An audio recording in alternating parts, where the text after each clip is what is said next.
Aboard this episode of MythBusters. It's time for some pillaging. It's time for some robbing. Booty goes inside it. It's time to blow some stuff up. It's time for the MythBusters Pirate Special.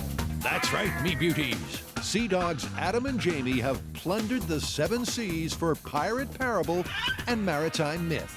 I'm so pumped. First, do more seamen die from the wooden shrapnel than the actual cannonball? Definitely made a lot of shrapnel.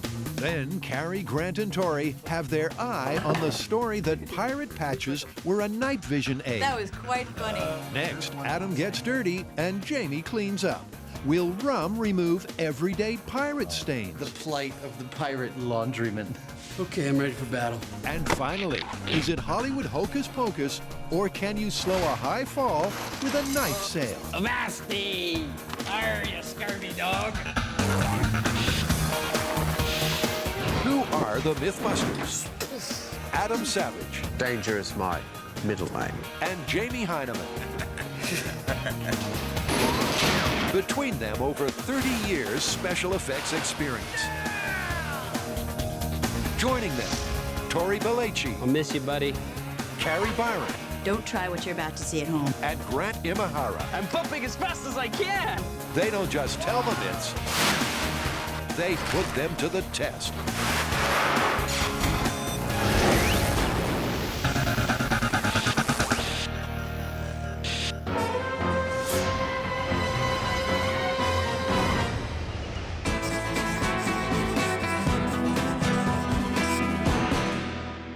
Something tells me I know the answer to this one. What's the myth? Right. The myth is that in a firefight with some pirates, in a fusillade of cannonballs, that you would be more in danger of the shrapnel than the cannonballs themselves. He's speechless. Army Hearties, this myth comes straight from the glory days of pirate privateers. Morgan! Skilled blackguard captains would run down their heavy, treasure-laden prey, then deliver a mighty broadside. On the approach! Fire! But is it true the deadly splinters created on impact caused more deaths than the cannonball itself? We'll close for the killing and border, and I'll dangle Uncle Harry from the far yard. So what's the plan? Well, last time we tried to find a cannon, the best we could do was find one that just shot blanks. This time we need to fire one that fires a real cannonball, and they're not going to be that easy to find, I don't think. Now let's put the researchers on it, and in the meantime, I've got some fabulous ideas for a small-scale, air-powered cannon.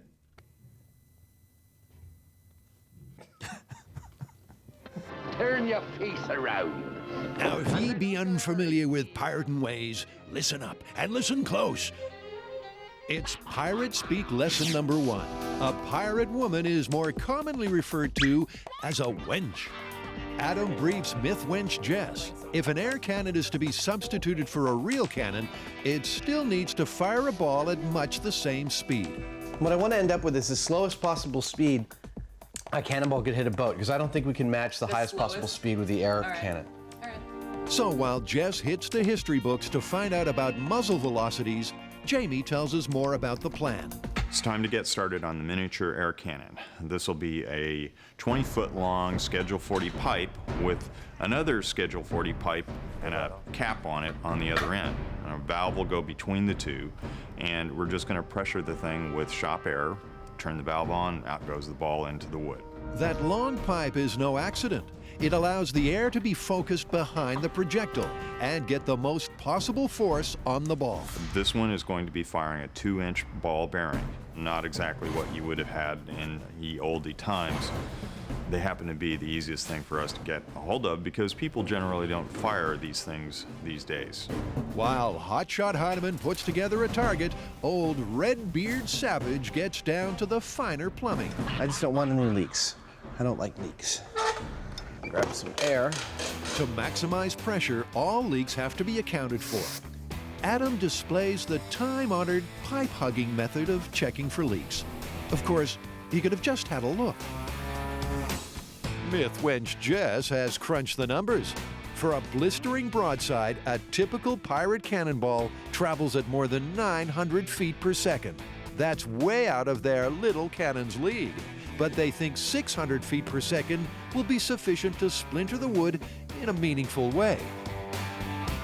So, Adam, what are you looking for from this test? There are three things we want to get out of this test. First and foremost is which of the woods is most shrapnel worthy. We're only going to use one of them for the large scale test, and this is the test where we'll determine which one. Second is there a death zone around the point of impact? Do splinters travel in a specific direction? And third, do they travel with enough speed to have a seemingly deadly amount of power? Do they penetrate? Pirates weren't choosy about most things, including what their ships were made of, but three woods seemed to be the favorites.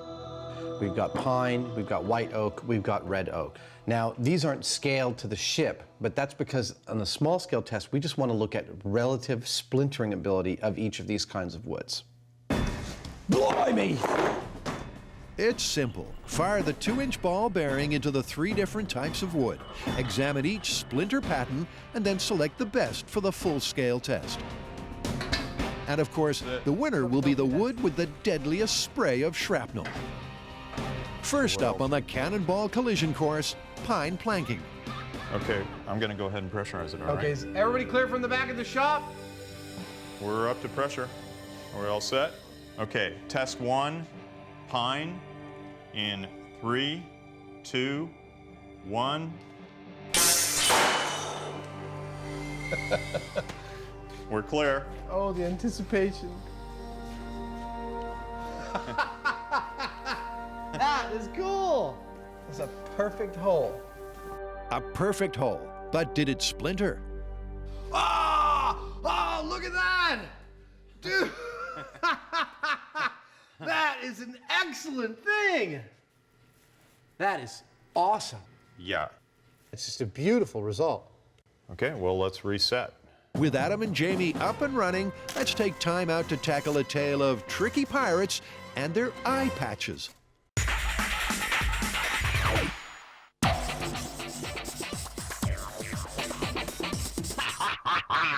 All right, you guys know the whole stereotypical pirate with the eye patch. Yeah, you do. Well, apparently, it wasn't to cover up an eye that had been gouged out during battle. Well, the myth surrounding this one is actually really cool. I mean, the idea is that both of their eyes are perfectly fine, but kept one eye covered with an eye patch to keep that eye constantly night vision ready. So if you had to dip down below decks during the day, or fight a battle at night after having been inside reading maps. All right. So we're gonna have to figure out a way to test this one. Aye, aye, Captain. Aye, aye. For all their army hearties and avast ye scurvy dogs, this myth would suggest pirates were no fools when it came to eyeball anatomy. According to pirate folklore, by wearing a patch over a perfectly good eye, a pirate could exit the glare of a ship's deck, shuffle the patch over, and enter the dark below, or leave a well-lit room below decks to fight a nighttime battle up top. Well, we've got the eye patches. That part's easy. I think now the best thing we can do is go talk to an ophthalmologist and see if the myth has any merit to it before we start. Then we can figure out a way to test the night vision, maybe like a pirate-themed obstacle course. Well, if we're building this obstacle course, we're not gonna be able to test it. So we'll save this one for Jamie and Adam, let them test it out. We can make them wear pirate outfits. It'd be perfect. While Tori and Grant begin building an obstacle course uniquely designed to test a pirate's night vision, You guys should maybe just stand back in case this thing falls. Carrie is off to see an eye doctor. To test out our pirate eye patch myth, I've come to UCSF to their ophthalmology department so I can see the science behind your eyes adjusting to the light and the dark. Now, the whole idea of this is that the eye patch isn't because you have only one eye, but it's supposed to keep night vision in one eye so that, you know, intruders coming onto your ship, you can quickly change eyes and still have that night vision and maybe have an advantage over them. So that sounds to me like a plausible myth, and the reason is that if you keep one eye covered with a dark patch, you can keep the nighttime vision cells from getting exposed to light, and you can keep their sensitivity in darkness. And that works because the eye has two major sets of cells, cones and rods. The cone-shaped cells in the retina enable us to see fine detail and color in bright conditions. And the rod cells, which are super sensitive to low levels of light, help us see in the dark. But the catch is, after being in the light, it takes a while for the rod cells to get warmed up for night vision. So I'm wearing my pirate eye patch. That means I've got the rods active on that side and then the cones active on the eye that can see? That should work. That should be exactly what's happening. Okay, but this is MythBusters, where we leave no theory untested. Basically, Carrie gets an eye patch and allows the covered eye plenty of time to adjust to the dark. Dr. Duncan then bleaches Carrie's other eye with bright light. This feels sort of dizzying. I kind of feel like I'm in that movie Clockwork Orange. She then tests to see how long it is before Carrie can see low levels of light again. For a comparison, the test is repeated with the already dark adjusted eye. So here's how you did with the unpatched eye that had all the light. It took about 25 minutes for you to see the dimmest level of light you could see, or took about 25 minutes for your rods to recover from that bright light. Now, if we look at the eye that was patched the whole time, wow, what a difference. Exactly. As soon as we turned off the light, you were immediately able to see as dim a level as you were able to see after about 25-30 minutes in the eye that had been exposed to the bright light. So the patch allowed you to have good sensitivity of your rods right away after the bright light. So it looks like Carrie has got the science behind the eye patch myth covered. And if she can find her way to the door, we can move things along. I can't see anything still.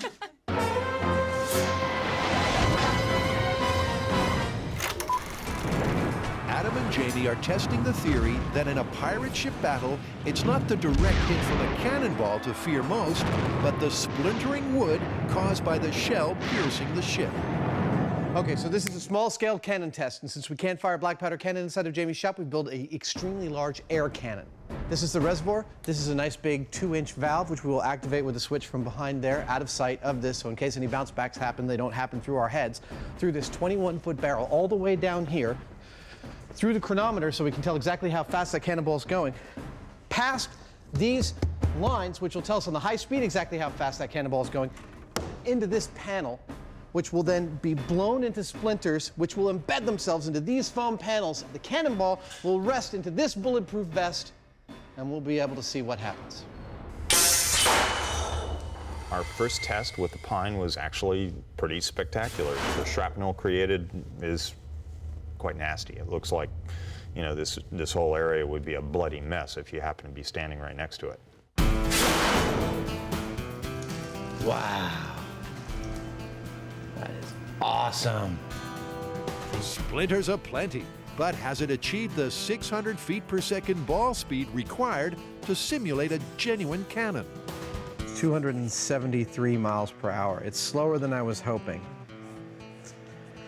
but it's still pretty darn fast for a 20-foot barrel.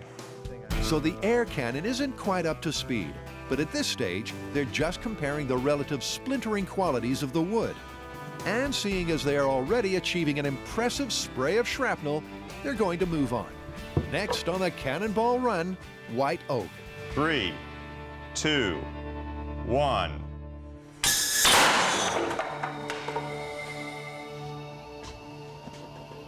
Oh.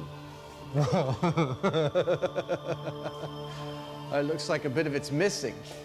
A large chunk of white oak went walkabout, but the frag pattern on the foam panels is conclusive. That is brutal. That is the real deal. I mean, these things are almost obliterated. Well, it definitely made a lot of shrapnel, even more than the pine. Well, yeah, it made less pieces of shrapnel, but what it did was they were much bigger and looks like a lot more lethal. Looks can kill, but can the splinters? Based on what I'm seeing, the shrapnel coming out of the oak would be considerably more deadly than the pine. Not only are the pieces, like the splinters coming off of the oak, larger, but the wood itself is denser, and I can't help but think that it'd penetrate a human skin or flesh better. I was pulling the tape off of this to reset it, and can you guess? Some of it's stuck into the wood. Uh-huh. Right there. Yeah, they're larger, heavier pieces, and so, you know, that starts to make me think that this would be possible. You know, it'd be possible for somebody to be killed with a splinter like that in the right place. Yeah. And remembering that we're only at around, what was it? Yeah, we're at half the speed and half the size of a real cannon. That is awesome. So of the two woods tested so far, white oak clearly has the deadliest potential. The final test is red oak. In 3, 2, 1. I love this. Thunk. It's a bullseye every time, and the wood is flying. Yeah, it's more really, really, really big splinters. Well, is there anything sticking through the back of the wood? No, although the foam is definitely much more decimated on this test than any of the others. It doesn't look like any of the shards penetrated as deeply as they did with the white oak. So, Adam, day one of playing pirates almost through. What say ye to the myth? You know, I wasn't so sure about this myth when we started. I mean, like, what's more lethal than a cannon shot?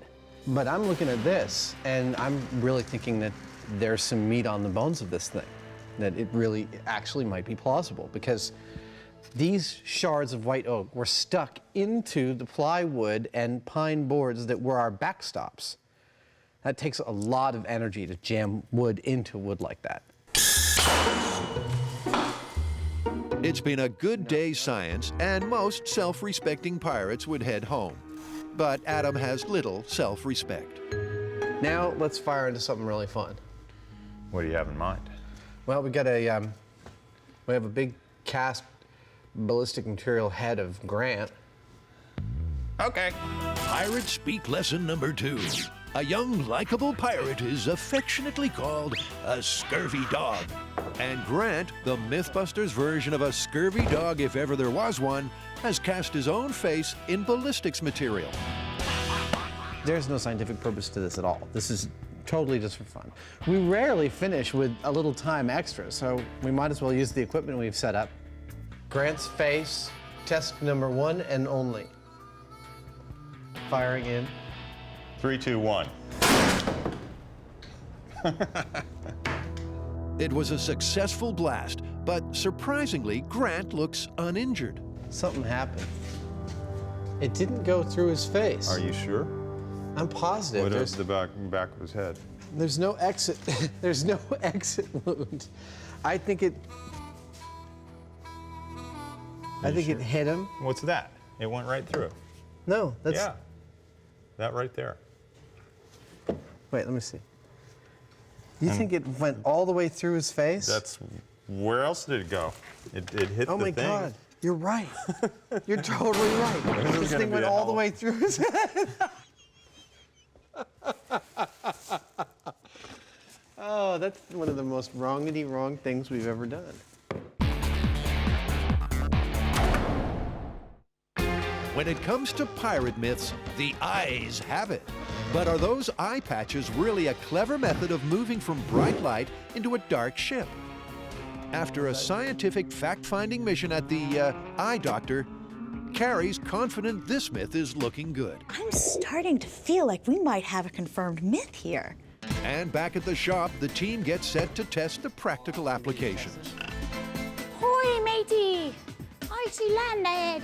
So they're going to build a pirate ship jungle gym. I'm gonna make a cannon. Then ask eye patch wearing Adam and Jamie to complete the course in the dark. Do you wanna play rough? Okay. Say hello to my little friend.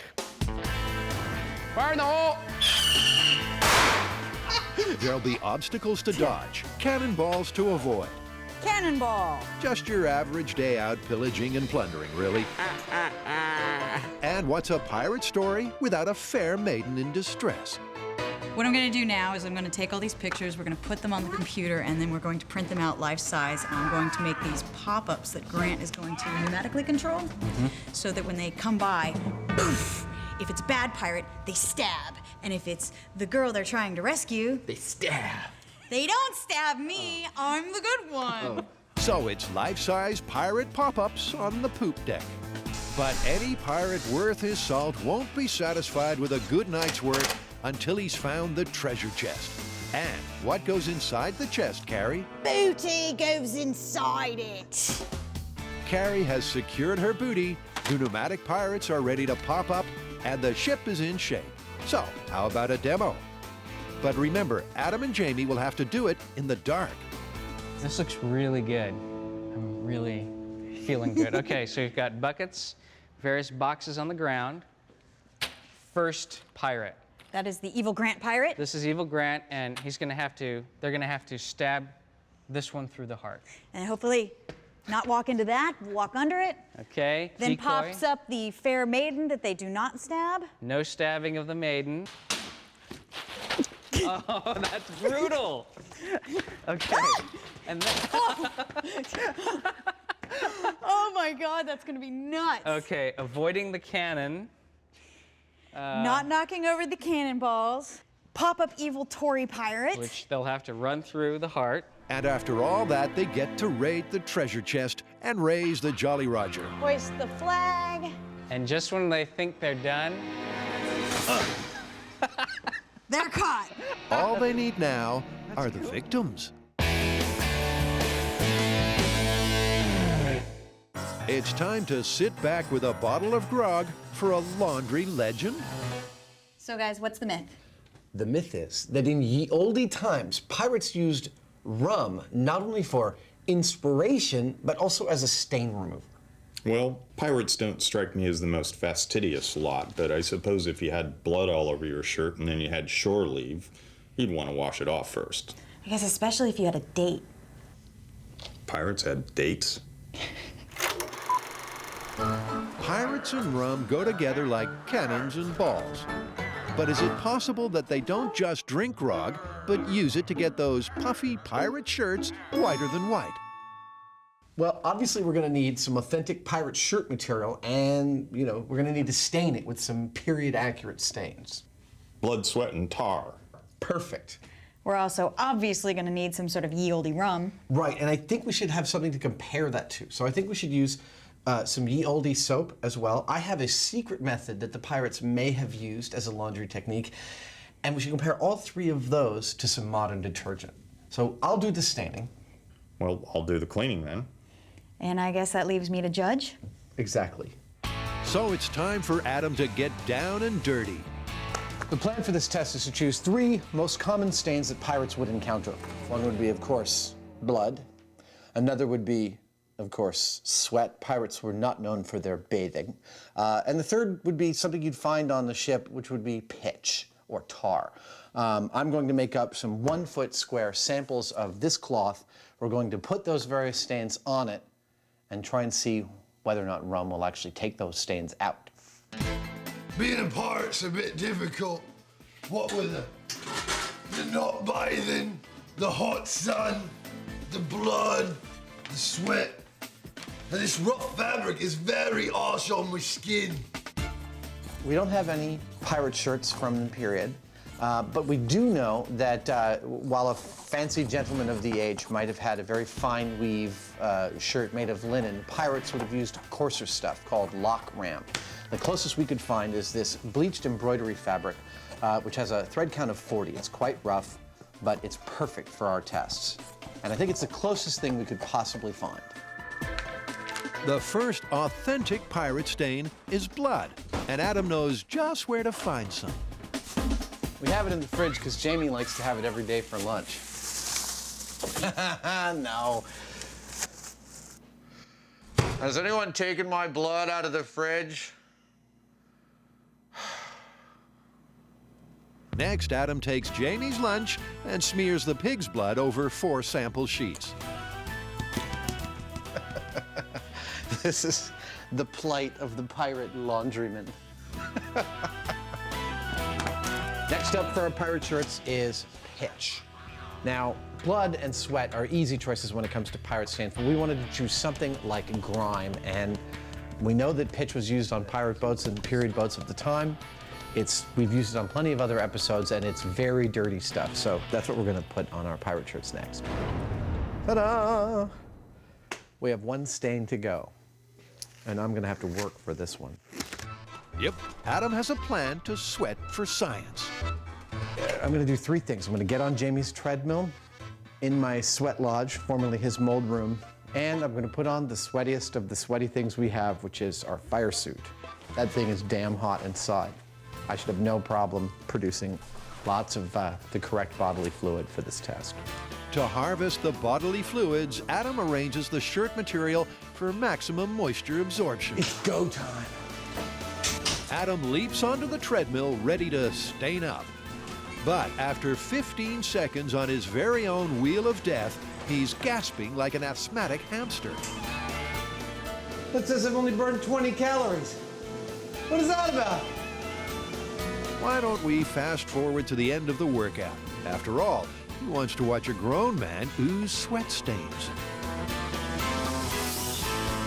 Now we've got three kinds of stains here. We got blood, pitch, and sweat. Or as pirates like to refer to it, Saturday night. There we go. But there's a problem. Adam's sweat doesn't stink or stain. My sweat stain isn't working out. It's not very visual, and I guess it's all my clean living. I can't smell the thing at all. But I need a third stain to round out common pirate stains so I can try out these detergents, and I'm thinking oranges. They kept these on the ships to prevent scurvy and, I guess, for some kind of entertainment. So I'm just gonna blow these down and, scrunch them on some of this cloth, and we'll see if the detergents in our various tests will take this stain out. So Adam makes like a messy pirate eater and swabs the samples with plenty of OJ.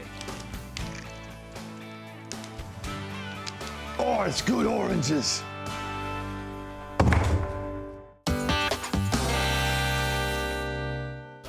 Carrie, Grant, and Tori have set sail on the eye patch myth, and they're ready to press gang Adam and Jamie into service. Oh, she's scared of me dogs.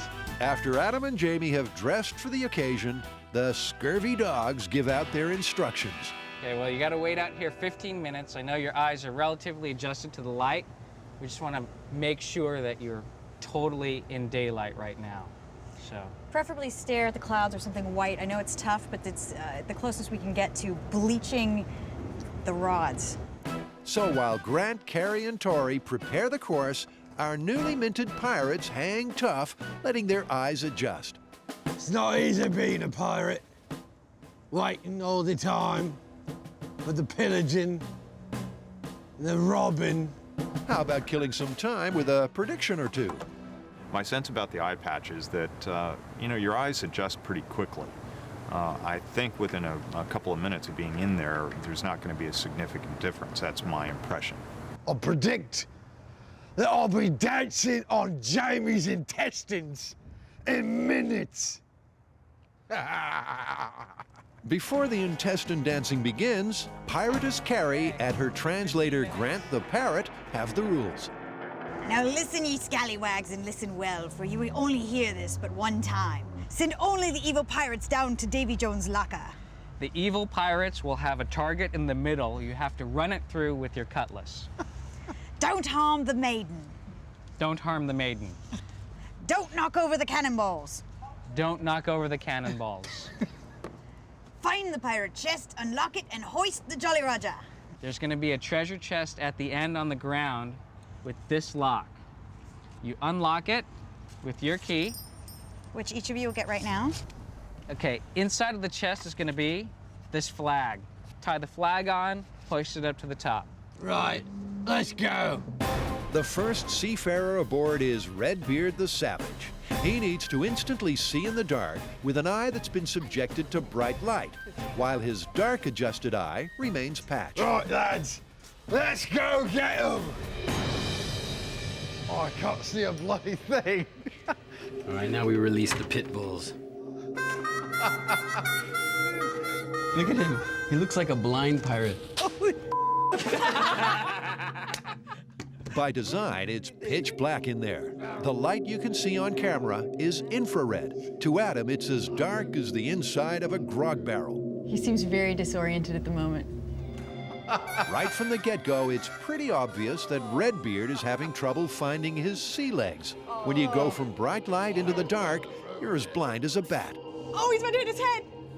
Oh, he's climbing over the saxophone. He's going the wrong way. The hardest possible route to take. Okay, he's coming up to Carrie. He just got hit with the bag. Adam has missed the first evil pirate and kicked some cannonballs. But when confronted by evil Tori, Sword is a key. he can't decide who it is until he has a quick feel. All right, he's not really. I bet it's a pirate. There he goes. There he goes. Good one. At least he killed one of them. After a fun-filled 4 minutes, Adam's eye is starting to adjust to the dark. He now knows his port from starboard. Okay, he's opened the chest. Nice. Very good. Nice. Gonna get the flag, turn around. And the final task is noticeably easier. Oh, wait, there we go. Hoisted the Jolly Roger tonight. Well, the net missed, but that was quite funny. Adam narrowly escapes capture and makes a quick exit overboard. Nice work. Nice. Well done. You look great. That was fantastic. Really? You guys got to watch it? Yeah. Oh yeah. Oh, boy. I missed a pirate or two, didn't I? Yeah, you did. You missed the one pirate in the beginning. I could not see it. I mean, literally, it's just black. I came across this thing that had a piece of paper in the middle, and I figured that was a pirate. Yeah. Subjectively, Adam was in the dark, but Carrie was in the crow's nest keeping time. So let's get the official results. I'm very, very impressed. He made it through all of that darkness of the obstacle course in 5 minutes and 20 seconds. He only got 2 time penalties. 1, he didn't stick the first pirate, and 2, he knocked over one of the cannonballs. So in the end, 5 minutes, 40 seconds, Adam's first test.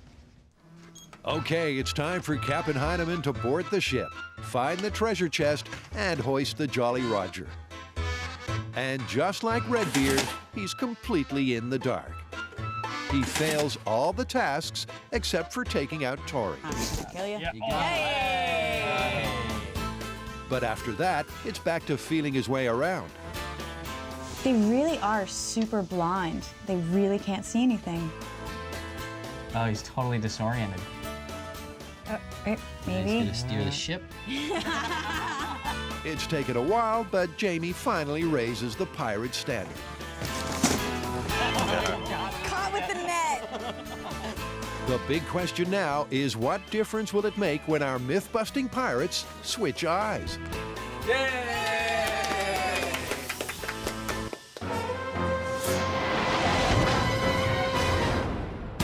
Adam has been shedding blood, juggling oranges, and painting with pitch in an attempt to solve the myth that pirates used rum as a stain remover. The plight of the pirate laundryman. But before the cleanup with grog, Adam is looking into his alternative maritime method of doing the laundry. I remember hearing years ago that on ye olde ships, they would save the pirates' urine, or the shipmates' urine, in a barrel. And when urine stays around and is exposed to the air, it evaporates into ammonia, and that ammonia is then used for washing everyone's laundry. It sounds improbable, but after a quick research break, Adam confirms the story and the details. History of washing website. I love the web. The key factoid here is that over time, the urea in urine will break down to ammonia. And ammonia is a common alkaline used in household cleaning products. So Adam is ready to cook up an authentic recipe for washing with we.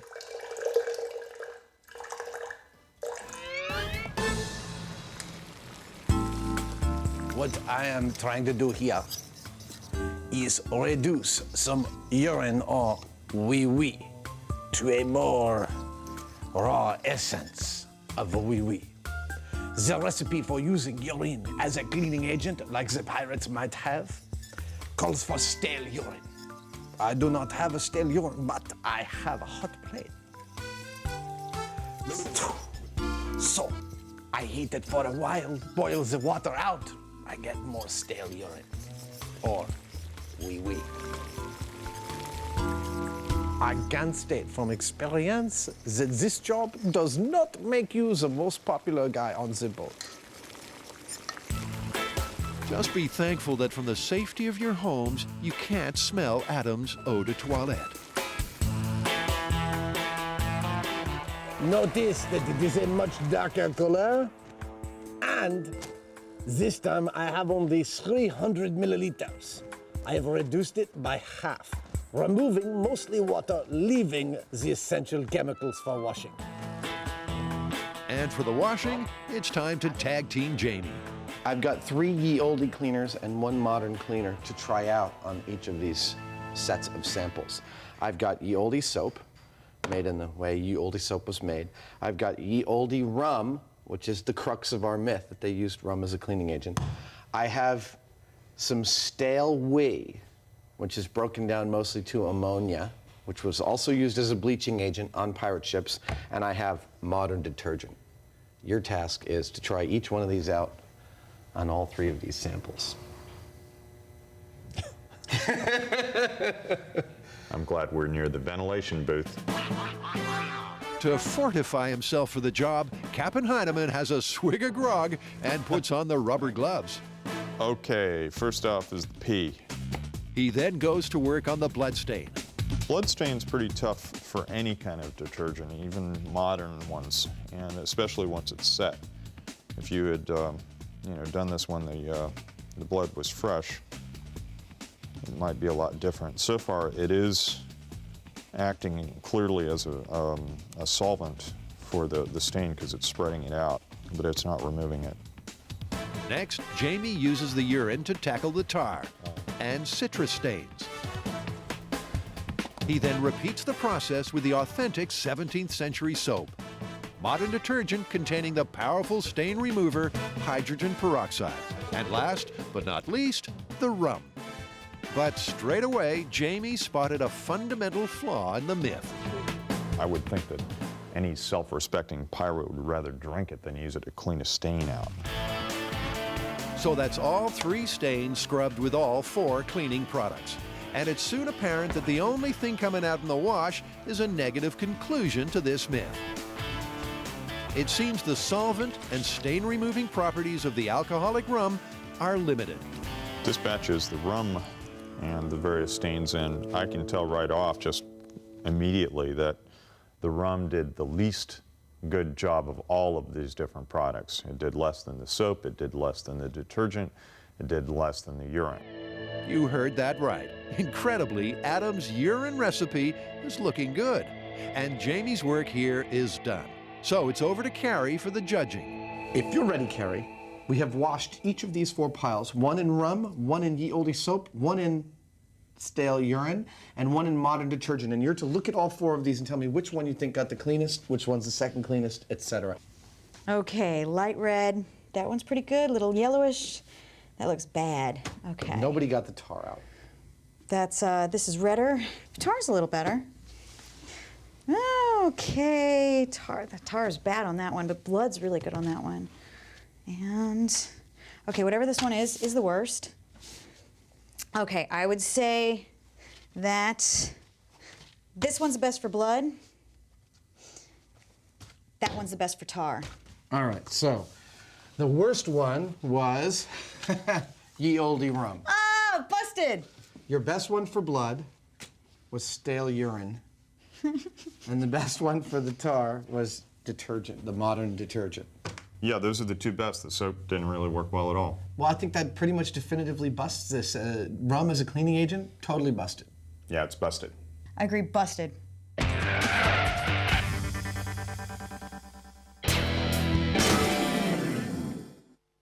Adam Adam and Jamie have completed the pirate jungle gym with their unpatched eye.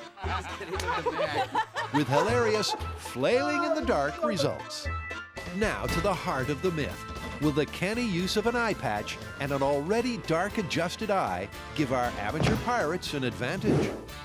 They're about to find out. Jamie and Adam have been sitting outside. They have the patches on, so their eyes are adjusted to the dark. They're gonna come in, switch the patch to the other eye, and then go through the course. To prevent Adam and Jamie clocking a faster time because of familiarity with the course, the obstacles have been switched about. Adam's excited. I'm so pumped! I can't wait to switch this eye patch! Yeah! The myth suggests Adam should do this test a lot quicker than his 5 minutes of fumbling and stumbling with his light-exposed eye. He swaps the patch. Now, the eye adjusted to dark is uncovered, and in he goes. It's like night and day. And it's immediately obvious the switch has worked. Wait, is that a pirate? Oh. Wait, is that a pirate? Oh, it's a lass. Before the team in the crow's nest can say, "Walk the plank, you landlubber," Redbeard is almost done. Looking at 1 minute, 12 seconds. Oh, I know, he's already killed his time. There's my Jolly Roger. There's my flag. Oh my God. I can't believe the difference. And there we go. Oh, the net fell on me. Oh. That was like night and day. That's nice. That was incredible. The difference, is it unbelievable? The difference is amazing. I really didn't I can't see. I really didn't expect the difference to be as great as it was. But, I mean, whereas before, it was just like reaching out in blackness the first time. The second time was like, oh, there's a pirate, there's a pirate, there's a rope. Boop, boop, boop. And the reason Adam found it so easy? He'd been wearing the patch for over a half an hour, and the rod cells in the covered eye were warmed up and ready for nocturnal action. And the numbers back that up. He did the course in 1 minute, 55 seconds, which is actually 3 minutes and 45 seconds faster than his first test without the night vision. So, significant amount of savings in time, and what's more, 100% accuracy. While Redbeard rests up after a hard night's pillaging, Captain Hyneman launches into the fray, swapping his eye patch so he can use his dark adjusted eye. How's that? This is like totally different. No flailing in the dark this time. He's more than twice as fast and twice as accurate. Yay! That's amazing. Yeah.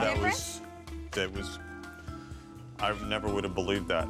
You know, it would have taken me, I guess, a half an hour or something like that, just sitting there in the dark to get what I just did with switching the patch. It's excellent. Yeah. It's just what we wanted to hear. The myth clearly has bright prospects, but they're going to run it one more time with their light-adjusted eye. And Carrie has a trick up her sleeve. We've left the course exactly the same as when they went through it with the adjusted night vision eye. This way, we can totally empirically prove that if they can get through this course and it takes them twice the time or any more time than it took them with their adjusted eye, we've definitely proved this myth. Go get him, killer. Ready? Ready? Let's pillage! I don't know if that's legal in California. Once again, it's obvious that the dark adjustment is a massive advantage as Adam struggles to plot a course. This was truly an excellent control. I mean, it's difficult to tease the science out of this myth because it's such a subjective thing. However, I have to say there's nothing subjective about the fact that it was much easier with the eye that had been covered than with the eye that was exposed to daylight. And that third test proved it hands down. So that's awesome. We have nailed this one. Well, I think Jamie and Adam are pretty convinced at the results of the eye patch myth. Yeah, we ran them once with their eyes adjusted to daylight. They stumbled around the course like idiots. And when they had their eyes adjusted for the dark by using the patch, they were able to breeze through that course. And as one last final control, we sent them through that obstacle course one last time with their daylight vision. taking out the variable of them knowing the course, and they still messed it up just as bad as the first time they went through. Well, I have to say, this myth is plausible. I've seen plausible too. Plausible? You're right. Plausible.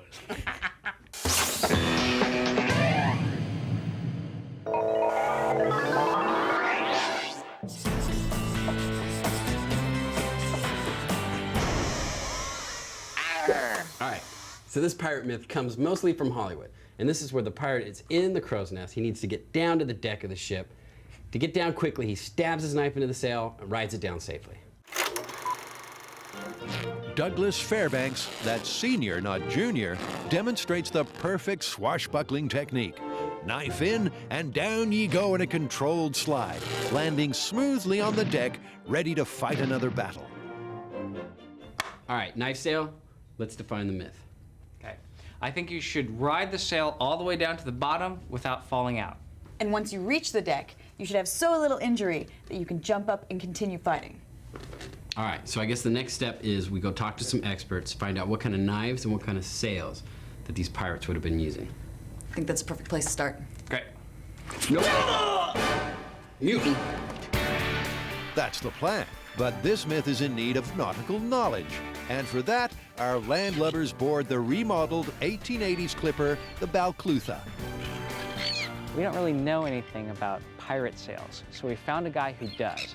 And Chris Giannini is the man at the pointy end of the questions. So I hear that you are an expert on sails of different periods. Not an expert. I have worked on some square rig ships over the years, and I've worked with two of the best sailmakers in the country on brief periods of time. So more modern sails, but I'm pretty familiar with some techniques of building sails and working with them.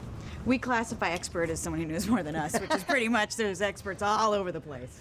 Okay, Chris, so the myth that we're looking into right now is like in the pirate movies where the pirate takes a sword, stabs it into the sail, and then rides it all the way down. Have you ever seen that? You think it's possible? I've heard of that, and hopefully the sailmaker is not at the bottom of that sail because he wouldn't make it past the deck.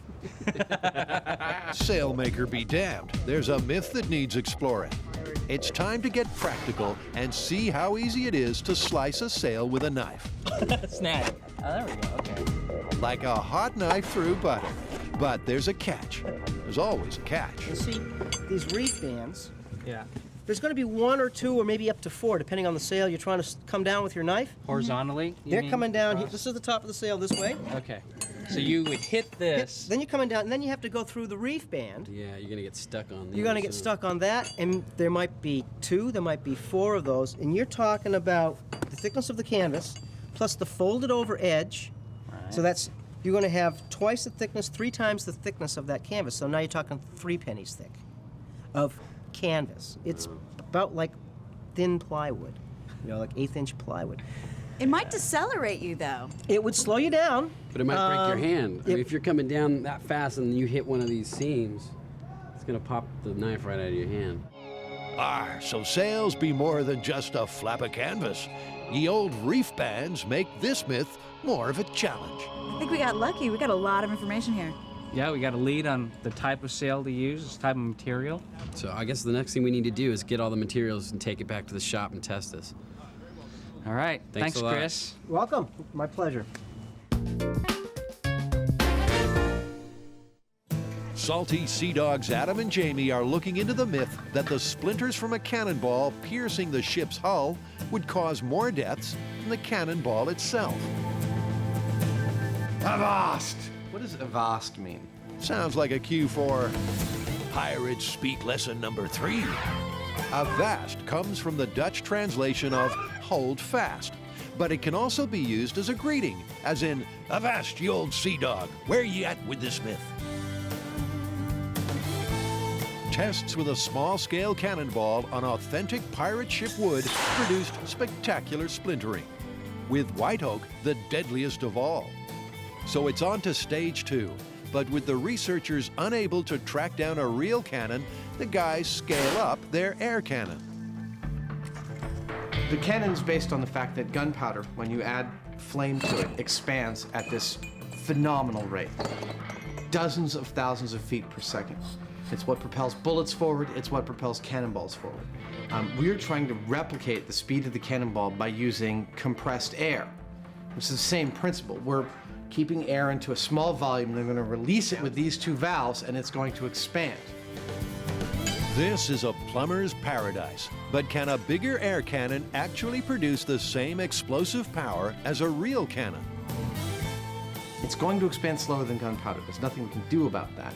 But even though those speeds are lower, I still think we're looking at a valid test here, because we're looking at the impact of metal and wood, and we're looking at the relative difference between the lethality of that metal cannonball and the splinters of wood that come off the impact. Bigger air cannon, bigger cannonball. This is without a doubt the biggest air cannon I've ever built.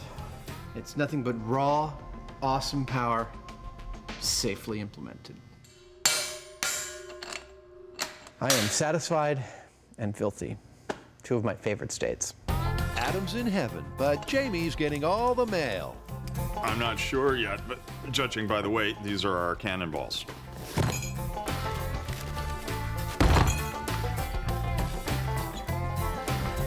Can we get Adam down here? I want to see him juggle these puppies. Nice.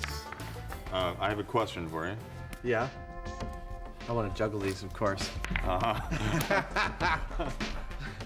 What are these? About 10 pounds? They're 6 pounds a piece. 6 pounds. Oh. Now that's a workout. Oh my God, this is hard work. 18 pounds of workout. Just don't drop them. So let's recap the inventory for this myth. 6-pounders, check. The Maxi air cannon, double check. Authentic 16th century pirate ship? Captain, we have a problem. There's none here. Or here. Or even here. But Adam, being the resourceful chap that he is, has a plan to build his own. So I've come to Svensson's Boat Works in the Alameda Marina because hopefully they have an expert who can tell me about what kind of dimensions they were, how thick the wood was, how they were constructed. Adam knows pirate ships have horizontal outer planking, supported by vertical ribbing or stanchions, and thinner inner planking. For the correct dimensions of these intricate parts, he seeks the wise counsel of master shipwright John Phillips. So I'd like to be as accurate as possible with my test, and I think I'd like to duplicate both the inner and the outer planking. And so I'd like to get an idea from you what thicknesses of the inner and outer I should be looking at, and also how far apart they are.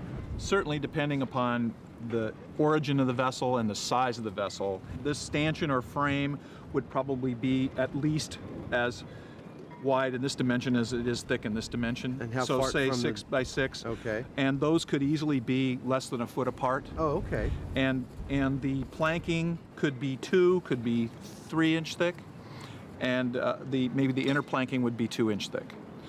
So you've got 3, 6, and 2. All right. With the numbers hastily scribbled on the back of his hand, Adam heads back to the shop to get busy. Oh, look, it's beautiful. That's a pirate ship right there. Adam, haven't you forgotten something? It doesn't look like much, but it will be a pirate ship soon. Stand by. Don't you need another 100 or so tons more wood? Well, these are the uprights. These represent the upright beams that describe the cross-section of the ship. I'm only going to do a small section of this pirate ship. That's all I've got time for. So this is going to be up around the railing of the deck, about 4 feet down. In fact, on a real ship of the period, these things would be placed about this far apart. I'm only going to place 2 of these this far apart because that's what we're shooting between. The other 2 I'll place a little farther apart because they're just to hold up the rest of the wood slats that make up my pirate ship. And that gap in the center? Right here in the center, that's where I'm going to be firing. That's where I'll have the real wood, and behind it I'll have the real pirates.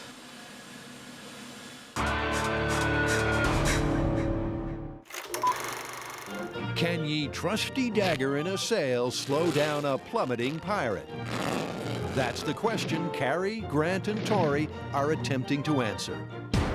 So far, they've boarded the good ship Balclutha and plundered her for knowledge, and this myth won't be plain sailing.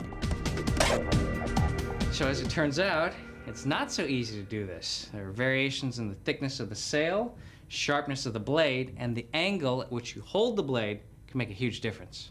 All right, so maybe before we go risking our lives and trying to ride down a sail with a knife, we should do some more tests so we can get some better data. So let's set up a test where we can use a period knife and cut through a period sail, but maybe make the knife static and run the cloth past it. That way we can take out the human element. We can test the different sharpnesses of blades and find out what the optimum sharpness is so that you get down the sail safely. So it's sail slicing 101, and Tori is the man with a plan. All right, so what we're trying to replicate is a person stabbing a sail, riding down it with a knife. What we're gonna do is we're actually gonna be pulling the sail up. And so in order to do that, we need at least the average man's weight to pull that sail up. Okay, dude, 200 pounds of pure pirate action. Okay. Got it?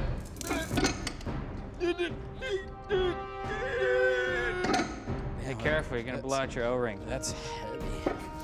It's a simple build. The knife will be locked off and a run of thick canvas pulled past it using a dead weight drum. A good knife should have little trouble, but which knife would a pirate use? There's an old pirate saying, keep your blade sharp, you're packing plentiful. I hate this stuff. Why do people pack with this stuff? So these are cutlasses? I believe they are. Are they covered? I don't know. Oh. Whoa. Avasti! Arr, you scurvy dog!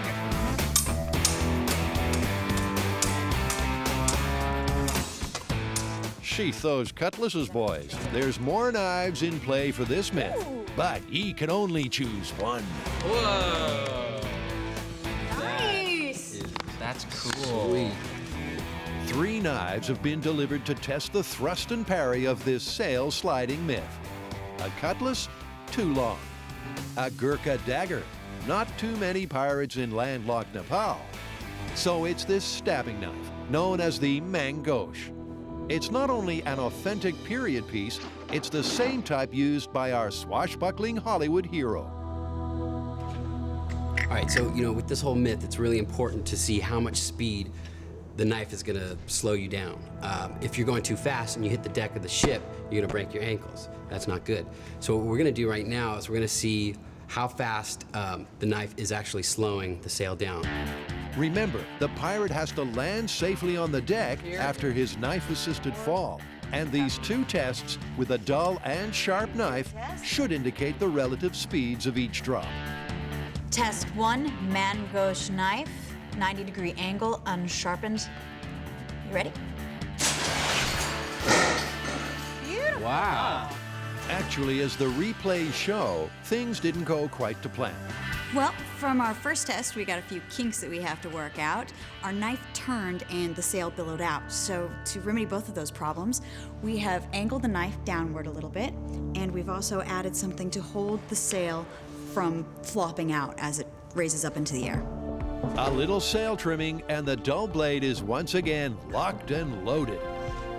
Okay, new and improved test 1, dull blade, cotton swatch, and it is the mangosh blade speed test. All right, here we go. In 3, 2, 1. Cool, we got a good test. Nice. The blunt knife at the altered angle sliced just fine. Now for a comparison with the sharper blade. A quick once-over on the grinder, and we'll see if fastidious pirates have a better chance of pulling off this myth. Test 2, sharp blade, mangosh. In 3, 2, 1. That's a lot faster. Beauty. Our last test comparing the sharp mangosh knife to the dull one, definitely the sharp one is a lot faster. So I wouldn't want to be relying on that to get me down a sail safely, because you just shoot all the way down and probably end up pretty hurt at the bottom. So the sharper the knife, the faster the fall. And the faster the fall, the heavier the landing. Now it's time to find out if our fall guy could hang on to the knife.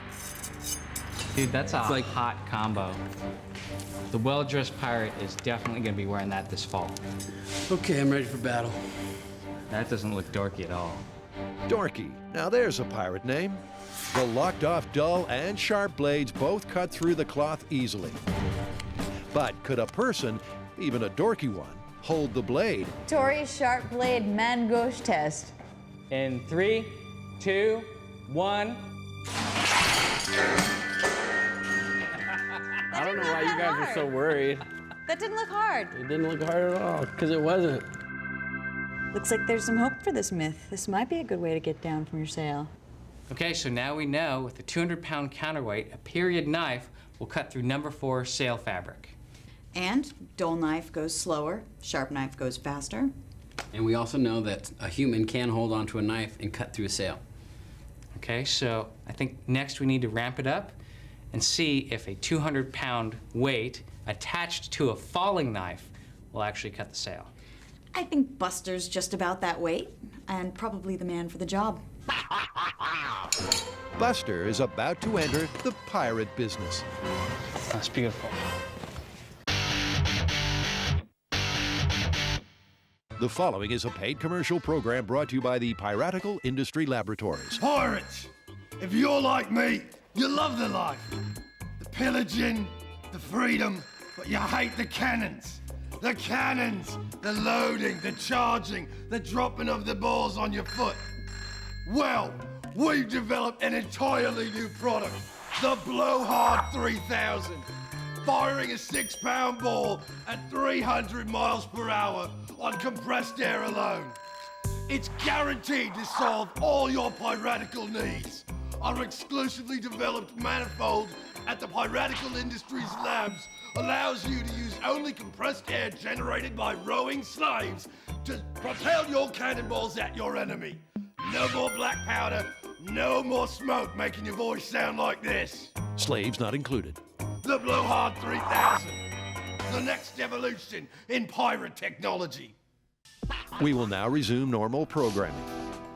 Buccaneer Busters Adam and Jamie have built an air cannon to test the myth that splinters kill more people than cannonballs in your average pirate broadside. This is what every modern pirate's using.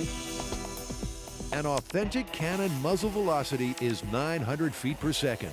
In the absence of an authentic cannon, the Blowhard 3000 needs to get as close to that as possible. What we're doing is a final pressure test. We're topping up these tanks with a very high pressure gas that gets us up into the zone we need. When they put me in a home where I can't hurt myself, this is what undoubtedly they'll make me wear. The team looks confident, but no one knows if the Blowhard 3000 will blow hard enough. This test without a cannonball will confirm the high pressure system is working. Does that hurt? Okay, firing in 3, 2, 1.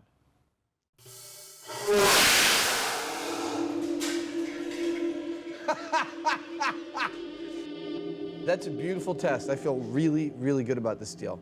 Okay.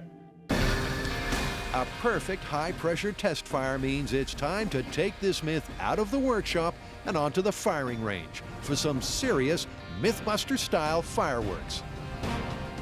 Once again, we find ourselves on the Alameda Naval Base runway, which is a beautiful 1.5 mile long runway. Ours alone, nice and safe. I'm sorry, Adam. Did you say nice and safe? This is a 40-foot long barrel, and it's in several sections. We've got the fancy thing on the end here, and there's a lot of stuff to line up.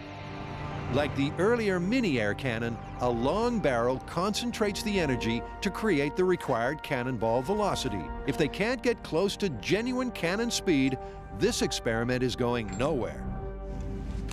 That's what we're firing. 6.5 pound or 3 kilogram steel cannonball.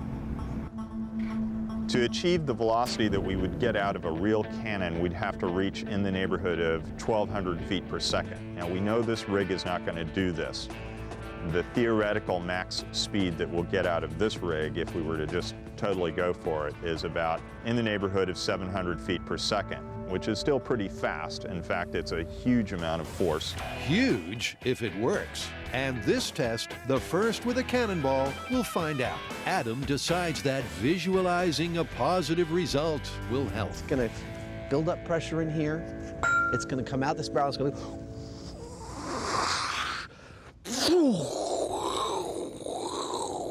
This is if you could actually follow it in real time.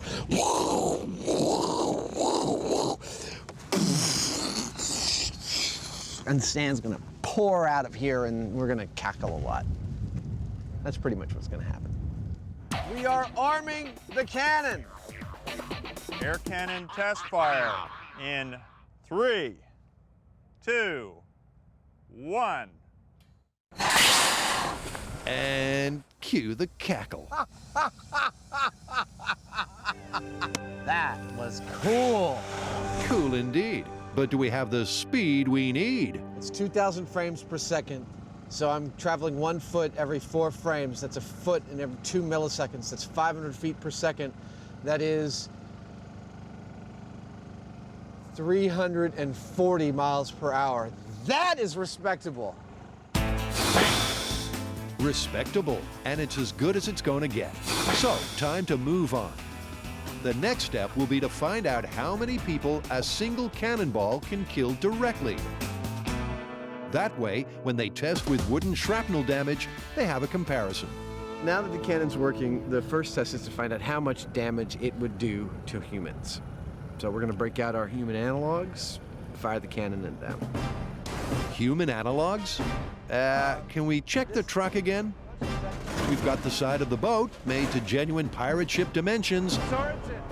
But did anyone pack a human analog? Explain it again, Adam, please, in simple terms.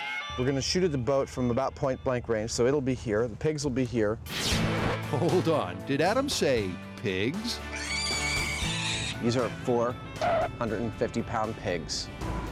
Pigs are used the world over as nearly perfect analogs for humans.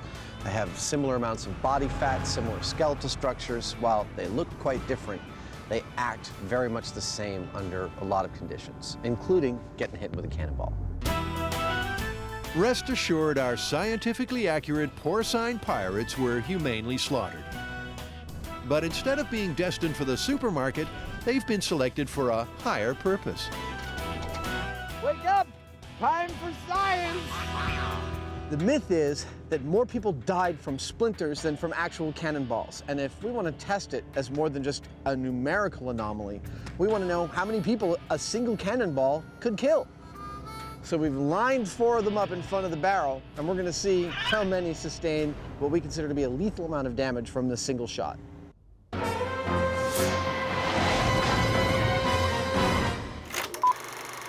Tackling a tall ship tail from Tinseltown is Cary, Grant, and Tori. They're asking, can you slide down from a topmast by slicing the sail? So far, they've selected their knife, tested its sail shearing abilities through plain canvas, and they know our fall guy can hang on to the blade. All right, what are we doing? What we're doing, Tori, is taking this test to the next level by introducing full-length sails with cross seams, known on the high seas as reef bands. On the good ship Balclutha, we found a pirate sail could have as many as 4 of these cross seams, and that could be a problem. This definitely changes what the knife's gonna do when it goes down the sail. When you hit these reef bands, it could just like throw you out. So the knife has to be sharp enough to get through these thick seams. But as the guys found out in the earlier tests, too sharp, and the slide down the sail becomes a free fall. So we're all ready to go. Buster's ready. He's got his hands that are gonna hold the knife at any angle. Hopefully he'll hold on to the knife. We have our sail hanging from the ceiling, and it's at a height that would be roughly to what a pirate ship would be. So that way we could see when he lands on the deck what kind of injuries he's gonna sustain. So all we have to do now is hoist him up to the quick release, stick his knife in the sail, and let him go. Pride normally goes before a fall, but on MythBusters, Grant jumps in for some mathematical injury calculation. So I'm marking out our sail in 1-foot increments, and what we're gonna do is use the high-speed camera to film Buster as he rides the knife down. We're counting the number of frames, that'll give us a velocity. What we know is 25 feet per second is the threshold of minor injury. So if you're a pirate landing on a deck, you'll probably be able to get up and walk away and fight other pirates. 50 feet per second is the threshold of major injury, which means possibly it'll be fatal. So because the myth is about our hero being able to walk away, we're looking for a speed below 25 feet per second. Buster's first ride will be with a sharpened blade. Full scale Buster test 2 reef bands sharp knife in 3, 2, 1. I don't think that worked very well. What do you think? I don't think I want to use a sharp knife. Dang, he hit hard. Look at that. It sliced right through him. It didn't even pause at the reef bands. Too sharp, too fast, too bad for Buster. And the numbers from the high speed confirm it. At over 25 feet per second, Buster would definitely have been busted up. So I think we probably ought to think about maybe dulling the knife a little bit. Yeah. Yep, the solution is to blunt the blade and try to slow the fall. Call it, Carrie. Full weight of Buster on the main gauche blade, which is dull, with the reef bands on the sail. All right, here we go in 3, 2, 1.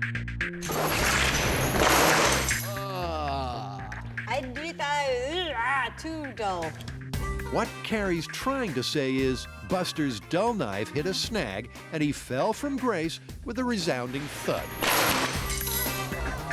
The solution is a knife that's sharp enough to cut the reef bands, yet dull enough to slow our fall guy's fall to a safe speed. But who's going to wield the knife? It's obvious that Buster's a bit of a stiff, and our mythical swashbuckler knows how to absorb a fall, something Buster never picked up at stunt school. So for the best chance of success, we need to inject some humanity into this myth. Well, let's find a safe way to do this, and then one of us, and by us, I mean you, can go up and try this out. Twist my arm. All right. Tori gets the blade ready for the final human on sail test. Not too sharp, not too dull. Either way, I'm screwed.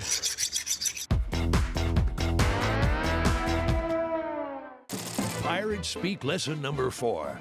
A good pirate should start all sentences with the words "thar be," as in "thar be Adam and Jamie," or "thar be Adam and Jamie with a very large cannon," or even better, "Thar be Adam and Jamie with a very large cannon pointing straight at 4 pigs dressed as pirates." Pirate ships were often packed at double, triple, or quadruple the actual capacity of that ship. So it is conceivable that the deck of a pirate ship could be a very crowded place during a battle. The myth states more pirates died from splintering wood than from a direct hit by a cannonball. Workshop tests with a mini cannon seem to confirm the theory. But in full-scale tests, the MythBusters first want to see just how many people a cannonball could kill. They figured it was more humane to use pigs bound for the supermarket than real pirates. Next, we're going to fire the air cannon at the pigs, at the pirates, I'm sorry. My guess is that we're going to make it all the way through them because we're going to bump up the pressure a little bit off of the nitrogen tank, and pigs versus sandbags, I'd say the pigs lose. This is how much damage can a cannonball do to some pirates? Firing in 3, 2, 1.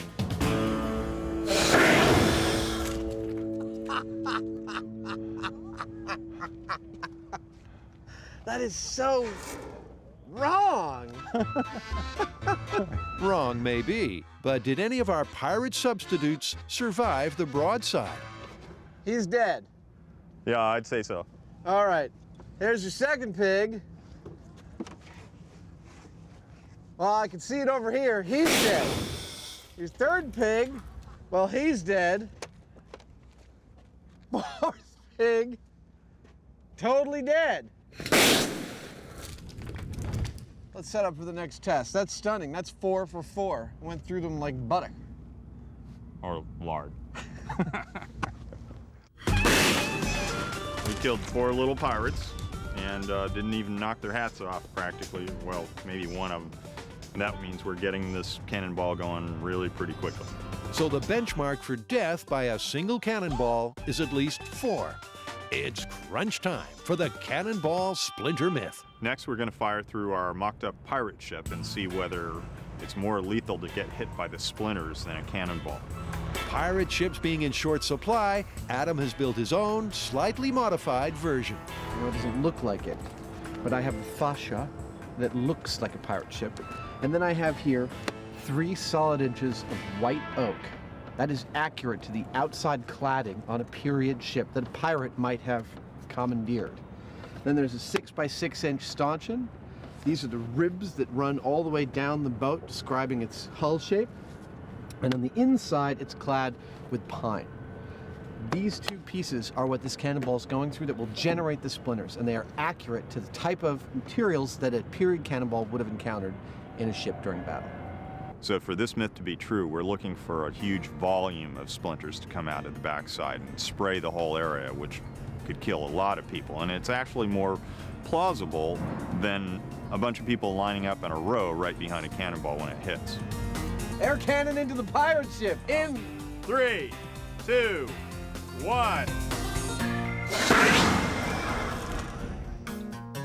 I hope it made it. Well, it didn't come bouncing out. Let's go check it out. All right. The air cannon once again hits her mark. But what's the damage report? Whoa! It did! It made it through! Yeah! Excellent! Oh my God. I see a horror show, and I definitely see splinters here. I don't see any penetration of the pigs at all. I don't see any of them sticking out of the pigs here. Plenty of splinters, but unlike the small-scale test, there's no suggestion the shrapnel was lethal. Yeah, I don't know what else to say. I mean, it drilled a neat hole right through it. If I was standing right here, I'd count my lucky stars that the cannonball missed me, but I'd be pulling splinters out of my thighs. I mean, that would suck. And sure enough, back then, you know, a big splinter going through your leg could be a lethal injury when you're talking about infection and the microorganisms that are living off the wood of the boat and stuff like that. But this is like 2 people who are slightly injured or seriously injured, not, you know, 10 that a cannonball can travel all the way through.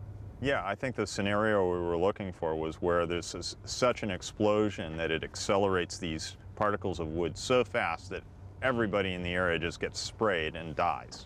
Kind of like a shotgun or more like a grenade blast. And I'm not seeing that happen with this stuff.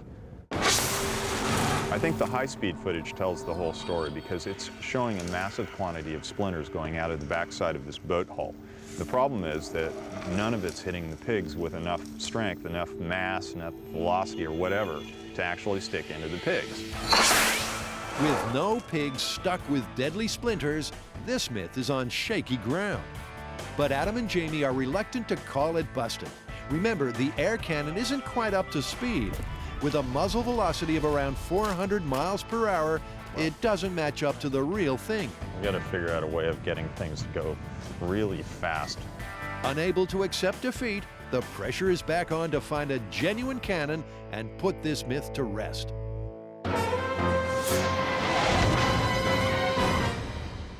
When using a knife to slide down sails, it's not the fall that'll kill you, it's the sudden stop.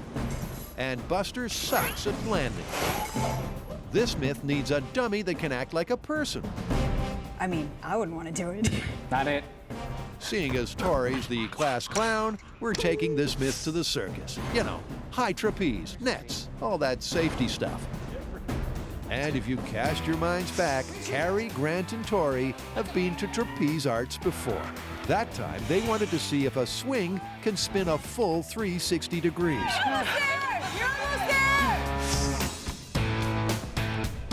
Carrie, Tori's about to attempt a life-threatening stunt.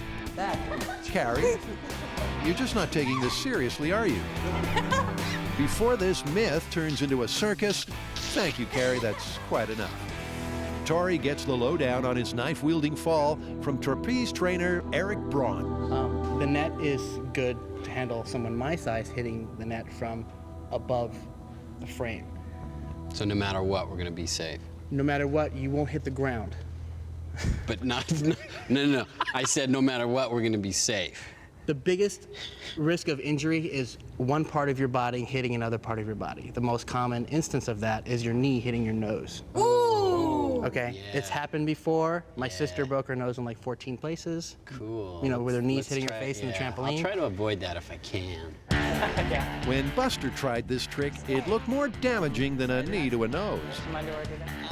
And with the sail set to the same Buster-busting height, Tori is banking on his partially sharpened knife to slow his fall and cut through the reef bands. All right, so what I'm about to do is climb up to the top of the sail. We're gonna do a free fall test without the knife, just to get a control on my speed. I'm a little nervous because I'm not really sure how I'm gonna land. I just don't wanna smash my face into my knees. If I can avoid that, I'll be cool.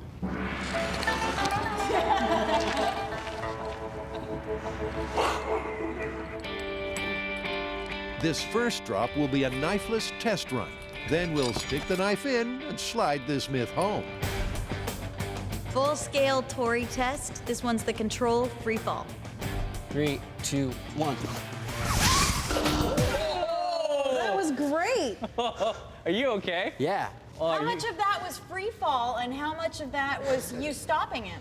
Well, it felt like a lot of it was free fall. Totally good form. You were right next to the sail the whole time. You had your pretend knife in it, and I mean, it couldn't have been any better. At falling down, Tori's done good. But would he have survived the fall to fight another day? Actually, it's not bad. I mean, he is just following straight down. He's not freaking out or anything. That's really good form. Now, here's... Pirates don't freak out. Well, you might. Pirates don't. Right. Okay, here's the good news. The good news is that your velocity at the very end is 25 feet per second. It's a little bit slower than, you know, physics predicts, but I think it's still... It's really close to a free fall. And yeah, and what that means is if the net weren't there, you would be breaking both legs and in very bad shape.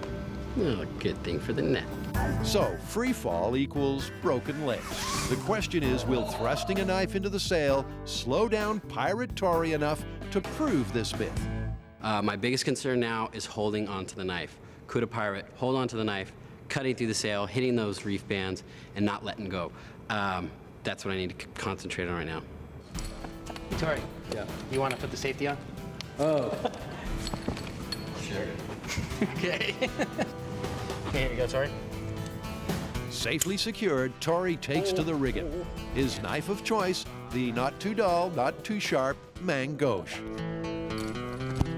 Full-scale pirate sail test. Tori, free fall with the knife, sharp. Okay, call it when you're ready. Here we go. In 3, 2, 1. Whoa! Are you okay? Yeah. Okay. Whoa, that was crazy. As soon as I hit that reef band, the knife just popped right out.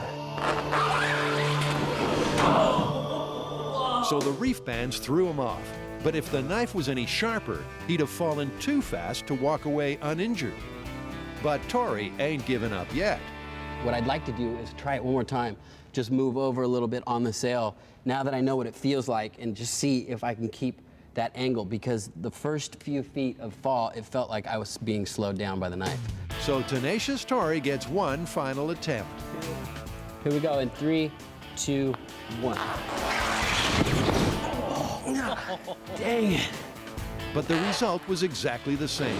It seems that a knife dull enough to get you down at a safe speed won't slice through the reef bands.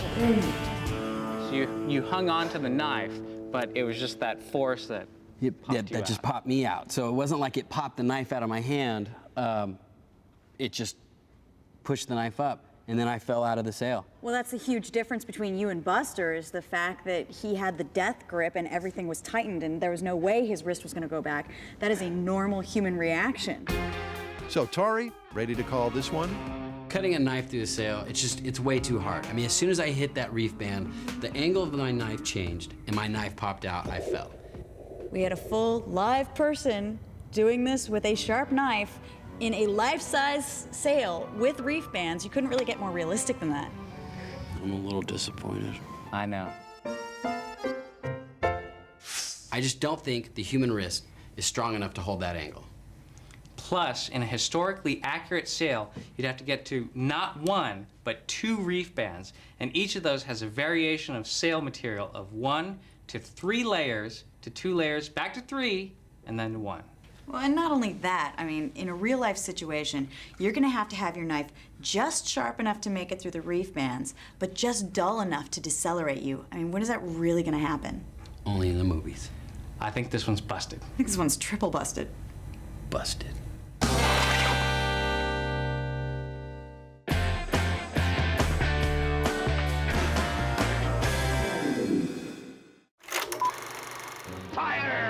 It's a maritime myth of explosive proportions.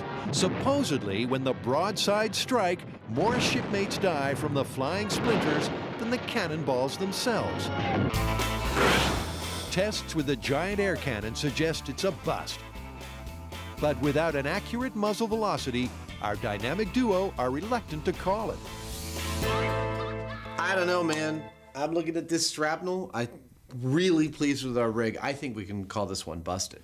I don't know. I mean, a real cannon will fire a cannonball at twice the velocity of what we got our air cannon to do, and that translates to maybe about 10 times the actual power.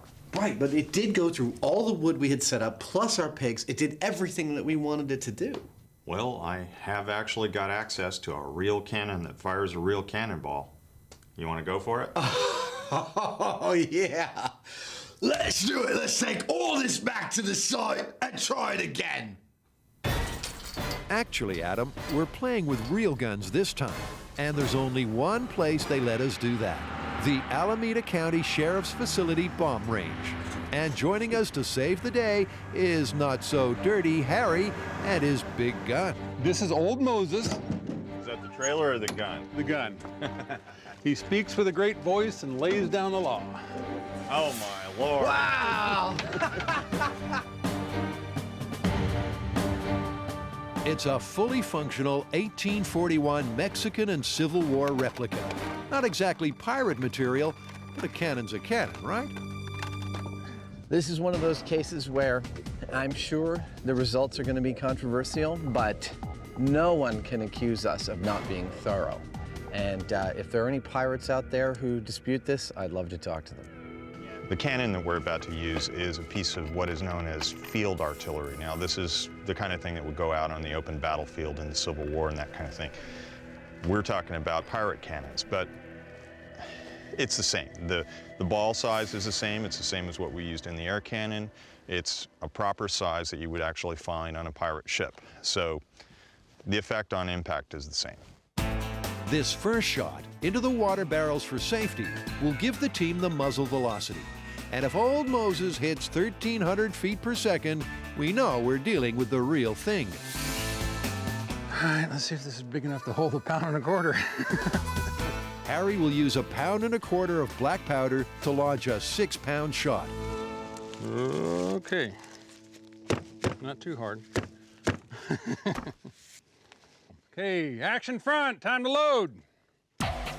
Charge. In the heat of battle, a crack cannon team match speed and efficiency with precision. The correctly sized cannonballs help too. What's going on? It's too big. No. Huh? These are fresh ordered shot just for this gun, and they're cast too large, or the. Well, we have one of our little unexpected problems, something we could have never foreseen or put on a list, and it's that our cannonballs are too big for the barrel of our cannon.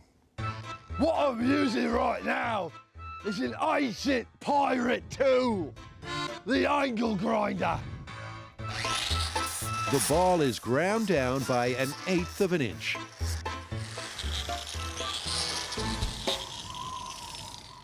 Well, that's not a pirate thing, that's a tumbleweed. On you go. Wild West distractions dealt with, the team load up, and Old Moses is ready for action. Clear front. Firing in 3, 2, 1.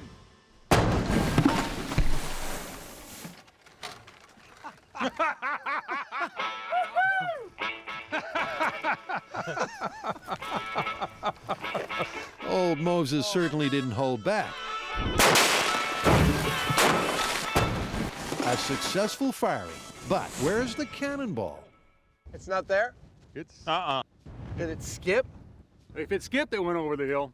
That's one cannonball missing in action, and there's something else missing. We were completely unable to determine the muzzle velocity on that test because, for some reason, at the moment of detonation, our high-speed camera's power supply failed. So we got a new power supply, and we're gonna do the same shot again. We have to know what the muzzle velocity is. We want to be able to compare it to the previous test. A little ricochet reinforcement, and it's time for shot number 2. Prime. Clear front. Firing in 3, 2, 1.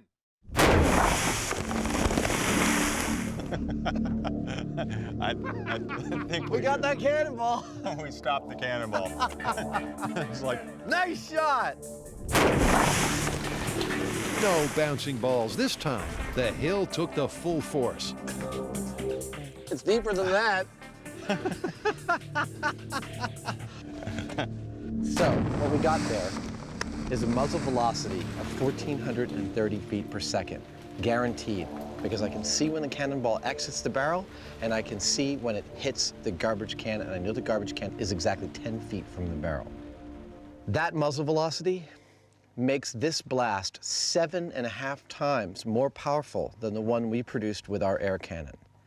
The only question that remains for us is, does that increase in power translate to an increase in deadliness for our wooden shrapnel?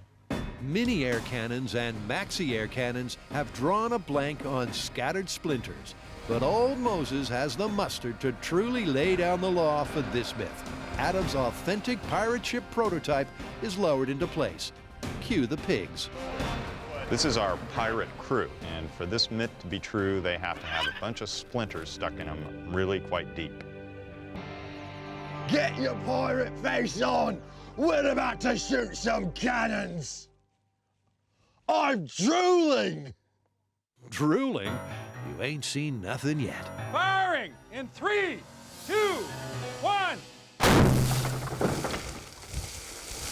Looks from here like it put a clean hole in the oak. It definitely put a clean hole in the oak. A nice small one. Getting through the wood is not the issue. It's the deadly splinters we want. What do we see? I see even less kind of splinterage than I saw before. I mean, the splinters are clearly all over the place, but I don't see hardly a single one stuck in the pigs. Oh, there's one. Wait a second. Uh-oh. Well, that went in about 1/2 inch, and that's the most serious thing that we've seen all told, but it's still not lethal.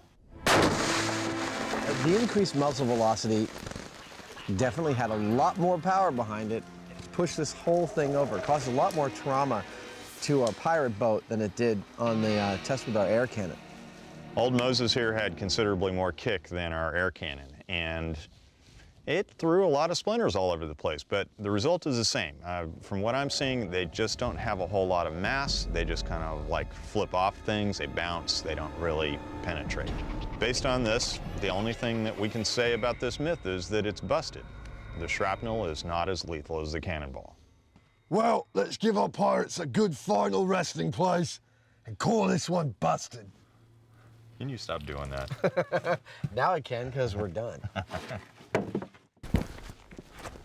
Maybe we need to try a bigger cannon. What do you think?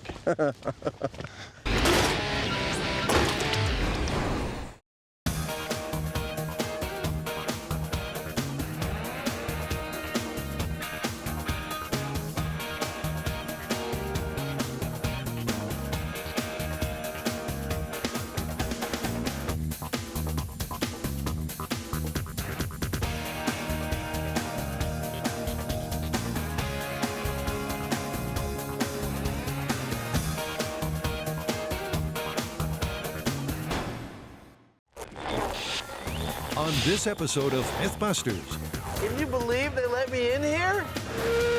Adam and Jamie go full throttle with speed camera myths. 123. Awesome. They're taking it to the limit to see if there's any way to con the camera and avoid getting a ticket. You got a ticket, buddy. Clear. And Tori, Carrie, and Grant check if there's any truth that defibrillators can explode medical patches. High explosives and electricity. Woo! It's a real shocker. With vicious voltage and deadly detonation. What?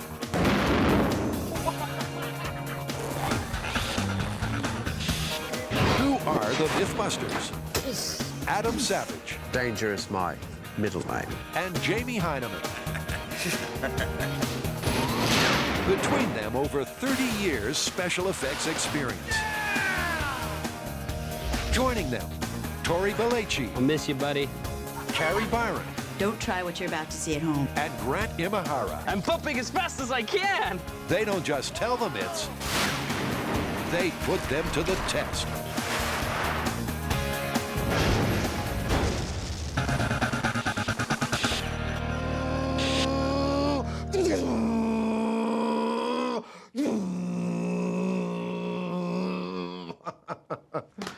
We got a whole new batch of Speed Freak myths to test this time. Yeah, like what? Well, you remember back in Series 2, we ran through a whole gamut of tests to beat the police speed radar? I remember it like it was only yesterday. To beat the speed radar, the team tried every trick and then some. This is gonna freak them out. A reverse microwave magnetron, an aluminum foil-firing chaff gun, the stealth bomber matte black makeover, even a fully foil-wrapped caddy. Foil's been foiled! None of them were invisible to the radar. All of them were totally Busted! I think if you're gonna get out of a ticket, short skirts and crying is still the way to go. But batting your crybaby blues may only work if the law enforcement officer is human. It won't get you anywhere with a clicking cop. But do the pole-perching legal eagles catch all the fast moves? Can a speed camera ever be outstripped? Feeling the need for speed, viewers have sent in 3 mythical ways to beat the camera cop. Well, the first one is that you could beat the speed camera by driving so fast through it, it doesn't have time to take your picture. Well, seems pretty straightforward. We get a speed camera, we get a car, and we just drive like heck. Yeah, we do! Woo! So, viewer myth number 1. You can beat the speed camera by driving so fast it can't see you? That'd be time to cue the souped-up supercar. But before we go high speed, Adam wants to test the theory in this car. This is a perfect car for the test because while it may not be the fastest car on the block, it is definitely representative of a totally average American car. If this myth is at all true, it ought to be true for your average car. Now, if you're worried about Adam and Jamie maxing out a very average car, This is a pair of 5-point racing harnesses. You're not alone. Because we've got to drive it at such high speeds, the insurance company requires we put some safety measures into it, and that's what I'm about to do. And so is Jamie. But how gas-axing a hole in the rear makes the car safer is anyone's guess. Once the bumper goes back on it, it'll be fine. Nobody will know. Until they have a crash, but I won't tell them. If this car can go half as fast as it's going in Adam's imagination, flip on the afterburner. It should be able to beat the sound barrier, let alone a speed camera. And I'm out! You ready? Yeah, I'm totally ready. Let's go. Let's go beat the speed camera. Speed cameras work like sonar. They send out radar pulses. The time it takes for the pulse to come back to the sensor registers the speed of the vehicle. If it's over the limit, a signal's sent to the camera to take a photo. The myth is, if you can drive faster than the pulses, it won't detect your vehicle. We got to beat the speed camera. And the only place where we can shoot this is our favorite tarmac at Alameda Naval Base. It's about 1.75 miles of perfectly flat road. It's absolutely ideal for our purposes. 2 men, Almost 2 miles of runway, one myth, one car, and no speed limit. It's just another day in MythBusters paradise. At least until it's time to meet the speedster's arch enemy, the speed camera, and the mastermind behind it. Great. Hi, Adam. Good to meet you both. Adam Teuton's cameras have been the bane of every leadfoot's life since 1987. So basically what I'm looking at here is a radar unit attached to a camera, a storage device, and a processor. Correct. That's amazingly simple. We try to make it as simple as possible. Over the years, how many tickets have your systems issued? I'd have to say millions. With millions of tickets under its belt, will Jamie at full throttle be fast enough to get in under the radar? And just how fast can an average auto go? This may look like a ray gun, but in fact it's a radar gun. Just in case the speed camera doesn't clock the car, Adam's handheld will still get a reading. I feel like a bullfighter. Come on! 40, 45, 50, 60, 60 miles an hour. From a standing start, the average auto speed is, well, average. A longer run-up should show what it's got. But does the driver have the right stuff? As usual, our biggest problem is not doing this particular stunt, but it's dealing with the insurance issues surrounding it. So we're going to have a safety person in the car with me. We're going to have a fire suit on and a helmet and the whole 9 yards, just in case we blow a tire and spin out and crash and burn and stuff like that. Ah, Jamie, ever the optimist. Based solely on my intuition and not any practical experience whatsoever, I estimate that we can get this car, or that Jamie can get this car, to just over 100 miles an hour. Is it enough to beat the speed camera? I suspect that it isn't, but I'm curious to find out. Let's go fast. Jamie's going to put the pedal to the metal while Adam tries to keep up in the safety car. The mustachioed maestro soon leaves Adam in his dust. But did he dust off the speed camera too? Did you get him? We got him. What kind of speed did you get? 100 miles an hour. 100 miles an hour. There he is. Not bad. Oh, and you got his license plate too. Let's see Jamie bat his crybaby blues now. Well, how'd I do? Ticket or no ticket? Oh, you got a ticket, you speeding scofflaw. We got you red-handed right here. One picture says it all. Jamie's been booked fair and square. Just for me, so we have a data set of more than one, which is always a goal on this show. Let's do it again. Do I have to? You do. Go. How'd I do that time? No faster. It's like there's not a whole lot of options here. It's like flat. I don't know, old man. I mean, maybe you just don't have what it takes. Them's fighting words, partner. Adam's hat seems to have given the dude some John Wayne tood. Well, the ticket tally is 2 runs, both at 100 miles an hour, 2 beautiful photos of Jamie's license plate, and 2 tickets. See if I can push the Phoenix here to its limit. Or has Jamie already met the edge? In 3, 2, and here we go. Adam's competitive streak's been triggered. The gauntlet's down, and so is his foot. Will he beat Jamie and the speed camera? How did I do? You did exactly the same as I did, for some strange reason. 100 miles an hour, and we got your picture. We can't call it on the basis of this test alone. We need more power. We need a different car. We need a real car.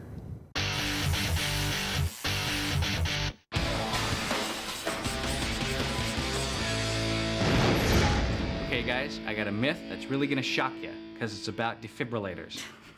Okay, that's like in the EMT shows with the clear. Yeah, but that's only half of it. It's also about nitroglycerin patches. Nitroglycerin? That's explosive. It's for heart patients, right? Yeah. The myth is that if you're wearing a nitroglycerin patch and somebody defibrillates you, the patch will explode. Electricity and explosives are not a good mix. But because nitroglycerin is a powerful medicine as well as a powerful explosive, they can get shockingly close. Nitroglycerin patches dilate arteries, increase blood flow, and when placed on the chest, relieve heart pain. But can these patches be detonated by the electricity from a defibrillator? It's true that these machines come with a warning to remove such patches before shocking a patient. But what happens if you don't?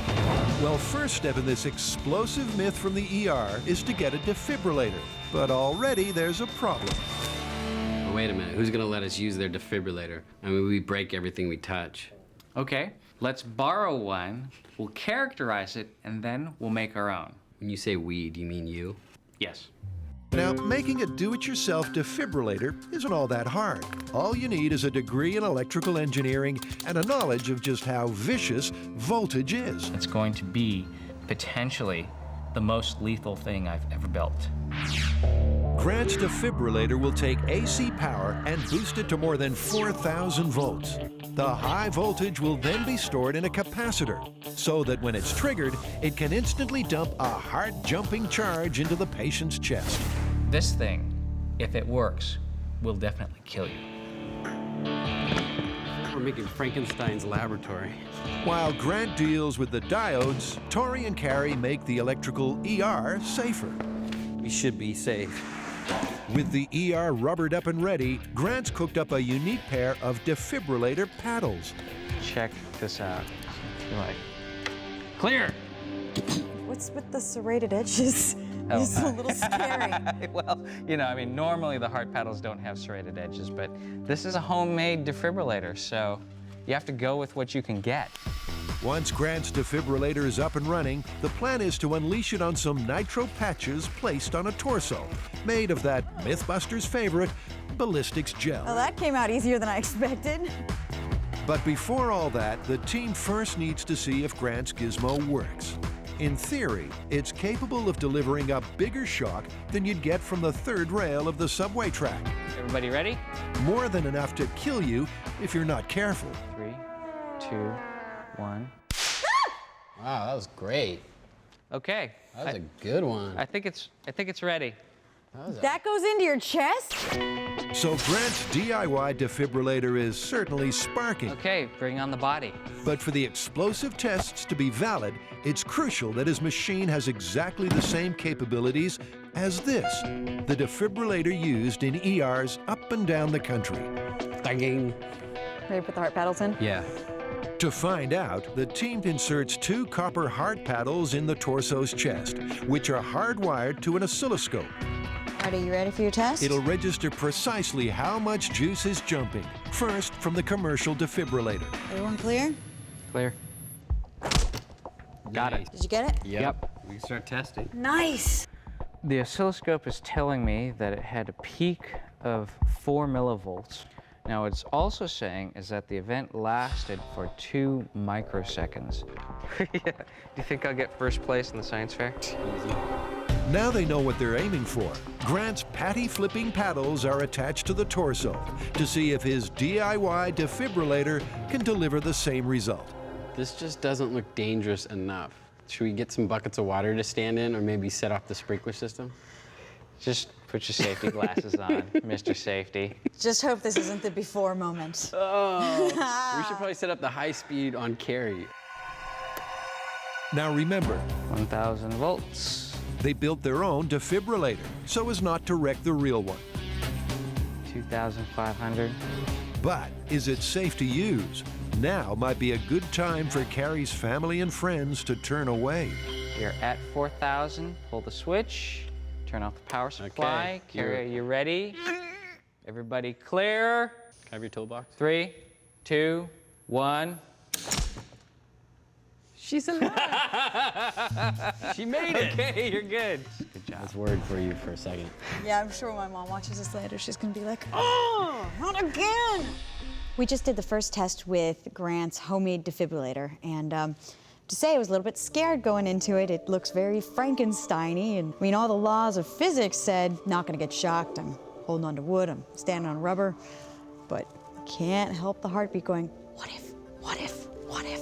The good news is this proves that it does deliver the shock into the ballistics gel body. Yeah, that's great.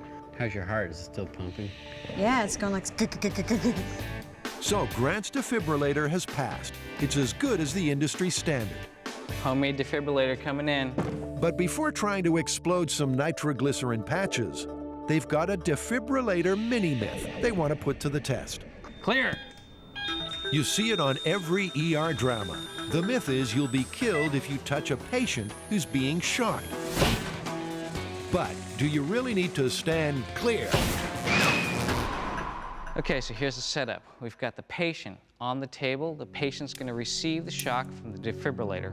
He is connected to the observer right at the wrist.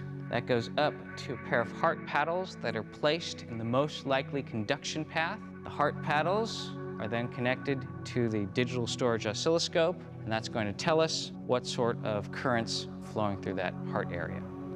There's a possibility of somebody being electrocuted here. Hopefully not one of us.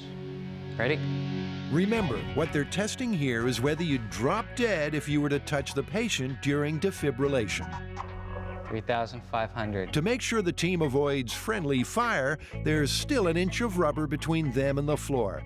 Oh, and the paramedics are on standby. 4,000 volts. Pull the switch.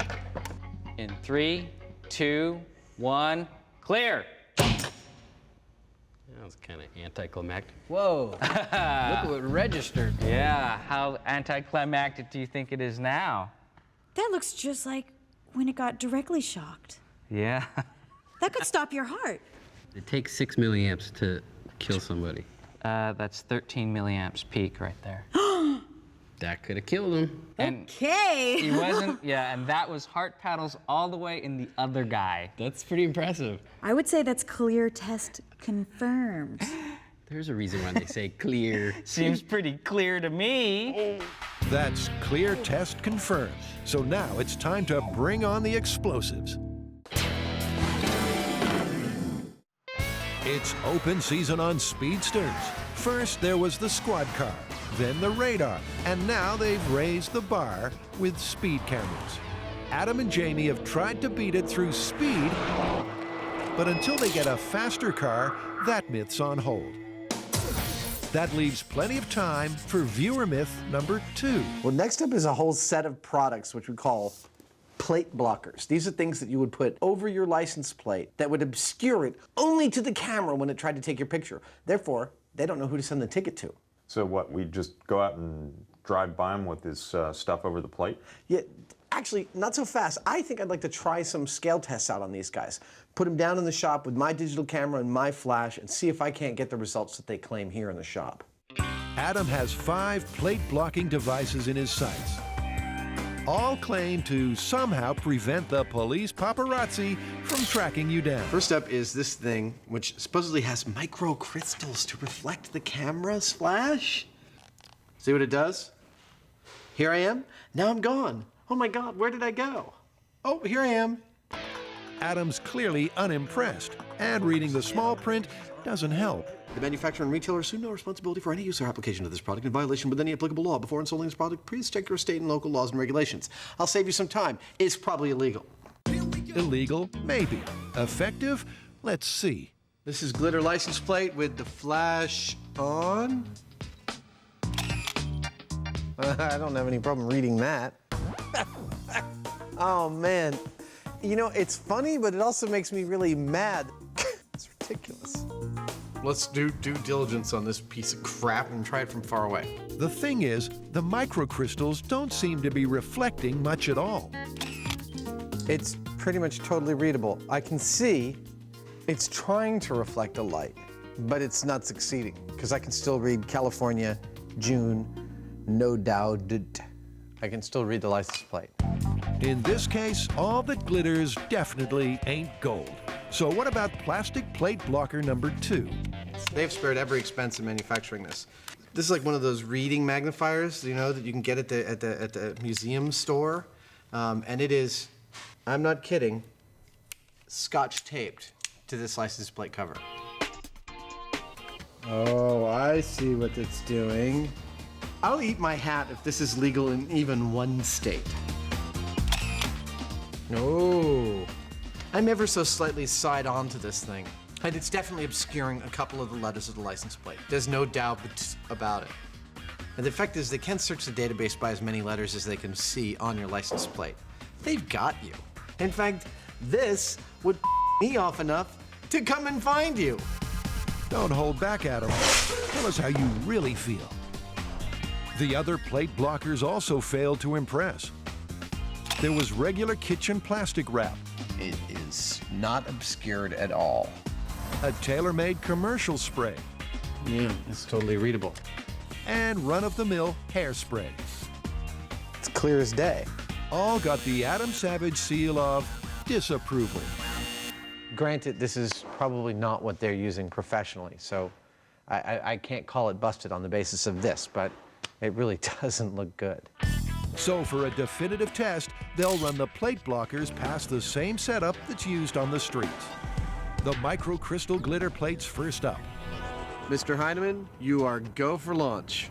Okay, I'll fire it up. I'll be right there.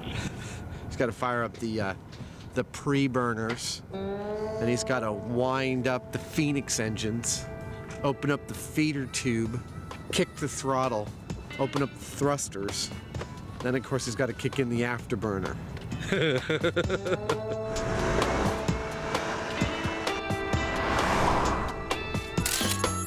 Oh! Traffic Police 1, glitter obfuscation technique 0. Next up is the lenticular obfuscation technique.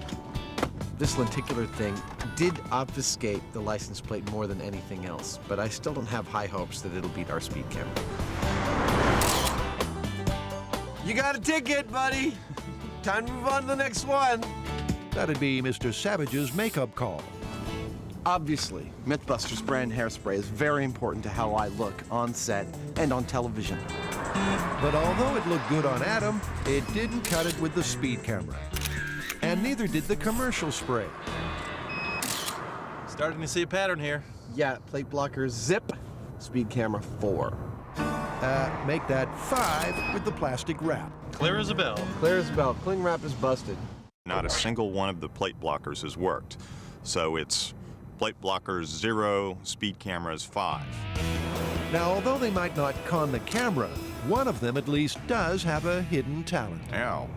I went like this, and it magnified through and burnt my shirt, and then it burnt my skin. I felt this sharp pain. So it will burn your skin, but it won't save you from a ticket. With the plate blockers well and truly busted, the boys are counting down the viewer speed camera minutes. It's enough to make your hair stand on end. Electricity on its own is lethal. Put it near high explosive, and you're just asking for trouble. But that's exactly what our brave band of Mythbusters are doing. 2, 1. Nitroglycerin is found in dynamite, but it's also used to treat heart patients. But according to this ER myth, if you hit a nitro patch with an electric shock from a defibrillator, it'll explode. With explosives, electricity, and Mythbusters, it's time to move the whole shebang to the bomb-proof backyard bunker. It's finally time to start our nitroglycerin patch tests. Now we're going to start with the modern nitroglycerin patches. They're the most common to get. And we're going to use one patch, and we're going to defibrillate our patient here at 200 joules. With a cataclysmic catastrophe on the cards, they're taking no chances. For this one, the ballistics gel torso and Grant's DIY defibrillator are going to be home alone. We've taken a few safety precautions so that we can do it remotely. We have our paddles. They are clamped to the body, and then Grant has the remote trigger outside of the bunker. So we'll set it all up, charge it, we'll get out of the bunker, set it off remotely. So if there is an explosion, none of us get killed. Sounds good. The only trouble is it's pouring with rain, and the bunker ain't exactly waterproof. Hey, you guys, we got a little problem here.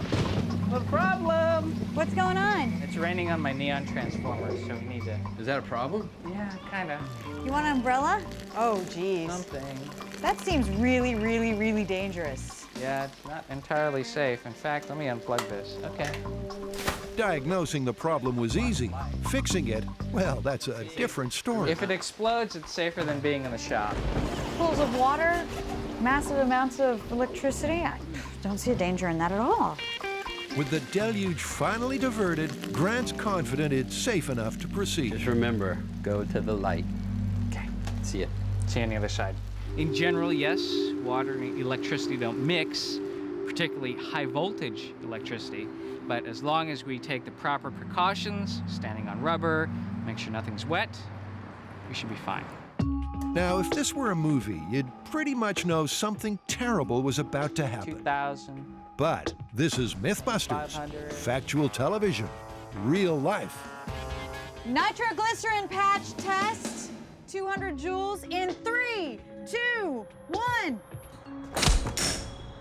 I didn't see any explosions. I didn't see any arcing, anything at all. Nope. Like I said, this is real life, real results. In this case, an awful lot of nothing. We didn't get any explosion at 200 joules. Let's ramp it up to 360. Give it the maximum power. But cranking the power to the max, No explosion, guys. even putting the paddles right on the patch, It arced, it sparked, it didn't ignite. Well, I think one of the problems here is it's just not going to arc to the plastic. It's just not going to do anything there. And there is an old nitroglycerin patch that has sort of an aluminum in the plastic. Maybe that would arc from the spark. More conductivity would definitely give it a higher likelihood of arcing. Should be easy to get a couple of those, no? Actually, Tori, that's a no. Aluminum-backed nitroglycerin patches were phased out in the 1980s. So Carrie's making some of her own. And this is see? conductive? That's what I was gonna let you find out for me. Ooh, look at that. Oh, that's cool. Now, I'm sure that stun gun Tori's using comes with a warning. That is cool, look at that. Something along the lines of, not a toy. Look at it burning. Use with caution. Look, I wrote my name. Keep out of reach of children. Oh, Tori, are we gonna ever have an episode where you don't hurt yourself? I didn't think it was gonna hurt me. Thought I had that one under control. Also not under control is the weather. Oh, great. The water level has risen. Outside and inside the bunker, the big wet continues. It doesn't do a lot of good to have rubber mats when they're submerged in water. A bit of electricity and a lot of moisture. What could possibly go wrong? Okay, try not to stand in the water. What is it? The first day of rain we get for the entire year is going to be on the day that we're using high explosives and electricity. Woo! 2,000 volts. Now, does anyone else find this somewhat alarming? Raincoats, volumes of voltage, and a welter of water. Look at it, it's arcing from the screw to the wood. Okay. Stop. Tori's on hairdressing duty to keep it dry enough to prevent shorting. Well, that's the theory. I got water pouring down my back. Folks, it goes without saying, never, ever, ever try this at home. Somebody want to get a 2x4 just in case they need to knock us apart? Perhaps the least lethal thing to happen now would be if Carrie's homemade foil-back patches exploded. 3, 2, 1. You see a spark or anything? Nope. See an explosion? No. Just like the modern plastic patches, maximum voltage, foil side up, or foil side down. No reaction. Even putting the paddles ridiculously close causes no kaboom. It arced right over that patch, and I didn't see an explosion. No explosion. I don't think that the concentration of the nitroglycerin is high enough to actually get any sort of explosion. I mean, that's it. This myth is going down. The myth may be going down, but it's not over yet. Because when it comes to the MythBusters and explosions, no one goes home disappointed. We're gonna blow that nitro patch up. You bet we are, buddy. Adam and Jamie are getting wrapped up in their quest to beat speed camera myths. Can someone unwrap me? Turn off the camera and help me get out of this thing. So far, it seems there's no way to get one over on the super sensitive Speed Slayer. But just how responsive are they? It's time to test viewer myth number 3. You know, I heard once that those speed cameras are so sensitive that they'll pick up a bird flying past them and take a picture of it. You know, I hate to play devil's advocate on this, but I can't see it working. I think a bird is just too tiny to be picked up by the radar. We should get some trained birds and fly them through the path. Okay, and maybe a really fast trained bird. 1, make that 2 really fast birds coming up. There you go. She's got hat hair this morning, but she'll shake it out.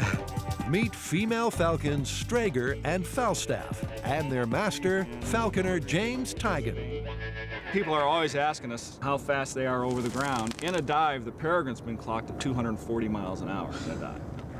They've put G meters on them, and they break G meters at like 18 Gs. With a sales pitch like that, the birds seem more than qualified for the job. But what do they like to drive? The job is to hold on to that knot, and then I'm going to put this in here like this. Wow. Put this into your body. There you go. You don't want to look like a geek. I am a geek. Oh my God. I gotta say, of all the animals we've worked with on the show, from skunks to goldfish to octopi, this is the coolest. Yeah, they're beautiful, gorgeous animals. Like even Jamie is expressing a little awe. The birds certainly have made Adam and Jamie sit up and take notice, but will the speed cameras see them? I don't think the speed camera is going to pick up the bird. My guess is based on the practicality of operating a speed camera. When you get the disc out of the camera and you're looking at all the license plates, you don't want a lot of pretty pictures of birds. Something tells me they designed that out of the system and that they don't pick up birds flying. Well, there's only one sure way to find out. I think what we'll do is we'll send my associate, Kate, downwind. She'll release the bird. I'll call the bird. We'll do a straight downwind run. She'll come right on marks, hopefully. Let's do it. With the speed camera in position and poised to take a picture, Falcon Airways Flight 001 is cleared for takeoff. I'm actually picking her up at about 40 miles an hour. Adam's radar is clocking her at 40, and the camera's preset to go off at just 10 miles an hour.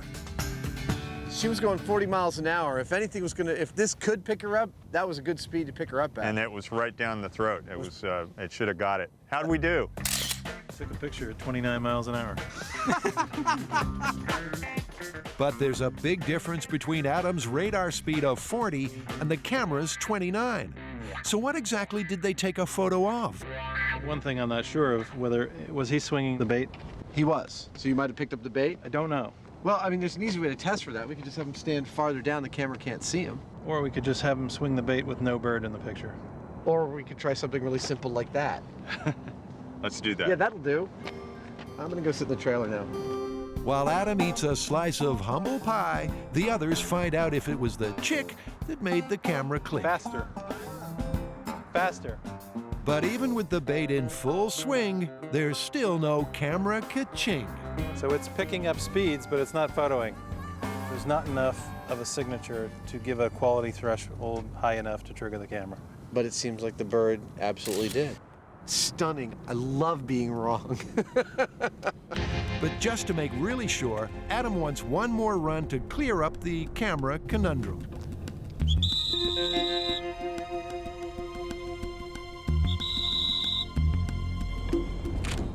I heard the camera go. I think We got it? Yeah. Awesome! Man, 2 for 2 with animals, no less. Oh, man. Amazing. That's pretty conclusive to me. The speed camera was, in fact, able to pick up a bird. That's good stuff. That would be myth confirmed. Let's give the bird a ticket. At 41 miles an hour, this speedster's just had her first brush with the law. What we think is we're going to put a license plate on her right about here. It's a little bitty one, you know? If you can see me, you're too close, something like that. You did very good, sweetie.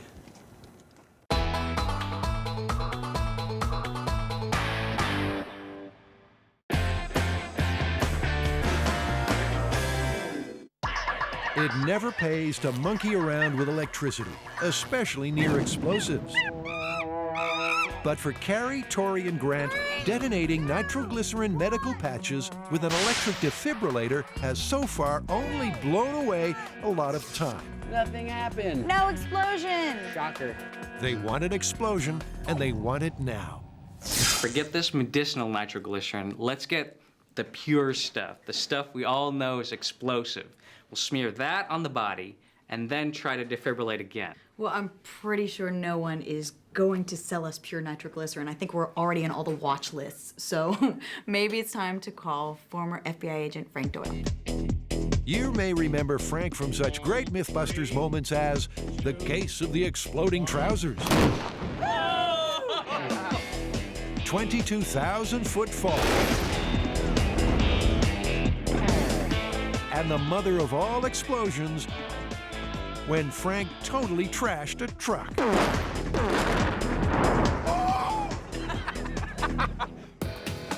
Today, Frank's back to help change the MythBusters script from Mission Impossible to Mission Accomplished. It's cooking juice. Access to nitroglycerin is strictly controlled, and it's highly dangerous to transport. Good stuff, good stuff. So Frank's brought his buddy James Crippen along to refine a premium blend from another explosive that contains a high proportion of nitroglycerin. I think our chances are pretty good. We can probably get it to go bang. Impact's the best way to detonate nitroglycerin. So to see if Frank's batch is up to scratch, the job falls to Grant's automatic hammer. So what we got here is our nitroglycerin impact test. It's our first test of the day just to see if the nitroglycerin is working. We have Grant's robot, and this is hooked up to an air line, which he can trigger from a remote spot. Here's the anvil, our hard surface, nitroglycerin, high-speed camera so we can catch the action, and we can follow the line all the way back to Grant with the trigger. Ready for this? 3, 2, 1. That wasn't an explosion. Hey, we got a puff. It did sound like a cap. So did it or didn't it explode? Okay, hit the target. Yeah, smells smoky. Frank's keeping the jury out until he's seen the high speed. Camera's coming down. Yep, Oh. that's smoke. Yeah. That's awesome. Nice That's work, great. Frank. So that's what we were looking for. That Good juice, definitely good juice. So Frank's nitroglycerin sure is explosive, but can it be detonated by an electric spark from a defibrillator? The ballistics gel torso is wheeled into place, and once again, the paddles are placed close enough to spark. You want to put a little drop right at where the two paddles touch? The team has put just a patch-sized drop of the nitroglycerin oil on the torso's chest. But will this be enough for a boom? If we got a good arc and a good contact there, should work, theoretically. So we're hot. You guys ready? Yeah. Yep. Okay, so this is 360 joules maximum power. 3, 2, 1. I saw a spark. Yeah, I saw the spark. I didn't see any smoke. No explosion. No. Now, if concentrated nitroglycerin cannot ignite with the defibrillator, the patches are never going to explode off your chest. It's not gonna happen. It's just another flash in the pan. If the defibrillator can't detonate this concentrated nitroglycerin, then it'll never detonate a patch. It's myth well and truly busted. All right, what do you think? I don't know. I mean, there's still a pool of nitroglycerin right where the paddles are touching. And it's still wet underneath. And there are absolutely no burn marks. I'm not seeing the carnage from any sort of explosion here. And I think we've replicated all of the circumstances. So what's left? Frank? We need an explosion. This would be the moment Frank's been waiting for. With the myth busted, it's time to replicate the results. How can a defibrillator cause a kaboom? Well, luckily, Frank came prepared. We're going to shift over to some real explosive that we know that works. We're not going to use a lot. It won't take a lot, but our Jello friend there is going to probably go away. With Grant's defibrillator now past its use-by date, Should we take these back to the shop for the barbecue? all that's left is for Frank and his blow-it-up buddies to prepare our patient for a trip of a lifetime. You played doctor before? Yeah, but not with ballistics. Well, we're going to do a little chest surgery here. We're going to put the nitroglycerin in there because we want to get rid of the rest of what we have, and then we're going to put some assistance in there, some additional assistance. I get what you're talking about. To help you out with your wish. I see where you're going. For days, they've been dumping high voltage into their dummy. Now, with his liquid lunch of nitroglycerin plus assistance, they might finally turn the torso torpedo. Okay, we will need everybody to move back for safety reasons now. 3, 2, 1.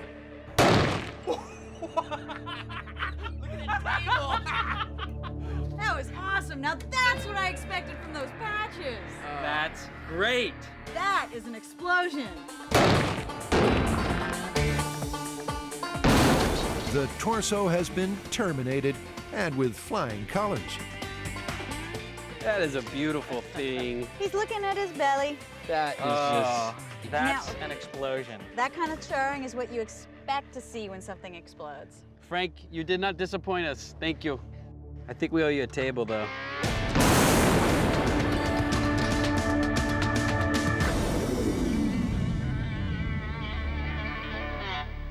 Well, we finally got an explosion. But it had nothing to do with nitroglycerin. Yeah, it had everything to do with the bomb squad. But at least we can say, if the defibrillator did not ignite and create an explosion with highly concentrated nitroglycerin, way more than you'd ever find in any medicinal patch, that this myth is totally, totally busted. It's busted.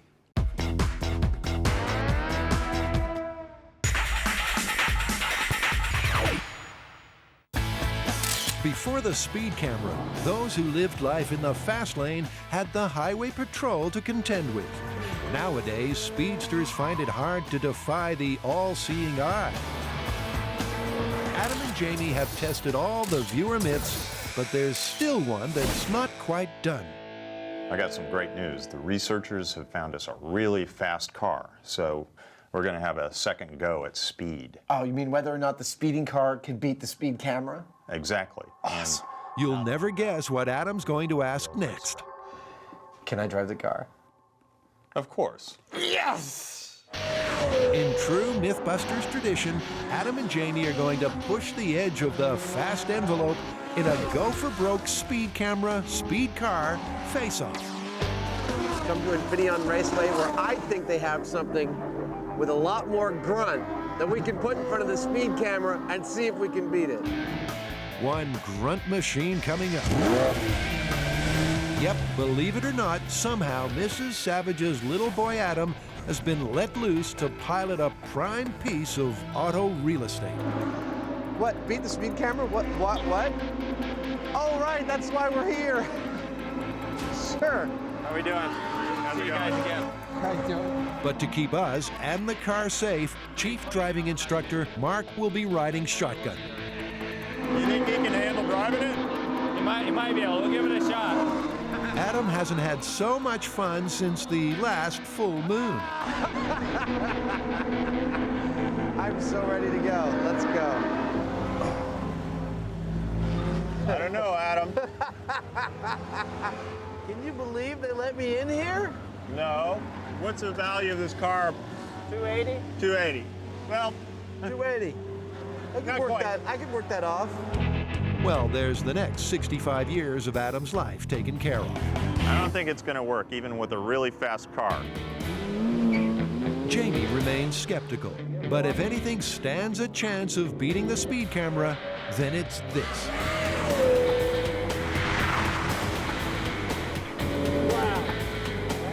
He's a little over 100 miles an hour. That's not much better than your average auto. Is that all you've got, Adam? So what do you say, ticket or no ticket? Ticket. There's the evidence. So it is. There he goes again. But even with Mark urging him on, More. 118. it's not enough. 102. He's slowing down by the time he gets here.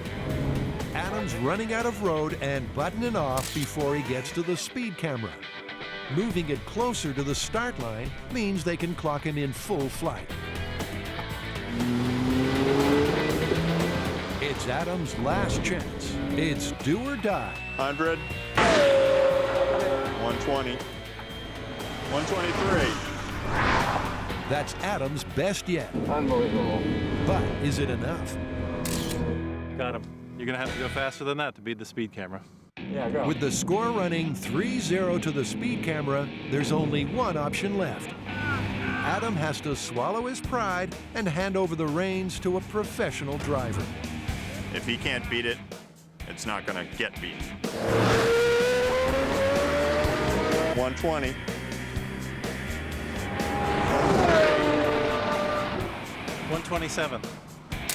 Mark's first run is not much faster than Adam's. So, what do you do?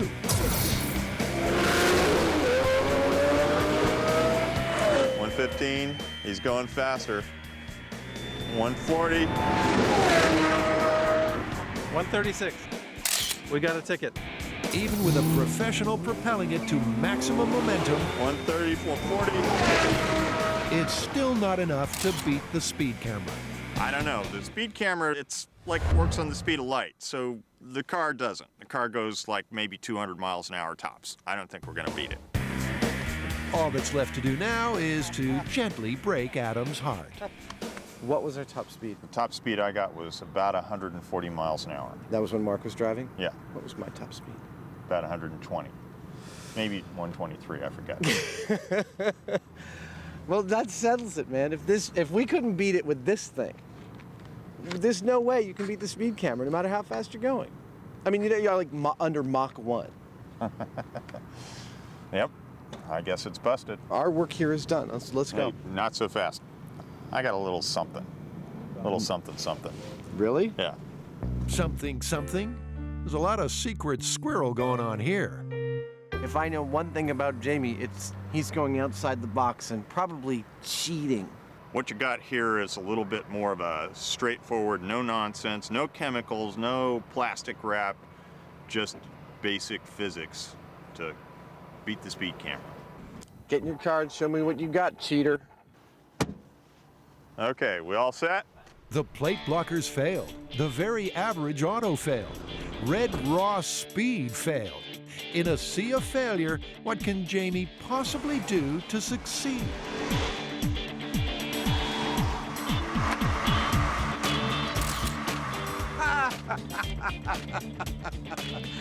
Nicely done. Very, very clever.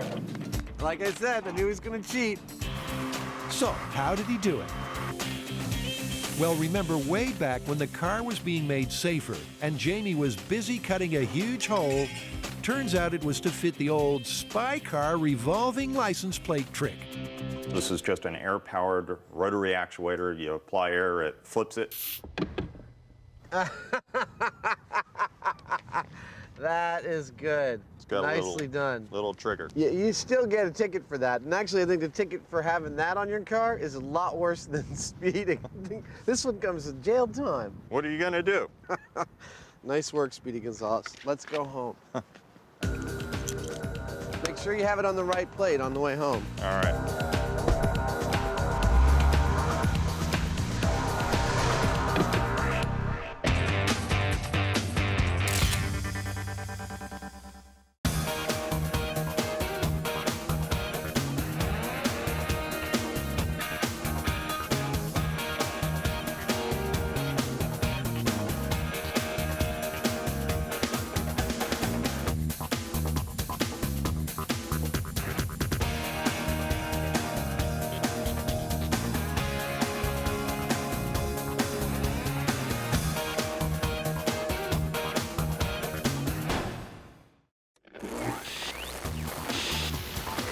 On this episode of MythBusters, it's a dog's life. The team is on the trail of 3 canine conundrums. It's a dog-eat-convict world out there. First up, it's Prison Break, MythBusters style, as Adam and Jamie sniff out whether you can beat the bloodhound. Man, that's incredible. Then Carrie, Grant, and Tori test mythical techniques to sneak past a guard dog. Oh my God, this is not working. This is not working. This is not working. Mush. Finally, Adam and Jamie test the proverb that you can't teach an old dog new tricks. Sit.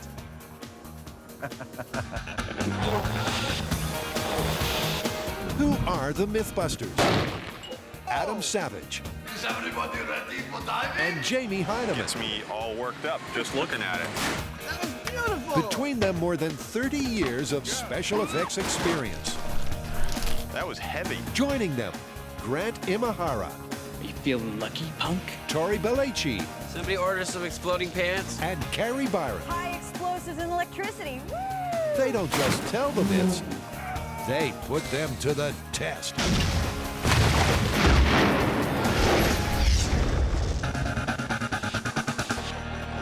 Have you heard the one about the Dyslexic Philosophers Convention? No. The topic of discussion is there a dog? What are you going on about? It's time. We're doing an all dogs MythBusters dog special. We have been inundated with myths from the fans and on the website, and now it's time to put them into a show. Okay, sounds like fun. Yeah.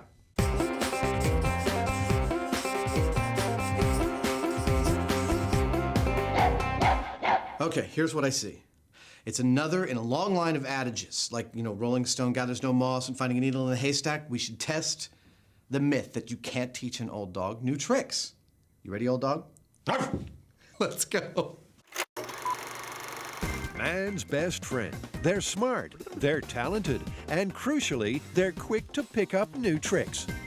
But the question is, are our canine companions' learning days behind them when they reach old age? What's that you say? What's the plan? Excellent question. I think it's pretty straightforward. I think we bring in a couple of dogs and we see if we can teach them some tricks.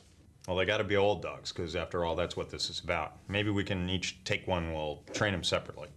They should be also as close in age as possible. I mean, preferably they're from the same litter, couple of brothers, brother and sister, something like that. And we can do some kind of, like, a dog show. What do you think? A MythBusters dog show at the end? That's perfect. Let's do it.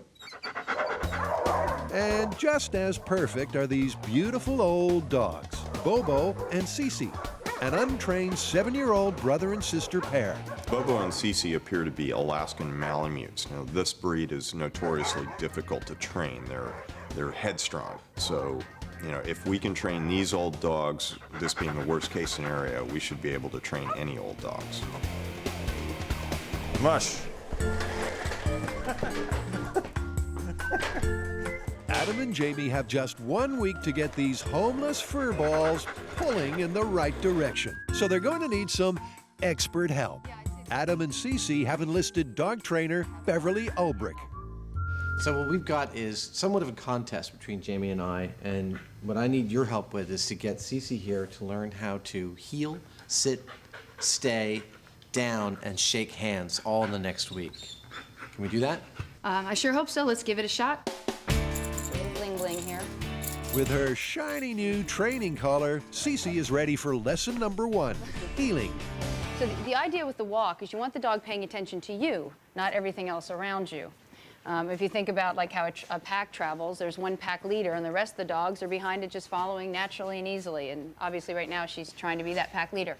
Beverly's theory about dog training is to let them know you're the pack leader. So it's all about conditioning the dog both positively and negatively in ways that the pack leader would do. You give them affection when they do right, you give them a scruff on the neck, just like the pack leader would do when they do wrong. And as long as you repeatedly do that, and you do that exactly when they're doing stuff right and exactly when they're doing stuff wrong, they'll become much more manageable, because they all want to be part of a team. That's the theory. And for old dog Cece, it seems to be working. Already, she's surprisingly well-heeled, which begs the question, how old is old when it comes to dogs? Well, how old is old when it comes to people? It's pretty subjective. However, the best estimates that the vet has is that Bobo and Cece were born about 7 years ago, which in human terms, for their size, makes them approximately 50 years old. That'd be about in the butter zone for our test. Indeed. Outside and school starting for old dogs Jamie and Bobo.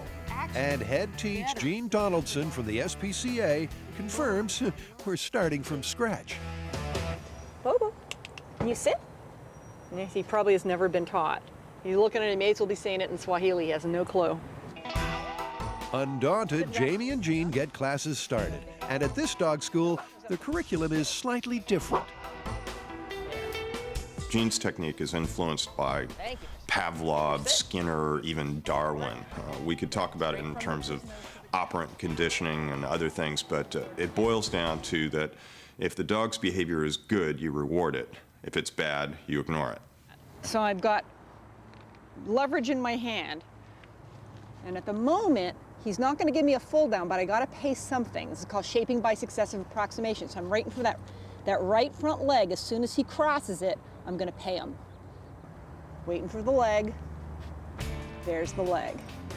With Bobo getting down and Cece also responding well to the first day's lessons, doesn't that mean this myth is already busted? I think the myth is looking pretty bad at this point. The real test will come, I think, with the handshake. I think all the other stuff, heel, sit, stay, those are your pack commands, you know, just getting the dog to understand your words for what it naturally wants to do. But shaking hands, that doesn't happen in the wild. I think that's really going to be where the rubber meets the road and whether or not these dogs can learn a real trick.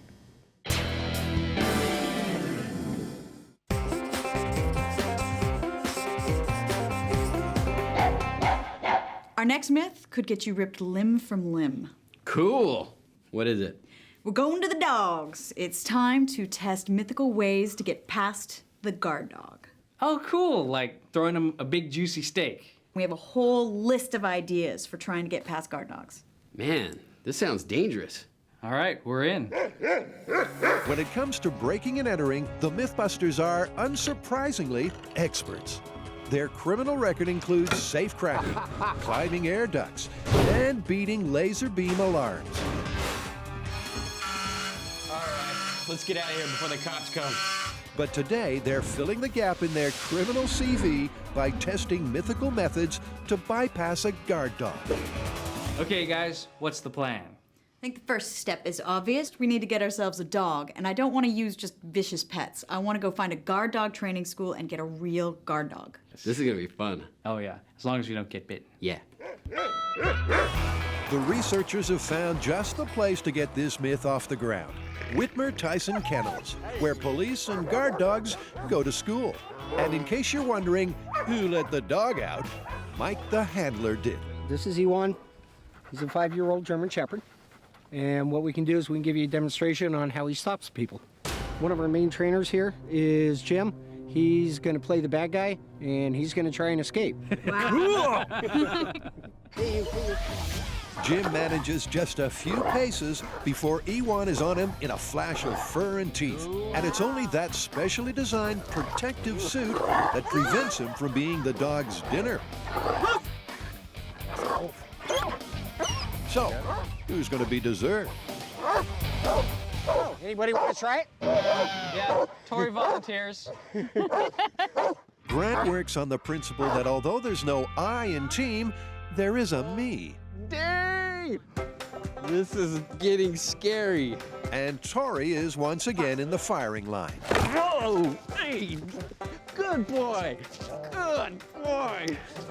Whoa! This dog's got some bite! Oh yeah, I can feel the pressure on my arm. Oh. Yeah, you got the big suit on, it's gonna protect you, but man, you see that dog barreling down on you with his teeth exposed and it's growling, and then it takes a bite on you. It's pretty scary. And then there's a couple of points where he got his teeth around my arm and I could feel the pressure bite down on my arm. There was, you know, it wasn't the teeth weren't piercing into my skin or anything, but you could definitely feel the pressure. So that's Ewan the guard dog. Fast, focused, and furious. And the team now know what the myth is up against. Oh, that pinched the skin! Looks like we got ourselves a good guard dog. Ewan is vicious. Yeah, that dog was biting with over 550 pounds of pressure. Yeah, I wouldn't want that biting on my leg. So what kind of mythical techniques do we have to get past him? We have distracting them with a big juicy steak. We have acting aggressive, acting submissive. We also have wolf urine. We have scent of a lactating bitch. What? It's supposed to calm them down. We also have urine from a bitch in heat, which is obviously supposed to distract them. Well, he is a male dog. Well, we can't forget the enclosure that we're supposed to build to do our experiments. Well, let's keep that simple. We'll close off an area with the chain link fence. We'll put a safe in the middle, put treasure in it, and then we'll try our different techniques, see if we can get to the safe, get the treasure, and get out safely.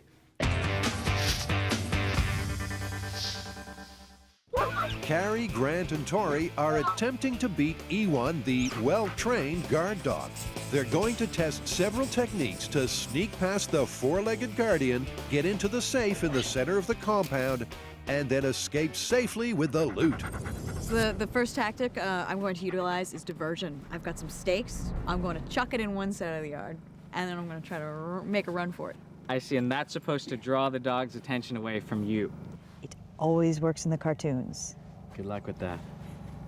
Carrie gets into the dog-proof safety suit and then gives it a test run.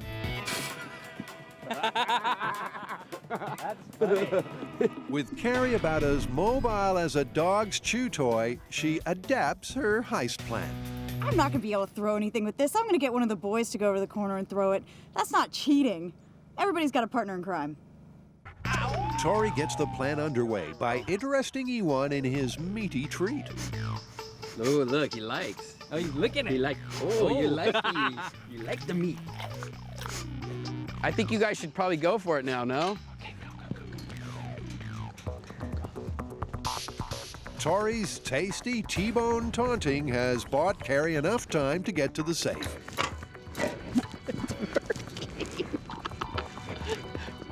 But then Carrie's accomplice turns nasty as Tori throws the steak into the compound. Not at me!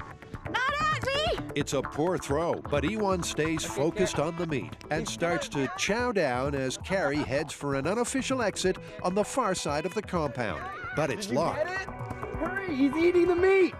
Meanwhile, Ewan has finished the first course and goes back to Tori for more. But when Tori doesn't have another steak ready, Ewan goes to work. Move.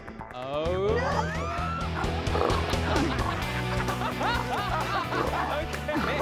Okay. Get him. Oh, that was great! It totally worked! Well, kinda. The delicious diversion did distract Ewan long enough to get to the safe and secure the loot. But poor planning meant that Carrie ended up as the main course. But the necklace is somewhere inside the suit. I swear it's in here. I grabbed it. So it's plausible to distract a guard dog with tasty treats. But without that suit, Carrie would have been breakfast. Well done. Next up, Grant and Tori are tackling two myths which an animal behaviorist and fan of the show suggested. And they're both based on the concept that by using body language, you can persuade the dog to leave you alone. First into the ring is Grant, and the theory is Ewan will take Grant's submissive posture as proof he's not a threat. Oh my God, this is not working. This is not working. This is not working. I don't think it's working. But it doesn't work. Next, Tori attempts to take alpha dog status by getting aggressive. But his top dog impression simply results in him being the dog's lunch. With the score MythBusters 1, Guard Dog 2, it's back to Adam and Jamie. So how old is the phrase, "you can't teach an old dog new tricks"?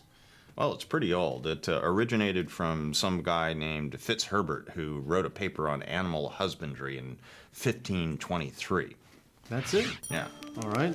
The dogge must learn it when he is a whelpe, or else it will not be, for it is hard to make an olde dogge to stoop.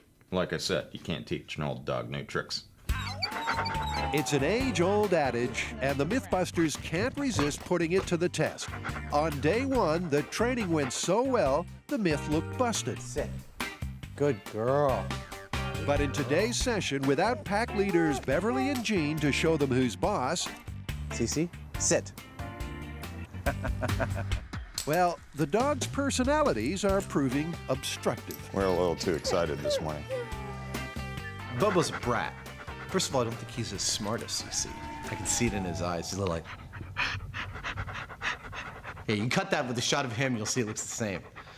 Cece is a very shy dog. She is submissive, used to being submissive, and it's very easy for her to just shut down entirely. Oh. Clearly, Adam and Jamie need help from the professionals. What I'm seeing here that might be happening is she might be a little more intimidated by you.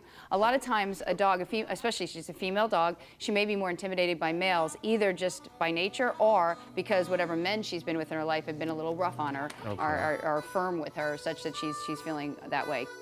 But a session or two with confidence-inspiring Beverly and timid Cece is responding not only to the expert, Gonna sit, good baby. Good girl. She's listening to Adam. Down. There you go. Good down. Girl, good down. Now she's really engaging. This is great. Outside, Gene has Bobo the Brat focused, and he's flying through all his lessons. And Jamie's not doing so bad either. Nice job. I tell you, I've seen a million genius dogs go nowhere because of crappy training. With 4 days of training complete, our elderly Alaskan Malamutes have come a long way. Yes, I could give him it. That's Good boy. Good, good, good, good. Good boy. Good. But the proof will come in the final exam when Adam and Cece go head-to-head with Jamie and Bobo in a show dog showdown. Bobo, you gotta behave or we're gonna make you into a coat.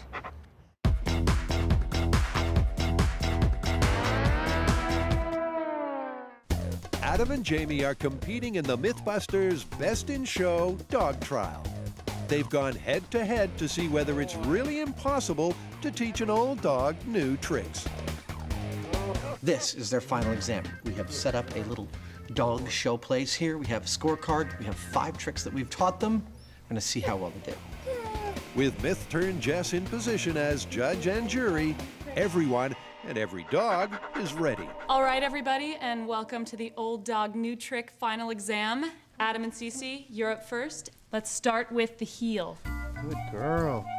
With Cece in good position alongside Adam and not pulling on the lead, Judge Jess hands out full marks. Nice work, Adam.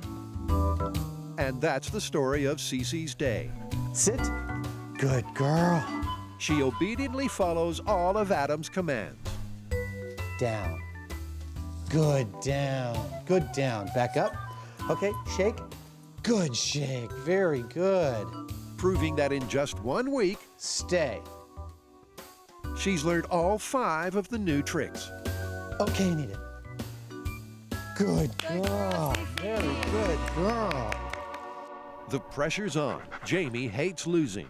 He'll be determined to match Adam's faultless performance. Down, down. Good shake. Good boy. Bobo succeeds in all of the tasks to Judge Jess's satisfaction. Bobo, stay. Stay. Until the stay. Maybe Jamie's fur coat threat backfired. Here, you stay there. Bobo wouldn't hold for the required 20 seconds, but Judge Jess has generously given him a half point for his efforts. 9.5 out of 10 ain't bad at all. So, seems to me that you can, in fact, teach an old dog new tricks. I agree. This one is totally busted. And one of the more cuddly myths we've ever done. With old dogs busted, Adam and Jamie have sniffed out another mutt myth. So, can you clearly communicate what clever canine conundrum you're currently concocting? What? What's the myth? Bloodhounds. What about them? We're gonna test whether you can trick bloodhounds like they show in the movies. You and I get to play fugitives? Something like that. Oh, cool! Bloodhounds are the ultimate canine super sleuths. Used for police work all over the world, their capacity for sniffing out a human trail is legendary. And where there's legend, there's myth. Flick on a fugitive film and you'll likely see bloodhounds being baffled with ease. But is this really true? So what's the plan with this one?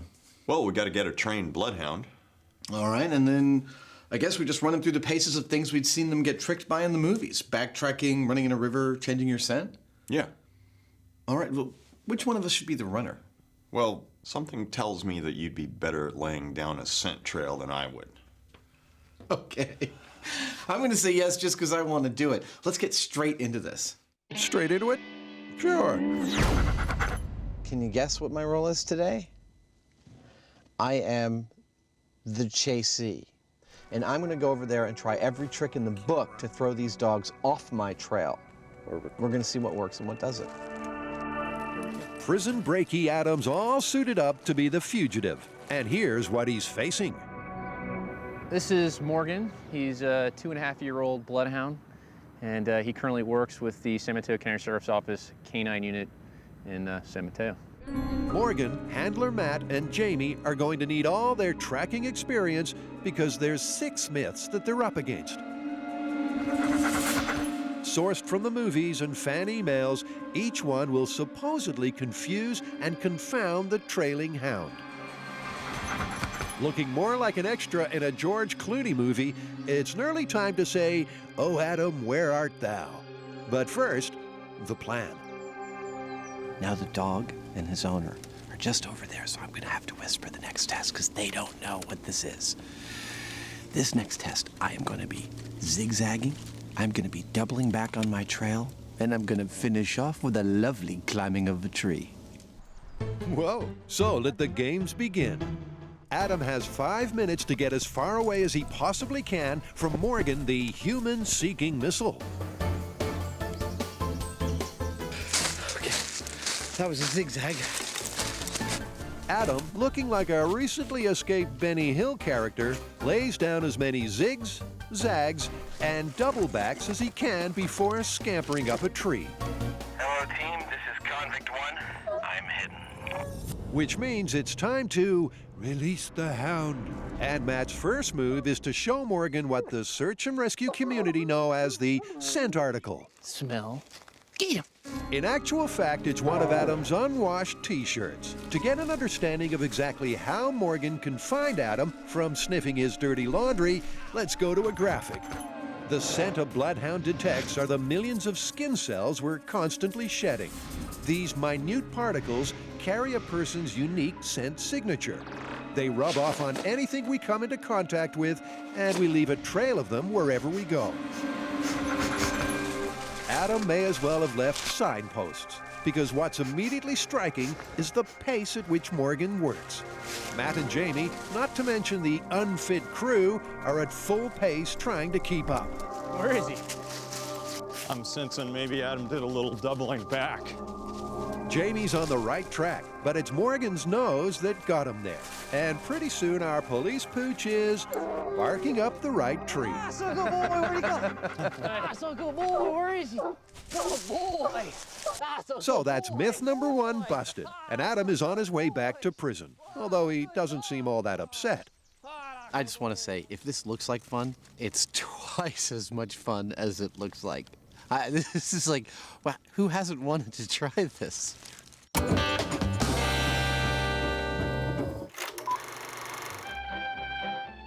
Put a puppy in a hat and get it to yodel, and it's no wonder that dogs are a man's best friend.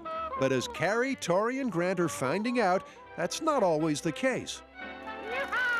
They're testing mythical ways to beat a vicious guard dog. Distraction by dinner proved successful, but changing their behavior was a dog's breakfast. So next thing we're going to move on to? Scents. Scents. Makes Makes sense. Oh, so the team are going to test 3 theories from the fan site. With a spritz of the scent of a lactating dog mother, Ewan will be a puppy in Grant's hands. Carrie will douse herself in wolf urine to intimidate him. And a hint of scent of a hot lady dog, and our alpha male will be distracted enough for Tori to slip by unnoticed. First up is Grant with Ode to Dog Mother. What's the theory behind this? Well, the lactating mother smell, they secrete a pheromone that makes the puppies feel more at ease. It calms them down. So this is supposed to calm the guard dog down? Yeah. Grant and his pheromones enter the compound, but Ewan is no one's puppy. It's not working. It's not working. That's another one busted. What's next, Carrie? Now, this is a myth that quite a few people believe, so I'm really interested to see if it's true, see if it works. Wolf urine. Now, urine is a big communicator in the canine world, as I'm sure you've seen dogs marking their territory everywhere. Imagine a wolf marks its territory where a smaller dog is. Basically, with a splash of stinky wolf wee, fresh from the internet, where else do you get it? Carrie's trying to intimidate E1 by smelling like the big bad wolf.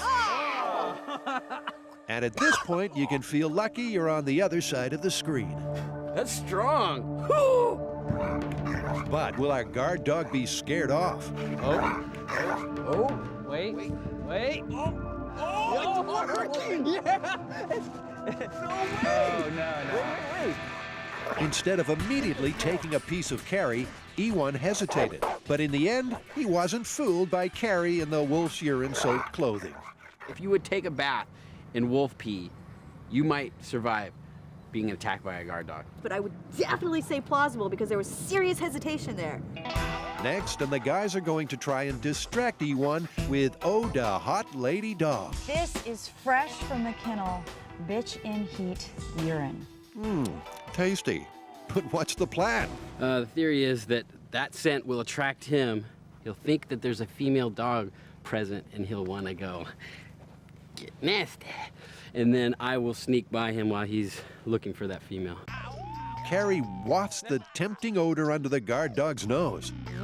Oh, you like? yeah. And suddenly, Ewan has his mind on another job. Come on, big boy. Come over here. You smell that? He's definitely interested. And Carrie ups the stakes with a urine-soaked rag and a little trail of scent along the fence line. Tori tippy-toes inside, and incredibly, the plan appears to be working. Ewan, oblivious to the intruder, is simply thinking hot lady dog thoughts. Look at the drool coming off of that dog. Those chops are soaked. I can't believe it. We just did bitch and heat, and it worked. The dog was totally distracted. He had his face down in the urine the whole time. Every once in a while, he would look up, check me out, see what I was doing, but then he would go back to the urine. I just slowly walked over to the safe, got the jewels, and slowly walked out. I mean, he didn't even act like he was gonna try to attack me. It's pretty impressive. Yeah! Yeah! It worked! Bitch and heat. Give it up. Nice. While Tori shakes his booty after securing the booty, the final results for beating the guard dog are in.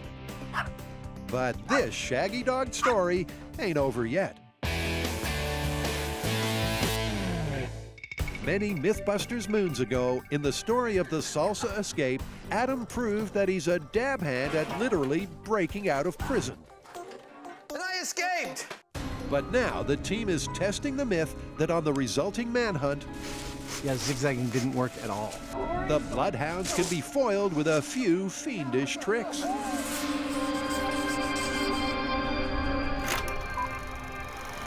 Adam's next escape attempt uses a classic filmic fable. It's the old cross a river to trick a dog technique. So, gentlemen, this is like a game of hide and seek to space the tree. Jimmy, let me know every minute you know that I'm gone, up to 5 minutes. Okay? Okay. I'm trying to not let the dogs see where I'm going. Okay. Look at the tree, bro. And he's off. With a 5-minute head start, Adam attempts to lose his pursuers with multiple river crossings. And just like the movies, he makes his way up one stream for at least 100 feet before getting back to dry land. But did his tactic wash away the trail? At the first watery obstacle, the evidence is no. Oh, great. Because Morgan doesn't even pause. He's following and finding Adam like he has a homing device. Ah, so good, boys! Ah, so good, boy! No way! That's impossible! What a good boys you are! Dude! That didn't take, it took you less time than the first 2 tests. You're just a stinky guy. What can I say? I guess all the sweat from running equals, a bunch of fear pheromones or something. Man, that's incredible. It's a dog-eat convict world out there.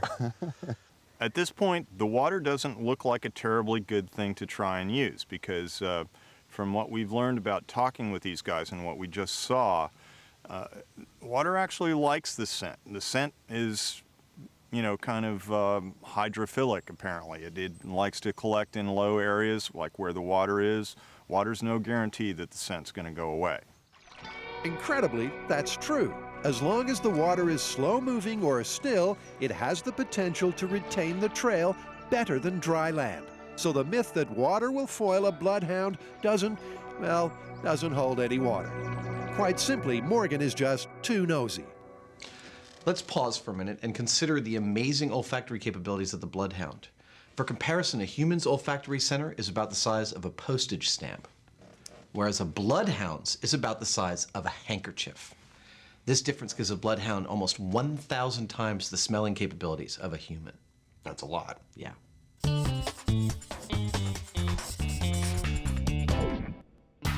Adam is once again on the run. Maybe he escaped before he had a chance to use the prison gym. Seeing as he won't be able to outrun Jamie and the Bloodhound gang, he once again uses film folklore. In Cool Hand Luke, hero Paul Newman conjures up a cloud of peppery spices that, when inhaled, supposedly blind the dog's noses. Could this be the method that messes up Morgan? This time I used MythBusters brand ground pepper. I had a confidant of mine stash it in this barn where I knew it would be. And I sprinkled it all over the floor of the whole barn, and then I jumped out the window. And the theory, this is right from the movies, is that the dog smells pepper. Can't smell human smell anymore. With his trail trap of nasal disaster set, Adam hunkers down in his hidey hole. And Morgan and his team of human handlers, ignoring the spectacular scenery, soon arrive at the barn. Where'd he go? Where'd he go? Couldn't be in there. Let's go. Come on. Let's go. Where'd he go? But after a couple of circuits and no sneezing, Morgan finds the trail leading away from the shed and right to a very busted Adam. You found me. Despite the peppery problem, Morgan once again gets his man. Well, I think we've proved that it doesn't work. Yeah, well, it didn't hurt Morgan. So what's next? I got another one up my sleeve, but I'm not going to tell you what it is. I can't wait.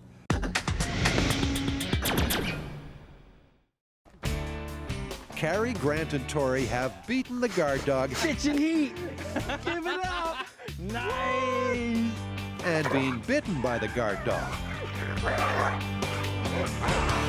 You know what? The most obvious one, using a stake, actually beat the guard dog. And the bitchin' heat scent, that one worked as well. And you know, I really feel that if you were covered head to toe in the wolf urine, we would have gotten a better result. If you could stand it.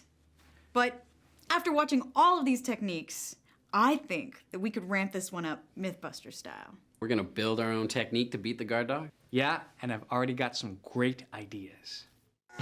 With the myths tested, the team has a challenge. Can they build something that would let them sneak past a whole pack of guard dogs? Okay, it'll attach to itself, so once we get going, I think it'll be good. Carrie, after 2 days of hard work, has built what can only be described as a human hamster ball. Meanwhile, Grant has gone high-tech. He's mounting his BattleBot with a taxidermy tabby. To make it more lifelike, Dr. Frankengrant is using a little robotic wizardry. He's alive! Alive! And Tori, well, he's scraping the bottom of the barrel. Well, I'm done. And really, it speaks for itself. Back at the enclosure, Grant is first up. I think initially the dog will be somewhat confused by RoboCat, as most people are, but that primal instinct of chasing the cat, or the furry shape that is in cat form, will kick in, and that will, it won't be able to resist going after it. And that is the moment when I'll send Tori in, and he'll get the jewels. I feel it. Or the dog will bite his jewels, which will also be funny. Okay, go ahead and release the dog. E1 is released, and that age-old cat and dog story begins. Cat runs away from dog, dog chases robotically controlled dead cat. It's a perfect cat burglar plan, until one little misstep by remote control kingpin Grant means accomplice Tori is brunch. Run, run, run! Run, run, run. Okay. Yeah, it's kind of hard to run with an 80-pound dog using you as a chew toy. Dude. I don't think it's working, Grant. Wait, I don't know. wait. Just a guess. You Dude, had him. Oh, yeah, good driving, kitty. I don't think you know. This is not Your fun time to play with your little cat. There's a dog on my arm. So that's 1 zip to Ewan the guard dog. Tori's next, and he's brought his armored tin can. As you could tell, I watched a lot of A-Team growing up, and I think that's kind of where I came up with this guy. It might be a barrel of laughs, and Tori, but for this test, he isn't wearing the safety suit, so there's a real element of danger. Okay, here he comes. Coming at you, but doesn't know what to do. It's all going according to plan, but there are a few scary moments. How's it going in there?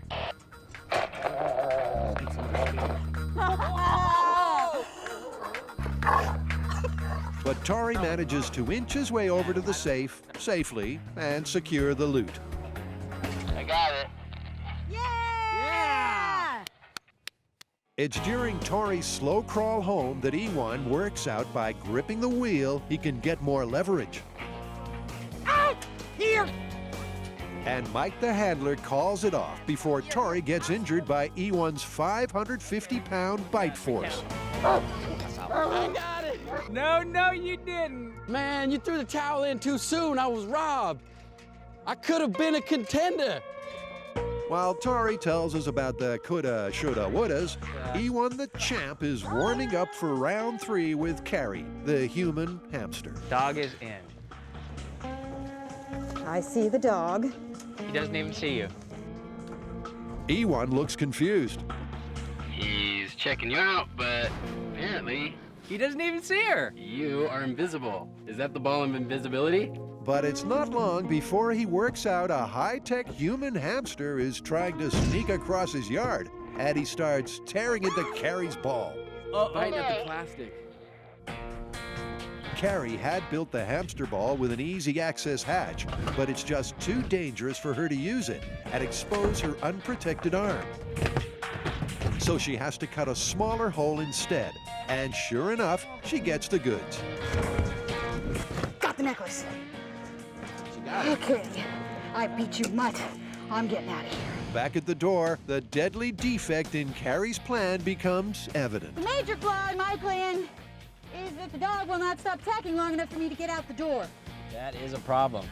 It's not a problem for her willing teammates, who happily relieve her of the loot. Pass us the jewels. Can you get the door? Nice. Okay. All right, Mike, good luck. You're on your thanks. own. Nice work. Nice. Sweet. Tori and Grant happily make off with the loot. But with Carrie failing to escape, that's 3 to Ewan and a big fat 0 to the MythBusters.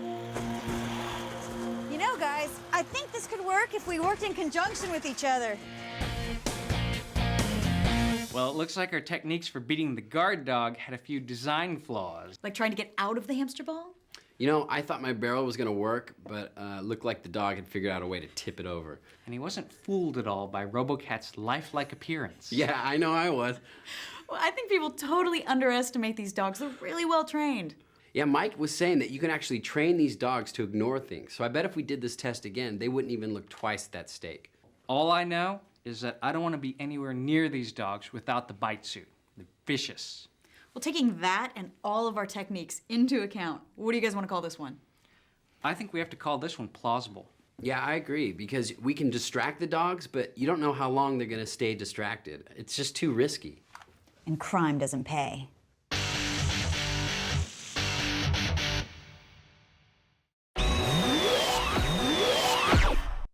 Adam is 3 down against Morgan, the world's most sensitive sniffer. But that's no surprise, because his hooter has over 1,000 years of breeding behind it. You found me.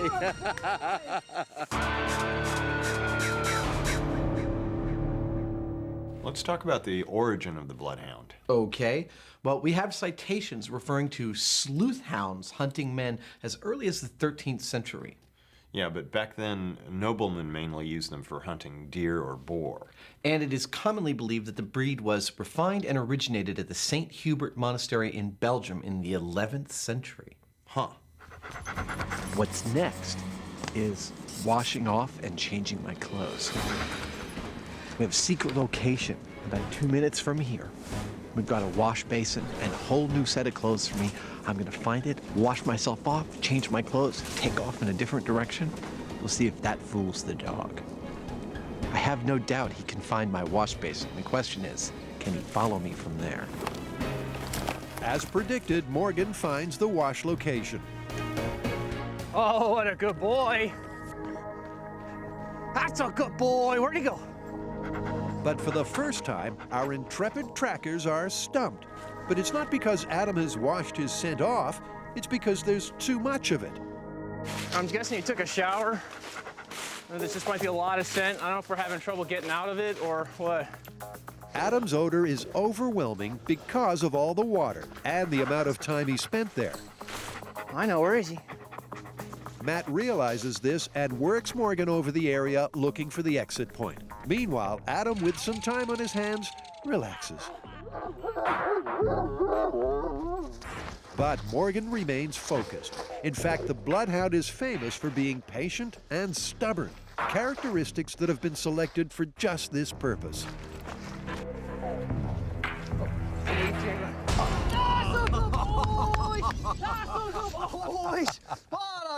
Spoiled again. Nice suit. Thank you. Whoa! What the well-dressed escapee is wearing this year? Morgan did really well on the test overall. It looked like we had a little bit of a problem at the shed, but actually, in reality, the thing I liked about it is Morgan never gave up. If you can see on the tape, he's always looking for the scent. He's always searching for it. And the two trails that went in and went out were actually, I think, from the way he worked, really close together. So he just kept working until he found the way out. Once he found the way out, he nailed it. How many more tricks do you have up your sleeve? I have exactly 2 left. Well, good luck, buddy. Thanks.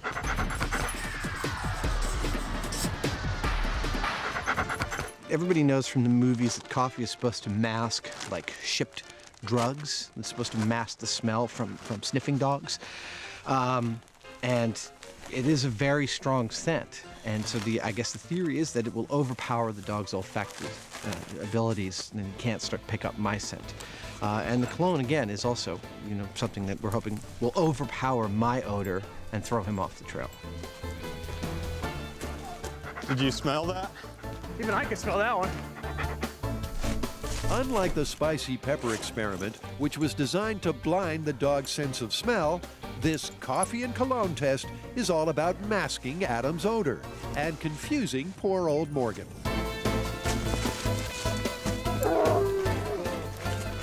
No! Good boy. He smelled like a cheap date, but, at the end of it all, unless you're a cheap date trying to escape, this isn't going to help you out because Morgan found him right away. I suppose the secret's out about what this test is about. Yeah, this is just downright mean. Oh, really? Yeah, oh, yeah. This is a hard one. Yeah, for us, this is hard. Some people, not hard. For us, this is hard.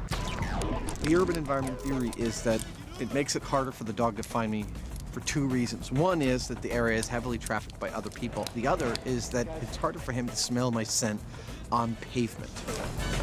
Adam has laid down a 6-block urban maze of a trail.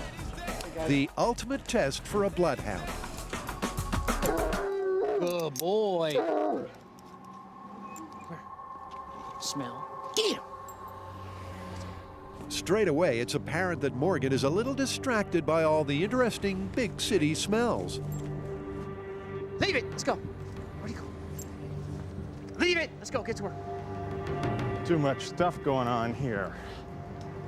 Matt, realizing Morgan has lost his focus and the trail, Leave it. Let's go. Get to work. brings him back to the start in an effort to pick up on the scent again. Smell. Get him. Let's go. The team have clearly followed a different route to Adam, but after 90 minutes of false leads, they finally find their furtive fugitive. It's a good boy. An incredible find, but as Adam points out, there was an element of luck involved. Well, I'm amazed that you found me because I didn't go that way. I came that way. I came through a car park, and in fact, I even left a couple of scent pools for you. I got down on the ground and grinded around, give you a little gimme, and then I came through an alley back there and came this way. I wouldn't chalk this up to sheer luck, but I wouldn't call it 100% find either. I'd say it's somewhere in between. And Morgan's still a young dog, still work in progress, still learning what he's doing. And this is, without a doubt, the most difficult environment for him to track someone in. Morgan and I haven't yet concentrated on urban environments. It's possible that if you did it with a dog with more urban experience, you might get a different result. It's true, there are plenty of documented cases of bloodhounds successfully following a trail through heavily populated areas. But there's no doubting it's tough. I don't know about you, but I've had enough running for like 3 myths. I'm gonna change back into civilian clothes and sleep for a couple of days. All right, let's clear out. As the team head home after a hard day hunting and being hunted, Jamie decides that the old film industry proverb, never work with animals, is totally busted. This has been really a wonderful experience for us because, you know, working with an animal like this that is so amazing. I mean, Morgan was, it's like magic what this dog can do. It's also really impressive to see a man working with a dog. It strikes me as something that's more like an art. This isn't just like a machine that's picking up scents. This is a combination of the man and his relationship with the animal, taking advantage of what the animal can do, picking up those little tiny hints of what's going on and trying to pull it together into, a composition that ends up catching the bad guy. It's really something special. Let's recap all the ways we tried to beat the bloodhound. Backtracking, zigzagging, climbing a tree. Busted. River crossing. Busted. Washing off your smell and changing clothes. Busted. Covering your tracks with pepper. Busted. Masking your scent with cologne and coffee. Busted. And urban environment. That would be plausible. He did amazingly. Yep, a good dog's hard to fool. Correctamundo.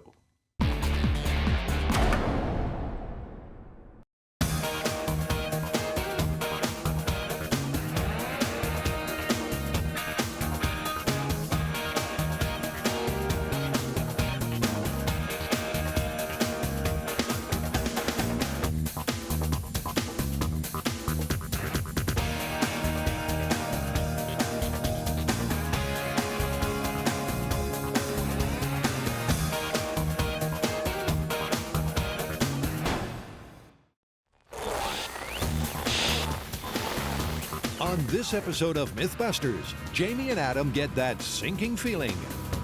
Oh man, that sound is so wrong. To test the myth that if your vehicle plunges into the drink, Oh my God, it's coming up under the windshield. Wow, I can feel the pressure. are you done, or is there a way to escape? That is intense. And meanwhile, in the biggest build of its kind in history, This is gonna be the biggest piece of paper ever. Grant, Tori, and Carrie attempt to squash the myth Flat as a pancake! that it's an impossible task to fold a piece of paper more than 7 times. So it sounded so much easier on paper. Who are the MythBusters? Adam Savage. Ow, ow, ow, ow, ow. And Jamie Hyneman. It's almost too exciting. Between them, more than 30 years of special effects experience. Cue dramatic music. Joining them, Carrie Byron, That's gonna be so cool! Grant Imahara, Listen to that baby purr! and Tori Belleci. Paramedics are nowhere to be found. They don't just tell the myths, they put them to the test.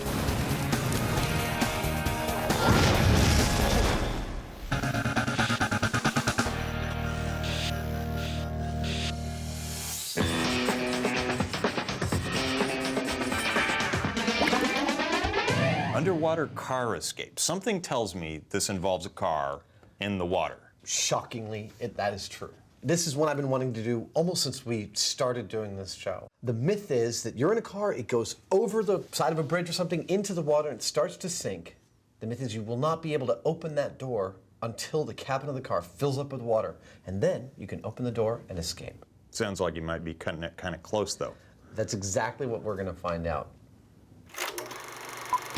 It's the stuff of nightmares and spectacular movie stunts. But this sinking scenario is a real-life life threat. So, if you're in a vehicle that takes a dive into the drink, is it possible to escape, or would a watery grave be your fate?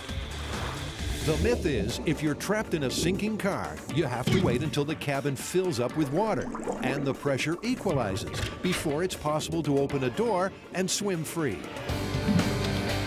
I think it's pretty obvious what the plan for this one should be. Yep.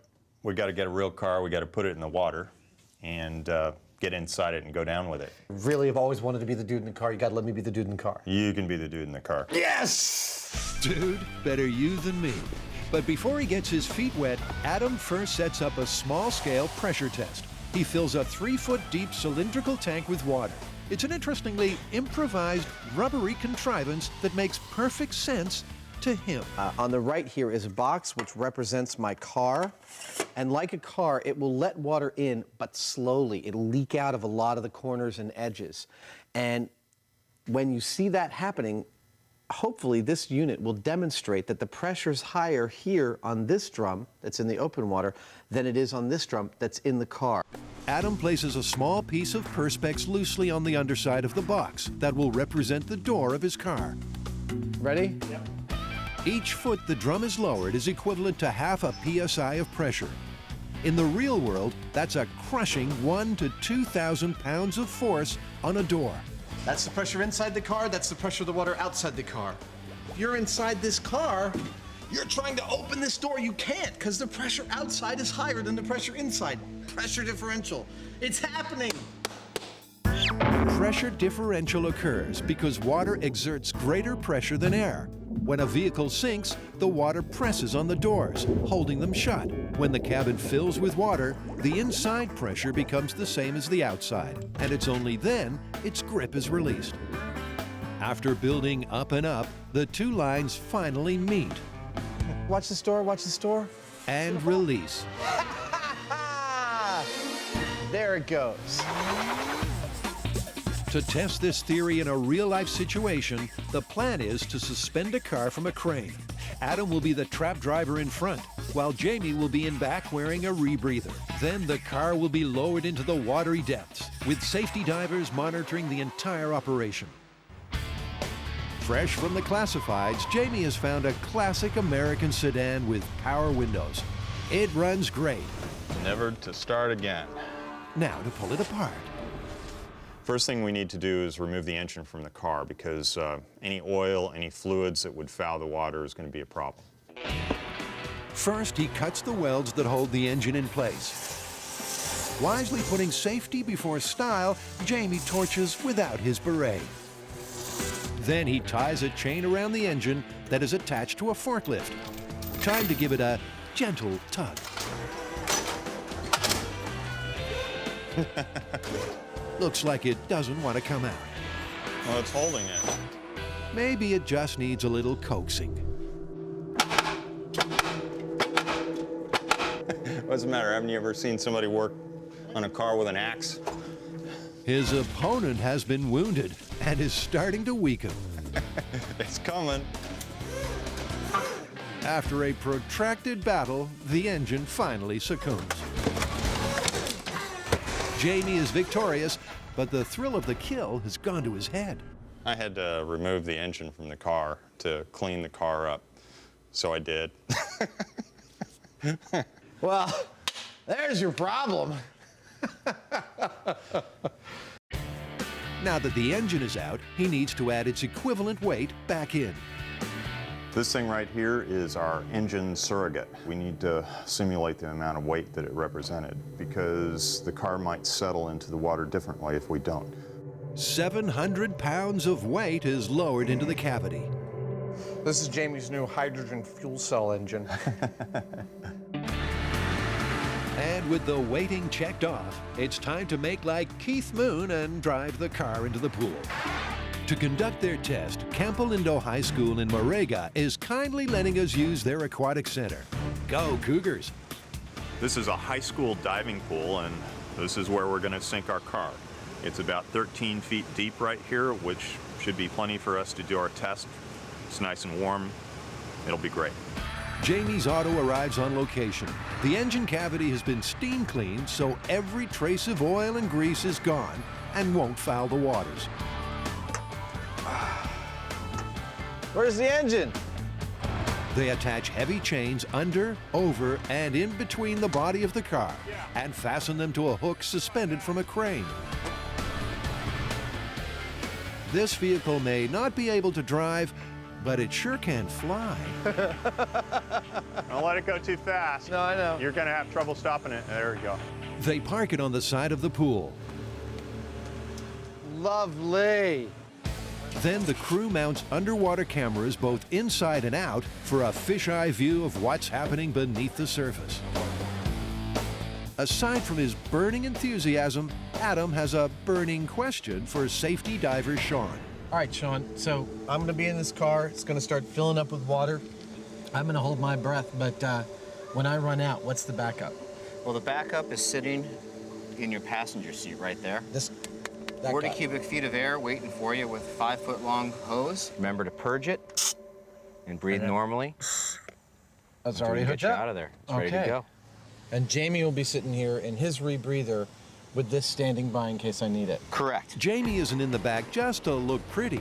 He's a certified dive master with 30 years of experience and 3,000 dives under his weight belt. I'm just going to be sitting there relaxing, waiting for Adam to freak out, and then I'll be right there with the regulator. So as not to skew the test by adding extra air, Jamie will be using a rebreather instead of regular scuba tanks. Rebreathers recycle exhaled breath and therefore don't create bubbles. It's a self-contained unit that's very 007. Adam's starting to lose his cool. I'm actually a little freaked out because I'm going to be like holding myself up off the dashboard. I'll be my face planted into the windshield in this thing. I didn't take that into account, and it's going to make this a lot more difficult to stay focused and calm. Let's go do it. The safety divers swim into position. And Jamie has some final sage words of advice. Adam, I only have one thing to say to you. Yeah. Don't pee in the pool. Because I'm in the car there with you. Time for Adam to get inside for the ride of his life. You ready? I'm all set. So, wearing no scuba gear, 13 feet underwater, does Adam think he'll sink or swim? I think it's entirely likely I may need oxygen before this test is complete. Okay, get it into gear. Is that a problem?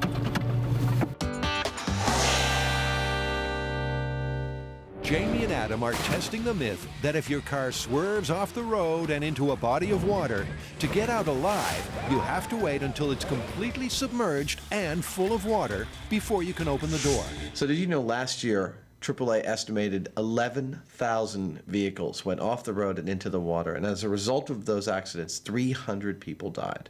Holy cow, that's a lot of people. Yeah. I thought it was more like a freak accident. No, apparently it's a lot more common than that. Well, maybe we can help raise awareness a bit as to what these people are facing. And what better way to raise awareness than to raise themselves in a car into the sky and plunge into a pool? What the are we doing? Remember, when Adam goes 13 feet under, he won't be wearing breathing apparatus. The paramedics are on their toes, and Adam has his escape strategy all worked out. I'm going to try to start opening this door the moment I see the water get above my glass.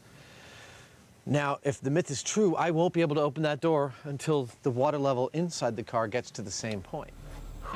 Deep breaths, Adam, deep breaths. It's way too late to put on the brakes. I couldn't stop now if I wanted to. As the water rushes in, Adam is getting that sinking feeling. Oh, man. The crane chains go slack, and the car is sinking on its own. The 700-pound fake engine is taking it down nose first, exactly as it would in a real situation. The water's up to my butt now. All right.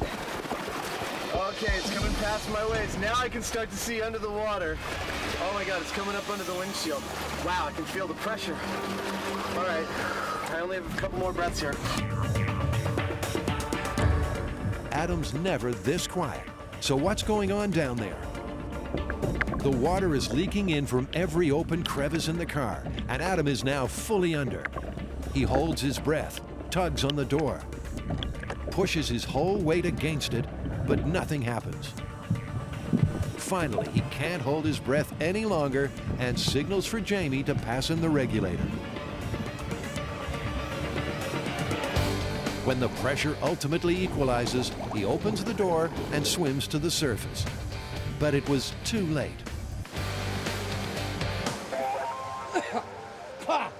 Woo!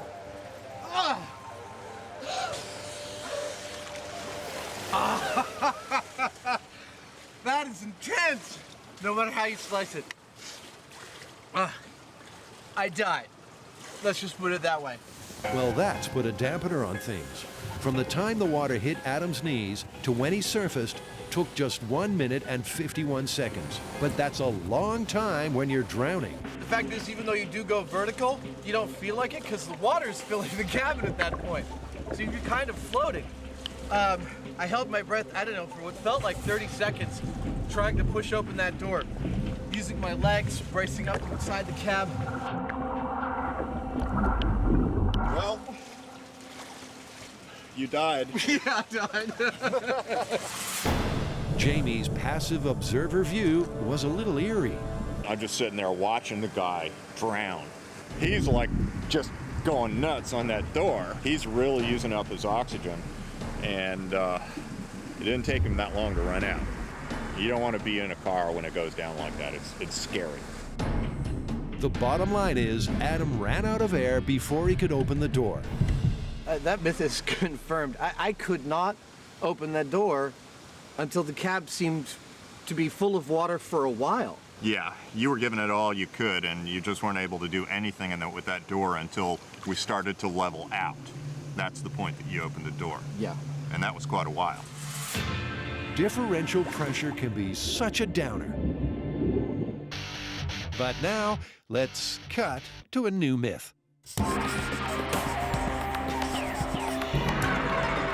All right, this myth has been around forever. Okay, what is it? You can't fold a piece of paper in half more than 7 times. I don't believe it. Let's do it. That's why I brought a piece of paper. All right, let's see. Show us. All right, that's 1. This myth is a MythBusters fan site special request. It's a theory that most people first hear in elementary school, and Carrie is finding out it isn't child's play. Don't break the table. There's 7. Come on, Carrie, 1 more. 1 more, you can do it. Pump it. Not giving up yet. Yeah. Yeah. 8 does. I don't think 8 worked. I think that's 7. You know what, there's got to be a way to fold this piece of paper more than 7 times. Okay, well, let's break this down and figure out what it takes to fold it 8 times or more. I have a feeling you're going to get math involved again. Correct, Carrie. It's called exponential growth. Every time you fold a piece of paper in half, it gets twice as small and twice as thick. A piece of paper folded just 7 times quickly multiplies to 128 layers. 8 folds doubles again to 256 layers. And the theory is, this is too thick to bend. Folding paper is so exciting. To add even more excitement, the team is going to try to bust this myth by making it a friendly competition. Okay, so the challenge is each of us has 2 hours to take these pieces of paper and see how many times we can fold them. The person that folds them the most wins. Using standard letter 8.5 by 11 office paper, our first contender, Tori Balachi, steps up. First, you must massage the paper to get it relaxed so that it'll fold easier. It's 1. Tori's basic method of folding and rotating is smooth all the way, until he gets to number 7. This is a tricky one here. To bend the paper to his will, he needs reinforcements. Where's the mallet? Just a gentle nudge is all it needs. Number 8.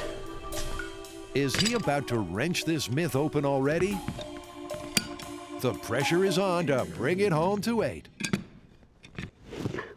8. Got it. Or did he? His fellow competitors are not convinced his brute strength technique really worked. I think you managed to wad it in half 8 times, but look. That's not half. There's one. That's not a fold. Oh, and you cut the paper. You cut the paper. Cut the papers. I'm sorry, dude. Nope. Grant's thinking along different lines. I'm going to try folding along the diagonal and see if that gives me an advantage. But Grant can't even crack the 7-fold mark. Okay. All intellect thrown out the door, it becomes a Tyson-esque battle between a man and a piece of paper. Okay, there's almost 7. Obviously, the diagonal's not going to work. Carrie's tactic is to focus on the fold. My way of tackling this 7-paper fold problem is to hopefully use a little bit of compression, a little bit of steam, and a little bit of sanding to make that last fold, which seems to be the problem, a little bit easier. A homespun touch might be just what this myth needs. After ironing a perfect crease, she rubs it with fine sandpaper. It's just gonna be a tiny bit thinner. I was just thinking maybe just that like microscopic little edge it could give me. Her idea may just iron out the kinks in this competition. Hey, when you're done with this, I was wondering if you can come over and iron my newspaper. But she too runs out of steam at 7. 7 times. That's it. This ends up a spit wad. Meanwhile, Grant has really been pondering this paper puzzle. Okay, so I think that this is actually a dimensional problem. And here, this is a piece of 20-pound, 8.5 by 11, like office paper. And it is 3/1000ths of an inch. So, if I make that thinner, theoretically, I should be able to get more folds in the same amount of space. And that's why I have this. This is tracing paper, technically still paper. Isn't it a little early in the game to start cheating? Still paper. A cheat? Quite the contrary. Grant sees himself as a purist. No hammer, no clamp, no sanding. Plus, he has a cunning plan to fold lengthwise repeatedly, then widthwise repeatedly. Now for the folding in half. If you fold a piece of paper in alternating directions, it doesn't constrain itself with each fold. So it's easier to keep folding. There's number 8. 8. But someone still doesn't want to concede defeat. 22. 23.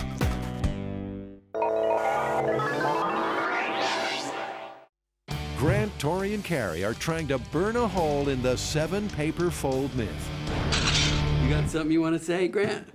As a matter of fact, I do. I think it's clear that I won the competition with 8 folds, and not only did I win, I busted the myth. You know what, though? You got 8 folds, but you changed the method of the folding. The obvious way would be to fold it in half, turn it 90 degrees, and fold it again. Every time we tried to do that, we couldn't get more than 7 folds. I mean, there might be some truth to this myth. Well, if we use a really big piece of paper, I think there's a possibility that we could get more than 7 folds. Okay, then let's get the biggest piece of seamless paper we can find and try it again. All right then. They roll out the biggest seamless piece of paper they could find, 12.5 by 15 feet. In theory, increasing the paper's dimensions should make it easier to reach the elusive 8-fold goal. You want to have big biceps? Do this. Do this exercise. For the first couple of folds, the paper is a pushover, but it's shrinking with surprising speed.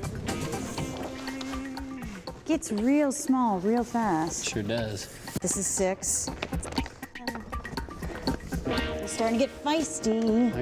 I don't know about you guys, but it's not looking good for the MythBusters. They reach the 7th fold. Now to go for the number 8 and break the myth. All right, you're making a mess of my paper. So this is 7. We're supposed to get one more fold? I think maybe. Good luck. But no matter what sick methods of intimidation they try, the paper doesn't break. I like to use the method, don't you? Ladies and gentlemen, the pulp is victorious. I have to say this is not looking like an honest 8. It's looking like an honest 7. But unless it just stays in that folded position, I think this 8 might be a little sketchy. We're stretching it. The team is all torn up, even using a piece of paper the size of a room, 288 times larger than the letter-size paper. They couldn't crack the 7-fold ceiling. So now what? This is 6 times thicker than the tracing paper. If we could learn anything from this little exercise, it would be we need to go thinner and we need to go bigger. Bigger? You got it, Carrie. No one knows space like NASA, and they have plenty of it at an empty airship hangar they've given us clearance to use at Moffett Field. At more than 200 feet high, 1,000 feet long, and 300 feet wide, our crew will really be able to explore the outer reaches of this myth. Their mission? To fold a piece of paper that's almost the size of a football field. The biggest attempt of its kind in the world. It's huge. I don't know if this is going to be big enough. Oh, yeah.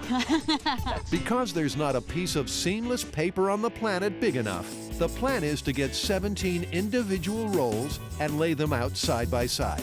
Covering 170 by 220 feet, the team will join them together with double-sided tape. Then they'll use whatever methods necessary to try and fold it into a submission. Basically, you're going to have to fill this whole area. Yeah, well, we have 170 feet this way and 220 this way before we get to any equipment. So will that work out for us? Yeah, it's perfect to scale up an 8.5 by 11 sheet. This is going to be a long day. We have a lot of work. Then let's roll. All the way back right to this corner right here. Right there. The paper they're using is special order. This is the thickness of regular office paper, about 3 thousandths. What we tried to do in the shop, where we couldn't get 7 folds, was twice as thick as this. And when you're talking about trying to achieve this myth, thickness of the paper is really important. Going larger and thinner might just give them the edge they need to beat this myth. They position the first roll, give it a push, and they're off. This is going to be the biggest piece of paper ever. One down. 16 more to go. Their first 220 feet of scroll has been successfully unrolled. To secure roll number 2, they need double-side tape. Inch by inch, they press the sticky stuff along the edge of the paper. Keep it in line. Now, this, folks, is an example of highly focused, synchronized taping teamwork in action. Time to truck in roll number 2. Coming down. Roll down, tape down. I think we get the concept. I hear this is good for your back. The art of paper folding is an intricate and time-consuming pursuit that is also often very rewarding. As they set up for the biggest paper folding attempt in history, our team is having difficulty appreciating this. Maybe I just lie here and it'll get itself done. The problem that we have right now is I don't think any of us is realizing exactly the kind of scale we're talking about for this experiment. Essentially, this is a sheet of paper the size of a football field, and just maneuvering that, even seaming it together so it's one piece of paper, is going to be a major, major challenge. Better put them in lockdown so they can't escape. So it sounded so much easier on paper. Back at the pool, Jamie and Adam are testing ways to escape a car that's plunged into the drink. They've already discovered that if you wait for the cabin to fill with water so the differential pressure equalizes and releases its grip on the doors, it could be too late. Now they're going to try out a modified survival technique. Oh, here we are, day 2. The first maneuver on their cheating death checklist is to try and open the door before the car starts to sink. I figure for this particular technique to work, you need to do it right the minute you hit the water. If you hesitate, it's all over and you got to ride it out. Here we go! Adam's plan of action is... I'm just gonna wait until the water gets up to my ankles, and then I'm gonna try and open the door. There we go. Oh man, oh that sound is so wrong. The water rushes in. Okay, I'm starting to see it on the floor, and it's coming up to my ankles. Now I'm gonna try and open the door. And Adam rushes out.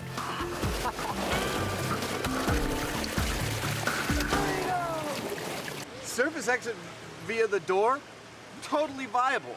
I waited until the water was up to the top of my shoes, and I was still able to push this door open. The water rises slowly upwards. Next, he's going to wait until it gets to his waist.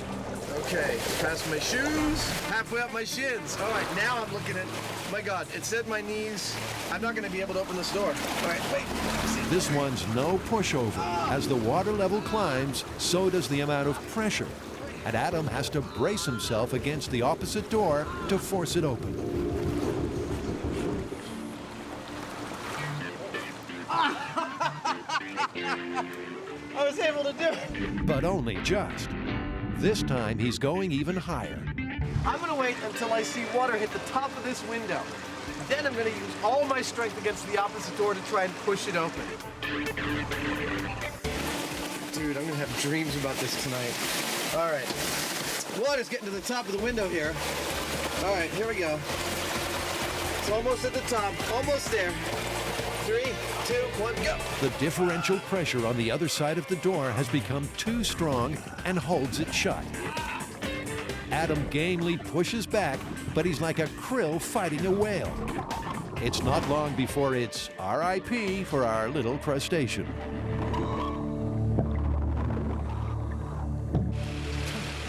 I think we found the cutoff point. Exiting the car via the door after it hits the water is a viable option, but you have this very small window.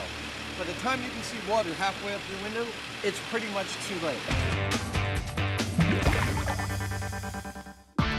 Back over at Paperfold HQ, the pigeons living in the rafters have left some pointed messages on the team's blank sheets. It's everywhere. Nasty. They'd better tread very carefully. The art of paper folding, known as origami, is believed to have originated as long ago as the 1st century AD in China. Masters of the craft believe it is a pursuit in which you can unlock the secrets of creation. It looks like a big giant diaper. That might be a stretch for our novices here today, but finally they reach the last joint. All hands on deck. Disperse yourself at even intervals. Yeah, we gotta space out. Yeah! And so the paper becomes one. That went so much better than I Piece thought. of cake. I thought this was gonna be hard. Looking down from a bird's eye view, it's an impressive sea of white. No wonder those pigeons couldn't resist. Ooh, look at this ocean of paper.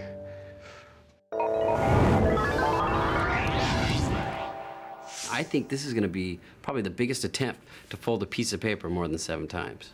Actually, in 2002, there's this high school student named Brittany Gallivan, and for an extra credit project, she did the 7-paper fold and got more than 7 folds. What? How? She used toilet paper and folded it lengthwise, but the toilet paper was 4,000 feet long. How many folds did she get? She got 12 folds. She had to use a shopping mall, and it took over 7 hours to fold. Wow, that's impressive. She may have beaten the 7-paper fold, but she did it lengthwise. I still think the spirit of the myth is folding it in half, turning it 90, and folding it again. That's true, and within the parameters of the spirit of the myth, that record is still up for grabs. I say we do it. We just gotta be careful we don't get any paper cuts. With the paper build finished, they can finally begin folding. It's socks only as the whole MythBusters crew grabs an edge. Everyone ready? Ready. All right, here we go. Slowly. Slowly. Slowly, they pull back the paper, being very careful where they step. But the pigeon droppings aren't their only worry. My new worry is that this paper's gonna rip when we start trying to fold it. I mean, it's really thin. And the size of these pieces of paper, so heavy, I just see ripping for days. Is there an ill wind blowing? It's already a really, really difficult task. The paper has got the littlest breeze and it starts to fly. One rip and their best laid plans will be shredded. We got a situation. If you drive your car into the drink, you can't get out alive unless you open a door at precisely the right moment. So is there another window of opportunity? So we know it's pretty much impossible to open the door once the car is submerged in underwater. The question everyone asks after that is, well, why didn't you open the window? That's what I'm going to do, a shop test to find out. I have one electrically powered window and I have one manual powered window. I'm going to put them under the same kind of strain that they'd experience underwater and try and open them. The 350 pounds Adam is adding is equivalent to the pressure the window would be under at a depth of just 2 feet. I do not know of a more visual way to make clear how much pressure you're dealing with when you put things underwater. Then he tries to crank it open. I should point out that I'm in a really good position for leverage to open this window. There's not even a sliver of a crack. There it goes. It just failed. Yeah, the gear just slipped. Under that kind of pressure, there's so much force pushing the glass against the frame of the car that the manual lever is going to break. Maybe electric windows have more power, but the common perception is they don't even work underwater. This is the electric door, and the first thing I want to do is dump the electric door in this container with the battery and see how long the electrics hold out for. Okay, here we go. Battery's on the bottom. They let it steep. After 45 minutes, surprisingly, it's still going strong. So you shouldn't be counting on the electrics to allow you to open up the electric window, but it certainly doesn't short out immediately like I thought it would. So it's not out of the question that power windows could still work underwater. But what about the effect of differential pressure? You ready? Uh-huh. The burden of 350 pounds pressing down on the glass is a real pain. No, it's not budging. You can see it flex. Yeah, you can see it trying, but it ain't going nowhere. So with electric or manual windows, neither would you. Automatic windows, you are just as screwed as you are with manual windows. 350 pounds of pressure. That's only 2 feet underwater. It's like the bare minimum you'd be encountering. As long as there's still air in the cabin of the car, you would not be able to open this window. But Adam isn't prepared to expire a third time. Now that we know you can't open that window because of the pressure, the question remains as to how to open that window. And I'd say you break it. The question is how. Their plan is to try to break the glass using various items you'd likely have within your reach inside a submerged vehicle. For starters, keys. All right, you ready? Go for it. Adam smacks the glass, but it doesn't crack.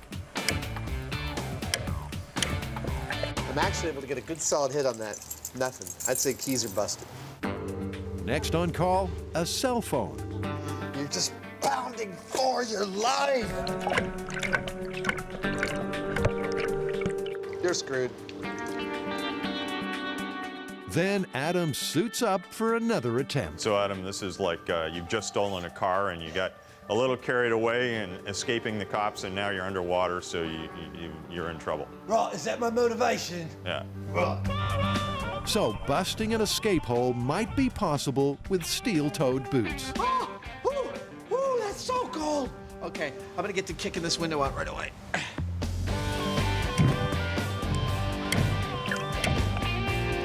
But the window doesn't crumble. If he had just carried out his community service sentence, he would have lived. No. Nothing. Nope. None of the items that would be laying around randomly in your car worked for us to break a window. So we get to try the commercially available ones. This is a hammer thing with a point on it, and this is a spring-loaded punch. They try the underwater emergency hammer first. Oh! What a difference. Wow! One hit. That was instantaneous. I'll be darned. Well, That works. Amazing, a product that does exactly what it says on the box. Next up is a store-bought center punch device, a tool that's normally used to dent a surface prior to drilling. Put it up against the glass and push, and it does that. Yeah. And luckily, I have one more car door. A new door is submerged, and they're ready for the count. 3, 2, 1. Wow, my hand just went right through. The reason the store-bought products work is because car windows are made of tempered glass. This means they've been heat-treated so that their surfaces are under compression. Fracture it, and this tension shatters. That's lovely. The products meant to get you out of that car did exactly that perfectly on the first try each. It doesn't take much, but it has to be the right thing. Yeah, exactly. The guys are completely sold on the commercially designed escape products. Well, I've got a center punch in my toolkit, and I think one's going to find its way into my glove compartment. At last, a release. Back over at NASA, our team is finding out that folding a football field-sized piece of paper isn't exactly a breeze. For instance, the fact that it turns into a giant windsock with the littlest bit of a breeze. There's air trapped underneath it. But they managed to rein in the billowing parachute without any tears for an official Fold 1. Let it fall. Pull the slack. Oh, that was beautiful. They reposition for the next crease. We're gonna fold that direction. It's like trying to fold the world's biggest bed sheet.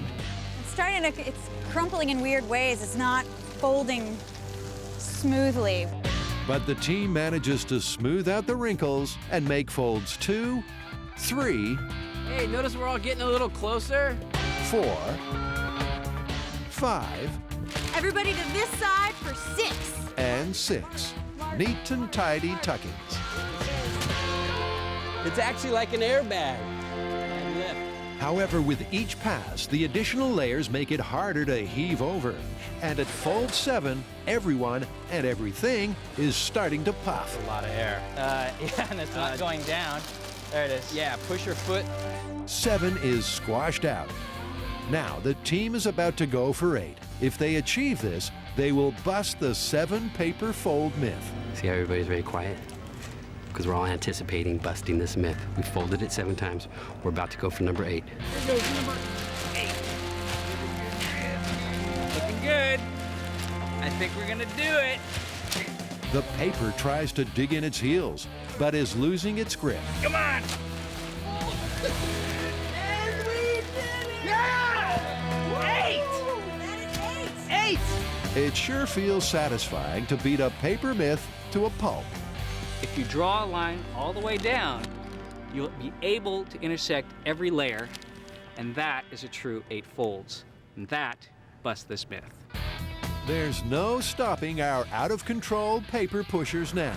If it's worth doing, it's worth overdoing. Carrie trucks in a giant rolling pin to flatten this piece of puff pastry some more. Flat as a pancake! As smooth as rolled dough, it folds back easy as pie. 9. 9! To achieve double digits, the paper is too heavy for the team to lift themselves, so they stick a fork in it. Drive in. Drive in. Oh. That is a definite 10.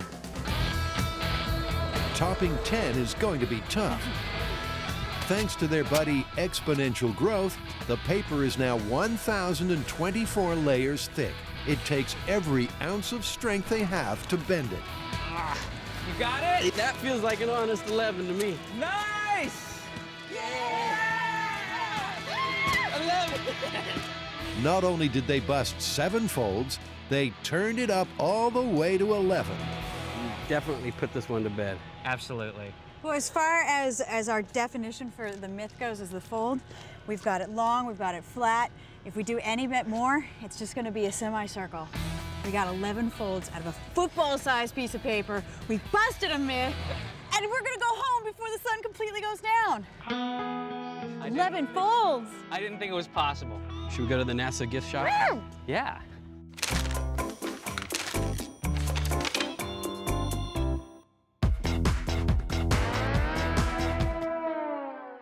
If you drive into a body of water, you don't get more than one chance to escape.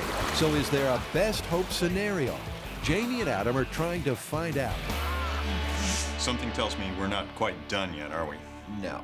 Now, we have a whole roster of survival techniques that we've heard about for getting out of a car once it's sinking in the water, and I think we owe it to the fans to try them all out. So we're going back to the pool? We are. Okay. I'll get my wetsuit. Excellent. They've done their homework at M5. But it's way more exciting diving back into real-life situations. Next, if your windows jam or it's too late to get them down, you've got to go for broke. The next survival technique we're going to try is breaking the window. Unfortunately, we can't break the window because it's a pool and, you know, people would get glass in their feet or something. So what we've done is rig the window with a lubricant and with high voltage so that we can really positively pull it down. The high voltage trigger should be enough to counter the differential pressure. All right, here we go. That sound again. Here we go, rushing in past my feet. Wow, we are dropping really fast. All right, I'm sinking really fast now. I'm about to hit the switch. In 3, 2, 1. Adam hits the switch and water enters the cabin like a flood. But he rides out the torrent and escapes. I lived. The water rushed in just as I thought it would, and it was quite intense. But I held my breath. I only had to hold it for a few seconds because pretty much very quickly the cab filled up. I was able to just go out the window and come to the surface. By smashing the window, Adam survived. So in case of emergency, break glass. As the silent observer of Adam's numerous dunkings, Jamie has had time to meditate, and he's had a vision. He calls his revelation simply patience. The idea being that if you sit there, you relax, you conserve your energy and therefore your air, you'll be able to apply your energy when you need it, right at the last minute when the car's equalized and there's not going to be any problem getting out of it, instead of sitting there fighting the whole way and then you drown. Adam is at peace with Jamie's guidance. Let the car fill up. Let it settle on the bottom. Then casually open the door and swim to the surface. It's the maximum conservation of energy technique. It's very Jamie. Gone through this before. You can totally relax. Adam centers himself inside the cabin. As the water level rises, he goes with the flow and serenely lets the car fill with water. He's under just as long as he was in the first test, but now he's not using up oxygen trying to yank open the door. The emergency air tank remains untouched. Now that's calm under differential pressure. When the cabin equalizes, he gently pushes open the door.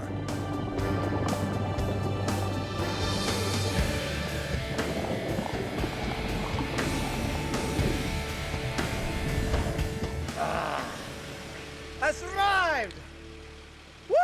The MythBusters technique worked! Woo! How many minutes was I down? 1 minute 37. 1 minute 37. I could have been down for another 15 or 20 seconds. That was beautiful. It was so, it was very cool. The longest period of time for the car to level out. Once it did though, I still felt like I had plenty of breath. I just cracked the door, gave a thumbs up to the camera, and sauntered up to the surface. Jamie has a final, watery rumination. Of course, in the real world, this technique's a little more problematic. Everything's happening so fast, you don't know what the depth of the water that you're in is. Best is to open that window before you get water up to it, and then you're golden.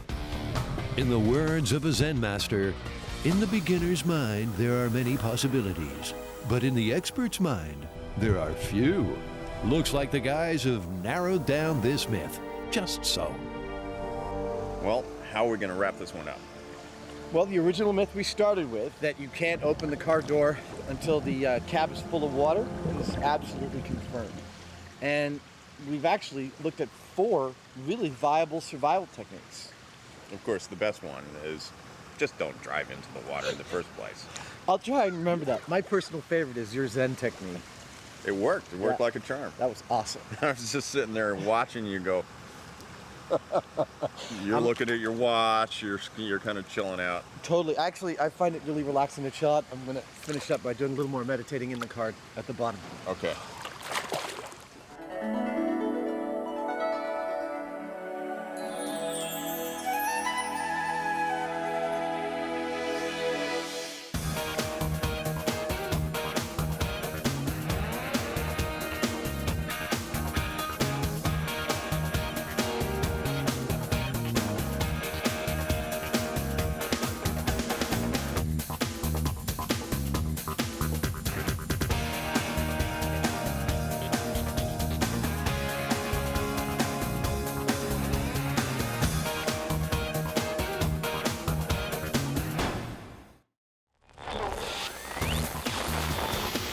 On this episode of MythBusters, Adam and Jamie shed some light and heat on the Hindenburg disaster. Was the inferno caused by chemicals painted onto its skin? That was totally amazing. And from zeppelins to zigzags, No, the crocodile! is a crooked run the best way to confound a ravenous reptile?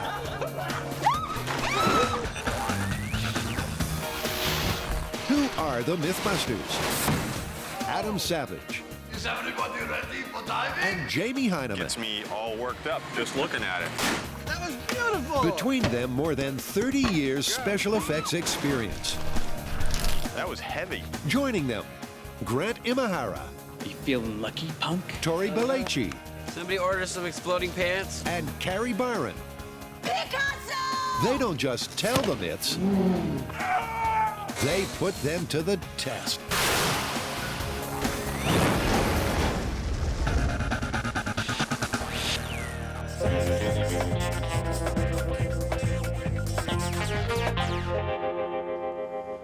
So what's the myth? The myth today has to do with the cause of the Hindenburg disaster. May 6th, 1937, one of the darkest days in aviation history. The giant German Zeppelin Hindenburg, with 97 people on board, hovers over New York City. That evening, as it comes into land at Lakehurst Naval Air Station, the airship suddenly bursts into flames. Oh, the humanity and all the plans are 36 people die in the inferno. History's largest airship is reduced to ashes in just 34 seconds. And an unforgettable image is burned into the memory. Doesn't everybody know that that was caused by the hydrogen, which is the reason they don't fill blimps with hydrogen anymore? Not according to our myth. Our myth states that the cause of the Hindenburg disaster was its skin, specifically the dope and paint on its skin. This myth is not just wild internet speculation. The incendiary paint theory was actually put forward by a retired NASA scientist, Dr. Addison Bain. After studying fragments of the Hindenburg's hull, Bain cleared hydrogen as the cause of the blaze, blaming instead the airship's metal-based paint. It's a myth Adam and Jamie were born to bust. They're going to turn up the heat, Deuteronomy, and put the paint theory to the ultimate test. In a world first, they'll build scale model Hindenburgs, cover them with a paint identical to that used on the giant blimp, and find an answer to aviation's burning question once and for all. This is my favorite scale experiment we've ever done. Full stop. Okay, well, where do we start? Well, since the myth is about the skin, I think that's where we should start. We should find out exactly the type of fabric that was used and exactly what that fabric was coated with and replicate the skin in the shop and see how it burns. Okay. The Hindenburg skin was 100% cotton, treated with a kind of paint, or dope as it's known in the trade, which made the fabric taut and waterproof. The dope's ingredients included aluminum powder and iron oxide. Put them together, and they produce an extraordinarily explosive substance called thermite. Adam's keen to demonstrate. He's gonna whip up a batch of thermite. For this cooking lesson, Adam will need the fire suit and its safety masks all round. So, just like gumbo night at Adam's then. Take a cast iron skillet, add the aluminum powder and iron oxide, combine well. Thing is, they won't ignite by themselves. To get a thermite reaction, you need to add 1 or 2 secret ingredients. This ingredient is made of blur. Ha. And this has some blur in it too. Blur is very dangerous. You don't want to mix blur with blur. Add the mysterious mixture to the pan and retire immediately. It takes a few seconds for the ingredients to react, then suddenly you're cooking on a very high heat.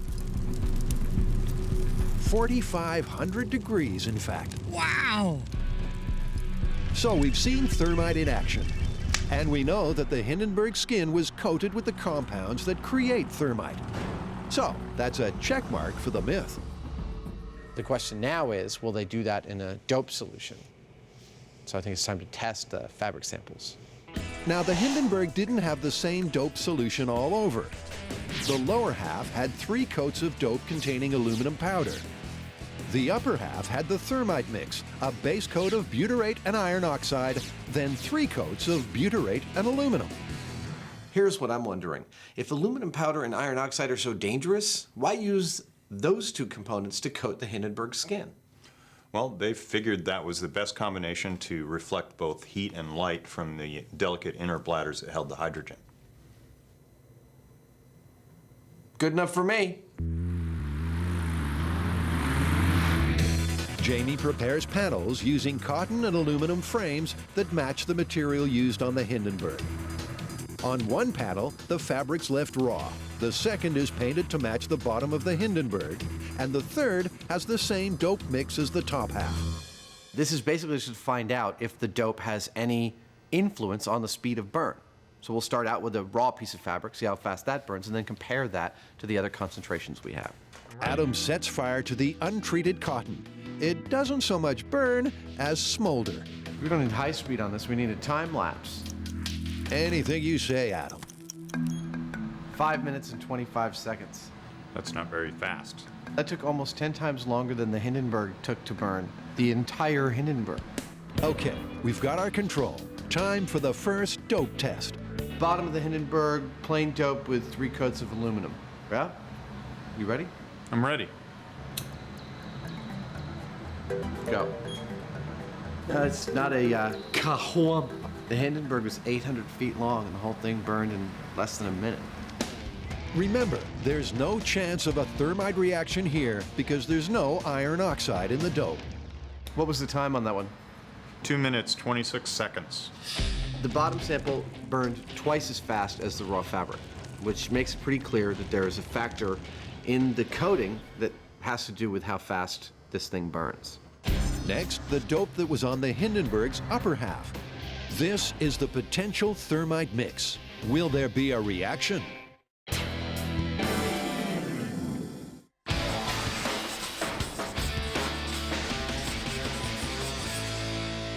All right, you guys, get ready for this one. Crocodile myth. Is it that they live in the sewers? No. Is it that crocodiles have tears? No. This one is, if you're getting chased by a crocodile, you can easily escape it by running in a zigzag pattern, because they cannot turn corners. In the water, the crocodile is a lightning-quick ambush predator.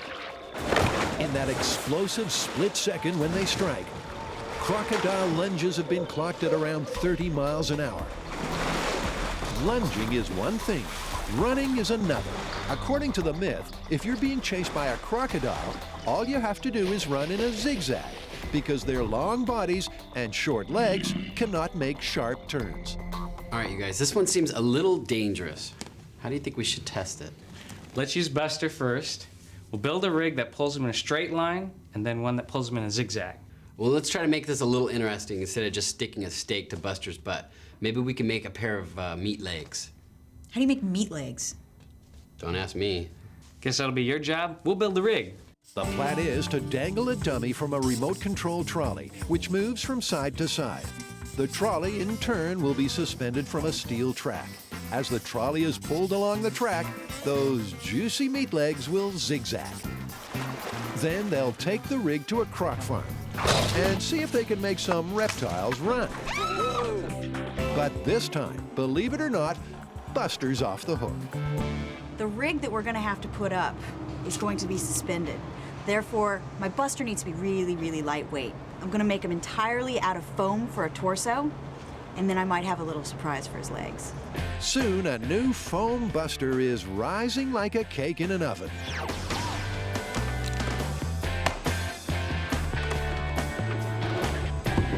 As you can see, he's very light, and it's not gonna put a whole lot of strain on the rig. This new lightweight Buster hasn't got a leg to stand on, but Carrie has a pair of meat legs all mapped out. What are these? They're fishnet stockings. He'll be wearing fishnet stockings. Give me all your cash! And they'll be stuffed with quail. But these are not like any frozen bird you might find in your supermarket. Oh, see, Oh my God! I can't do this. They got feathers on them still. I can't do this. You know what? They're not even gutted. It's a quail sickle. Put it down! Put it down! No, seriously. I've never You are juggled dead quails You are before. so messed up. Put these down, go back to working whatever you're working on, because I have a really busy day of putting dead birds in sexy lingerie. Now, there's a sentence you don't hear every day. And here's another. Carrie has to choose the lingerie least likely to come apart while being chewed. You've got nylon, you got spandex, you got cotton, and I need to test and see which one of these are going to be the best for the crocodiles to be able to hold on to. With the different stocking stuffed, Carrie takes a scalpel and makes like a crocodile tooth. I think I'm going with the 100% cotton fishnet stockings. Adam and Jamie are trying to get a handle on the Hindenburg blaze. Wow!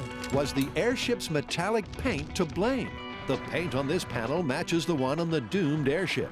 It contains aluminum and iron oxide, two compounds that combine to create explosive thermite. Will they get a reaction? Adam puts flame to the frame. Go. No thermite reaction, no intense heat. In fact, it takes 5.5 minutes for the panel to be consumed. That's almost twice as long as the aluminum-coated cotton. It's almost identical to the cloth by itself. Wow. Hang on, guys. Don't write off this myth yet.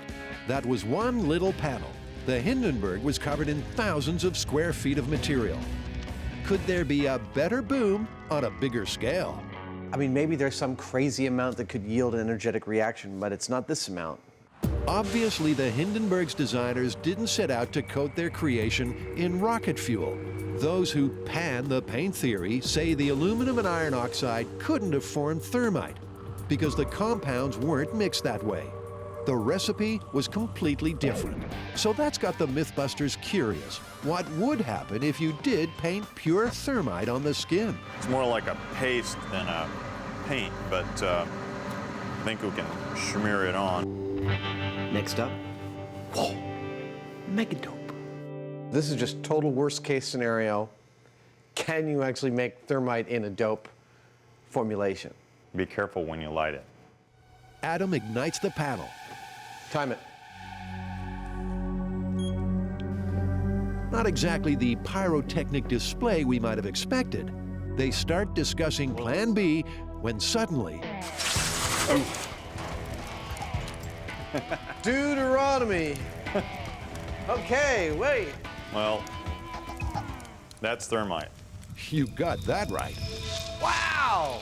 Once the mega dope ignited, the panel was consumed in just 20 seconds. That was dramatically different. That was totally amazing. Well, I tell you, that's the first evidence I've seen yet that there might actually be something to this myth. Because that's the kind of burn I think of when I think about the Hindenburg going up. This was not what was on the Hindenburg. We have to make that clear, because this was just like over the top crazy. The concentration of thermite in there was, thermite to dope was maybe like 75% thermite. And they wouldn't have, in any stretch of the imagination, coated the Hindenburg with something like that. So we burned the skin samples, but you know, the Hindenburg was filled with 200,000 cubic meters of hydrogen.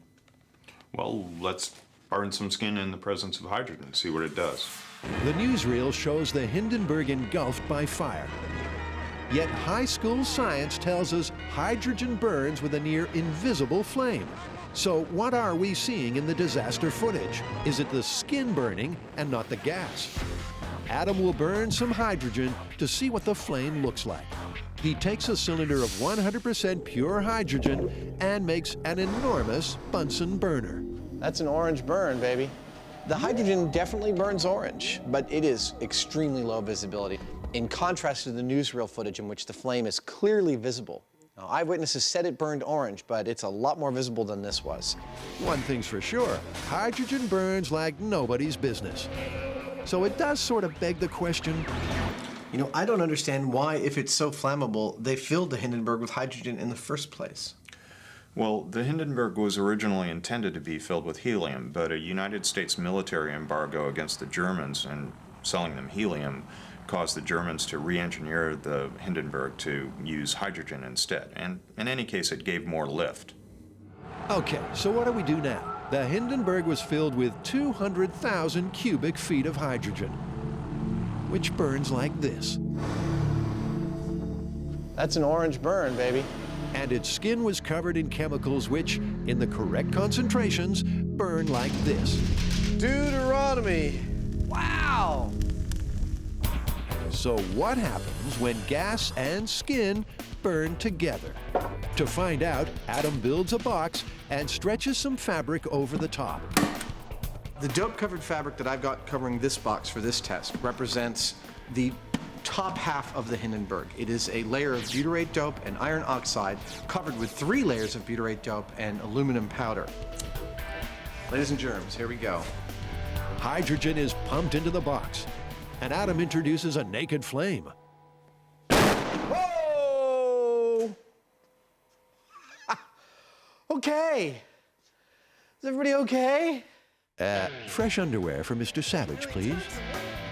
Because the volume of gas inside the box was only small, the reaction was quick and violent. To have skin and gas actually burn rather than go bang, the hydrogen will have to be diffused over a larger area. We want a slow burn. We want to see the fabric burning with the hydrogen. We don't just want an explosion here. Time for Adam and Jamie to start thinking outside the box and take their Hindenburg hijinks large scale.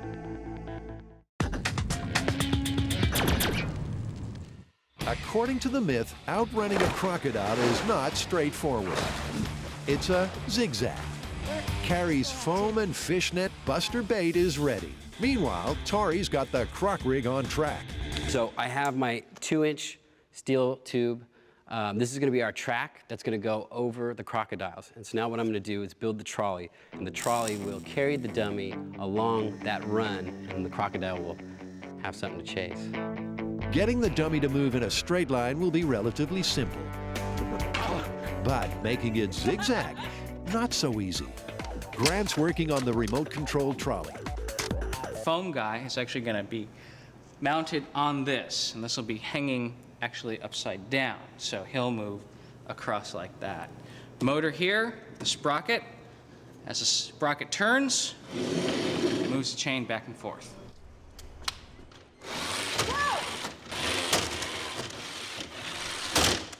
Next, the zigzag rig has to be calibrated for human speed. So what we're going to do is lay out a grid on the floor of our shop, take a shot from overhead, and just run a bunch of zigzags and see what the best time is.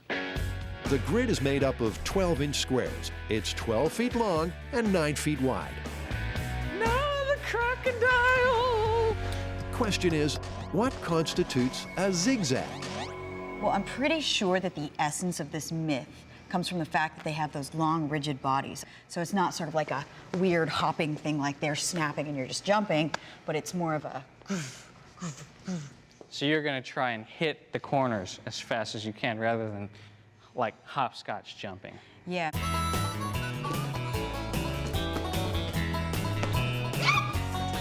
What the heck was that?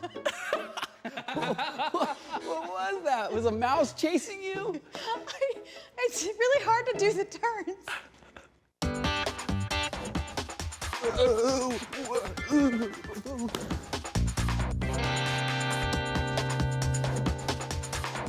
One by one, the guys run a series of zigzags across the grid. What I was trying to do is actually maximize the side-to-side. You know? But it may have saved your life due to the fact that that crocodile right now is in a belly laugh. He can't even move. He's like cramping. Then Grant studies the high-speed footage. By counting how many frames it takes to move across one square on the grid, he can time each run and come up with an average speed. And it is very average. The average speed in the X direction, which is the long direction that you're going to be handling, is 7.6 feet per second. That works out to be only 5 miles per hour. Some crocs have been clocked running at more than twice that speed. So will our cross-dressing dummy be fast enough to escape? Time to see what this croc rig can do.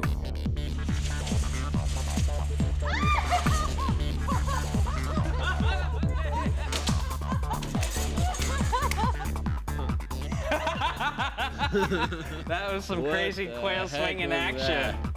He zigs, he zags. Unfortunately, he also sees and saws. Tori has a plan to straighten Buster up. I just want to get rid of the seesaw effect that this dummy is having. So what I'm going to do is I'm welding up some bars on either sides. I'm going to put some cables on the ends of those and put the cables through pulleys that are attached to the trolley, and hopefully that will get rid of that seesaw effect. With the guide wires in place, they try again. New improved Buster test, take one. Let's go.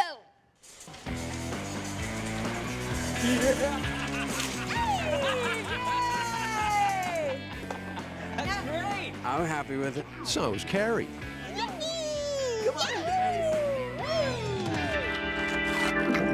So that weird Buster rig is actually working really, really good. Hey, nice meat legs, by the way.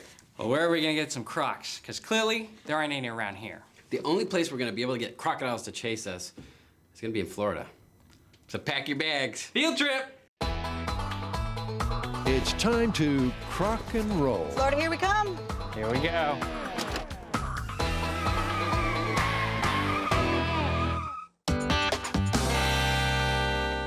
Why did the Hindenburg burn? Former NASA scientist Dr. Addison Bain sparked controversy by claiming that it was the metal paint on the Hindenburg's hull that caught fire, not hydrogen. Wow! Adam and Jamie are on the case, but so far their Hindenburg investigations have been hindered by scale. Well, the small scale just isn't doing it for answering all these questions that we've got. We have to go bigger scale, but we can't possibly go full scale. How big do you think we can go? I don't know, like 10, 12 feet? Well, if we go 16 feet, that's 1/50th scale. That's a nice round number. You think we can do that? This should solve the mystery once and for all.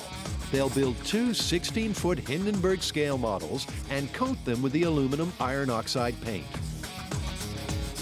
One will be full of air, the other hydrogen. And if the hydrogen Hindenburg burns faster, then this blimp myth is busted. Okay, everyone happy? Not quite. I think we need to do a third one as well. I mean, one that guarantees a thermite reaction. All right, so 3 blimps it is. I think we can do it. That third blimp burn will show what would happen if someone was crazy enough to paint their airship with pure thermite.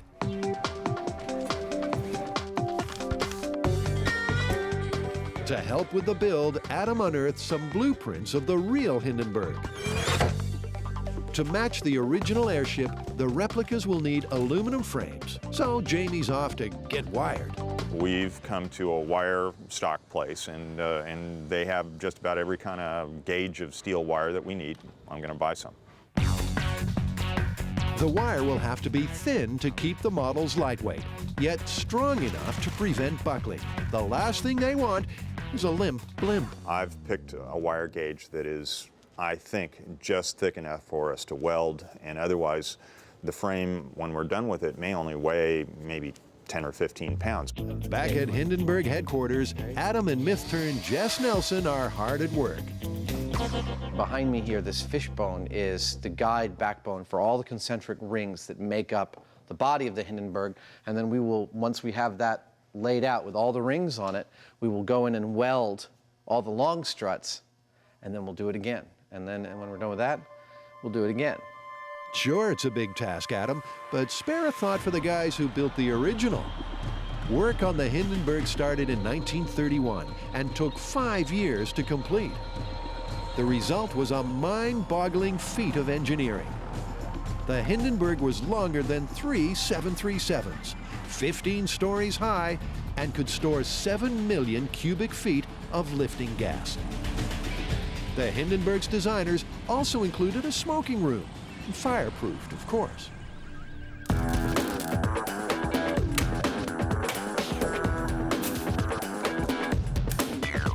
By following the original Hindenburg blueprints, the MythBusters soon have their own mini Hindenburg taking shape. Look at that. That is very, very cool. It weighs maybe about 10 pounds, if that. I'm going to get pissed if you drop that thing. Adam balances the frame on his chin. Don't ask me why, he's just Adam. It goes over like a Led Zeppelin with Jamie. Told you I could do it. Ain't a whole lot of love in the room. Here it comes down. Okay, enough with the horseplay. We need another 2 Hindenburgs pronto.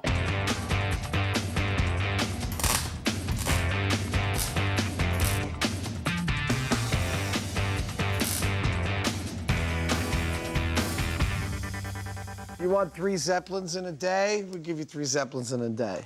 The frames need cotton skins. Adam soon has that all sewn up. Everything's going smoothly until Jamie opts for a spot of last-minute welding. And suddenly, the model is looking disturbingly like the real Hindenburg.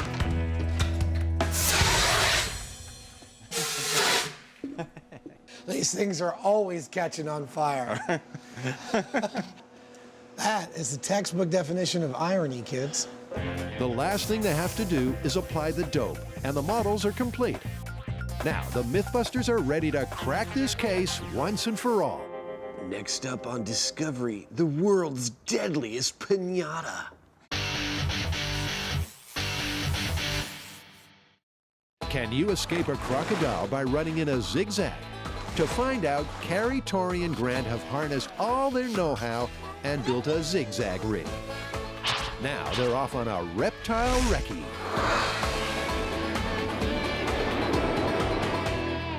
We are now here in Florida at St. Augustine Alligator Farm, and they're crazy enough to let us try our buster rig on some of these alligators and crocodiles. What does it mean when they hiss? When they hiss, they feel a little threatened because you're getting a little bit too close to them, so they're kind of unhappy with your presence right now. They're unhappy.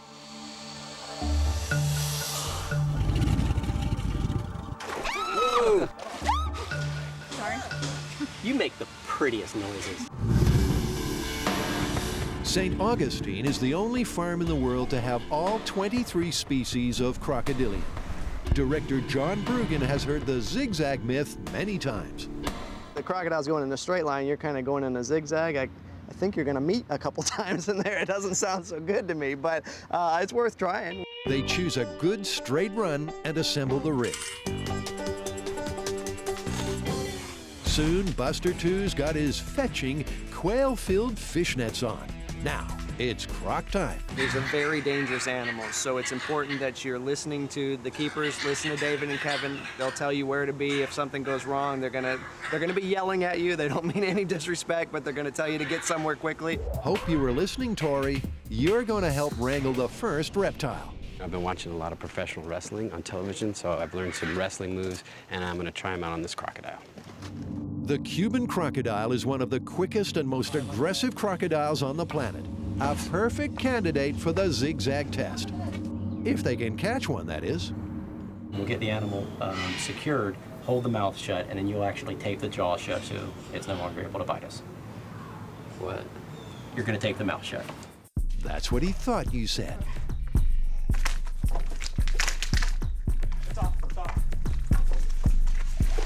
Give Kevin that mouthful. Wow. Okay. He's gonna submit in 2 seconds. Tap out. Tap out, sucker. So is that better than playing with robots? Oh my gosh. This is my new favorite job.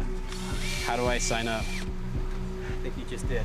Okay, here we go. Can the Cuban croc catch those zigzagging quail legs?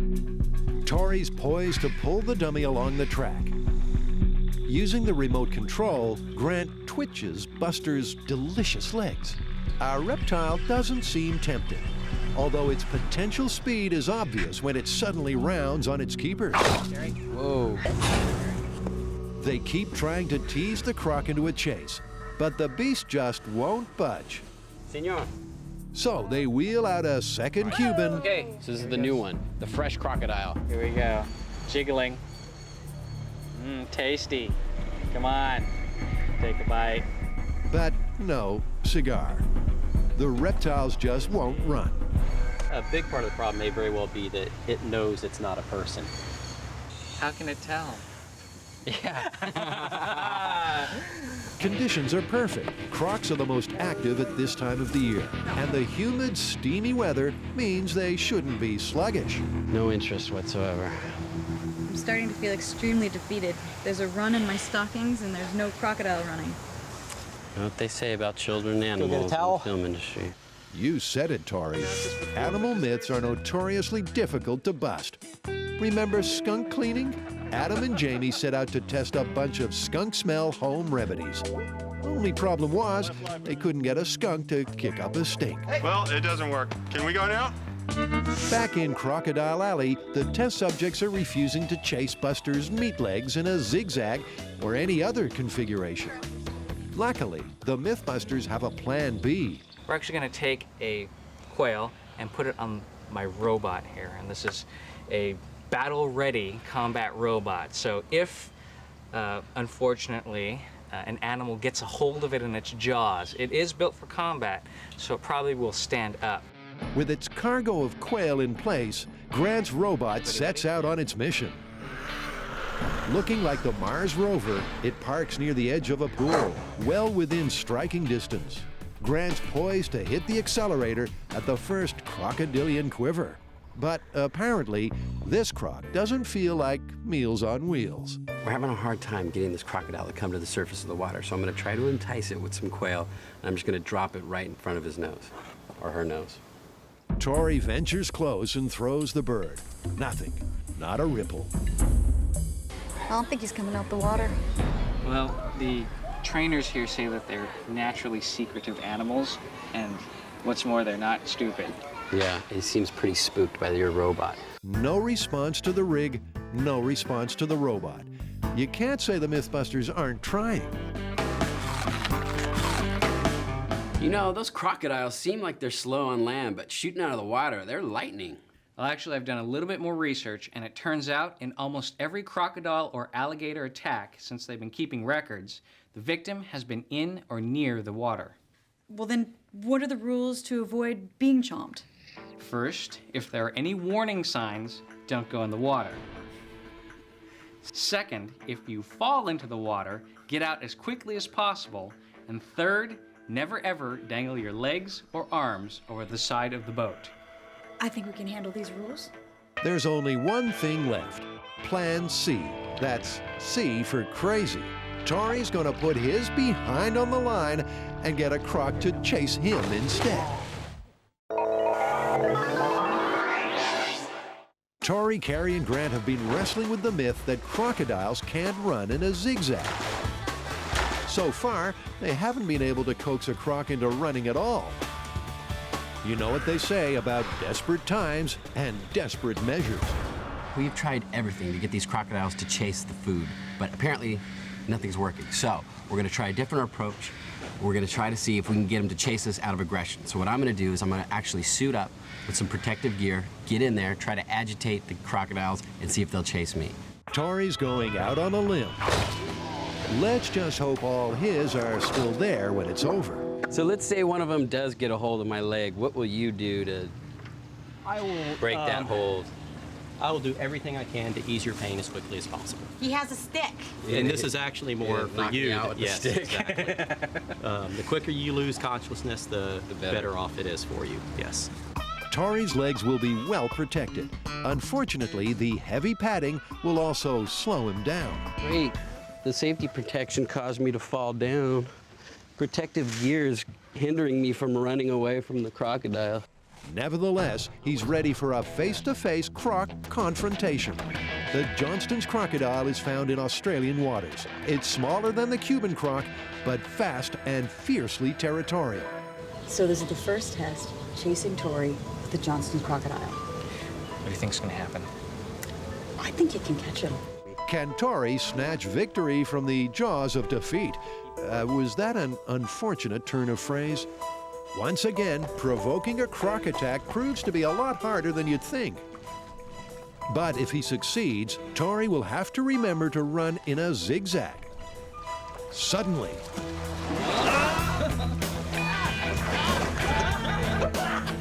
the crocodile lunges, but doesn't continue the chase beyond that initial strike.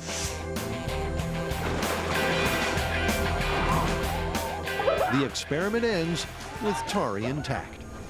When it came out of the water and it was just standing there looking at me, hissing and like lunging, my heart was going, 1,000 miles a minute. I was just like freaking out. And he's starting to draw some conclusions about this myth. I don't think you're gonna have to worry about it. I think you're more worried about getting away from that initial explosive attack. If you can get away from that, you're pretty much gonna be okay. Actually, Tori, you're spot on. In the wild, crocodiles don't chase prey on land. They're ambush predators, attacking from the water. Escape that initial lunge, and you're pretty much home free. That's crocodiles. But what about alligators? Grant wants to try one more experiment, swapping the crocs for their cousins. Okay, David, so up to this point, we've been using crocodiles. They haven't been going for the food. But we hear you have some trained alligators. We have 3 good candidates in here today. We have Fluffy, Skipper, and Bob. And with any luck, one of those will come at you at full speed. Fluffy, Skipper, Bob. Gee, with names like that, it must be hard not to smile at a crocodile. You should lay the food about maybe a foot in front of his head. Oh, okay, that close. Yes. Okay. That close. Using his most commanding voice, Grant calls the animal. Skipper! Skipper! I said commanding voice. Skipper! Skipper! Skipper follows the bait, but he's not setting any land speed records. So then Carrie plays Gator Baiter, trying to lure her living dinosaur in a zigzag. Oh, yes, you're just freaking me out now, Smiley. Yay! This way! All right. You're the most popular girl in the lagoon. I don't know if she's more afraid of the alligator or the bird. The alligator slowly changes direction to follow Carrie. But is that a zigzag as defined by the myth? I did a zig, I did a zag. He could follow me, but only sort of in a curvy motion, not really sharp turns, and it didn't make me get away from him any better or any faster. Let's face it, this myth is looking more and more, if you'll pardon the expression, like a crock. Man, we threw everything at this one, including ourselves. I don't know what more we could have done.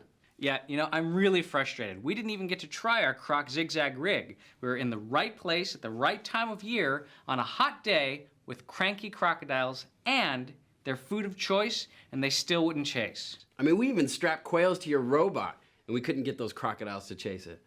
Well, doesn't that in itself prove something? Forget the zigzag. Crocodiles are just not gonna chase you on land.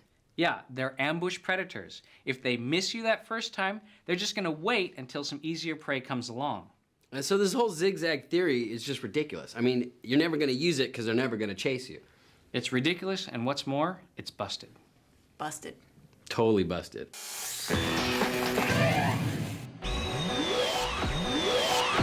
For almost 70 years, it's been assumed that hydrogen was the cause of the Hindenburg disaster. But the incendiary paint theory, developed by a retired NASA scientist, lays the blame for the blaze on the metal paint that covered the airship's skin. Adam and Jamie have built some blimps Ta-da! and are set to give that theory a serious thermal workout. They're off to their home away from home, the abandoned naval base. Last time we were here, we fired an air cylinder through a wall. Shearing the regulator off the tank. Attempt number 2.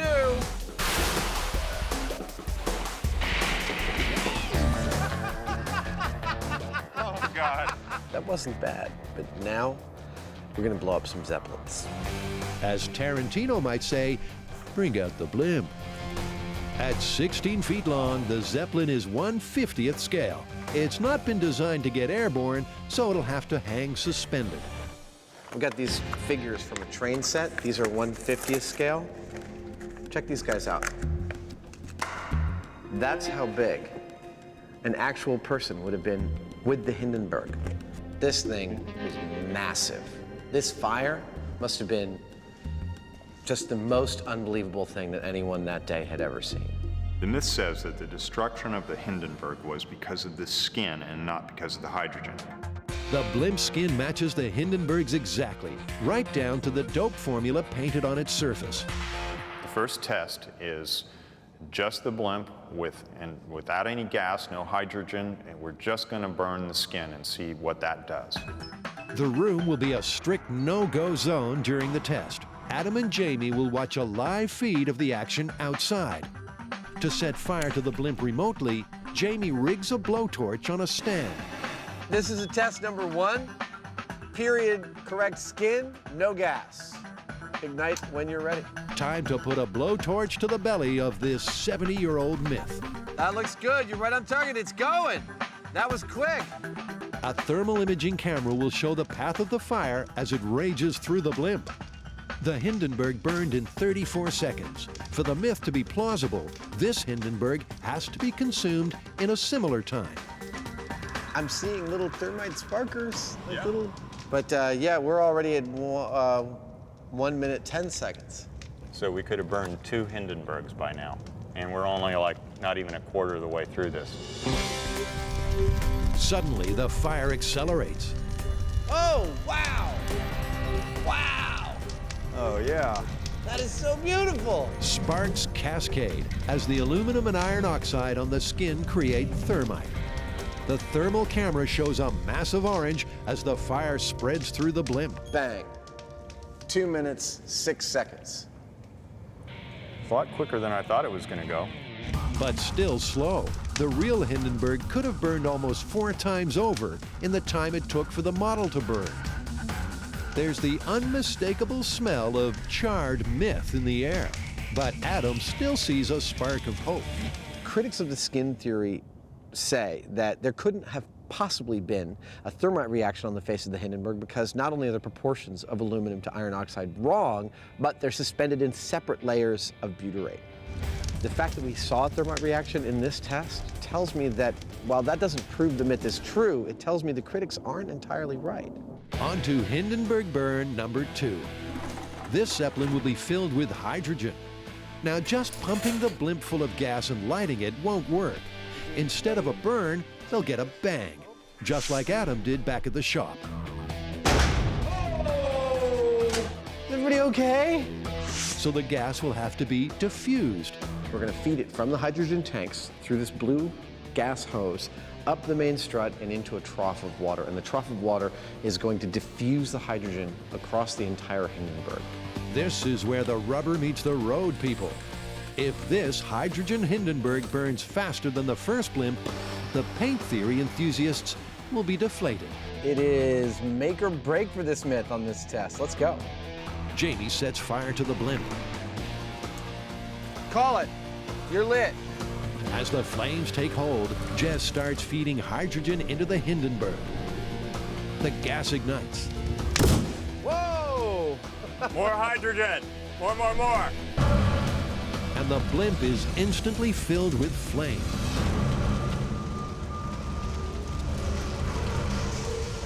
Wow.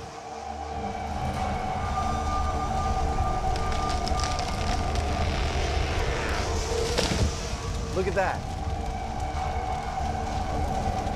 What's our time? Boom. Wow.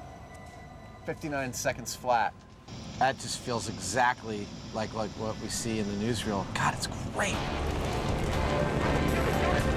Compare Adam and Jamie's result with the newsreel footage. They're remarkably similar.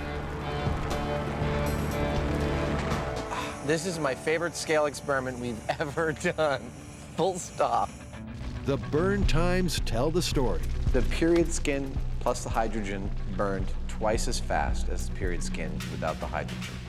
It doesn't get much more definitive than that kind of result. The metal compounds on the skin undoubtedly played a role in the Hindenburg tragedy. But to say the hydrogen had no effect, well, that's a lot of hot air. If I was the narrator of a different kind of show rather than the host of this one, I might say something like this. Like any catastrophe of this magnitude, a number of elements contributed to the totality of the failure on that fateful day in 1937. Now that's writing. No, Adam, that's gibberish. Okay, well, at the outset of this, we said for this myth to be true, both burn times with and without hydrogen had to be the same, and they weren't. With hydrogen, this thing burned up twice as fast. It's busted.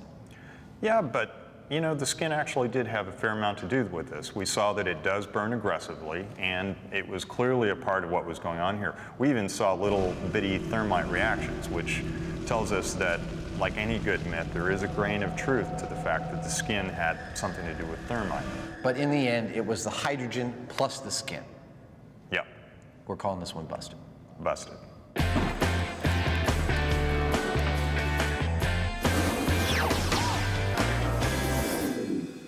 But hang on, what about that third blimp?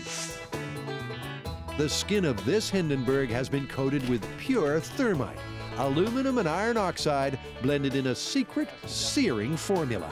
It's the same over-the-top, completely unrealistic mega-dope mix Jamie tested back at the start. Deuteronomy! With the myth already busted, this test is simply MythBuster theatrics. What you're about to see is what would have happened if the original Hindenburg, filled with hydrogen, was painted with rocket fuel. There's 15 pounds of thermite on this blimp right now.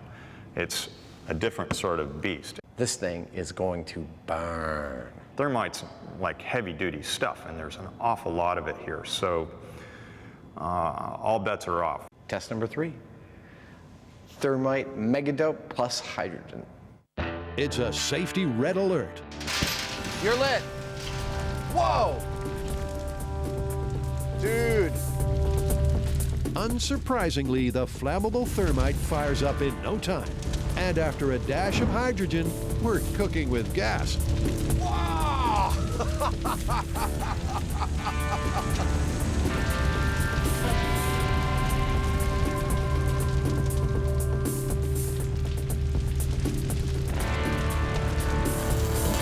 Hyneman's Hindenburg is history.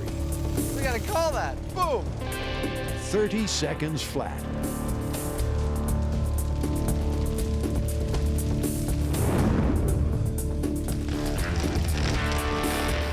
That is exactly the kind of burn that the proponents of the skin theory believe happened, except that the skin of the Hindenburg was not coated in hundreds of pounds of thermite. Yeah, that thing wouldn't have gotten off the ground with that much thermite per square foot. There's no way.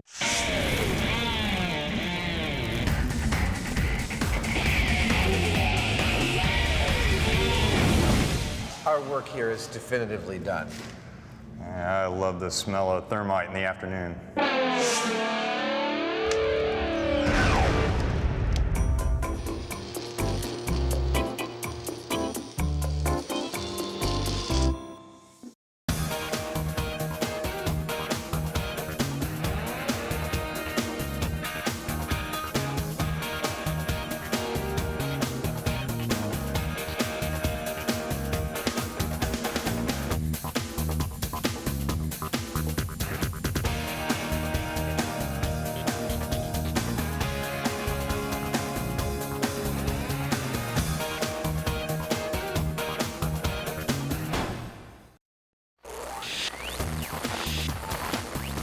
On this episode of MythBusters, Fly, fly, that's it, come on, fly. high flyers Adam and Jamie get caught up in a tall tale from the world of physics.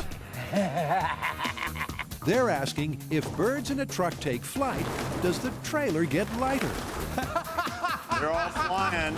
And Cary, Grant, and Tori get all bent out of shape on the biggest build of their myth-busting careers. Jamie makes it look so easy when he does it. If a boat traveling at 25 miles an hour crashes into a channel marker, will it split in two?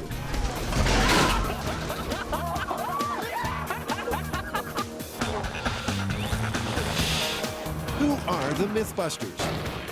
Adam Savage Is everybody ready for diving? and Jamie Hyneman. Gets me all worked up just looking at it. That was beautiful. Between them, more than 30 years of special effects experience. That was heavy. Joining them, Grant Imahara. Are you feeling lucky, punk? Tori Belleci. Somebody order some exploding pants. And Carrie Byron. High explosives and electricity. Woo! They don't just tell the myths, they put them to the test.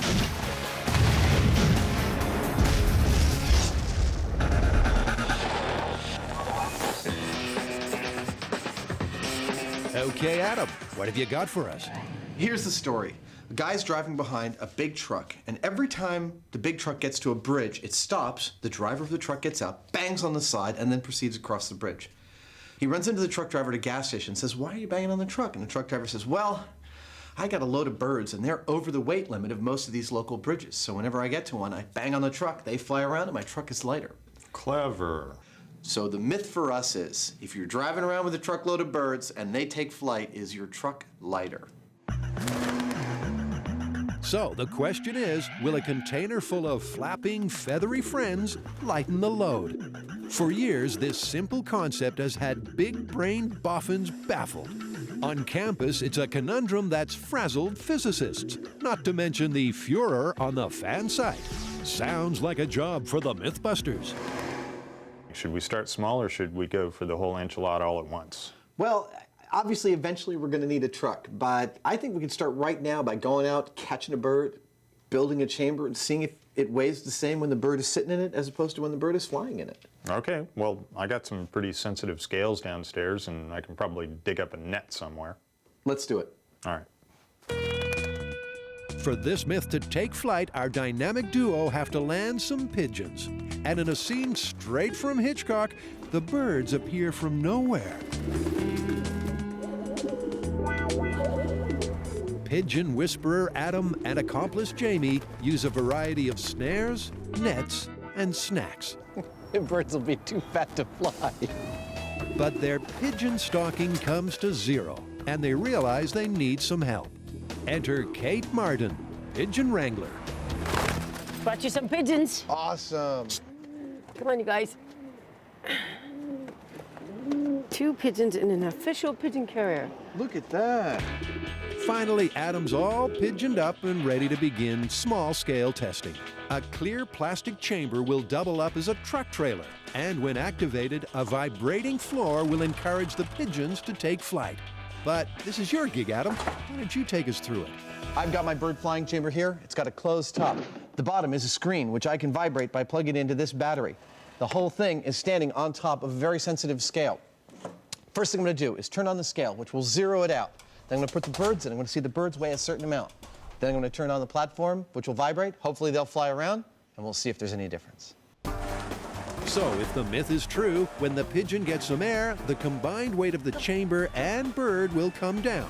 Sounds simple. Fly, fly, that's it, come on, fly. Come on, take off, take off, take off. Now there's your problem. The bird just ain't flying. I don't blame him, I mean, because it's not He can like... barely get a full wingspan in there. Yeah, you know, he's running into the sides. Maybe we need to build a bigger chamber. So plan B is a bigger chamber and better motivation to fly than a vibrating floor. What have you got, Jamie? My current favorite is thinking about setting up a weed whacker-like affair, and we could put like a half a dozen motors so that there's just it's just kind of whizzing around. I mean, I can't imagine this would hurt him. I mean, it doesn't hurt you, right? No. For our animal-loving viewers, let's be clear. Adam's pain threshold is way below the pigeon's. So if Adam's okay, the bird will be too. All right, so if you haven't been paying attention, my first attempt at the small-scale pigeon experiment did not work because the chamber was too small and the pigeon didn't want to fly. I have fixed those problems. I believe I'm going to hang this, use a different pigeon annoying technique, and I'm using a bigger tank so he can actually fly around. I feel like calling this guy Jackson for some reason. Now, I have a nephew whose name is Jackson, and I have another nephew whose middle name is Jackson. He doesn't remind me of either of them. Okay, Jackson, you're up. Now remember, all you gotta do is what you were born to do. Fly. Freak me out, but it's not doing anything to him. Come on, come on, come on, Jackson, come on, come on, come on. That's pigeon for fly. It's also desperate because if they can't get Jackson to take off and stay airborne, this myth is grounded.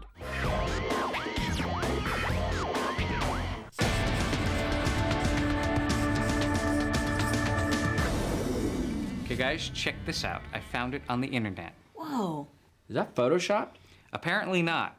And supposedly, the boat hit the channel marker at 25 miles per hour. Seriously? That split up the middle, like what, 15 feet?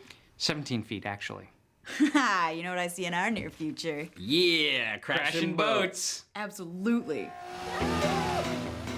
This tall tale of hijinks on the high seas has two halves, literally.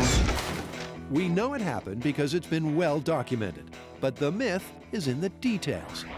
Apparently, in this watery fender bender, the boat bifurcation occurred at 25 miles per hour. Fact? Or has someone got their facts bent out of shape? So what's the plan? All right, this is what we do. We rent one of these speedboats, we take some insurance out, and we crash it into a channel marker. And we tell them we're going 25 miles an hour. Exactly. Okay, why not? Well, the $350,000 price tag and a bad rep with insurance companies is why not. But all is not lost. Down at John Beery Yachts, our trio of thrill seekers get the opportunity to experience the power behind the powerboat. And Sean, their high-speed chauffeur for the day, has even heard of the myth. So the myth that we're working on here today actually came from the internet. There's this photo going all over of a sports performance boat, not yours, but one sort of like that, that apparently was going 25 miles an hour and bifurcated itself on a channel marker 17 feet deep. Now, do you think that's possible at that kind of speed? In my opinion, no. The photograph that I viewed, that boat had to have been traveling at a much greater rate of speed to do the damage that I saw. Well, with a top speed of 150 miles per hour, faster we can do. But unfortunately, someone is going to quite literally miss the boat. Rochambeau. Odd man out. You're in the chase boat! You gotta be kidding me! With just room for two, it's all but one aboard. That is loud! It's really loud. It's not like a quiet sport, is it? With engines and hearts racing, Grant discovers his voice hasn't broken. Okay. There aren't any seatbelts in this thing, are there? With the speedo approaching 100 miles an hour, no wonder Grant's nervous. Wow. Great. Are you trying to hold my hand? No, I'm just trying to hold on to something.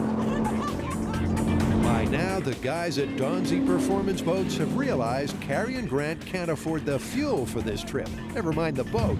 And this myth investigation is anchored at square one. The MythBusters are trying out for CSI. That's Crash Scene Investigation. They're asking, can you bifurcate your boat in a collision with a channel marker?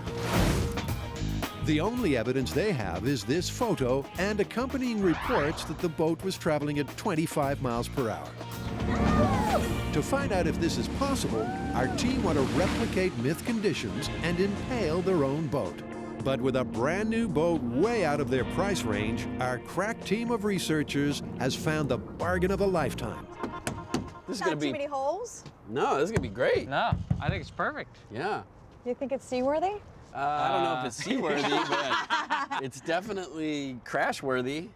We got this boat for a bargain. It was only $1,500. We're talking about boats that can be up to $350,000. So we were a little apprehensive about when it showed up, what it was gonna look like. Turns out it's amazing. The structure is perfect. It may not have an engine, but we'd have to take that out anyway. So we're really, really excited. No wonder Carrie is excited, because with the full-scale boat dry docked in the MythBusters Marina, the team can move on. And first up are some small-scale crash tests. And this 1/10 model is a great starting point. Oh, I love this boat. It's my favorite boat. I don't want to crash it. Okay, we need to crash these boats over and over. I need to make several of them. So I need to make a mold of this particular model boat. I'll make a silicone mold. I'll paint silicone over this in 2 halves. Make a mother mold on top of that. Then I'll be able to pull it apart and lay up any material I want inside the mold. Done. Okay. And to match the motorboat in the myth, Tari's material of choice is fiberglass. It's nasty and noxious, so Tari is banished outside to finish up, which he does by gluing the hardened halves together. And before you can say bifurcation, Tari's got himself some mighty fine toy boats. He's pretty, isn't it? Meanwhile, Grant has been working on a rig to tow the models into a replica channel marker, simulating the mythical impalement impact. His remote-controlled winch and trolley is calibrated so the boat crashes into the steel pole in exactly the same place as the myth, just to the left of the bow. But hold on, where'd the H2O go? So you at home might be wondering why we're doing our small-scale experiments on land as opposed to water, since ostensibly the myth is about a boat on water. Well, there are 2 reasons. First, water, not unlike many primal forces, doesn't scale correctly in miniature. It has a different response than it does in full scale. Now, the second reason, and I think more importantly, is that this myth is about kinetic energy, a mass at a certain velocity hitting an object. And that we can certainly do on land. So this is a dry run in more ways than one. Take us through it, Carrie. This is the setup for the small-scale experiment. We have a fiberglass boat, which is 1/10 the scale of our real-life boat. It's also weighted to 1/10 the scale. It's sitting atop a trolley that Grant's created with a smart wheel so that it can correct itself all the way down a long cable, which is being pulled through a pulley into a channel marker, which is set stably into the ground. The entire thing's being controlled by a winch, which Grant can remote control from this end, and hopefully in the end we'll have a perfect bifurcation as it crashes into that end of the shop. 3, 2, 1, go.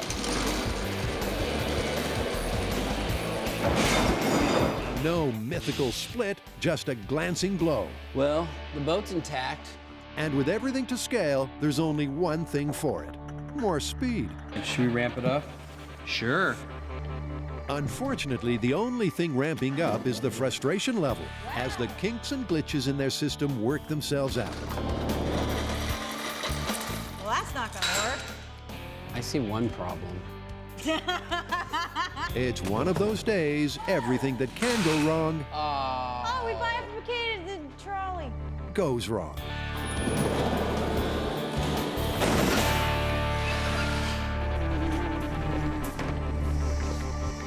But as Edison nearly said, myth-busting is 1% genius and 99% perseverance.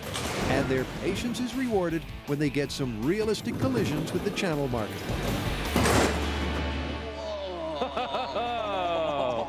That was cool. But despite increasing the speed, the impact and resulting damage peaks at glancing blow. Oh, that was cool. But Grant's frustrated, and his OCD kicks in. That's obsessive crash disorder. He wants to see some damage and hands Tari a challenge. I will give you $5, and if you can ram this into the channel marker and break it. Ooh, $5? I'll give you $10. That's a whole week's salary, and Tari can't resist. $10. Okay, so it can be done. And the team suspect the angle of attack was key. Like in the myth, Tari was aiming to the left of the bow, and he adds a turn into the pole. If it can do right. it like that, that shows me maybe the turn is the way to go. Let me try it again, just going straight. and see what happens. With an attempted head-on collision, it's back to glancing blow. And with that discovery, the small-scale tests are back on track. To be sure, Tori once again adds that last-minute twist. And what do you know? Well, that tells us a lot. It tells us it's better to hit the marker at a turn as opposed to just going straight into it. Finally, a result. But it's been a long and frustrating day, and Carrie and Grant feel the need to let off some steam.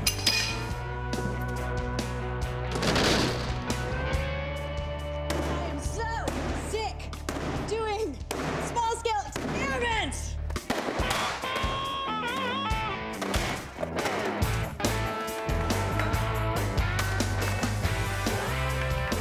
Pete Townsend, eat your heart out.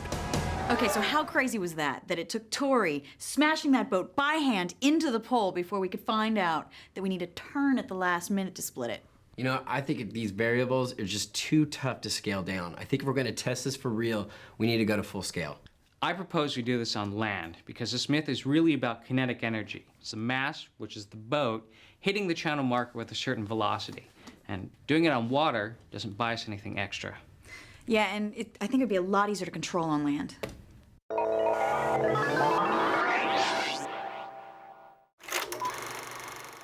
Among top-level physicists, it's a fundamental question with a hotly debated answer.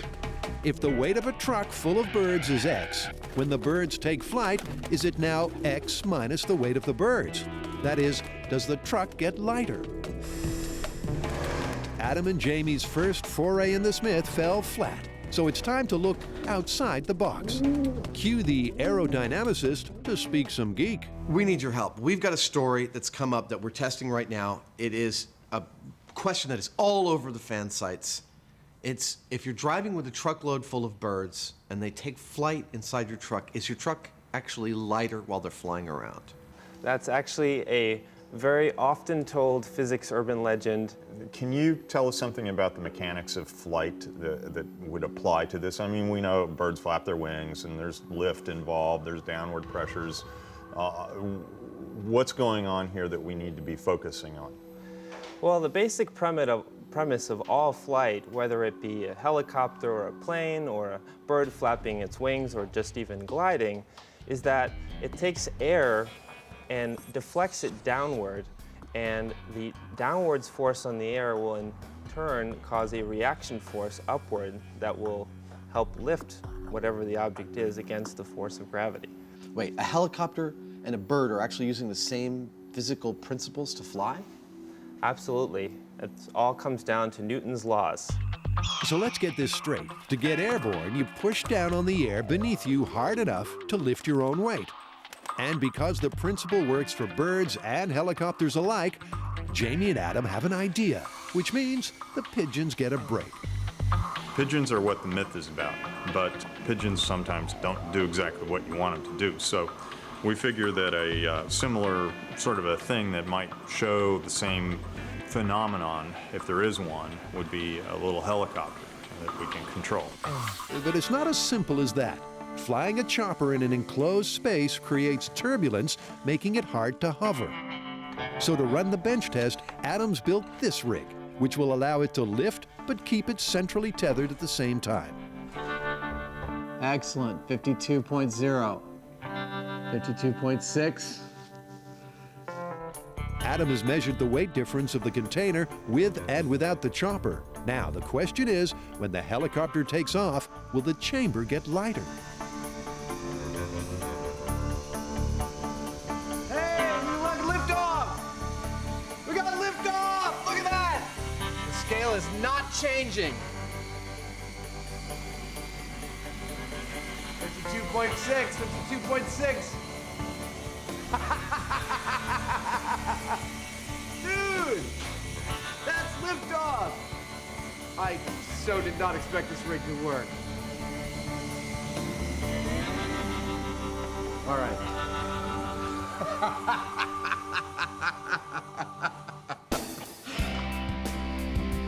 In a break from Mythbuster tradition, Adam has success with a scale test. I know that my helicopter weighs 0.6 of a pound. So if the myth was true, I should have seen that meter go from 52.5 or 6 to 52 flat. But that's not the whole story. This myth is about birds, and trust Jamie to get straight to the heart of the problem. We gotta try it in a truck or something close to it with the birds. So it's full scale ahead, and after a MythBuster makeover, this trailer, standing in for the truck and the myth, will be full of flying birds for the final test weigh-in. That's cool. You look like a little animal in a circus cage. With the front fitted with clear plastic, Jess and Jamie are done, and it's time for a flight test. There are no scales yet, so this test is simply to confirm the birds are comfortable spreading their wings. If they don't, Adam and Jamie are back to square one. Hey! But it's immediately obvious there's plenty of room. So, final prep on the big rig begins. The flight motivators go in first. These rotating foam tubes are supposed to keep the pigeons in the air.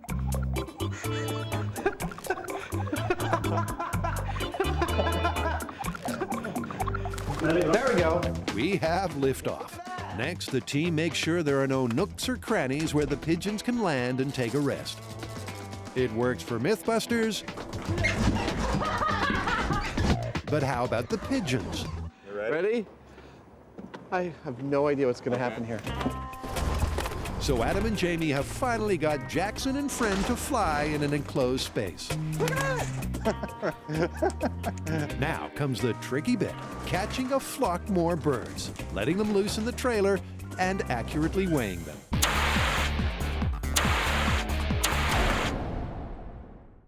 The story of the bifurcated boat has brought Carrie, Grant, and Tori close to breaking point. And to prevent this parable of split personality from sinking without a trace, it's land ahoy. With the decision to move on to terra firma, the team is on firmer footing, because by supersizing their crash test rig, they have a ready-made plan. As before, the reinforced channel marker is at ground zero. Grant's winch system will be replaced by a tow truck, and the boat trailer, modified with a smart wheel, will steer accurately towards its date with disaster.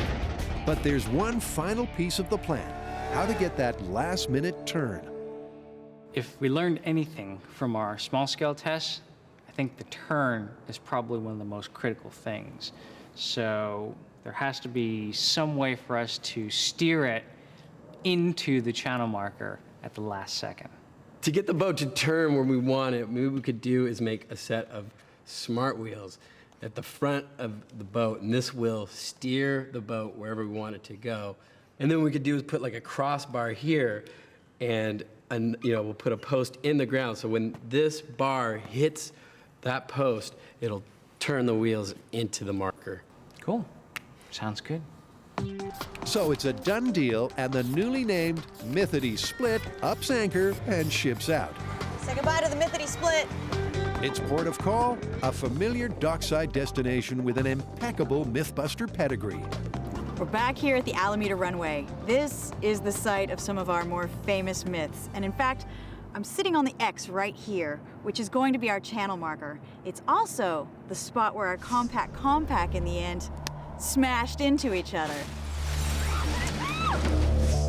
Hoping to match that spectacular smash with a big bang of their own, the team embark on what's to become their toughest build ever. Bueno! That's Spanish for good. Carrie and Grant begin by raising the channel marker into position.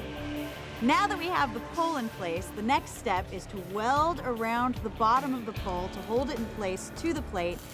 Then we're going to lay that heavy, heavy girder to the back of this pole and then triangulate railroad track to it. So it's going to be completely stationary and not going to move when we smash the boat into it. I'm just excited we got the pole in place. I'm gonna do my pole dance. Not what you expected, huh? While Grant and Carrie have been cranking up the heavy metal, Tori has been trashing his trailer and adding the smart wheels. Now they can steer with a single cable tow, and when the hull of the Mythity Split hits the channel marker, the trailer won't be in the way. Finally, he adds these 55-gallon drums, which, when filled with water, will weigh the same as the missing engines. This whole myth is about mass moving at speed. So it's important that we have the correct mass as we're moving at the speeds that we're going to test. Meanwhile, Carrie and Grant are making triple sure the channel marker stays put when the mythity split hits. The next step we have, or at least the next really big step we have, is that we're going to drill holes in various places all around this giant structure here so that we can implant foot-long pieces of rebar into those holes, weld them to this structure. So not only is this going to be the heaviest thing you've ever seen, but it's also going to be clawed into the ground. Things are going so well, Grant finds time to hang around. The prep for the boat myth is going great so far. I just hope that the weather holds out. Just had to mention the weather, didn't you? And as the rain gets heavier, the problems mount, and the work on the final stages slows to a crawl. I'm so over this one. I'm pretty much over this one. With Old Testament-style flooding, maybe they could rename their boat the Ark.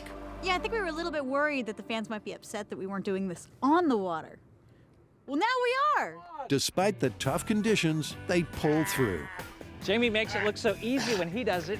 And push on for a tow test of the trailer. I'm so excited. It works. It looks really cool. We got like a boat car, or a car boat. I'm not sure which one. And with just the trigger to rig for the critical last-minute turn, it's all hands on deck. We've mapped out exactly where the bow should hit the channel marker, and this, I'm drilling a hole right here for the trigger, which will turn the wheels, slam the boat into the channel marker, therein bifurcating the boat, or not. So the build is finally complete, and Carrie and Tori celebrate. The boat is moved into position, gently. No one wants the wheels to come off now. All right, now for the moment of truth. At the opposite end of the track, Grant has the truck all hooked up and ready to tow. So these are chains connected to the tow truck. Got our shackle. This is a breakaway rope for safety. And then the cable. I think we're ready to take up slack. And as twilight descends, they're wet, cold, but ready to put this tale to the test. All right, take it slow and then take it up to 25 miles an hour on my count. Ready? Ready. In 3, 2, 1, go. This is it. Remember, they're asking if a speedboat at 25 miles per hour plus channel marker equals this kind of boat-splitting destruction. We're about to find out. 5 miles per hour. Can you guys go faster? 10 miles per hour. But suddenly, disaster. Did we lose the cable? Cable broke. As Tori said, that's not good. The breakaway rope that's designed to break on impact snapped under the strain of the tow. And with this last-minute failure in the fading light, Team Unity is the first casualty. So for all the other things where we tow something big into something else and it crashes, we use a breakaway rope. And, you know, there's a standard one that we've been using, which is a blue marine rope. We know its breaking strength is 6,000. But on this particular one, Tori really didn't want to use that. He wanted to use this. So, but tomorrow, I think what we're going to do is go back to what we used to use that was working. Dude, we've never used the blue rope. We always use the No, blue we rope. haven't. Yes, we do. Not for the breakaway. Yes, we do. No, we don't. Seeing as Grant and Tori are rejecting each other's reality and substituting their own, this argument is on a road to nowhere. Let's come back tomorrow. Bifurcated Boat has once again brought our wet and mild Mythbusters to breaking point. We always use the blue we rope. haven't. Yes, we do. Not for the breakaway. Yes, we do. But all that actually breaks are their voices. And in the cold dark of the next day, they once again prepare the good ship Mythity Split for its 25-mile-an-hour collision. Cool. Positions, everyone. Jess takes her place in the tow truck, and the rest of the team stand by, level with the crash zone. Okay, Jess, are you ready? Ready when you are. All right, here we go in 3, 2, 1, drive. All right, we're at 5 miles per hour. Okay, gosh. Now we're at 10 miles per hour. 15 miles per hour. Yeah! It's picking up. Come on. Oh my God, I can't believe this is gonna happen. 20 miles per hour. Oh, it's perfect. That's 25. Here it goes, here it goes, here it goes, here it goes.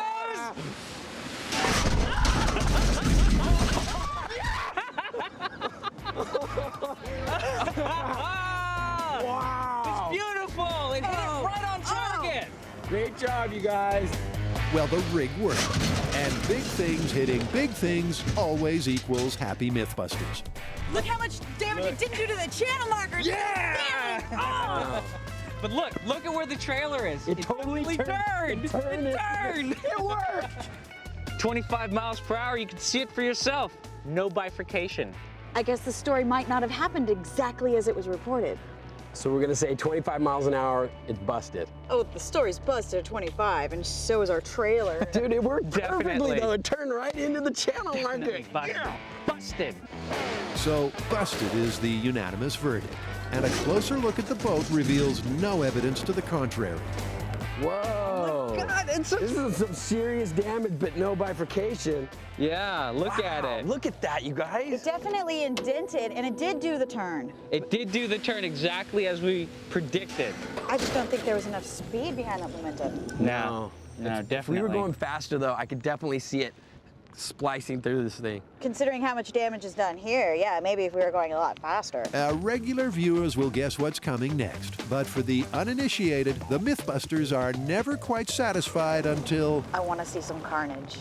So now the big question is, how are we going to try to do another run with this trailer? Because we want to try to see if we can get a bifurcation at 50 miles an hour. That's going to be the tricky part. We don't got a lot of time here, and we need to fix the trailer. So we're going to try some quick and dirty methods to try to get this thing rolling. It doesn't have to roll well, it just has to go. So our first try is going to be to take that corner, chain it to the channel marker. And then we're going to take the other corner, and we're going to try to pull on it and maybe get the trailer to sort of reshape itself, almost sort of square. It rolls! We might be able to do this again. Then we're going to try to cut off the first two wheels so that the axles that are kind of bending into each other are gone. And then we'll just start dragging it. If it rolls at all, we're going to stick the boat on it, we're going to throw it back there, and we're going to drag it into this bad boy. Yeah! Looks good. Yeah! Huh? I think we can do another run. You get one single bad run, and that's it. One. That's right. One single bad. The prospect of high-speed carnage does wonders for the morale. And even another icy shower during the reset can't dampen their spirits. Consider your next vacation to the runway at Alameda. Beautiful views of San Francisco and the Bay Bridge. Plenty of space to stretch out and smash big things into other big things. Rain? We got plenty of it. So call your travel agent. The runway at Alameda. Okay, escape plan, same as last time. If the boat's coming at you, run. All right, so we busted the 25-mile-an-hour myth. Yep. So let's do this one. All right. Count it down. Jess, you ready? I'm more than ready. All right, on my countdown. Ready in 3, 2, 1. The question is a fan site favorite. If the birds in a truck take flight, is the truck lighter than when the birds are at rest? To answer, Adam and Jamie have weight on their minds. The more I think about this, the more I think that not only do we need a really sensitive scale, but we also, well, if you think about the birds moving around in this truck, they're going to be shifting the weight of it. It's like, you know, you or I dancing on a bathroom scale. It's not a consistent weight. So we want to be able to graph the weight of this thing as it changes. We want to be able to look at the final thing as like points on a graph over time. Well, you know, there are these things called load cells. They're an instrument that detects pressure, and maybe we could use those as a sensor that we put in each corner of the truck body and plug them into a computer. In fact, and now that I think about it, there was this company that approached me some time ago that has a computer that's made to take like 16 sensor inputs. It could easily take the load cells as inputs, and they probably could graph it any which way we want. Yeah. That's perfect. Why don't you call those guys and I'll get on finding us some load cells. Okay. Hey, Adam, how about this one? This is going to be what weighs our truck. This is a load cell. We're going to put one under each corner, and as the trailer sits on this piece of metal will bend a little bit. That bend will be registered by a crystal on the side here, which will output a change in voltage through this wire that will be read by our computer and output as points on a graph over time. It measures up to 500 pounds down to a sensitivity of like 1/10 of an ounce. It is perfect for our needs. And with this computer collating that info while providing a real-time graph of the changing weight of the trailer, Grant's inner geek gets out. Sweet. Now, all they need is a bunch of birds, and Jamie, undaunted by their recent failure, has a cunning plan. I figure Jackson can be sort of a stool pigeon, I think they call it. And because That's a good solution, I think. if he gets a bunch of visitors, we'll have a bunch of pigeons. All right? I love it. I think it's great. Good luck, Jackson. Surrounded by bird feed, Jackson settles in for the free buffet. But once again, the local pigeons are just too smart. So the undaunted Jamie has been daunted. I'm giving up. And the only bird brain in a net is Adam. We're not defeated by the task of catching pigeons. Even though it's not critical to this myth, it's a point of pride. We're gonna catch some pigeons with MythBusters' invention. And I think it's gonna be a web shooter. It's the motto MythBusters live by. If it's worth doing, it's worth overdoing. Jamie and I have discussed various plans, and I think we're going to build something similar to a potato cannon of plumbing parts made into an air chamber with an electrically operated valve and manifold that spreads 4 tennis balls with this net between them around our unsuspecting pigeons. You ready? All right, I'm ready. 3, 2, 1.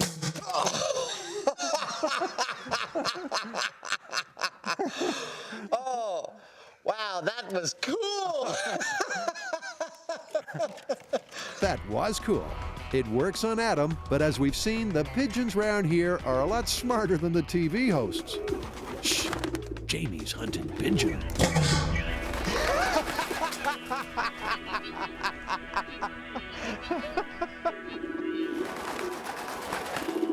Now listen, I know that there are many tried and true methods for catching pigeons that are quite simple, and I know that you're going to email them to us. The fact is, we wanted to try a MythBusters solution. But despite hardware Rambo would be proud of, the local pigeons remain as free as birds. Which means en route to the full-scale test, Kate, the pigeon wrangler, gets another call. And once again comes up trumps. How many is that? I think we got 36. That ought to do it. With the birds taken care of, Adam and Jamie can concentrate on setting up. And the abandoned naval yard is just perfect. This is the same location that we used for Killer Cable Snap, and we used it because it's got a big flat welding grid that is a nice level surface. For Killer Cable Snap, we used it to weld to and anchor all the stuff for the cables. For birds on a truck, it makes a perfect platform for the trailer to be on because we need it super level. The next thing that we're going to do is jack this trailer up and put it on blocks. On the top of each block, in each corner, each of the 4 corners, will be a thing called a load cell. With all 4 load cells in position, Grant and Jess set up at the command center. They'll monitor the weight of the trailer throughout the experiment. Okay, so we've calibrated all of our load cells, which are the sensors that are going to tell us if there are any changes in the weight of the truck. Those are going into a computer. The computer's going to record all that information along with video in real time, so we can see if, when the birds fly up, if there are any changes in the weight. And with the pigeons in position and not flying, the team has starting weight. Okay, so that's a difference of 11 pounds with the birds in place. I'll zero everything out to that, and that'll be our starting point, right? Right. So if the weight drops while the birds are flying, the myth is confirmed. It's go time. Stand by, and I'm recording now. Okay, I'm spinning the motors. Jess, in 3, 2, 1, go. welcome back. Here's where we stand. We're trying to bust the myth that if you're driving with a truckload full of birds and they all take flight inside that truck, is it lighter than when they're just sitting there? We've tried a bunch of scale experiments, but all of the chambers we use for scale experiments were too small for the birds to fly around in, so we had to go full scale right away. This is our full-scale rig. It's sitting on 4 load cells. We've got calibrated computer equipment reading exactly the weight of those birds when they're sitting there. They're all going to fly at the same time. They can't land anywhere, but these foam batons that are spinning and make them fly around. We're going to test this myth for real and see if it's true. So the bird truck myth is about to shake its tail feathers. Jess, in 3, 2, 1, go.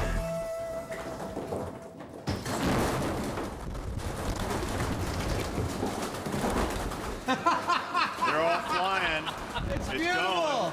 Most of them are flying. That's great. Okay, I'm ready. I'm going to call it, all right? All right. All right, we're done. Okay. And stopping.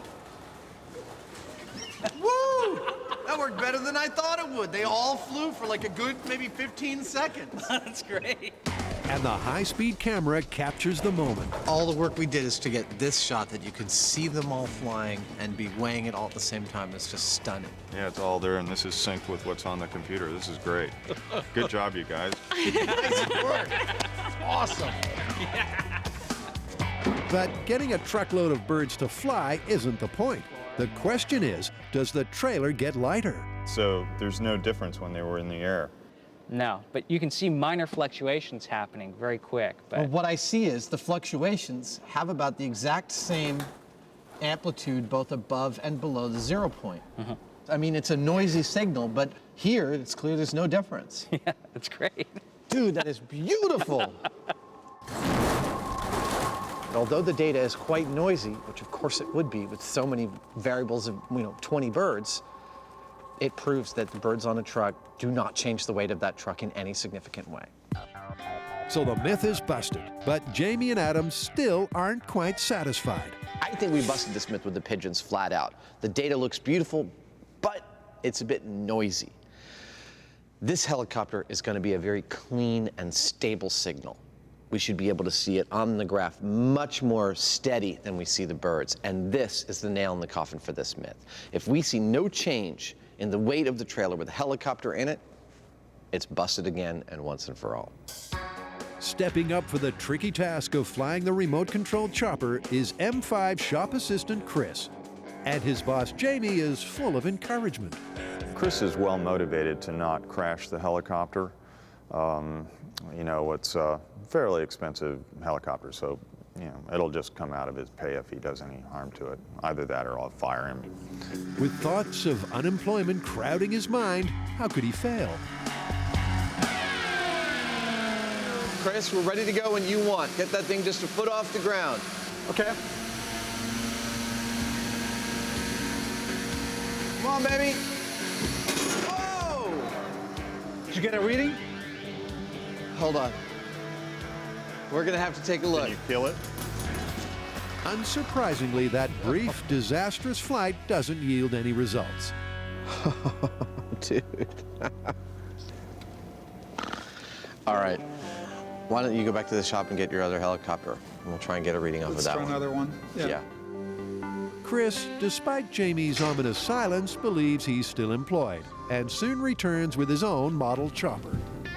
Chris, hover that puppy as you will. Hey, Chris, tense much?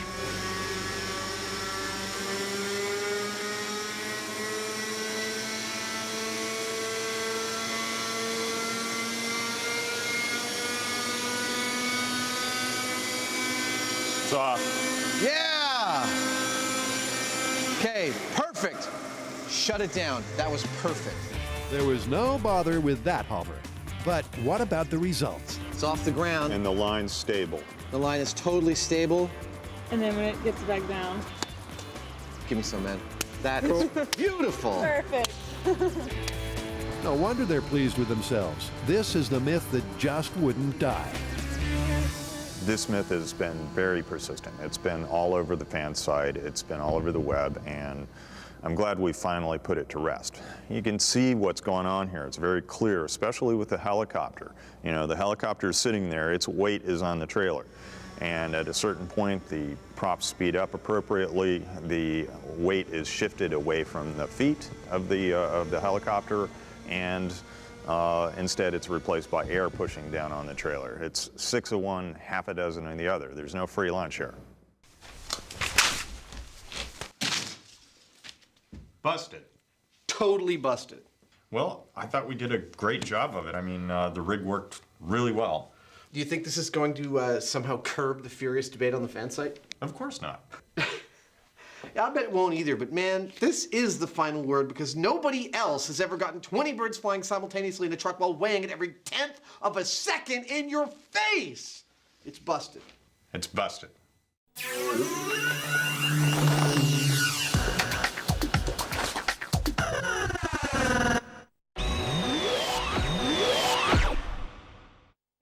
Carrie, Grant, and Tori have drowned the myth that at 25 miles per hour, you can have 2 boats for the price of 1. But it wouldn't be MythBusters if the team didn't ramp it up in an attempt to replicate the results. So we've already busted the myth. Bifurcated boat, 25 miles per hour into a channel marker, it's busted. But that's not what this is about. This is about actually splitting the boat in 2. So we set up a tow cable on each side of the channel marker. We're going for 50 miles an hour, and we're going to get this boat to split. Absolutely.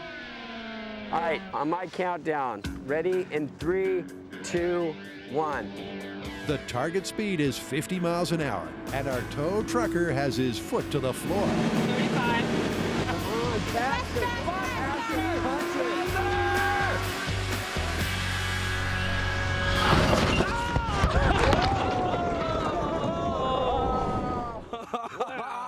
Well, it didn't bifurcate, but it was still pretty cool. Once again, the mythity split didn't. As per the myth, contact was just to the port side, but despite the increased speed, the result was still only a glancing blow. The way these are made is very, very strong. It's beautiful. It's not likely that something is going to split down the middle. Yeah, you'd have to get a really good shot at a high velocity. And whoever split that boat must have been going a lot faster than 45 miles an hour. Yeah, that's I'm guessing more like 80 or 90. With the trailer gone, but the boat still intact, the team have to get creative to get satisfaction. I need more carnage. We still have the crane, so what we're gonna do is we're gonna take the boat up about 100 feet and drop it on the ground. Then I'll be satisfied. Go, go, go, go, go, go, go! Yeah!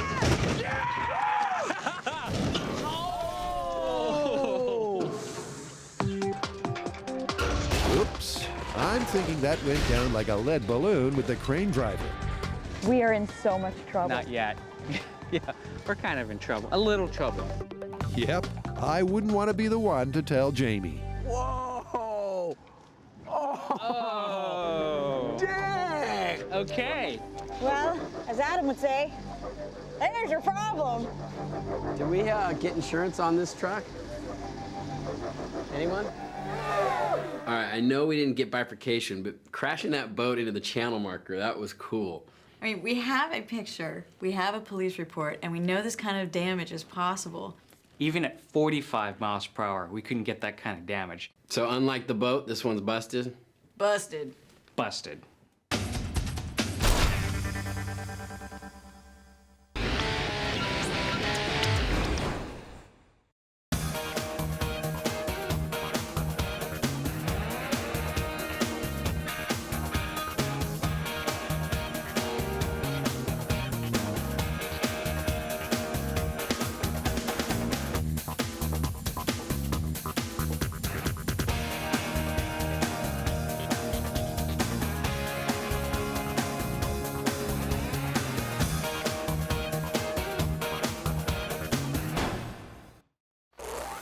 On this episode of MythBusters,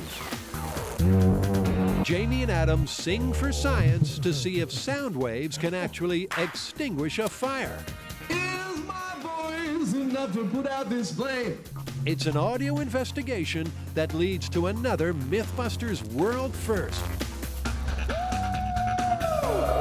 Before it all escalates into a sonic boom. Beautiful! could not have gone better.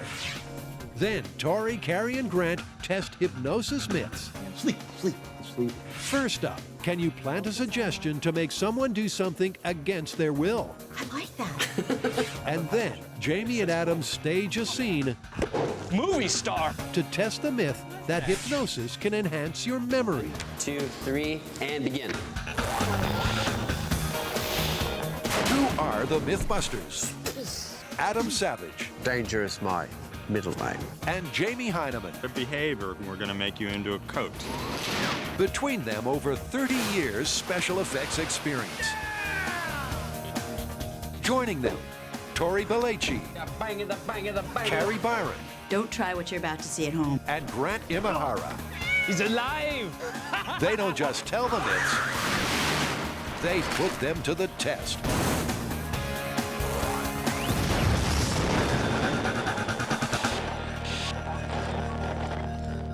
When it comes to busting sound myths, Adam and Jamie are kings. They love cranking the volume to 11, in the name of science, of course. Now you're just gonna have to give me hand signals because I can't hear a damn thing.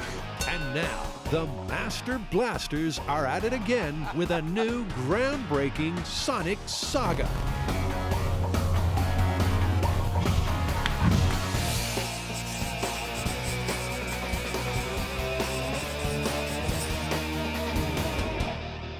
What's the myth? Quite simply, it's that you can extinguish a fire using only the power of a human voice. You're making that up. I am not. It actually comes from an early 20th century naturalist named Charles Kellogg, who claimed far and wide that he could put out fires using only his voice. And didn't he also invent cereal or something? No, wrong guy. Charles Kellogg, unlike the cereal guy, was a vocal genius.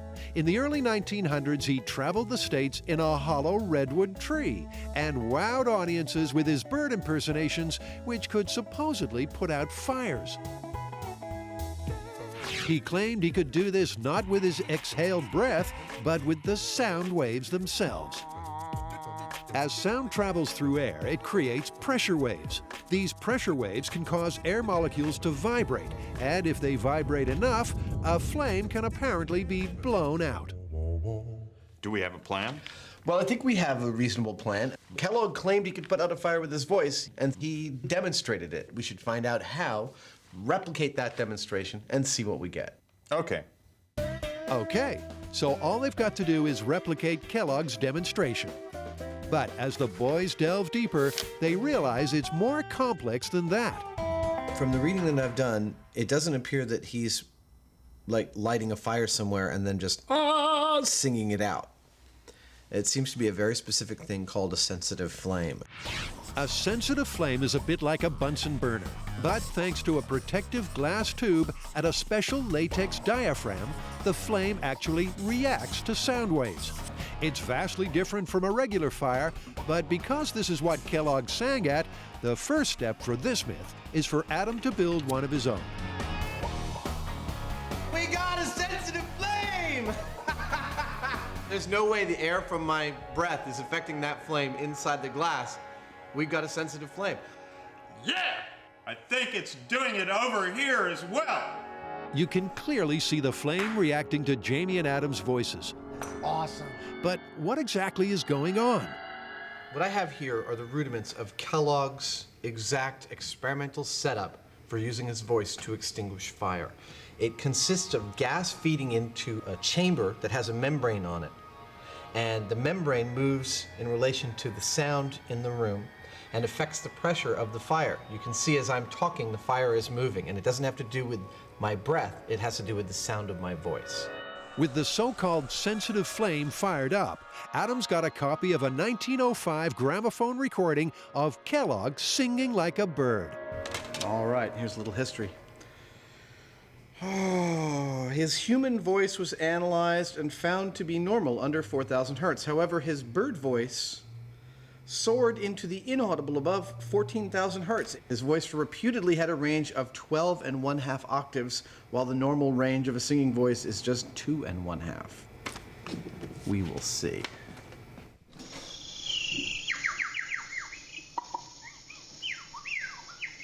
Kellogg's bird voice is astonishing.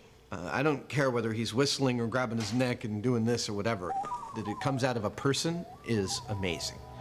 The high-frequency bird voice makes the flame go ballistic, but extinguished it ain't. That's kind of spooky, actually. Isn't it? There's a specific, like, bird call of Kellogg's that makes the flame, I think, do the largest sort of differential dance, like bango, bango, bango, bango, like that. Is he saying red rum? Despite their lack of success, all is not lost. It's possible that Adam's CD of a recording made over 100 years ago is simply not good enough quality. I'm going to try to put this flame out using my dog voice. So to keep testing this myth, the boys must come up with a way of replicating Kellogg's full vocal range before Adam goes barking mad. No, my dog voice doesn't work.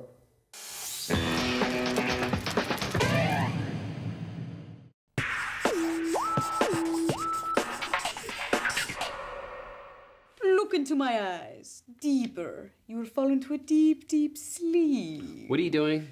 Trying to hypnotize Grant. Why? We're working on hypnosis myths. Hypnosis has long sparked a spiral of myths about its so-called powers.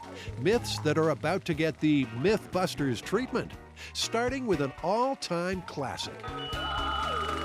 An evil hypnotist can plant a post-hypnotic suggestion that forces you to do something against your will. Ah, you mean like in the movies when there's like a sleeper agent and they give him a code word, he wakes him up and he kills people? Exactly, except we probably won't kill people. Who is the most effective assassin? Well, I would think anyone who manages to conceal his identity as an assassin. One who doesn't know is an assassin. It's another mad movie plotline. An evil villain uses hypnosis to plant a trigger that turns an ordinary person into the perfect assassin without them even knowing. I must kill Pap Schmear.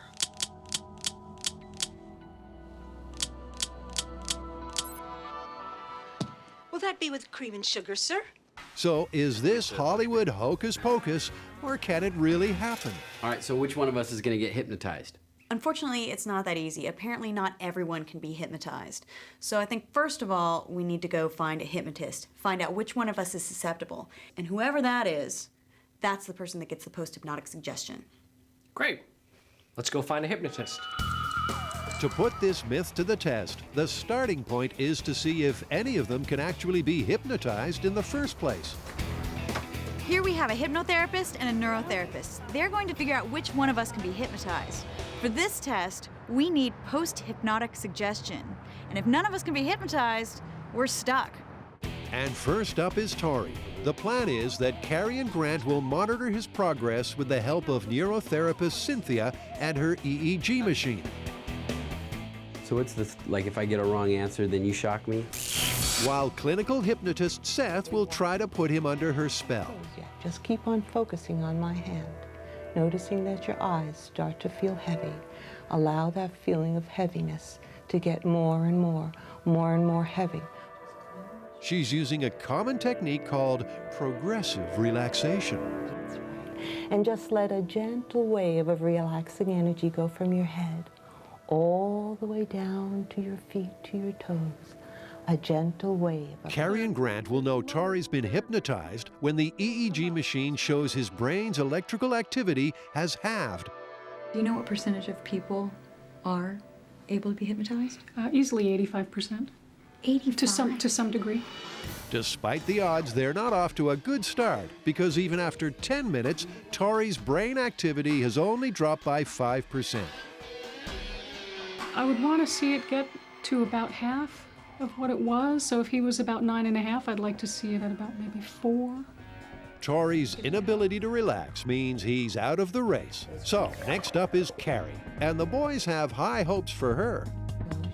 I actually think that she's a reasonable candidate to be hypnotized. Why? I don't know, it's kind of a gut feeling. Could you tell her to do things and she does them? No, that's definitely not the reason why. But their hopes are ill-founded because Carrie won't go under either. I think I would start to get relaxed enough that I was almost in a sleep-like state, but then I'd be like, oh, I'm trying to be in a sleep-like state. I'm trying so hard. So it's almost like I couldn't let myself completely relax. So with the score standing at 0-2, it all boils down to Grant. But will Mr. Science submit to Seth? Deeply, deeply down. More and more relaxed.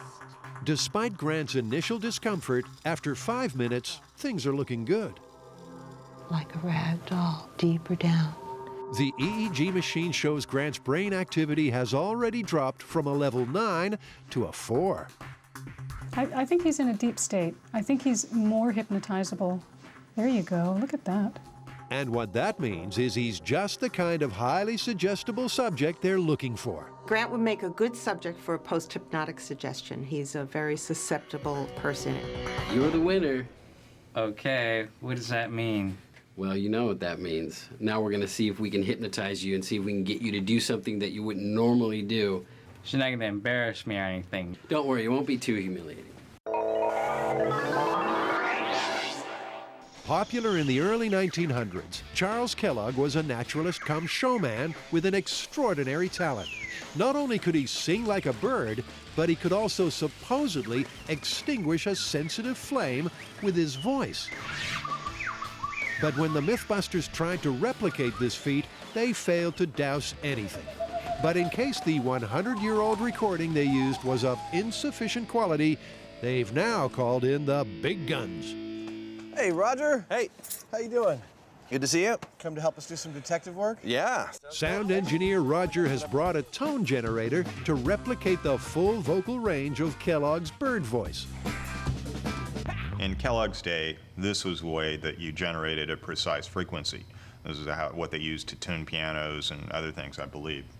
Not that I've ever done it, but these days we have things called tone generators, and so we'll be able to get any frequency that we want within any conceivable range. But before getting into a frequency frenzy, let's get a few things straight. Sound is vibrations traveling through the air in waves. Its frequency is a measure of how many times the sound wave vibrates in 1 second. The higher the frequency, the higher the pitch.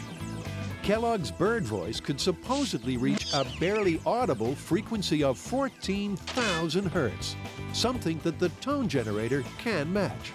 I'd love to sweep all the way up through and into the inaudible range, because again, we keep on seeing in all the material Kellogg said that he thought it was the high frequency that affected the flame more than low frequency. Roger cuts straight to the chase and tunes into 14,000 hertz, but the flame keeps burning bright. So, work down?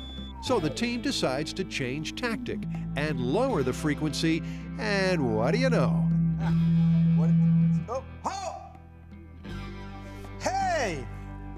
What was that at? At 166 hertz, the opposite end of the spectrum to Kellogg, and the sensitive flame does go silent. But Adam's not entirely satisfied. This is a rig that utilizes fire, it's true, but I can put this fire out by doing that. That's the rig failing to maintain a fire. That's not a fire being extinguished. And I think that's a really key difference. What I'd like to do now that I've got all this equipment set up is just put a candle in front of the speaker and see what kind of responses I get out of it. It's an ordinary household candle, about as simple as fire can get, and unlike the sensitive flame, has no special trappings to make it reactive to sound. Ready? What? Yeah. They start with high frequencies, but get nowhere fast. No appreciable effect on the flame at all. It's not until they lower the tone that they get the result they're after.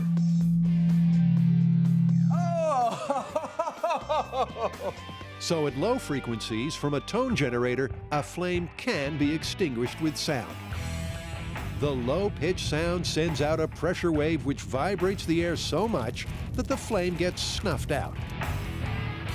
My question now would be, could you and I replicate that with our voices? Can we pipe our voices through this thing? Yeah. So, can the human voice replicate this feat?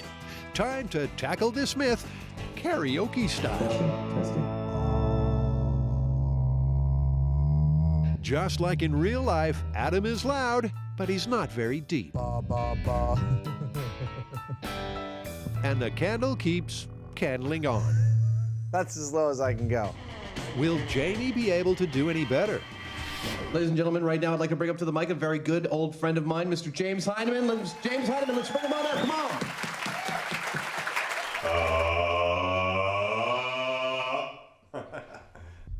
Jamie's voice is lower and has more effect on the flame. But after a few bars, feedback starts interfering with the test. I think we need more separation from between the microphone and the speaker.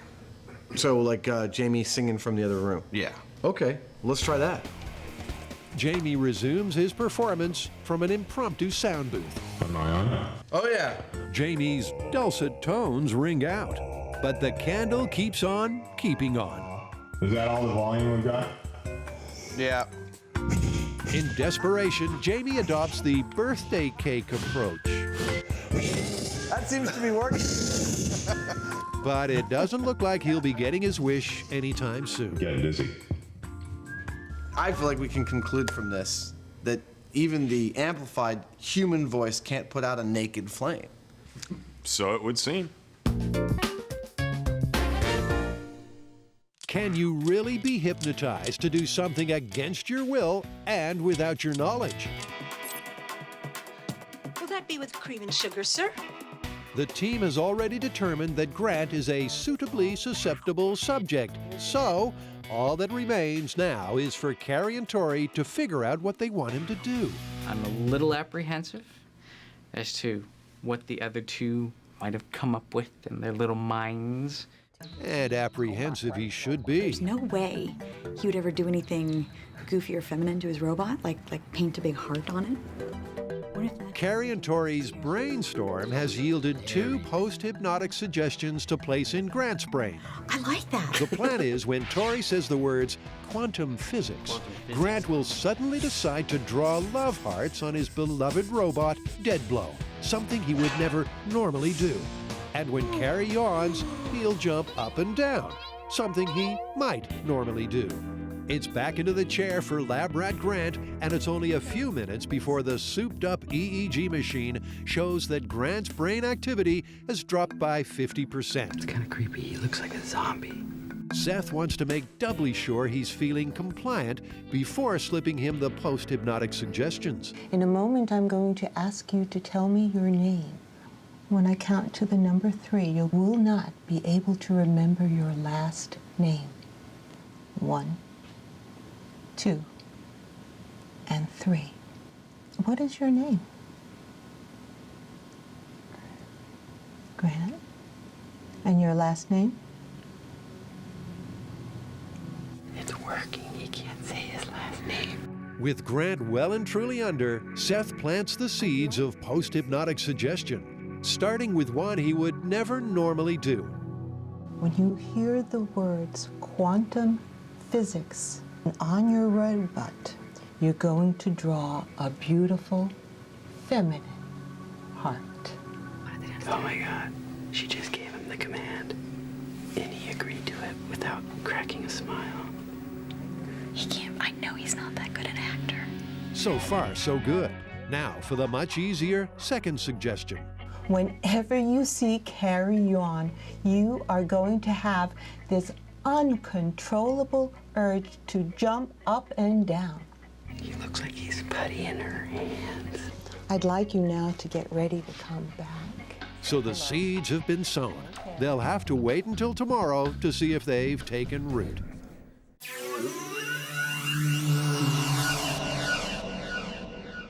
Jamie and Adam are trying to overturn conventional firefighting techniques by putting out fires with the human voice. But the results so far aren't about to set the world ablaze. So where are we at with this myth? Well, we have successfully demonstrated that we can put out a fire using a sound, but we have not demonstrated that a human voice can do it. Doesn't that mean it's busted? Not exactly. I mean, just because we can't do it doesn't mean it can't be done. Remember shattering a wine glass?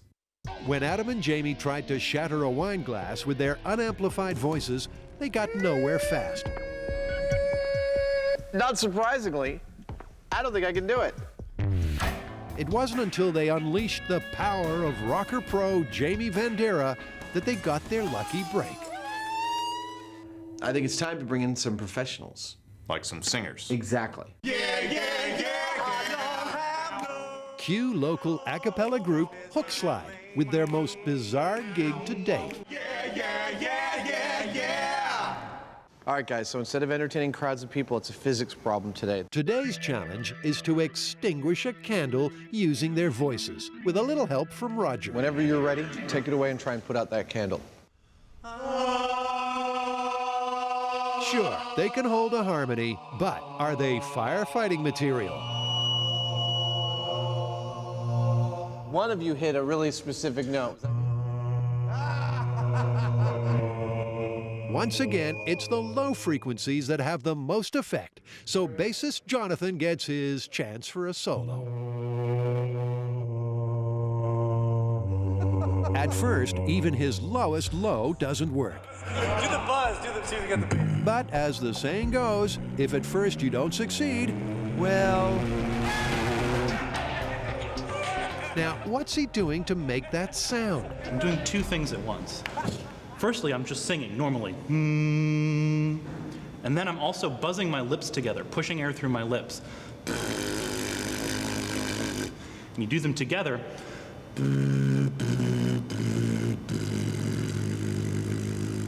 It turns out that it is possible to put out a flame with an amplified human voice. Of course, we can't leave it there. On the tails of that success, I think we should set up a bigger flame and some bigger speakers and put John to the test.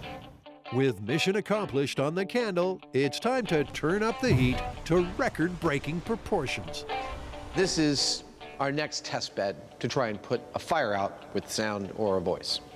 This is simply propane that you'd hook up to your barbecue. It's really simple. To put out a 4-foot flame like this, they're going to need to go for broke with some monster loudspeakers. This is perfect for any home theater system. These speakers should blast the low-frequency noise out so loudly that the air molecules vibrate more violently, causing a greater air current. But will this wind current be strong enough? We're going to kind of supersize it here. We've got a much bigger flame, much bigger speakers. We'll see whether we can get the same effect. It's back to the booth for our beatbox bassist. Blowing raspberries in the name of science. Try as he might, even at a whopping 146 decibels, Jonathan's raspberries are no match for the bigger burn. I think it's time to move on to tones. Thank you so much. Appreciate it. Roger, it's all up to you now. You ready? Ready. Armed with $80,000 worth of audio equipment, is there anything Roger can do to put out this fire? He works his way through the frequencies and cranks it up to a bone-jarring, painfully loud 155 decibels.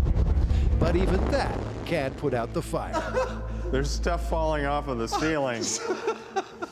So far, I'm not seeing anything in any of our experimentation that yields or seems to yield a practical firefighting technique. But Jamie's got one last idea. We're going to give it one last shot. We've reconfigured the speakers so they're more or less coming at the flame in one wall. Frankly, we're a little baffled. We don't know what else to do. Will the V formation be V for victory? Roger cranks up the bass and Adam's on his hands and knees praying for a sweet spot. It's less about intricate planning and more about trial and error. But suddenly...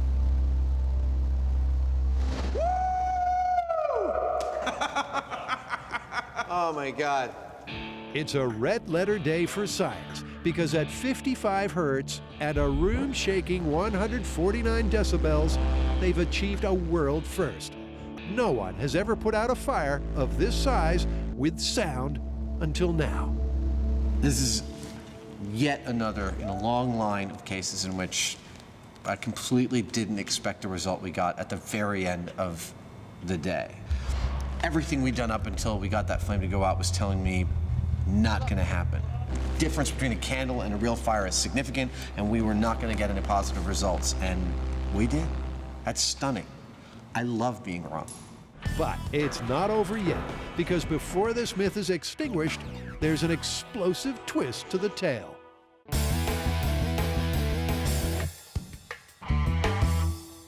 It's like any other morning at MythBusters, except today Grant is a ticking time bomb. Yesterday he was implanted with 2 post-hypnotic suggestions. It's time to see if those seeds have taken root. All right, so the 2 triggers are, one, we're saying quantum physics, and that's going to cause Grant to pull out his marker and go draw hearts on his robot. And then the second one is Carrie's going to yawn, and that's going to get him to jump around. So either way, it should be a very entertaining day. Neither Carrie nor Tori have spoken to Grant about yesterday's hypnosis session.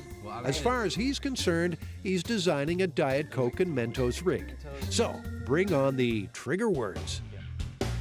You know what I can do is make something that will just push them all in really quick. That just seems like a lot of extra work. I think you're getting too complicated. I mean, it's not like this is quantum physics. That was the trigger. Okay. But the robot remains graffiti-free. Maybe the more subtle suggestion will stand a better chance. I have some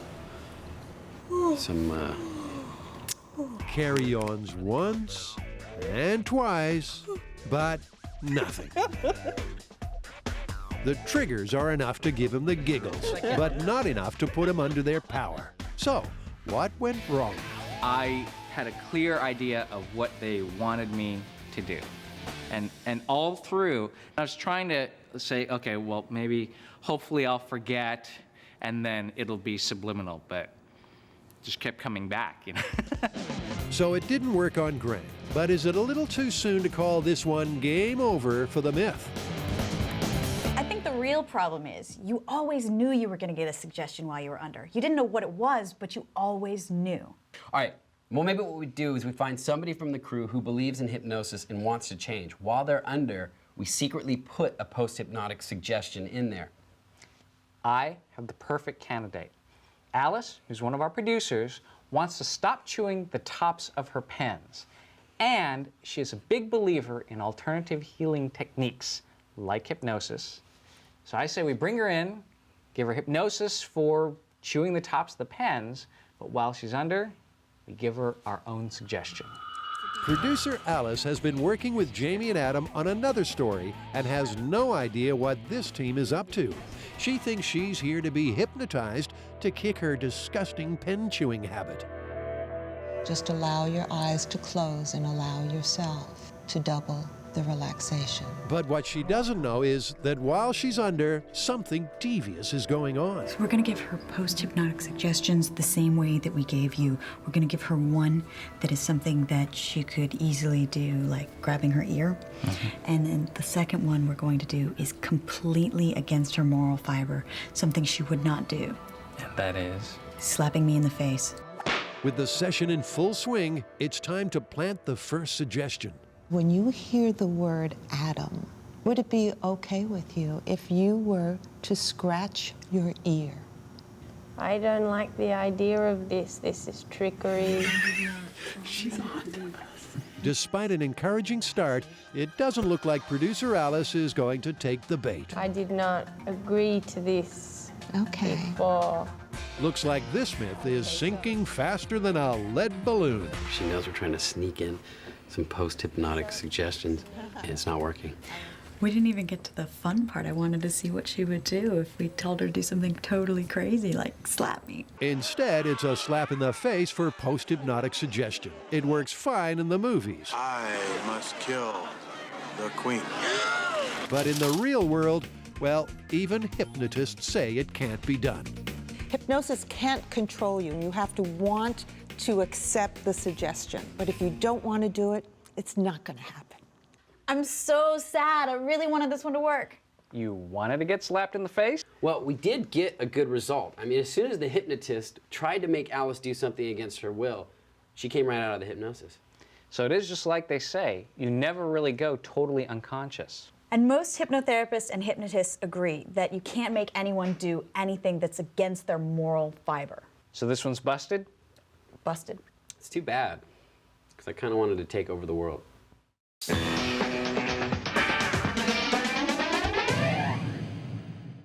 Grant, Carrie, and Tori have been having so much fun exploring hypnosis myths Like it's quantum physics. that Adam and Jamie can't help but join them.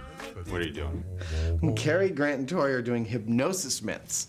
And as long as they're exploring the subject, there is one I have always wanted to try. Now, what's that? Well, it's that you can remember more details under hypnosis than under normal circumstances. Like the police could put you under hypnosis and you'd remember all sorts of things about a crime you witnessed that you had no conscious memory of witnessing. It's one of the most pervasive myths associated with hypnosis. But can going under really unleash a vast resource of hidden memories? What are we going to do? I'm thinking you and someone that they don't know enacting some kind of altercation while they look on, and after it, we'll give them a questionnaire of questions they have to answer about details they witnessed, and then we'll put them under hypnosis, give them the same questions, and see if they remember more. So we need to get some actors. Precisely. Hey, guys. So to put this myth to the test, they've enlisted the help of local actors Ryan and Brian to stage a scene that will take place in front of Carrie, Tori, and Grant. The goal of this scene is to elevate their stress levels a little bit, make them view something that's slightly uncomfortable, and then they're going to have to remember exactly what happened. We're going to fill our little scenario with a bunch of details that they're supposed to remember. And we're going to see if they can remember more of those details under hypnosis than under normal conditions. Of course, this is all going to come as a total surprise to our 3 guinea pigs, who have no idea of this hypnosis hijinks. Action. The basic scene is that Ryan and Brian are going to be delivery men with attitude. Wait. You're a big man, huh? Big star? Who pushed Jamie over the edge. Well, that ought to work. That is perfect. This is going to be an ideal test. Yeah, there's a lot for them to remember there. What's important for this myth is that there are plenty of actions and words to remember. But Adam wants to leave a series of visual clues as well. Look at that. A tattoo here, a few name tags there, and some company logos for good measure. These are the kinds of quality clues which, if remembered, could break a real-life crime case. But over at M7, will an unsuspecting Carrie, Tori, and Grant be able to remember more of these clues when under hypnosis? Only the camera crew have been let in on the little secret, so they can record it going down. So, let the scene be seen. I have a package for M7. I can take it. You're that guy, man. Hey, how's it going? This is the guy from the show, right? You're from the show where they blow stuff up and stuff? Yeah. Oh my God. Do you mind if I get a signature though? A whole array of clues are being dropped as the scene gets underway, but are any being picked up by the team? Cool. Just put something like, live the myth, live the dream, or something like that. You gotta be kidding me. No, I'm At serious. first, they don't take much notice. Can I take a picture of you and me? I'm gonna wear the beanie. Until things escalate. Wear the beanie. Leave the hat alone. It's cool. Oh, we gotta get back to You're work here. Big TV star, huh? Yeah, you don't have Now, the scene has got their undivided attention. You know what? You know what? Screw that. What? No photo, Just no sign. package. God, movie star. Vlad, somebody's got time for this. Vlad. When was that? The only way that any of that would make sense if some music started and he started taking his clothes off or something. If it was like a... With the show over, it's time to let them in on the scam. How did you like that? That was pretty funny. That was crazy. We constructed that whole scene to give you guys a bunch of facts to try and remember. The myth is that under hypnosis, you might remember more about a crime or an event that happened in front of you than you would under normal conditions. Dude, that's So we wrote down a whole bunch of details about the physical appearance of those guys and about the narrative of exactly what happened, and we have those questions in here. We're going to ask you guys this questionnaire, not under hypnosis, and then under hypnosis, and see if there's a difference in the results. None of us had a clue. None of us were in on it. It's just going to be an interesting test to see if we do better before and after the hypnosis. Well, now that I know it's a memory test, I'm hoping that I paid close enough attention to these people to be able to describe them. Time to find out as Tori, Carrie, and Grant submit to the MythBusters memory exam. I feel like I'm back in high school. No, because if you were back in high school, you'd be cheating off of me. I'm going to cheat off of you. I'm going to cheat off Grant. Ready? 1, 2, 3, and begin. They're going to be asked the same set of questions before and after hypnosis. Right. Questions about the culprits' names, their distinguishing features, and even their smell. That's a weird question. We'll test their range of recall across all the senses. I think that's it. I'm done. I can't remember anything else. So how do they rate their recall? I mean, I know there's a lot of details that I probably got wrong. I remember things, but I don't remember specifics about those things.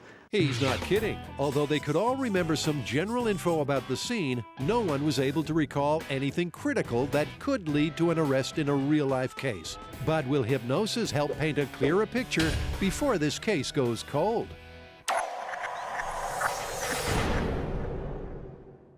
In Voice Fire Extinguisher, Adam and Jamie have something to shout about. They've just used amplified sound waves to put out a record-sized flame. So, where does that leave the myth? Are we ready to call this one? I think based on what we've gotten so far, yeah. I think Charles Kellogg's original claim, the source of our myth, that you can put out a fire with an unamplified human voice, is totally busted. And yet, like any good myth, there is an element of truth here. No, I could not believe the results we got when our singer was able, although amplified, to put out that candle with his voice. Yeah, and with a tone generator and a truckload of amplifiers and speakers, we were able to put out a pretty good sized flame, which is really impressive. And yet I don't feel like we can let this one rest here. Well, what about explosives? I mean, sound's a pressure wave, and explosives create a pressure wave. And as far as I know, they actually put out oil rig fires with explosives. Sold. Let's do it. Okay. The Mythbusters have used explosives for just about every occasion. From redecorating a house to adding a touch of flair to an 1812 overture. And now they're going to use them to fight fires. Once again, we find ourselves at the Alameda County Bomb Range. JD, Frank Doyle are helping us out. We're going to try and put out a fire with explosives. In other words, they're going to fight fire with firepower, a technique that was developed to put out arguably the most dangerous infernos of all, oil well fires. This technique was made famous by the late Red Adair, probably the most famous firefighter ever. He put out over 2,000 fires in his career. The guy was amazing. But how exactly did he do it? Well, that's perfect territory for the Mythbusters and the logical extension of their firefighting with sound investigation. Sound is nothing but pressure. In the case of a sound wave, we've got repeated cycling of this pressure wave over and over again to create something that you hear. The theory of using an explosive to put out a fire is that the single pressure wave the explosive creates removes all of the oxygen from the fire so it can't burn. To put this theory to the test, the first thing they're going to need is a fire, and that's Jamie's department. This flame rig works by pressurizing a tank full of gasoline. It simply pushes the gas out the bottom of the tank, down the pipe and out the nozzle. We have gasoline coming out here, and we've got an ignition source here, which is just a neon transformer that's being shorted across the two lines there, so it makes a spark jump. Okay, systems check in 3, 2, 1. That worked perfectly. Was that beautiful or what? Look at that thing. Yeah, it doesn't get much neater than that. With the fire rig fired up, Adam works on an explosives delivery system. We have to deliver an explosive charge to a fire, and the fire is going to have a potential to want to make that explosive charge go off before we intend it to go off. So rather than have it placed here when our fire is going, we're going to have it way back there until we're ready, till we're all set. Then we go. We pull it in here, and that's when we detonate it. Sounds like a plan. And first up for the fire in the hole test is black powder, a low-velocity explosive. Are we ready? We are ready. This is the burrito. The black powder burrito. With the black powder burrito in place, it's time for the three amigos to hunker in the bunker. Okay, are we set? Yeah. This is for real. Okay, black powder test. I'm going to go ahead and ignite now. Fire, we have fire. Okay, it's all yours, Adam. Okay, pulling in. Ignition. We're in place, go. Beautiful! That worked perfectly! That could not have gone better. The fire rig and explosives delivery system work like a charm. But for fighting fires, they'd have been better off using black magic than black powder. Because as the high speed shows, the post-boom flame is burning as strong as ever. So they'll have to try again with something that has a little more bang for their buck. Ha! That's fun!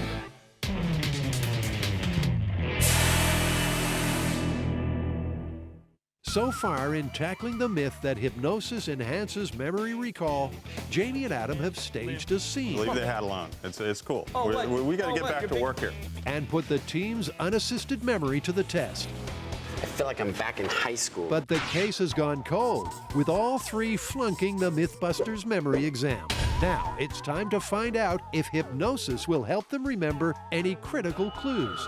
Hypnotist Dave Hill thinks it will. I'm going to do everything in my hypnotic ability to help you gain more memory. Sound like fun? Yeah, all right. Okay. Dave spent the last 20 years putting people under, and he's convinced he can refresh memories using the technique of rapid hypnosis. Just give me your hand if you would. That's good. I'm going to place my hand here if that's okay. Okay. By the time I reach the count of 1, you'll be in a very deep, deep state of hypnotic sleep. That's fine. You're doing perfectly in sleep. The idea is to overload the mind with sudden, firm commands. Okay, close your eyes down, my friend. Roll your eyeballs up to the top of your head. Try and open your eyelids once, twice. Notice they don't work. Way down. Sleep. Way down. And sleep. Way down. Sleep. That's fine. You're doing great. In a moment, we're going to have you answer some questions on paper about the incident that you saw. Before we do that, I want to help you with your memory. What we're going to now give you in your mind's eye is a wonderful TV set with a remote control that allows you to fast forward, to reverse scenes, to put the scenes in slow motion. With Dave at the helm, the team retakes the very same test in their hypnotic state. Do their uniforms have name tags or patches? Look at them carefully. What was written on their name tags? Did either deliveryman have a tattoo? Several probing questions later, and it's time to re-emerge and find out if hypnosis helped them remember any additional information that'll crack the case. Wide awake, feeling fantastic in every way. The papers have been graded, and the new scores are in with exciting results. Carrie has remembered some important dialogue. You're that guy, dude. You know that guy from the show? They blow stuff up. This is the guy from the show, right? You're from the show where they blow stuff up? Wait, I'm gonna call my brother. You know what? I'm gonna call my brother real fast. All of that I remembered after we relaxed with the hypnosis. But it's Grant and Tori that have come up trumps with the types of quality information that would really help a real-life investigation. I don't even remember name tags, but when we went under hypnosis, a name popped up. Was it the right name? Yeah. What's his name? Joe? And Grant was able to describe the tattoo in detail. For purposes of identifying someone at a crime scene, that's really important information. I'm totally impressed by the results. So, thanks to hypnosis, looks like the case might be solved after all. So, did you guys do any better remembering details under hypnosis? Well, I remember that one of the guys had a tattoo on his neck under hypnosis. That's really important. Oh, yeah. Tori remembered a name. I totally did not expect this to work. I mean, given that, are we calling this confirmed? We have what it takes to be confirmed. Confirmed. I'm a believer. That's amazing.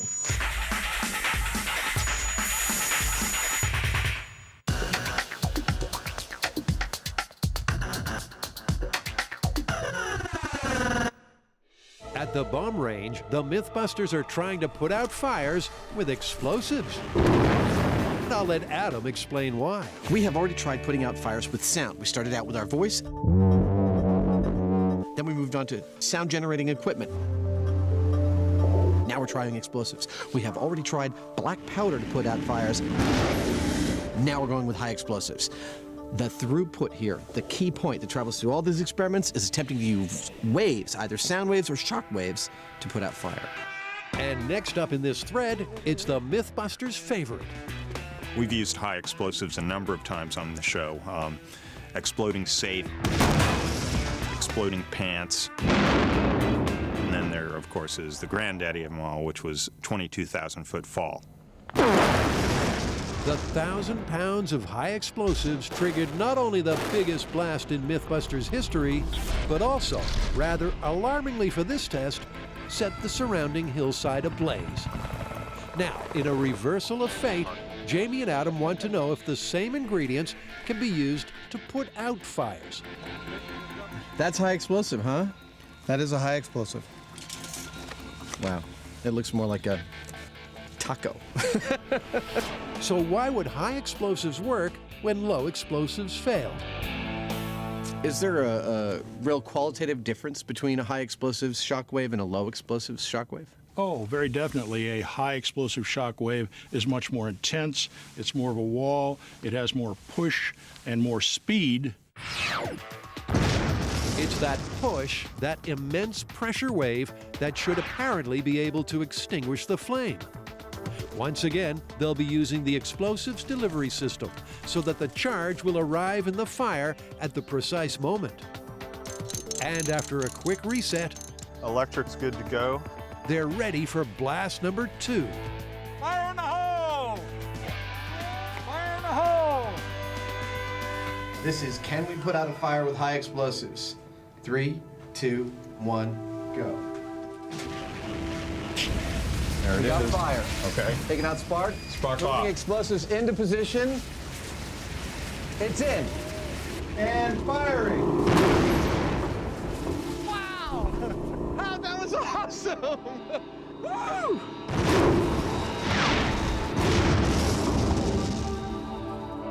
For Jamie's fire, it was a boom of doom. It's been completely and utterly extinguished. The thing we were looking for here is, did the explosive create a pressure wave that removed the oxygen from the flame and cut it off? And we got that. We saw it. It put the fire out. The high explosives sure did the trick. By removing the oxygen, they suffocated the fire. But as a firefighting technique, Jamie spotted an obvious flaw. It's not something you want to put out a fire in your house with, or you'll remove your house. You don't want to put out a fire on your car just because you happen to have some firecrackers in the trunk. This is a very specialized thing that works sometimes if it's set up exactly right. So what do you think? Was the fire big enough? I think so. Well, talk about fighting fire with fire. We were able to put out a fire with explosives. I gotta say, this one has carried us very far afield, but it's been some of the most fun experiments I think we've ever done. And it was pretty high up there on the don't try this at home list, wasn't it? Absolutely.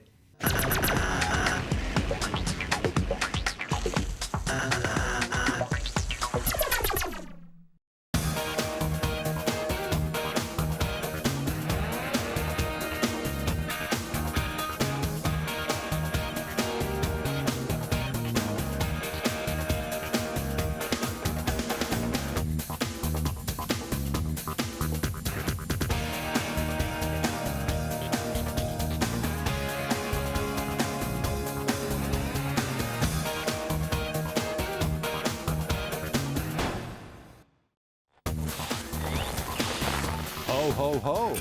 On this episode of MythBusters, I caught these monkeys just this morning. 'tis the season to bust holiday myths. It's alive! As Jamie and Adam overflow with goodwill.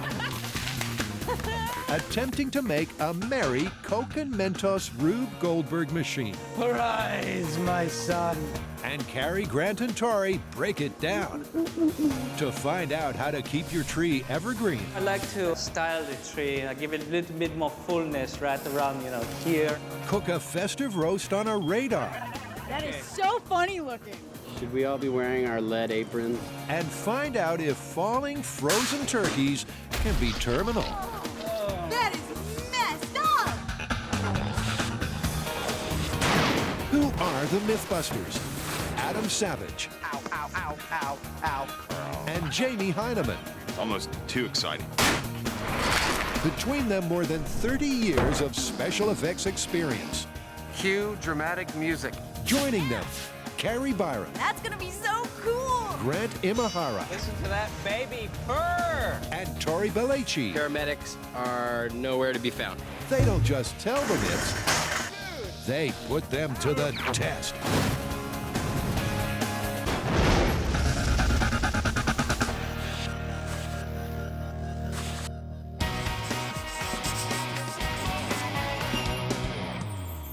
Ho, ho, ho.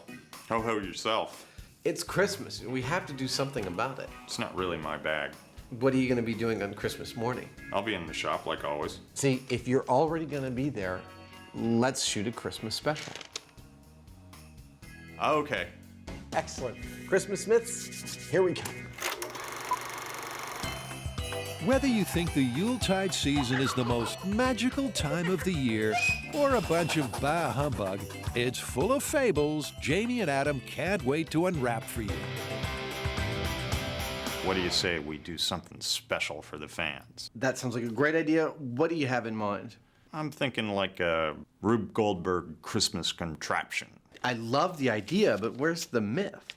We don't need a myth. We can just have some fun. It's Christmas. We can make this big machine that's got Mentos and soda going off. It's a Christmas theme, all sorts of mechanical stuff, explosions, you name it. We'll throw it in.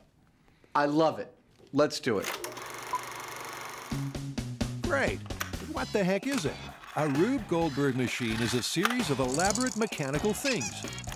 Like a domino effect, each activates the next to a very simple conclusion, like peeling a banana.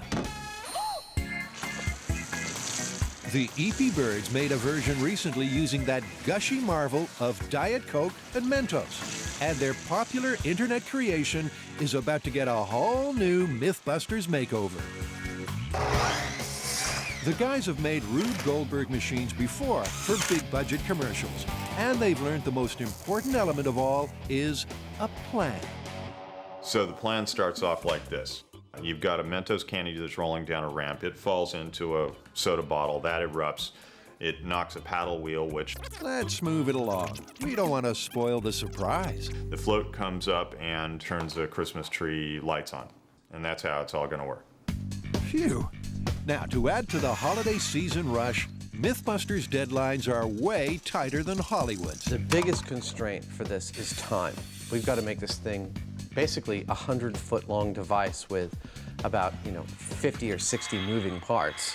And we've only got a couple of days to do it. To power their invention, Adam and Jamie are using the volatile combination of Mentos and soda.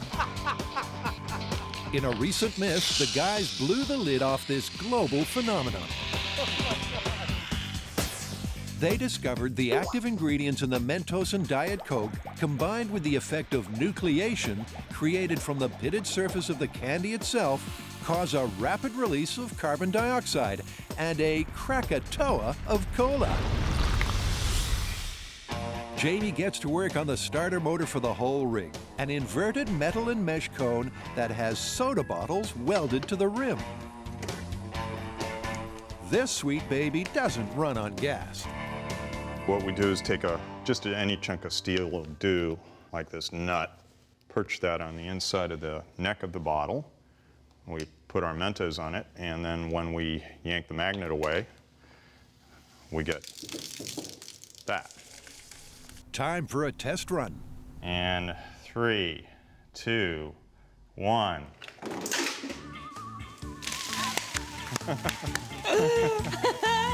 Jamie, it's excellent. Sort of. I'll get them up. Quickly. It's going for my steel rack. For his next trick, Jamie attaches a float control valve to a bottle of soda. There we go. I found that dropping a Mentos into the soda, if you release the pressure slowly, you can get just gas. And that's cool. The gas inflates Jamie's plastic party favor very nicely. Adam, come here. That's great. Some more holiday joy arrives, special delivery. There you go. Oh, they're hideous. Oh. So, what's the symbolism here? The monkeys are the last part of the sequence that is all kind of on one plane. When they applaud, they'll gradually work their way forward on a little kind of seesaw thing. They'll trip, and then that sets off the next series of gags. Tip that scale, monkeys. Bye. Goodbye, my little friend. And you too. The guys still have a long way to go. Time to quit monkeying about. Come on down to Jamie's Monkey Warehouse. We got the monkeys all day long.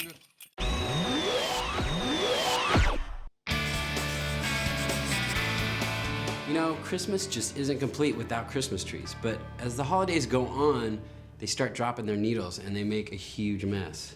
I've heard of all sorts of mythical recipes for keeping needles on your trees. Well, let's get a bunch of trees and test all the methods we can find. It's fun to choose your own Christmas tree. Jerry likes the spruce tree. Jane likes the tall pine with long needles. Nothing evokes the feeling of the holidays like the smell of fresh pine on a real tree. But sometimes all the debris they drop makes you wish you'd gone with plastic. To put to the test mythical miracles touted to keep your tree fresh, Grant and Tori head off to go Christmas tree shopping, while Carrie stays back to make needle catchers. Basically, it's gonna be a little platform with a ridge so the needles don't blow away, and a little hole where we can sweep all the needles into a little clear plastic container, and we can measure the volume of them by day or by week, depending on how long it takes for all the needles to fall. She staples 6x6 pieces of thin plywood to wooden base frames. Okay, 1 down, 9 to go. As she continues building, the guys arrive at the Christmas tree farm. But as they drive through the gate, they run into a little problem. Tori and Grant are used to being stopped at the door, but that's usually when they're trying to get into a fancy restaurant. It's not exactly a great first impression. Yeah, just go down to the tree farm and get us some trees. Luckily, John, the owner, is an easygoing guy. John, nice to meet you. I'm Tori. Grant, nice to meet you. Sorry about the sign. No problem. No problem. Heard it. John's preferred method of keeping his trees moist is plain and simple. We put them in water. Water? Yeah. Anything you put in there is apt to impair this physiology of this tremendous suction developed by the capillary action. Water is the best you can use. So what does he think about other people's crazy concoctions? I think people will go for their thing that they like best. They empathize with this tree, of course, and they want to feed it something they like. Grant and Tori pick out 10 Douglas firs, all the same size. Okay, definitely not that one. No. When I was a kid, we couldn't afford ornaments. Their trees selected and measured, they cut them down and load them into the truck. Before they leave, they have to do one more thing. Put John's sign back up. A little more. Stop. Not again. Sorry. Did that sound good? That didn't sound good. It's not exactly a great last impression either. Really, I'm fixing it. John, here's some gratis airtime to say sorry. It's beginning to look a lot like Christmas as the team painstakingly pieces together a holiday-themed Rube Goldberg machine. Jamie and I are building a kind of mechanical Christmas pageant machine. We're trying to make it something that's both filmable and interesting and involves all these different things. Mentos and cola, Christmas, mechanical stuff. It's alive! Let's go indoor bowling with Jamie.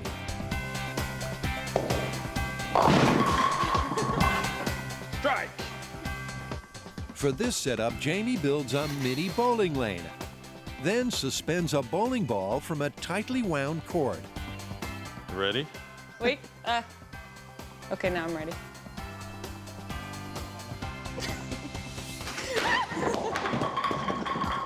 Oh, knocked them down. Next, he makes a device that will power his ball. He pours a splash of Diet Coke into a dish and inserts copper wire that's connected to a small motor. The cola acts as a conductor. This little electric motor is right out of a microwave oven. I think probably one of the ones that we've used and destroyed on the show before. It's not getting much power, but it's enough to make it turn, and that's enough for us to pull a little pin out and make the bowling ball drop. Adam's cooking up another trick. He welds an oven to a specially designed steel stand that will serve up an unforgettable holiday meal. So it'll be perched like this. Hammer will hit it.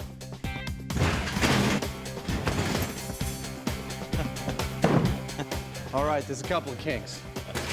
Just a couple. But if they iron them all out, it's going to be a great show.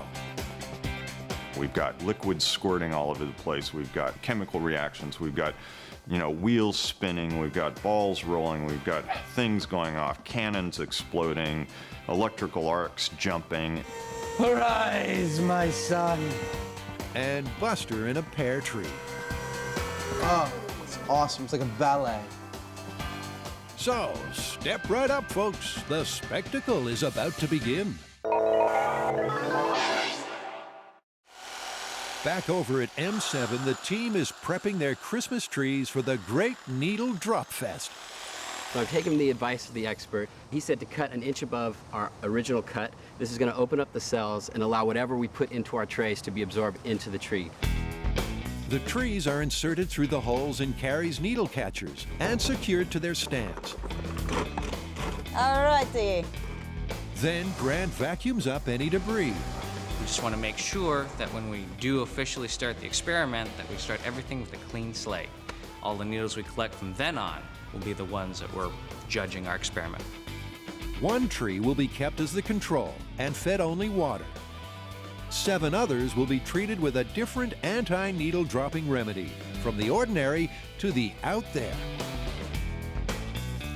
First is a plant-friendly additive, fertilizer. It's nice.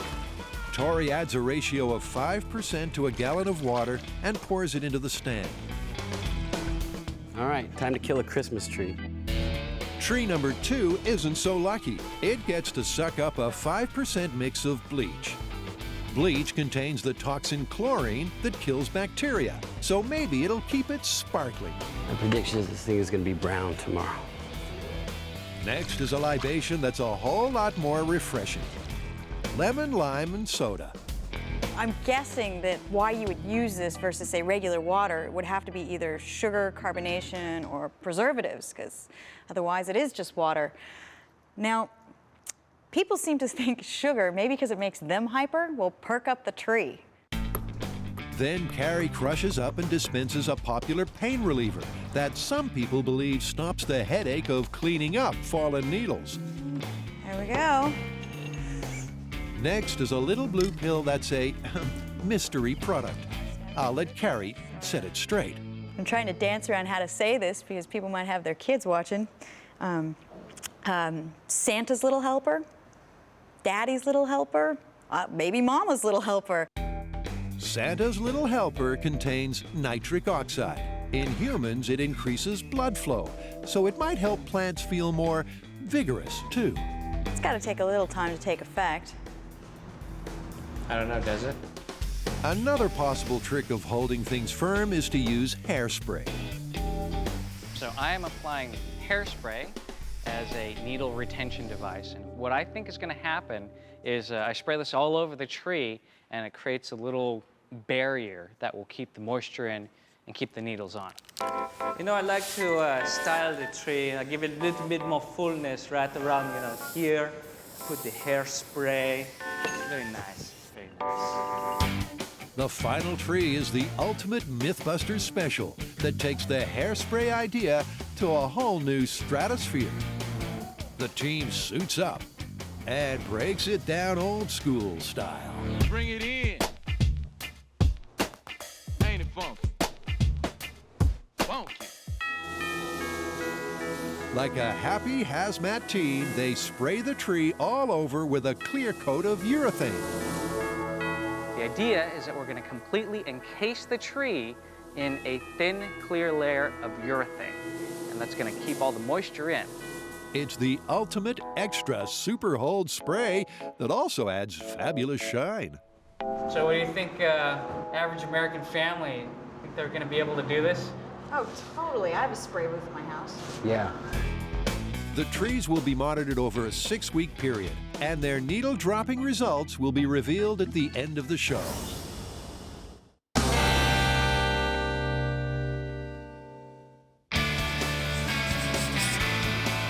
Okay, Christmas is coming. It's time to think about getting the bird. Well, unlike my bean curd substitute turkey, there's all sorts of stories and myths about the dangers of the frozen turkey. I've heard it's cracked floor tiles, like broken toes, and even caused the death of some pets. Well, why don't we separate fact from fiction and see how lethal these frozen turkeys are? Yeah, it'll be like a public service. Exactly.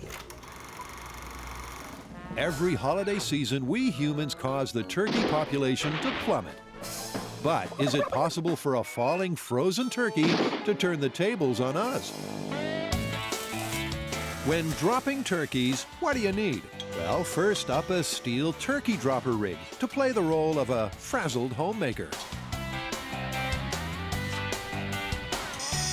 Grant is making its power mechanism. I am rigging up the air system for the turkey drop rig, and these are rotary pneumatic air cylinders.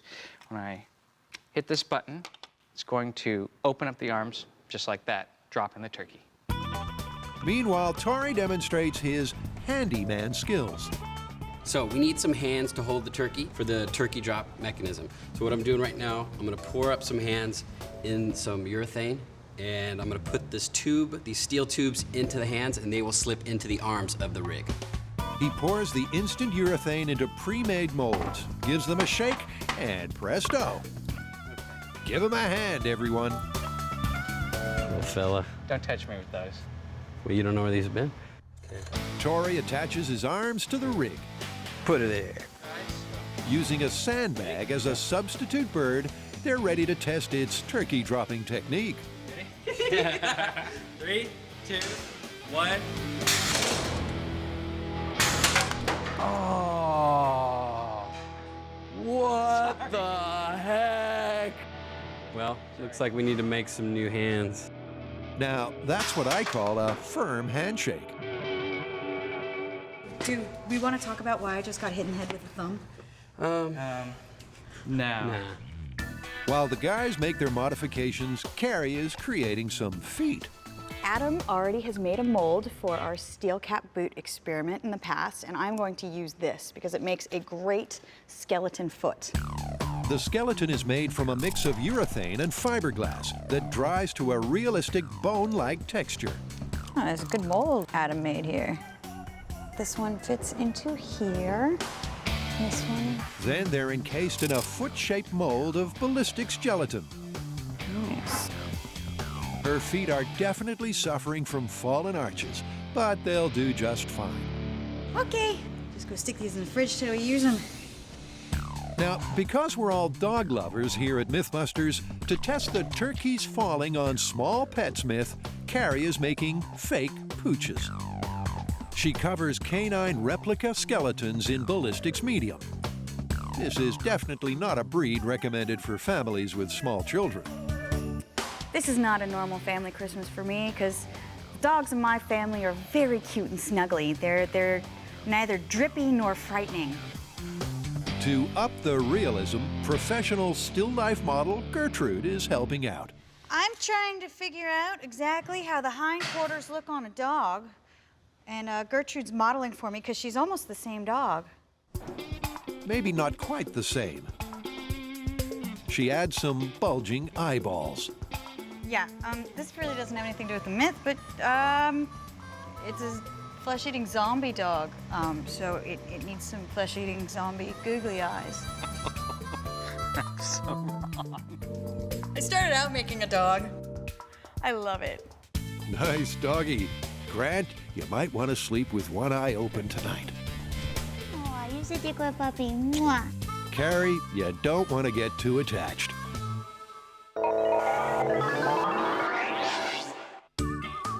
Over at M5, it's going to be a gas. Jamie and Adam are finally ready to activate their Rube Goldberg machine, a 100-foot-long holiday miracle with 60 moving parts.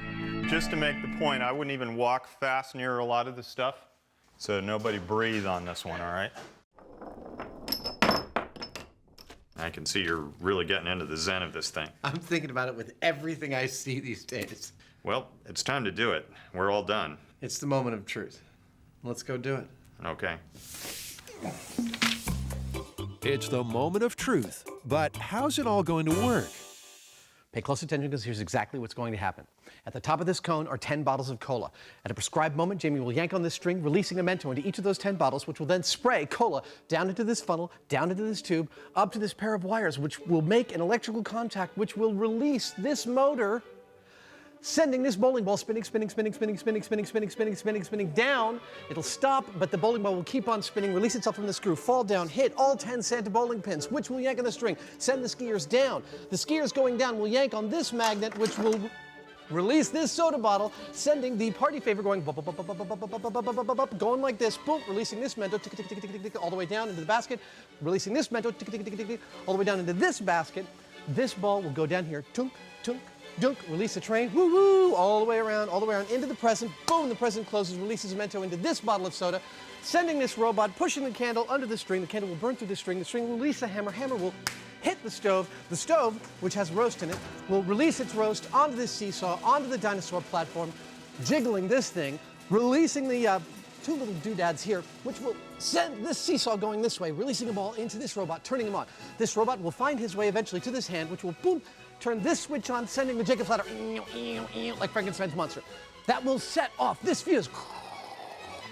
Boom, setting the cannon off. The cannon will release the pirate's hat. The pirate's hat will turn on the monkeys. The monkeys will go down the ramp, releasing the nut from this nutcracker's mouth, which I just did. Releasing another Mento into this bottle of soda, sending this thing spinning, pulling a string out, which lets this foot kick the broken crutch here, sending Buster crashing into the ground.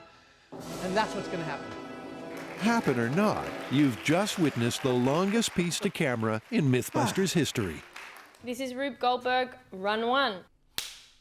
In 3, 2, 1. Jamie pulls the wires. The soda bubbles up, but the machine comes to a stop. Something needs flushing. Come on. There's something blocking it. That's the problem. The end was above the level. They reposition the tube, mop up, and are ready to go again. Goldberg, run two. 3, 2, 1. This time, the soda passes through the pipe with ease. There she blows. Uh-oh. Triggering Jamie's spinning bowling ball mechanism. Oh, it's very smooth.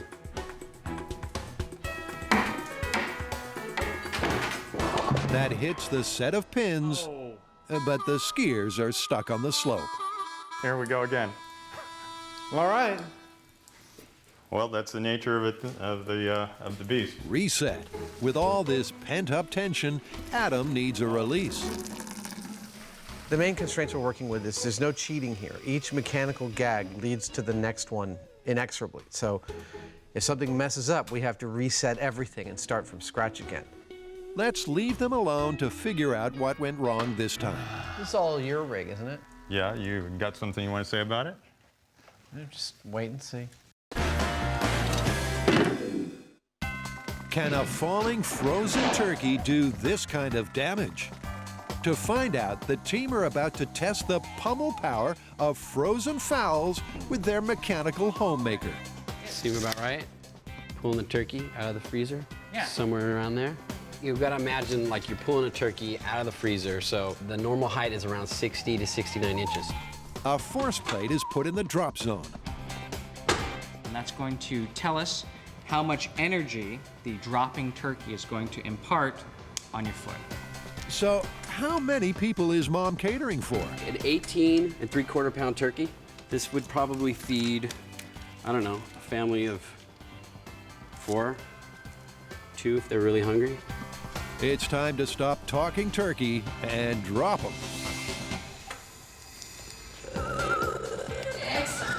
Yep, good. In 3, 2, 1. Wow. Okay. Right in the middle. Woo!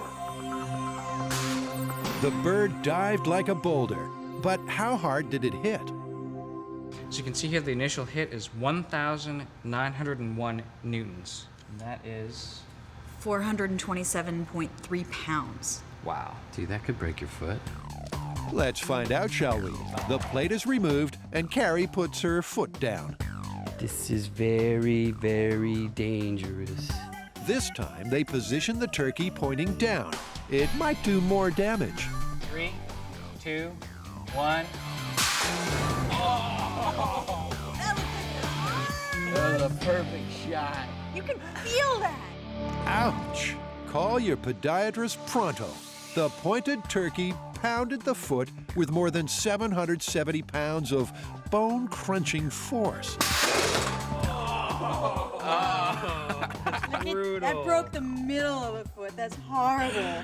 That threw the thickest bone right here. That was pretty thick. That's a strong part. That was a great shot. The reduced surface area of the pointed turkey applies more concentrated force to the foot, and therefore ups the ouch factor.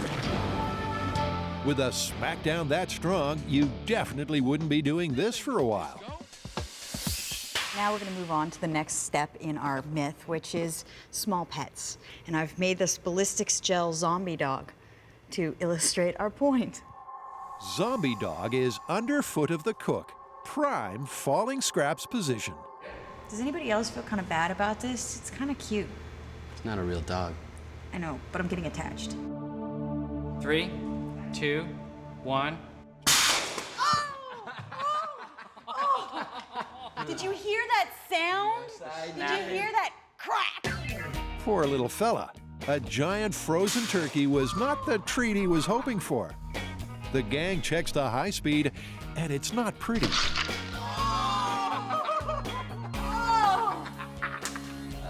That is messed up. He's still smiling. Didn't break his spirits. Legs look like they broke, back caved. Okay, let's move on to the next one because I think it's gonna be worse. In the name of due diligence, they put another gel pet in the danger zone. In 3, 2, 1.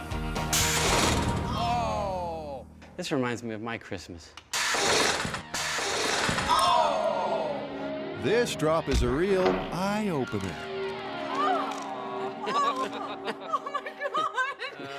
Oh, the head snaps around. His little eye. Legs snap off, the eye comes out. I was sort of like half stoked, half creeped out. I'm all creeped out. Our zombie dogs need urgent medical attention, so the team takes them to a veterinarian to see exactly what kind of injuries they sustained. I dropped a turkey on my pet dog. And then we deep fried it.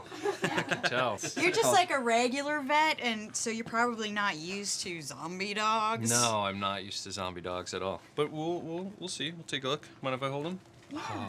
Oh, he's cute. There you are, little man. The models are measured and x-rayed just like real dogs would be. Some of the other patients are not amused.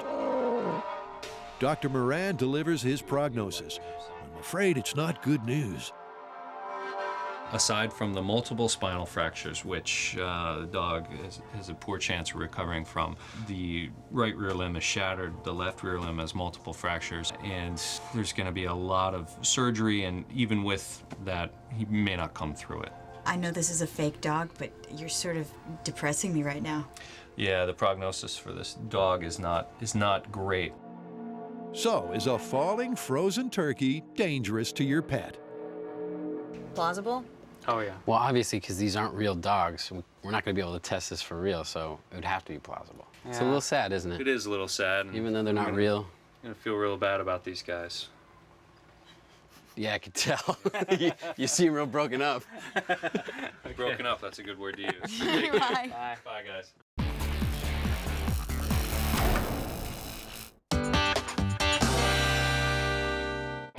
Back at the workshop, the team tends their Christmas tree garden. It's 2 weeks into the test, and each tree is being regularly treated with its chosen method and checked for needle droppage. What I'm doing right now is I'm sweeping up the needles into Carrie's needle catchers, and this way we'll be able to accurately measure which tree is losing more needles.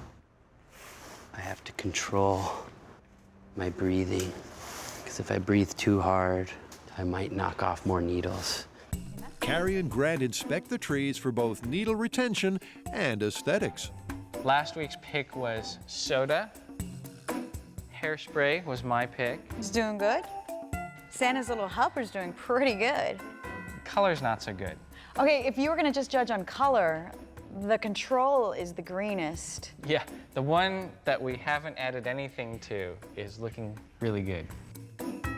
The reasons for the results may be the soda is adding sugar that gives the tree a boost, and the hairspray is helping keep moisture locked in by gluing the pores of the leaves shut. Surprisingly, the one that's performing the worst is fertilizer. It looks like the tree equivalent of pattern baldness.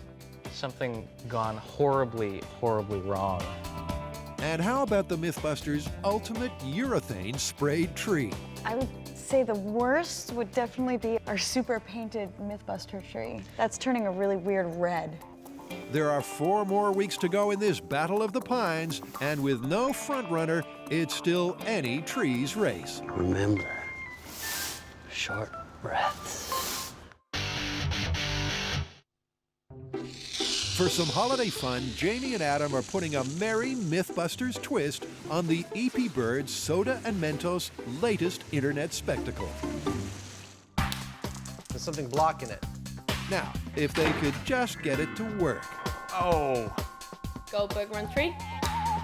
It's take 3, and this time Jamie's engine is off to a smooth start.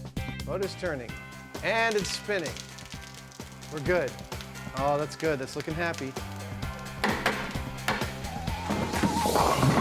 Strike. Oh, yes. Come on, baby. Come on. Will Jamie's party favor reach the peak? Totally do it. You can totally do it. You're up for this. You trained for this. Yay! A nice performance under pressure. The Mentos slides down the ramp. And Adam's trick shot is nothing but net.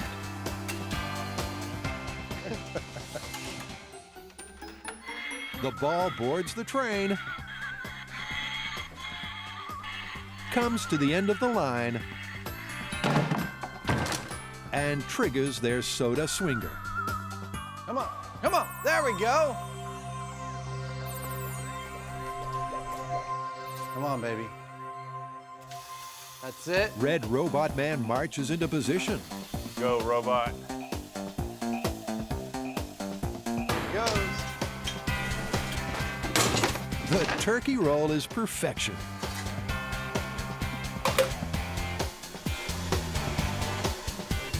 But Yellow Robot Man shorts out.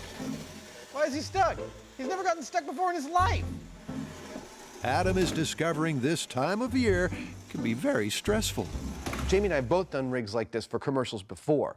And when we've done gags like this, I mean, we've had between 2 and 8 weeks to build all the gags, and then like between 3 and 4 days to shoot the whole thing.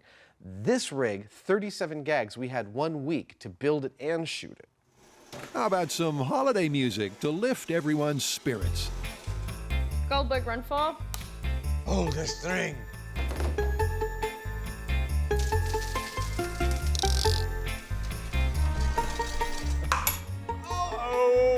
Goldberg, run 5. Fingers crossed. Take 6. Goldberg, run. There it goes. Yep. Oh. Oh. Oh, no. The things that have never gone wrong are the things that are going wrong. Goldberg, run 7.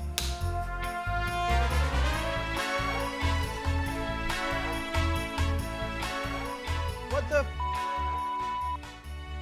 Someone's goodwill is fading fast. All the ones that seem totally bulletproof are the ones that are now giving us trouble. In fact, everything that I thought we didn't have to worry about at all are the things that are going wrong with it. Goldberg, take 8.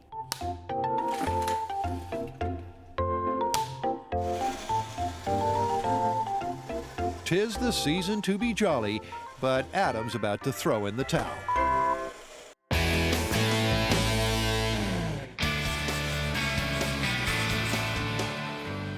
All right, you guys, all this talk about Christmas is making me hungry. Funny you should say that, because we actually found a myth that involves cooking a turkey. Apparently, there's enough radiation coming off of a radio antenna to cook a turkey, just like in your microwave at home.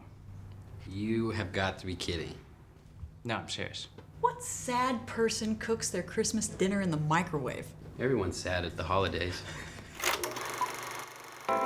Every happy homemaker has their preferred method to truss, stuff, and roast a holiday turkey. But for this recipe, you don't even need an oven. A microwave heats food by emitting electromagnetic radiation that travels through it in waves. The waves vibrate water molecules that raise the temperature. Radio and TV towers also send out this kind of energy, so maybe they can also bake a bird. To put the tower theory to the test, the team takes a scenic drive to the tallest broadcasting antenna in San Francisco, Sutro Tower. At 977 feet, it's going to be a long climb to bake their bird, but the view should be spectacular. How you doing? I'm good. How are you? I'm Tori. Hi, Tori. Turkey and industrial tape in hand, the team meets General Manager Gene Zastro. So Gene, what we want to find out is whether microwave energy can cook a turkey. So what do you think of us jumping up there and taping a turkey to it, just to check? I don't think that's possible. No, permission is denied. And Gene can't be sweet-talked. But what if I said pretty please with sugar on top? No with sugar on top. No, no, no, no, no, no. It really is too dangerous to go up there with the antennas active. Hey guys, maybe the warning signs strung up all over the site should have been a clue. So does Gene think the TV tower cooking method would have even worked? Microwave transmitters that the stations use are very low power. They're in the neighborhood of a couple of watts, as opposed to a microwave oven, which is, 700, 800, even up to 1,200 watts of power. Plus, it's very confined. Looks like this myth may be plucked. So now what? I think we might have to resort to another plan. Okay. Another plan? Now that's a plan. How about a broadcast news van? You gonna let us try to cook a turkey on top of your van? Yeah, sure, why not?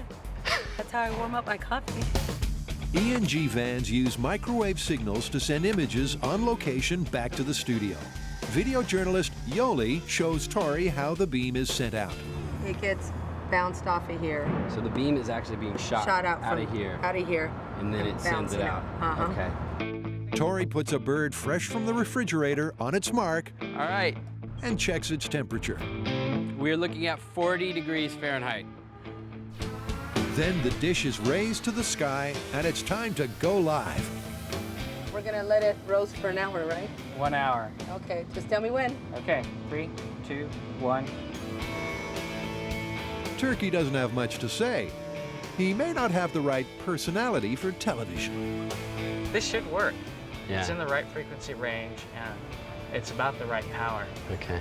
It's just the beam's so tiny, it may only be heating a small So it's portion. just gonna cook a little section? Yeah. After an hour of airtime, it's time to see how much he heated up. All right, 1 hour. It has gone up to 60 degrees. His temperature rose 20 degrees, but that was only from standing in the hot sun. Maybe we just need something bigger. Yeah, that's possible. So it's all aboard the SS Jeremiah O'Brien, a World War II cargo ship to unleash the big guns. Boy. Welcome aboard. I'm Pat Maloney. Carrie. How you doing? I'm Tori. Tori. Nice to meet you. Steady. Steady on that. I don't have my sea legs yet. Captain Maloney is letting our MythBuster landlubbers try to fry on the ship's radar. Radars are another device that emit electromagnetic radiation. So have you ever heard the myth that you can cook your turkey on the radar of your ship?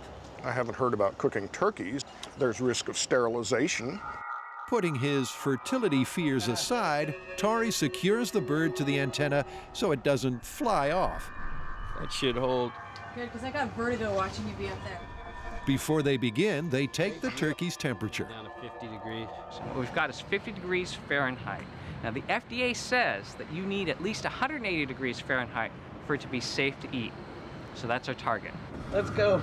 Clear the decks. It's time to beam up. I need warp speed in 5 minutes or we're all dead. I can't do it! I can't do it, Captain. Captain Maloney fires up the radar. Okay, we're transmitting. And our turkey soars like an eagle. Whoa, that's kind of faster than I thought. Thing's spinning pretty fast. That is so funny looking. Should we all be wearing our lead aprons? It looks bird-brained, but the waves passing through the turkey might be powerful enough to cook its goose. I think that steel plate in my head's starting to warm up. Our radar spit roast is attracting a lot of attention. I sure hope that's not the Coast Guard. And the sea air is making Tori feel like king of the world. Remember that scene in Titanic? You know, like sitting on the ship, looking out at sea. With a turkey? I don't think there was a turkey in that movie. The turkey's been spinning for an hour. Plenty of time for our camera person to get all artistic and for our bird to get nice and toasty. I'm ready for a hot turkey sandwich. So how hot did it get on the inside? Oh, this looking ripe. Ripe as in cooked or ripe as in? Ripe as in nasty. What do we got? Are you kidding me? What is it? The temperature went down. Only on MythBusters. It's 45 degrees. The turkey is colder than it was before it went up. Maybe you hit a giblet. There you go. 47 degrees. The wind chill is actually making this turkey colder. A radar and broadcast dish are bigger than a microwave, but they don't put out the right wavelengths to burn a bird. Also, there's no confined space to keep the energy in. This one's definitely busted. Yeah, I would expect it after an hour of exposure to the radar that we would get at least a little increase on the inside. We're not getting anything. I think it's busted. It's actually working better as a refrigeration system than actually cooking the turkey. Great, busted. Cut her down. The myth's done, but not the turkey. Nice catch. For a little fun and to release some frustration, Tori has prepared a bird with his own recipe we cannot reveal. This is MythBusters, and we haven't had an explosion. So I've mixed up a little special stuffing, and hopefully, with this turkey, we'll get some results. Wouldn't be Christmas without an explosion. He places it in the microwave. They seal it up to lock in all its goodness. There you go. Run. And the whole team waits in hungry anticipation. I don't know what's gonna happen. In no time at all, the turkey is done.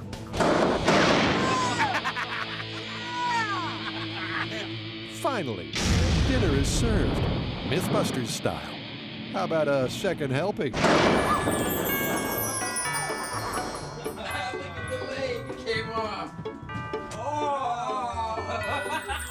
Merry Christmas, you guys. That is the most disgusting turkey I've ever seen. Let's eat.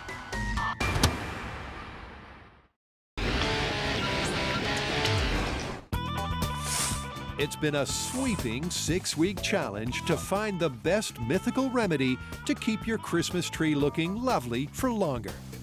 The fallout has been carefully collated and counted, and it's time to reveal the winner. It's been 6 weeks since we started this needle drop experiment. I have to say, I think these results are really surprising. Definitely. I mean, it's obvious that the fertilizer is probably the worst remedy to keeping needles on a tree. Yeah, I would have never have guessed that.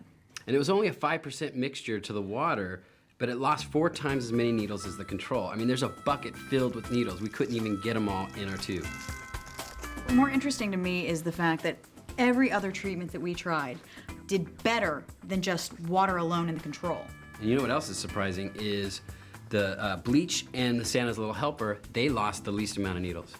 Yeah, but I think this myth should also be about aesthetics as well. And while the bleach kept a lot of needles on the tree, it turned it a really funny color.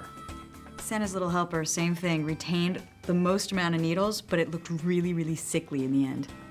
All right, well, we need to find a winner. So we're gonna have to find a balance between the needles that fall off and the way the tree looks like after the 6 weeks is up. Okay, well that winner is definitely hairspray.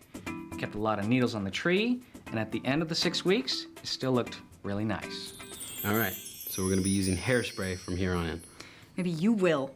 I think there might be a fire hazard involved with using hairspray on a dry Christmas tree. Just me. And that's a problem? Around you? Yeah.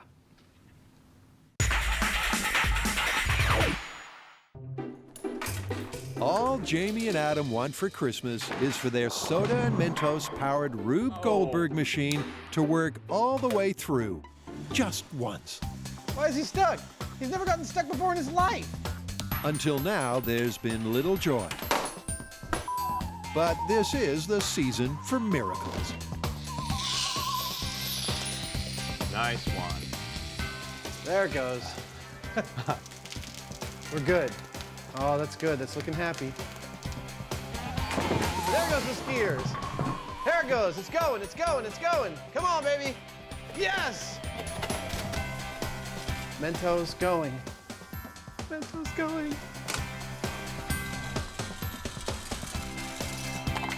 Oh, it's very smooth. Come on.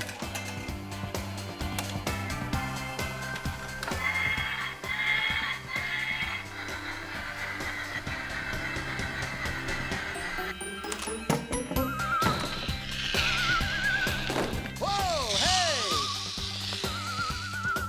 There it is. Come on, baby. That's it. Getting hot. There it goes. Yes! Yes! Come on, baby. Come on. Come on. Come on, robot. Find your home. Your home is there. That's it. Oh, yes! Get ready for the bang. The monkeys are going.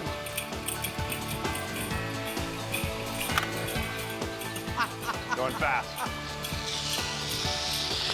Come on.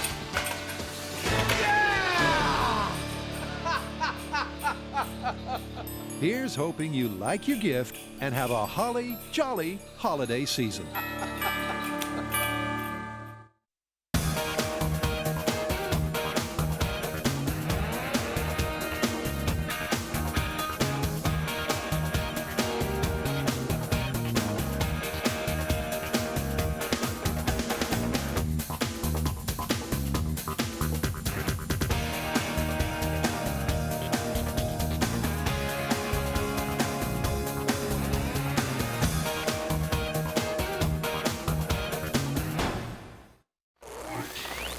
On this episode of MythBusters, Fire in the hole! it's wham, bam, thank you, fans. It's another Myths Revisited special, So tell me what might happen this time. where you judge how the MythBusters have been conducting themselves. Were Adam and Jamie responsible for a trombone travesty? That's just awesome. Did the exploding hammers myth strike a low blow? Whoa! And we revisit 2 high-caliber myths, where you say the guys didn't aim up. Oh, Jamie. Now we're talking. Who are the MythBusters? Adam Savage Ow, ow, ow, ow, ow. and Jamie Hyneman. It's almost too exciting. Between them, more than 30 years of special effects experience. Cue dramatic music. Joining them, Carrie Byron, That's gonna be so cool! Grant Imahara, Listen to that baby purr. and Tori Belleci. Paramedics are nowhere to be found. They don't just tell the myths, they put them to the test.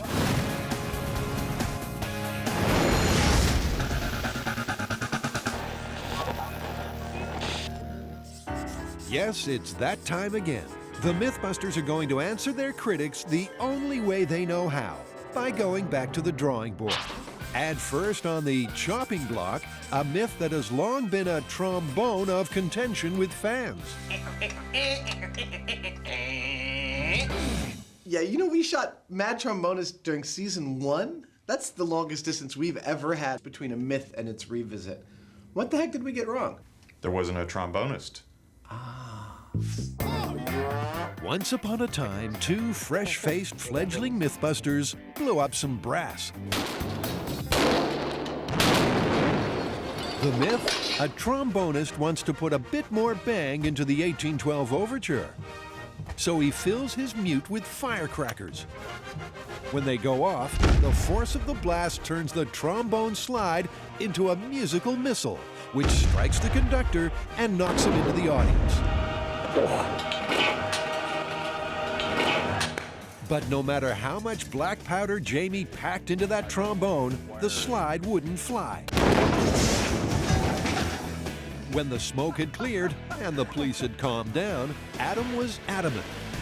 We have taken this myth absolutely to pieces. This is another rarity for us. Every aspect of it is completely impossible. That left fans feeling brassed off, and they've been demanding an encore performance ever since. Only this time, we want to see a pair of lips pressed against the trombone's mouthpiece.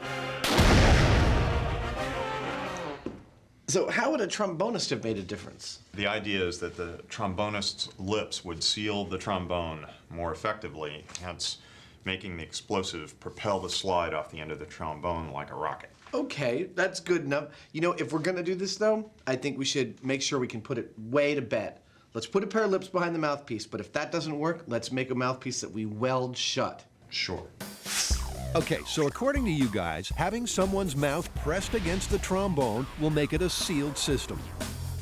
Expanding gases from the explosion will no longer be able to escape through the mouthpiece. They'll have nowhere to go but through that slide. Right, you asked for it. Adam and Jamie are going to take it again from the top. Look at all those trumpets. Did you play the trumpet? No. Weren't you a bugler in the Civil War? Once again, the guys go trawling for trombones. Second hand, of course. Perfect. They also need some mouthpieces. And some mutes. Unfortunately, this is the last note this trombone will ever play. Trust Adam to turn a trombone into an instrument of torture. Question is, will they still be able to blow their own trumpet when this revisit's done?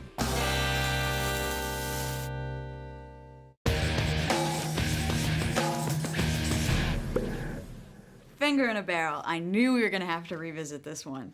That's the one where a gun barrel can explode into a banana peel, just like in the cartoons. This one's well worth a revisit, if only so we can catch up with our friends, the Mythtoons. They're a gun barrel of laughs.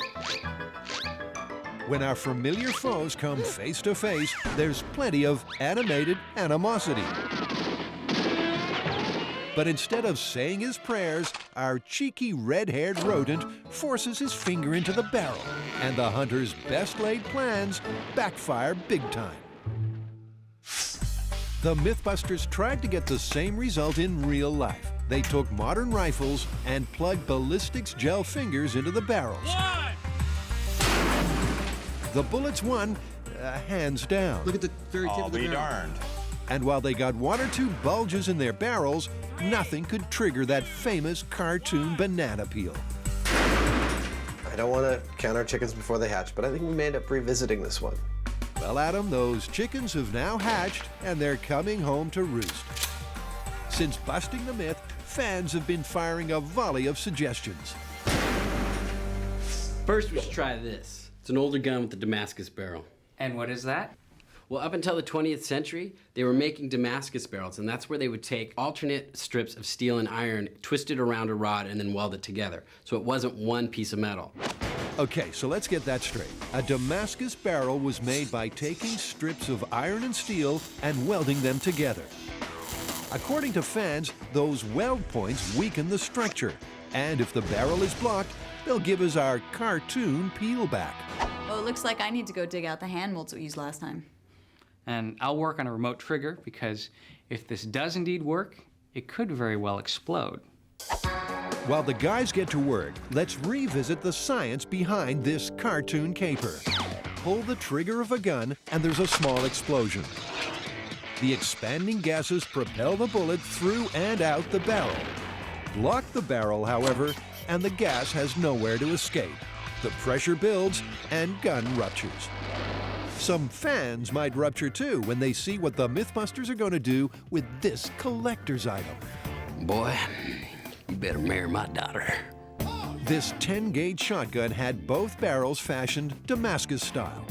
This one was made in 1877, so it's an antique, and we're gonna destroy it. Grant mounts the shotgun on Jamie's special rifle rig and wires up a remote trigger.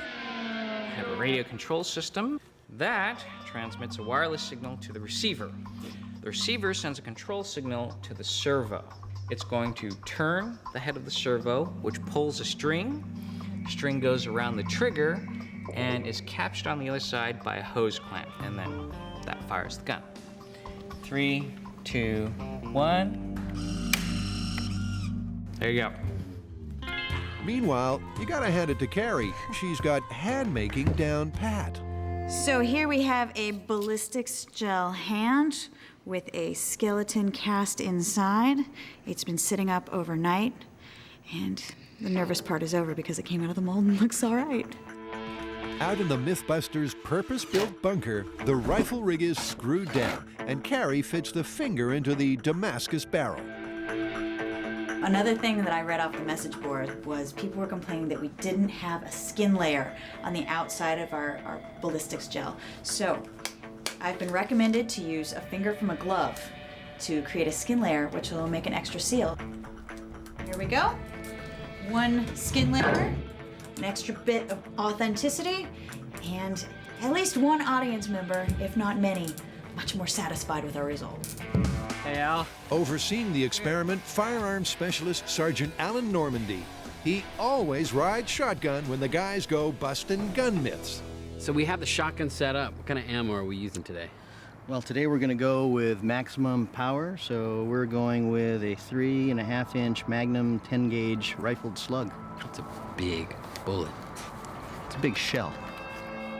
It's the first round this museum piece has seen in quite a while. This shotgun is absolutely unsafe with modern ammunition. Fantastic! Fantastic! All right. Tori, Carrie, and Grant are revisiting the finger in the barrel myth. Fans say this antique shotgun with its old-fashioned welded Damascus barrel will give them a result worthy of Toontown. In 3, 2, 1. Oh, wow! Hey, we got something. The hand's gone. Dang, I think the gun's ruined. That's pretty good. It's better than we got last time. First time round, all they got was a little barrel bone. This time, the Damascus barrel's torn open and peeled back like cardboard. That's a better result, but it's still not the full banana. And unlike the cartoons, the guy who pulled the trigger still has a face. Our shooter doesn't look harmed at all. But the guy with the finger, a little worse for wear, wouldn't you say? Not so good. It's obvious a flesh and bone finger isn't strong enough to cause a barrel to explode. So, Tori wants to take a slight detour on the road to Damascus barrel busting. I found this piece of steel. It fits perfectly in the barrel, like so. I'm just gonna cut off a little piece, and then I'm gonna sculpt it to look like a finger, just because I can. Being the model maker that he is, Tori is pretty handy at making a finger. And there's my steel finger. Tori, that needs to go into another orifice. Thank you. I am gonna weld in the steel finger that I made into the good barrel. This way, we're sure that it's not gonna pop out when we take a shot. The barrel is now well and truly blocked. Back in the bunker, the shotgun is remounted. And Carrie loads another shell. Okay, we're hot. We're set for a cartoon catastrophe. Fire in the hole! 3, 2, 1.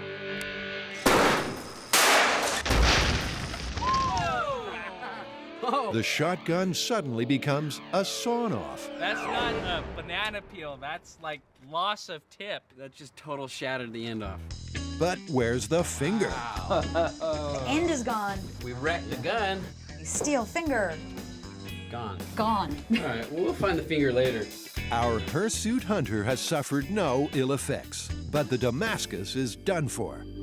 So in our second test with the steel plug welded into the Damascus barrel, we didn't get any banana peeling effect. Now this piece may look like it's a banana peel, but it's not actually a part of the barrel. This is just a detail piece that goes between the two barrels of this double-barreled shotgun. Once again, the finger myth gets the thumbs down.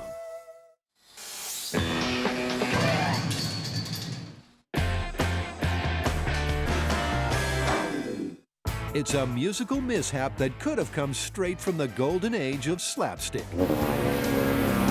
Can a mute full of fireworks turn a trombone slide into a musical missile? For this raucous recital, Adam and Jamie are off to the Alameda County Bomb Range. Look at this. Isn't this so MythBusters? Jamie's truck flanked by the bomb squad and the paramedics. Just like last time, Buster the conductor will have to face the music. He'll be propped up on a simple metal frame.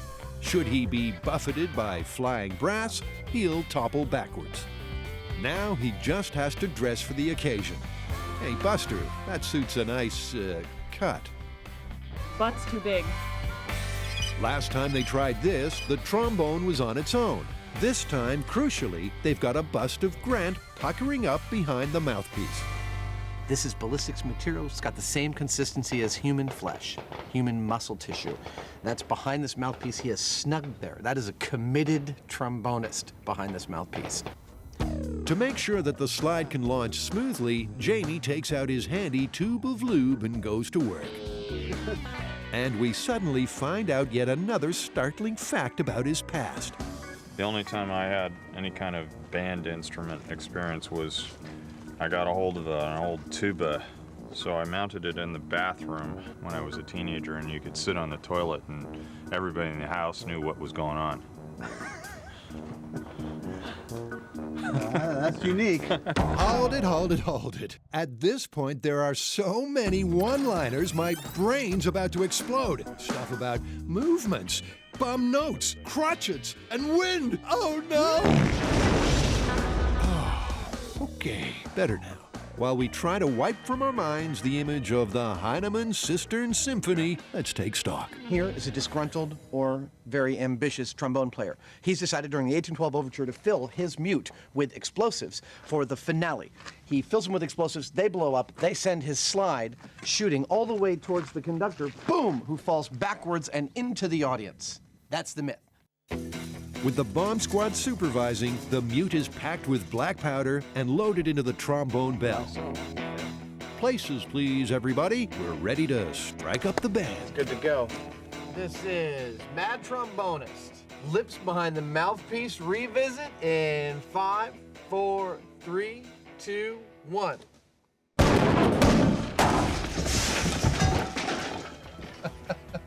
I can see the slide moved a little bit. Just a little. I'm having the most shocking sense of deja vu. The high speed shows the mute flying from the trombone like shiny shrapnel and bouncing off Buster's cranium. But he remains unmoved. And as for the trombone slide, well, it's still firmly attached to the instrument. The trombonist's lips don't seem worse for wear, but I don't think they made much of a difference. In the name of due diligence, and because they love blowing stuff up, the guys reset for a reprise. This time, Jamie doubles the amount of black powder. That's perfect. This mute is going to be anything but. In 5, 4, 3, 2, 1.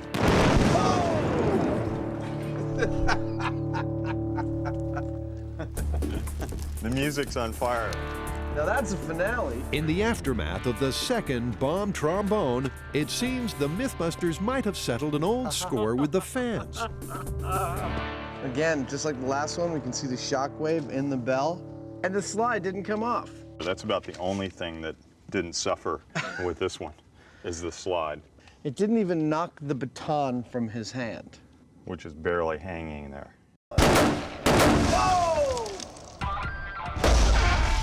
This musical myth is looking more busted than Pete Townshend's guitar. Or is it? I think there's one last thing we could do to put this to bed once and for all, and that would be to take our second backup trombone and solder or weld the mouthpiece so that no air can escape from it. Okay. Not just count on the lips, but make a complete blockage there and see if that works. If you say so. Try and have some enthusiasm, Jamie.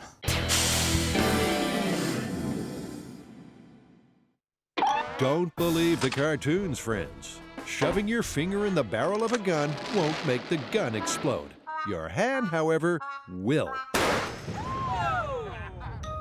The guy with the finger. A little worse for wear, wouldn't you say? Not so good. But that's not all, folks. Having busted the myth a second time, the Mythbusters now want to find out what will make a barrel bend back like a banana peel. That's like loss of tip. And the fans have a surefire suggestion. So next test is somebody was shooting a 30-06 with the bore sighter still in the barrel, and that thing ripped to shreds. I'm extremely familiar with the pictures of that. I have had so many emails sent to my inbox going, look, banana peel. And we got the same exact gun that happened with, so we're gonna set that up and try it the same way. I really want to find out if that's real. Do these photos show a real deal peel? Are they smoking gun evidence? The Mythbusters have their sights set on finding out. With the bore sighter, you put it in, you turn on the laser, and where the laser goes, that's where the bullet should go. Then you get your scope, and you put your crosshairs on that laser point. Of course, you're supposed to take the bore sighter out of the barrel before pulling the trigger, something our unfortunate marksman apparently forgot to do. Sergeant Normandy's got a theory as to how this scenario might work. Perhaps the little rubber gaskets on the bore sighter create such an adequate seal on what is a fairly small diameter for the bullet that it creates so much pressure in the barrel that it blows it up. Containment, combustion, explosion. Exactly. Okay, then let's see. Okay, we are loaded. They've got a brand new 30-06 hunting rifle with a bore sighter stuck in the barrel. 3, 2, 1. Oh, what the heck?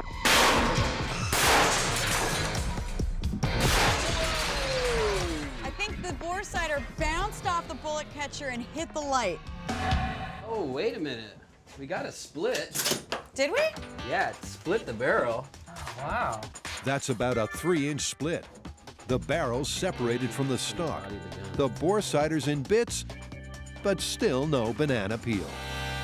Well, I'm feeling like it is possible. I mean, we have never gotten any kind of damage like this before where it's actually splitting down the length of the barrel. Think about it. This has got to be a 1 in a million shot to create that banana peel effect. We've got a crack up the barrel. We've got the stock separated. I mean, under the perfect circumstances, that photo could be that 1 in a million shot. Also, we don't know what the age of the gun was, what kind of abuse it might have gone through. This is a brand new gun. That's a totally valid point. It's like he could have had that gun for years and it was already stressed. That's a great point. All right, so I guess we call this one plausible. Plausible. I agree.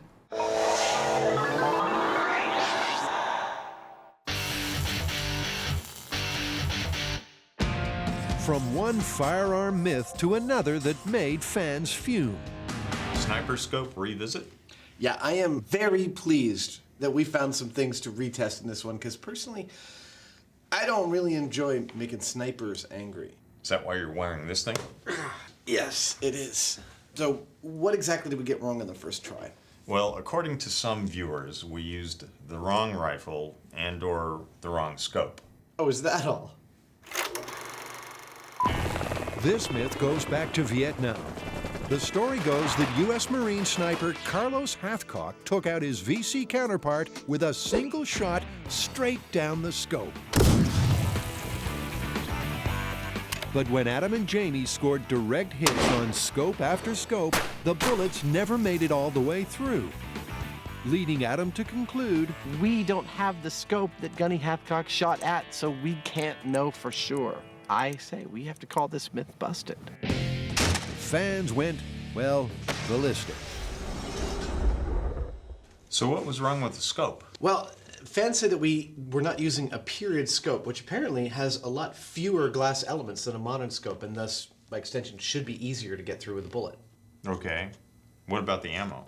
Yeah, well, it turns out that the modern ammo we used, while very accurate, is designed much more efficiently to kill than the period ammo, which means it breaks up much faster. That we got a letter saying the period ammo would have made it through more glass than modern ammo. It was a harder bullet. Yes. Okay, let's see how the Mythbusters aim up this time. Did that sit there like that? Fresh from helping out with finger in a barrel, Sergeant Alan Normandy will once again be calling the shots. According to photographic evidence, this is the exact same model of rifle that Gunnery Sergeant Hathcock would have been firing against. Exact same rifle, exact same mount, exact same scope. This is not a replica rifle. This is an actual period gun. It looks like there's some Russian writing on here. You want to see if you can translate? There's Russian writing on the rifle. Lucky Jamie studied Russian literature. Первое сооружение заводе СССР в Туле 1928. So it means that it was made in 1928, and it was the first issue of the factory, I believe. Alan's also scoped out a bunch of period-correct scopes. Put next to their modern counterparts, you can see that size does matter. You can see that there's a size difference. There's not much of a difference in functionality. There's between 6 and 8 elements in each of these scopes. The light is moving similarly through them, but the lenses in this one are much bigger, which means they're much fatter. There's a lot more glass for the bullet to get through. There's a lot less glass for the bullet to get through in this scope. Last time, the bullets were hitting the modern scope dead on, but were deflected by the heavy-duty lenses inside. That shouldn't be a problem with this scope. If we can't fire through this scope, this myth is busted. Grant's ballistic bust is on another tour of duty, this time as the sniper.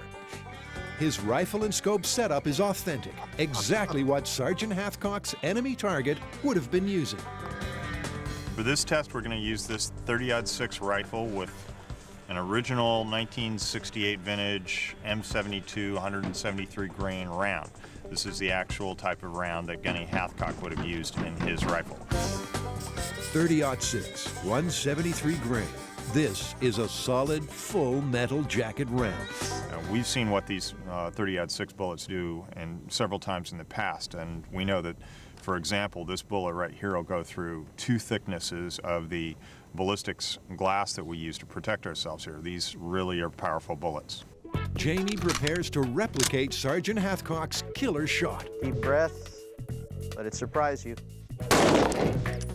Dude! Oh, man. How'd I do? Well, we obliterated the scope mount, for one. That's what I can see from here. I think we wasted a little energy on some of the metal.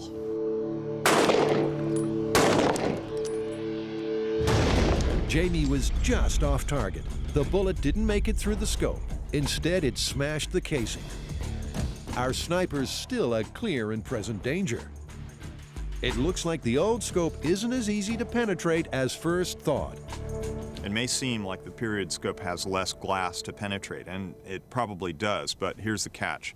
The period scope has a metal ring that's actually quite thick that the bullet has to push all that glass through to get to the other side. It's a little more difficult than it might seem. Adam's solution is typically straightforward. I don't know, I'm starting to think that we should just place this thing at point blank for the highest percentage of just seeing what the bullet will do. I'm all for it. But Jamie doesn't agree. He thinks Adam's taking a pot shot at his aiming ability. And soon our science-loving snipers are sniping at each other. I was pretty centered. I just need to move it up a little bit. I don't like to change the variables every time we redo a test here. Well, I wasn't trying to change variables, I was trying to eliminate them. Well, by moving the desk closer, we're kind of like having... By moving it all the way up to the barrel is kissing the thing, that's just removing the variable of aim. If you want to keep working with the variable of aim, I'm happy to. Okay. Jamie sets for a second shot. Making ready for live fire. He adjusts his aim just a fraction. and another 30-06 round thunders into the sniper's scope. That looked like a good shot. Well, the glass is all obliterated. That's one good sign. Adam admits admiration.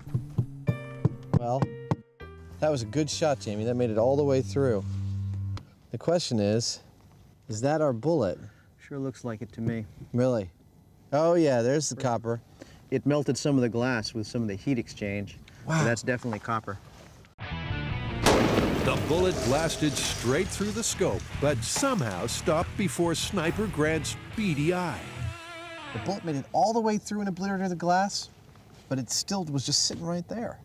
Yep, our little guy here is not happy at all, but he's not dead. The period scope plus the period rifle and the period ammo all made significant differences, but I still want to call this one busted. What do you think, Al? I'm not ready to call it over just yet.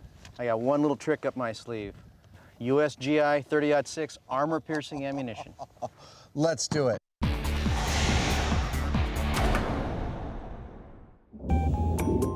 Now, the next myth ripe for revisiting is one I don't quite remember. Can a hammerhead really explode? Oh, that type of hammerhead. Got it. Sorry.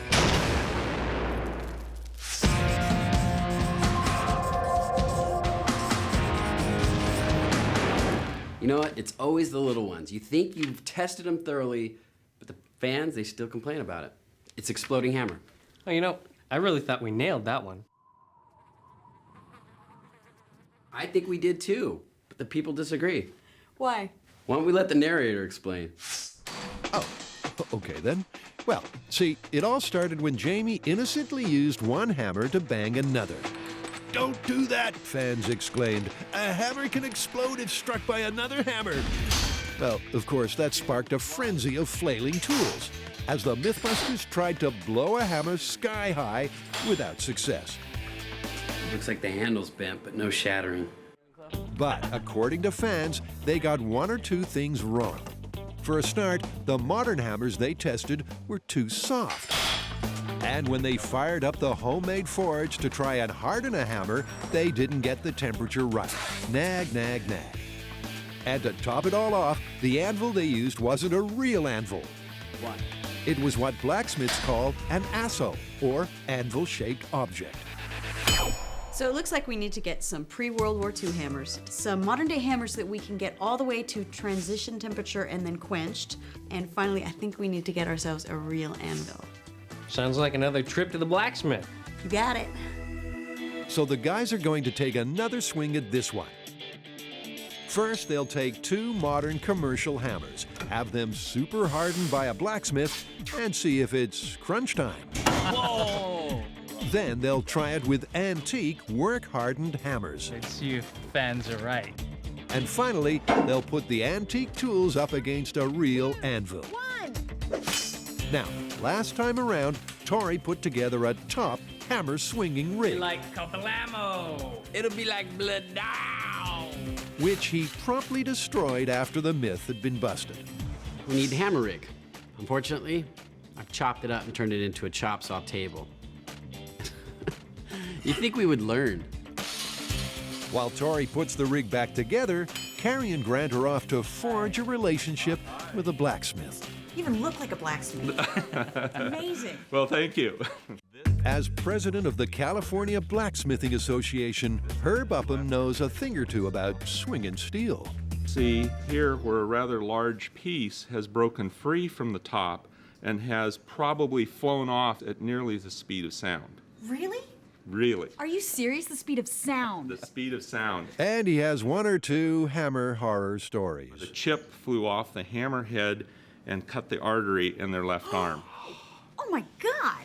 So, what happened? They needed some immediate first aid because the artery where it was severed was squirting blood directly out of their arm. Modern hammers are a blend of metals, including tungsten and chrome, which softens the tool, making it less likely to chip and shatter. To make a hammer harder, you heat it to the point where the metal loses its magnetism. That's called the transition temperature. Then when the steel cools, it's harder and, so the theory goes, more likely to shatter. Now, the MythBusters tried this last time, but their homemade forge just wasn't hot enough. Herb's propane-fueled forge is a different beast. Herb, that's like the easy bake oven from hell. Yes, it will toast your waffles to almost 3,000 degrees. The brand new hammers are given the heat treatment, and when they no longer hold any attraction for a magnet, they're quickly cooled. This hammer is now as hard as it's ever going to get. All right. But has the process made it any more shatter-prone? It's in the danger zone. This, if you struck it or hit it on something, it would have a very high likelihood of shards coming off, shattering, and doing some real damage. Great. Excellent. Danger. We'll take 2. Back at Hammer headquarters, Tori's reassembled the rig. It's powered by compressed air and a pair of pneumatic actuators. In 3, 2, 1. It works. Out in the blast chamber, it's hammer time. The bang of the bang of the bang of the. Herb's heat-treated modern hammers are about to swing. If the fans are right, we should be in for a smashing time. I'm gonna attach them to the rig closer to the head, so that way there's no chance of bending. All that energy will take place at the hammerheads. First time round, the guys worked out that a top human hammer swing hits with a force of around 50 pounds per square inch. 50 psi works out to be 795 inch-pounds of torque. Will that be enough to make those hammers explode? We should probably define what an explosion is before we do this test. Did you see the Death Star when it went out? I want to see that, but like it's a hammer. We want a shattering of hammerheads. We want it to look like it was made of rock candy. Here we go. In 3, 2, 1. Whoa! They broke off the handle. Yeah. Well, it busted, but it didn't explode. No, in fact, there's no damage to the head. If these hardened hammers won't explode, there's no way a hardware store hammer is going to even think about going west. These are modern hammers with modern alloys that are specifically made not to shatter. They're made not to break into pieces. I mean, they're extra hardened. So if it's not going to happen with our hardened hammers, it's not going to happen with a modern hammer. High five. Don't get too cocky, guys. You might have hammered home the point on the modern tools, but antiques and anvils are still waiting in the wings. Adam and Jamie have one last shot at shooting a sniper through his scope. And they're going to take it using armor-piercing ammunition. This bullet has a tungsten carbide core. It's designed to drill through quarter-inch steel plate without fragmenting. They're down to their last scope. Jamie will have to be right on target. They stick a dot to the dummy's eye, so any damage will show up clearly. Are you ready? I'm ready. You feeling good? You gonna make the shot? Yeah. It's make or break for this myth. Deep breath on the exhale, squeeze slowly. Jamie gets a bead on the enemy's eyepiece. You took his wig off. Oh! Oh, Jamie! Now we're talking. Jamie's pulled off the perfect shot. That hole is right down the middle of the scope. It couldn't be any cleaner than that. I see a disintegrated dot with maybe a hole in the middle. But what happened to the bullet? It's not amongst the scope debris, and there's no exit wound in the dummy. Hole on the back of the head. I gotta say, that's worth looking into. I think we should take it back to the shop, cut it open, do a real autopsy, see if there's a bullet in him. Okay. I'm driving. They heft the head back to HQ. And with absolutely no surgical precision whatsoever, Good, we're getting in there. That's good. Adam carves himself a wedge. All right, I'm gonna cut this chunk out. I mean, don't let this guy near your fresh-baked apple pie. Okay. Hey, look at that. that looks like debris a good 2 inches into the sniper's eye. Sure enough, like an insect trapped in amber, the bullet is buried in the gel. Well, gee, that looks like a bullet. And that means the fans have scored a direct hit. Well, that's definitive. This bullet made it all the way through one of these scopes and in far enough to be a kill. That's a plausible myth. Yep, he's dead. Fans were right. I'm really glad that we no longer have to worry about a 3,000-yard restraining order against angry sniper fans.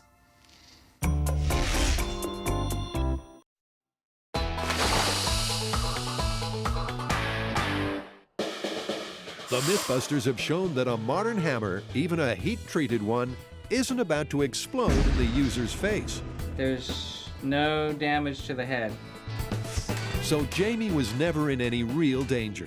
But what if our berate banger had been using historic hammers? Before World War II, hammers were fashioned from straight steel. Theoretically, the high carbon content makes them more brittle and therefore more likely to explode on impact. Tori takes the heads of 2 antique tools and welds them onto the swing and rig. This next test should address 2 issues. One, pre-World War II hammers, which means they should have a higher carbon content. And secondly, they are seriously work-hardened. Blacksmith work-hardened, not just our shop work-hardened. Let's see if the fans are right. And 3, 2, 1. The hammers go head-to-head. Oh, that was a massive hit. But apparently, even old hammers die hard. Obviously, neither of these exploded. No. Not even a chip. No. Not content with sending an email, one blacksmith named Dorothy has actually sent in some pre-World War II hammers for the guys to test. She's sure her antique tools will give the guys their big break. These have been work-hardened over many years, and she's actually retired them because she feels they're too unsafe. Are these modern alloy hammers or these pre-World War II? These are old hammers. They're ready to go. All right. So are we. Here we go. Oh wait, I don't need this. Don't worry, Grant. Never can be too safe. All right. In 3, 2, 1. Whoa! Well, Nah. It looked like they hit right on the face. Oh yeah. And what do you know? One of Dorothy's retired tools has given this myth its best crack at success. It's a chip and a crack. Yeah, that's not bad. She wasn't lying. They're ready to go. Surely, if it's subjected to a second blow straight away, it'll shatter like honeycomb. You know, this is probably our best chance of getting an exploding hammerhead. That's true. There's got some serious fissures and weaknesses in there. Yep, this is it. Here we go. In 3, 2, 1. That hammer's lost its head, but still, no explosive shattering. I mean, if you hit a hammer and you saw a crack like that, you would obviously stop using it. Absolutely. You ready? Yeah. Tori, Carrie, and Grant are still trying to make a hammer explode. They've really been putting their heads together. But to date, their best result has been a single fracture. I think that does it for hammer versus hammer. Yeah. Maybe, Grant, but fans want one more test. Hammer versus anvil. And they want to see a real anvil this time, not the lightweight copy you tried to pass off in the original story. This is 260 pounds worth of heat-treated tool steel that is a real anvil. Now they're looking for a way to slam a hammer down on it. The sharpest tool in the shed's been struck by an idea. Decapitation hazard, everybody. This powerful rotating rig was once used to cut a sword with a sword. What I need to do is rotate it 90 degrees, so that way, instead of doing this, the rig will do this. This new hammer-heaving hunk of metal will also be powered by compressed air. The really good thing about it is that it can be scaled up. We can start out at human pressure, but then it has the ability, thanks to the huge actuator, to go to superhuman strength. Tori attaches an antique hammer. Remember, the older and more work-hardened the tool, the harder and more brittle the steel. All right, you guys ready? In 3, 2, 1. Does that look like anything happened? Hammer hits anvil with maximum human force, 795 inch-pounds of torque. Holy crap. There's a huge crack in the head of this. It's very faint, but you can see right along there is a hairline crack. Maybe, but there are no chips, no steel shards, and definitely no explosion. All right, let's wrap it up. Superhuman strength? You got it. Grant ups the air pressure to 100 psi. The rig will now deliver more than 1,500 inch-pounds of torque. Way faster, way stronger than any human could possibly swing a hammer. 3, 2, 1. The god of thunder himself couldn't have connected any harder. Well, the head didn't explode. Yep, that was a massive hit. I thought that was going to be it. I mean, we took every single factor into account. Work hardened, pre-World War II, real anvil, Thanks. superhuman strength. Do you want to stop talking for a sec? Look at that. It opened the crack up bigger. That is no chip even. That's not an explosive shattering. I would have thought this would have done it. Time to down tools, people. This myth has gone under the hammer.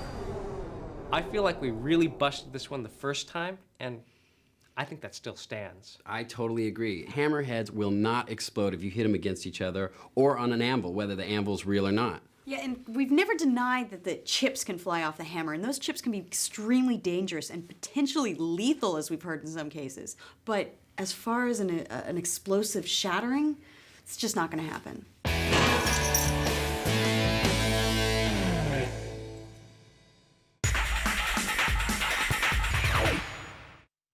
Adam and Jamie have blown the whistle on the mad trombonist myth.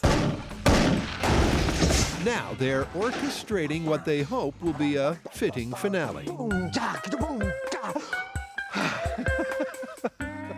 One last thing we could do to put this to bed once and for all, and that would be to take our second backup trombone and solder or weld the mouthpiece so that no air can escape from it. Our mustachioed maestro takes their one remaining mouthpiece and with all the delicate skill of a good drummer, bashes a bolt of metal into it. What I've done is plug this up physically, and we're going to actually solder it into the end of the trombone so there's no other way for the gas to escape other than through the slide. Then Adam takes over with solder and flame. I put a bolt in there and it's solid solder. And it's soldered right into the body of the trombone. This mouthpiece and this trombone never shall be rent asunder again. The trombone is now sealed shut. Will that be enough to give the fans the result they're looking for? Good to go. Adam's mug is looking smug. I do think it is part of due diligence to put this thing to bed, but I don't think it's going to do anything. It's not going to send this slide out towards Buster. Just no way. Bold as brass, isn't he? All right, let's see what happens. This is Mad Trombonist, final test, final revisit, welded shut mouthpiece in 5, 4, 3, 2, 1.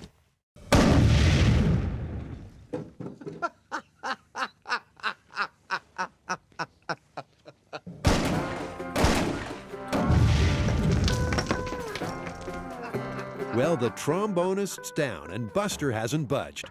But hang on a cotton-picking minute. The slide came off our trombone. Where'd it go? Jamie, it's up there, dude. That's right, a full 70 feet away on the side of a hill. Only on MythBusters. Well, there's a lot of people cheering at their television sets right about now. I was all arrogant and saying, no, it's not gonna work. This is just stupid. I can't believe we're doing this. That's right, he did say that. It's not gonna send this slide out towards Buster. Just no way. The slide took off like a Stinger missile, somehow missing our conductor altogether, but probably knocking out the doorman. Well, that's it. It definitely did leave during the explosion. Go right past Buster. You know, it's weird having a job where you really like being wrong. That's true. But, I mean, that's just awesome. But despite that spectacular result, the guys aren't about to change their tune. This doesn't change the status of the myth. We've already shown that a person whose lips are basically tied to the mouthpiece didn't put enough back pressure to cause the same result. So only if you had a metal person whose metal lips were welded to the mouthpiece would you have had the same result. It's still busted. But it goes to show the fans are right to make overtures if they think the MythBusters are off-key. Based on what I've seen, the complaint the fans had about our diligence the first time we did this test seems to be correct. Well, I still gotta say the myth is busted. Oh, no doubt. I still put this easily in the busted category, but I am very pleased to see that the fans' concept and theory about the reason this slide could have left is actually correct. Yeah, well, we're done. All right.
On this episode of MythBusters, we unravel the secret world of ancient martial arts masters, the ninja.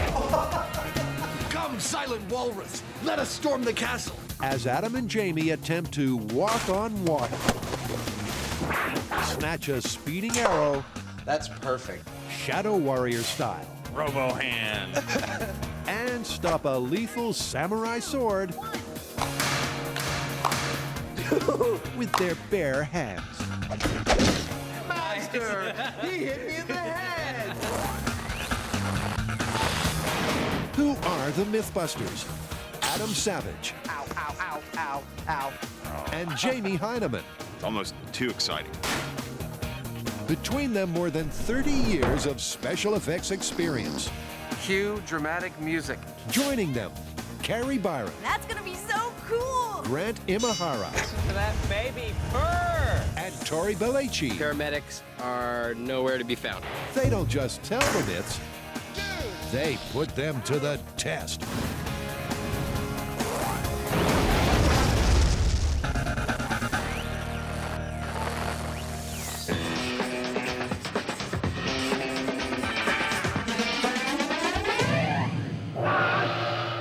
Looks like you finally got your dream show, Adam. It's a whole episode devoted to ninjas. I know, it is so cool.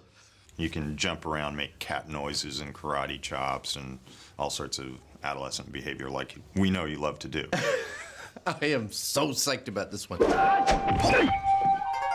And so you want to go change into your outfit too now? What makes you think I have a ninja costume? I don't know, something tells me.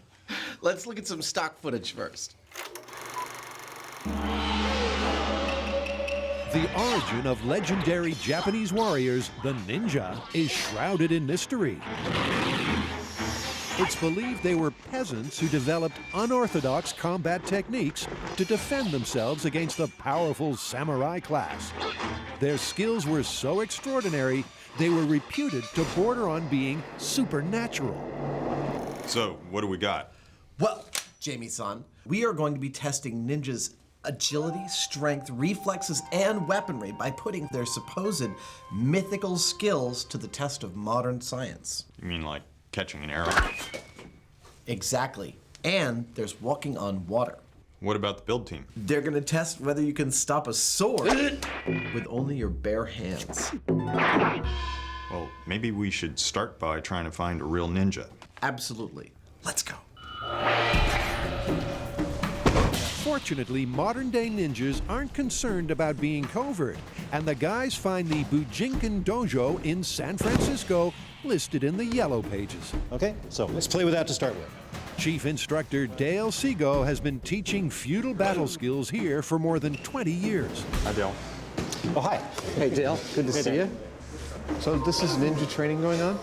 Yeah.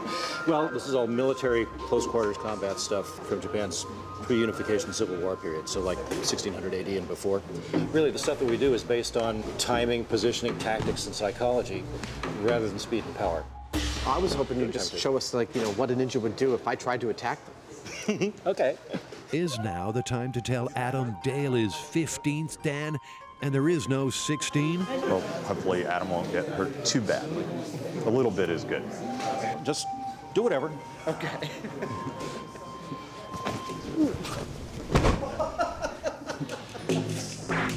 Adam hits the mat in record time. I was to do it so that I locked him up. As he falls, Dale gives Adam some pointers on the way down with the famed ninja throwing star. I wasn't actually using the points, just this, but it would have, say, ripping out here, right? Yeah. And we took him down. I had it in here, too. Right in the back? That's good. The point where he fell down, I was ripping across here, and he came down at a point where he actually was landing on it like this on the back of his neck. That's pretty efficient. It's Jamie's favorite part, watching me get my ass kicked.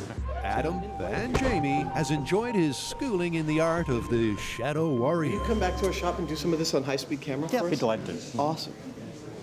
Okay, I'm done. Next, Adam disappears to get some covert essentials. Hello, how are you doing? Very good. How are Welcome you? to Tiger Claw. There's even a martial arts superstore, and it has plenty of mercenary merchandise to choose from. All right, the Ninja Row is down here. The Ninja Row. That's great. Just check out some of their red light saboteur specials. They're called tabby boots. Have the split toes, so you can climb up ropes and stuff. And they're very silent. These ninja foot spikes. They're great for walking on ice and for aerating your lawn. We have shuriken. You need lots of shuriken. Every ninja has many shuriken. These are rubber shuriken. Well, the metal ones are illegal. And for the totally 80s enigma. This is like wearing a t-shirt that says Witness Protection Program. All undercovered out. That's the whole thing? The whole kit. It's back to the lair to test their 3 ninja myths, beginning with the tale of running on water. Well, barring any magical powers, which we can't really test on this show, ninjas definitely didn't just walk on water. But they might have had some help. Our researchers have turned up a thing called Mizugumo. So I'm going to build a set of these and see how effective they are. Mizugumo, meaning water spider in Japanese, were flat wooden discs that ninjas strapped to their feet. The theory is the wide surface area distributed their weight evenly on the surface of the water, so they didn't sink. So what kind of wood would a ninja cobbler have used? I've got some pine-based light-density fiberboard here. It's pretty much perfect for our uses, so I'm going to use this as our stand-in for the Mizugumo wood. Adam measures and cuts out 2 circles of pine board. Then he slices each of them into 4 separate pieces. That's good. One by one, he stains the sections with a brown pigment and painstakingly sands them back. Paint on, paint off. Such is the mysterious way of the former movie prop maker who, for no particular reason, wants his water shoes to look worn in. Looks a bit like old wood now. Lastly, he places a rectangular block in the middle of each circle and secures the pieces together using twine. It's an ancient jigsaw that makes for a puzzling pair of footwear. I didn't expect it to fold like that. But I wonder if that's not actually part of its function. Jimmy Choo can rest easy, but these replica ninja shoes may just float like boats. I can't wait to see how these work.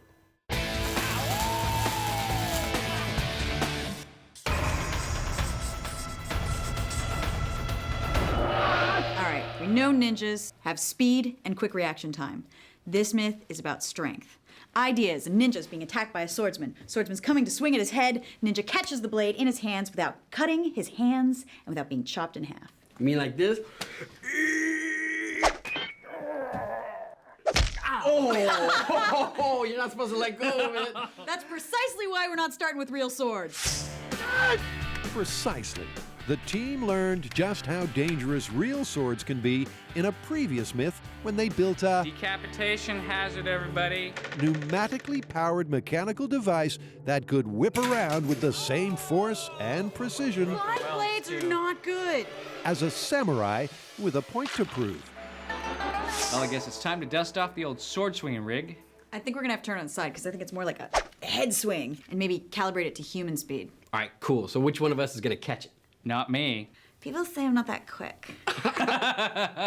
All right, well, maybe we should make a sword catching rig. Maybe two hands that come together like that, and we'll calibrate it to human force. Sweet. Sweet. This is gonna be so much fun. First, they need to make fake hands to attach to their rig. We're gonna try to make some hands that are as flat as possible so that we will have as much surface area as possible to be able to catch that sword. So, who will be the appendage model? How big are your hands? I think we should use Belechi's hands. More surface area.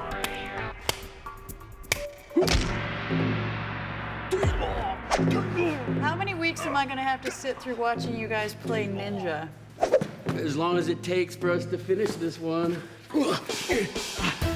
Carrie gets to work and mixes up a batch of alginate to make molds. You're holding your hands flat like this? No, I got something else going on. I got a surprise for you guys. You're gonna love it. After 20 minutes, the gel is set. Go higher. And Tori can break free. Nice. Looks good. Meanwhile, Grant's brought our ninja's nemesis, the samurai sword-swinging rig, out of storage and has started putting it back together.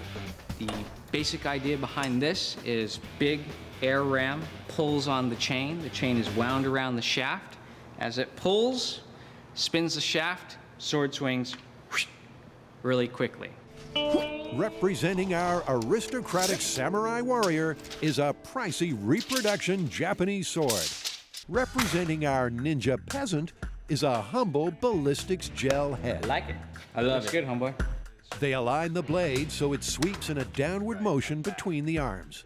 And if the hands miss, it'll get caught right here in the skull. Love it. That's great. Carrie has made multiple ballistics wax reproductions from Tori's hand molds and slots her first set into the rig. Now we can also get that applause we always wanted. MythBusters with a live audience. Yay! I like it. Perfect.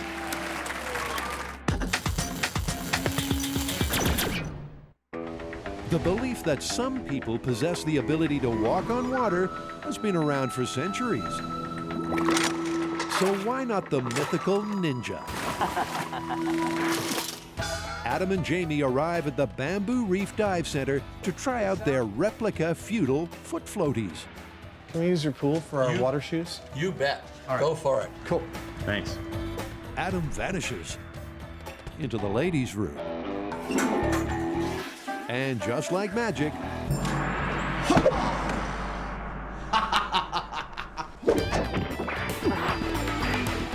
These are my special device for storming the castle, walking across the water. All right then. they may look unfathomable. Tie my feet in within an inch of their lives. But these flat wooden discs were modeled on an exact replica of Japanese feudal times footwear. When we started looking into whether ninjas could walk on water, the first piece we came up with is a museum piece called the Mizugumo, supposedly for water walking. I'm about to find out. Being pre-Velcro, Jamie's nautical knot-tying skills are a big help. Not many people know this, but Jamie comes from an ancient line of 9 generations of shoe tires. Come, silent walrus, let us storm the castle. I will don my safety gear. Adam dons his padded suit and psychs himself up for the challenge. Did you ever hear the legend of the nearsighted ninja? Nope. me neither. I have a feeling how this is all gonna turn out. Just like a little intuition, like spidey sense. So what does the wise, silent walrus think of Adam's water walking chances? I think Adam's going to sink like a stone. They are made of wood. They do float, but unless he's going about 80 miles an hour when he touches the surface of the water, he's going straight down. The pool waters are as still as glass, and all is quiet. It is time for Ninja Savage to stride forward and walk across its surface.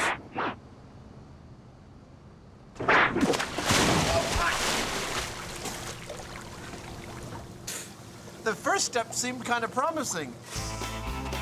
Promising may be a stretch. In order for it to be called walking on water, there needs to be more than one step. But ninjas are no quitters, so Adam has another tactic to try.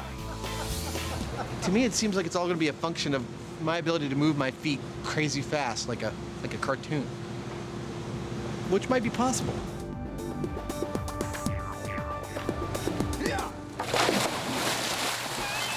Despite his increased momentum, the shoes still weren't able to support Adam's weight. But it was comical. I believe that the moment I hit the water, I was sinking in the water. These may have slowed my descent, but that's really the best that can be said for them. Looks like Adam's Ninja Turtle aspirations are all washed up. I don't know about you, but these seem a little cumbersome to me. Yeah, I don't think you're going anywhere on water with those things. The important thing is that I look damn good. Well, it turns out that mitsugumus were never really intended for walking on water. They were more for like rice paddies or mud flats, and they probably worked okay. Kind of like snowshoes. Exactly. However, you know, ninjas also were not at all above trying to encourage the belief in their supernatural powers. Ah, right, the masters of misinformation. I've heard they would do things like place posts underneath the water as they were escaping a shogun castle to make it look like they were walking on water. They wanted people to fear their magical powers. Exactly. The Mizugumo shoes may have sunk like the Titanic, but the guys might just rescue this myth yet.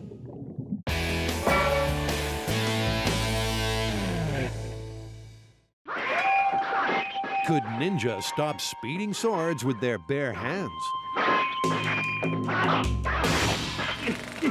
To find out, the team is building a mechanical device that's part sword-swinging samurai and part sword-catching ninja. That looks good. To calibrate it to move with realistic human strength and speed, they need to do some tests. Grant hangs a force plate on a C-stand that represents the blade the ninja must catch. The force of the ninja's hands will be set to the person with the greatest strength. And do it like your life depends on it. Thanks for that motivation, Grant. Go. Go. Go. And with a mighty firm smack peaking at 1,000 newtons, the most determined to stay in one piece is the pain. Grant. The pain from the initial hit. Well, there you go. You're all full of newtons. You are full of newtons. Yeah, fig newtons, maybe. The team sets up for their next test to determine the speed of the sword swipe. Take this sword, throw it down as hard as you can on the ninja, and we'll see who's the fastest. Don't think of it as a competition, but it is. Your kung fu is no good! Suddenly, Adam ambushes the trio. It was a classic ninja move. Tori steps up to take the first swing. The rig will be calibrated to whoever's the quickest. Whenever you're ready, Tori, then we'll show you how it's done. Oh! I'll come back.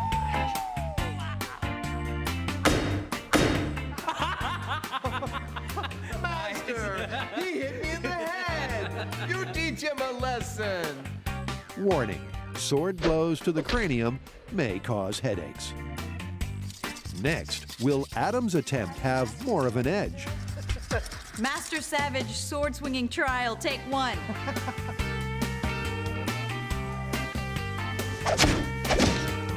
Wow. Look at that. Ninja's cool black stalker wear is getting shredded. Finally, it's Grant's turn. The ninja must go to the bathroom before he swings his sword. He hasn't looked this incensed since Star Trek was canceled. Master Imahara, sword swinging test. Take one. Nice. They compare their times on the high speed, and once again, Grant aces the test. How many frames is that? That is 24 frames and 96 milliseconds. Nice work. Way to go, benchmark. Thank you. I think it was the face. That's about 47 miles per hour. Our young grasshoppers have learned much of the way of the ninja. You have graduated to the next level.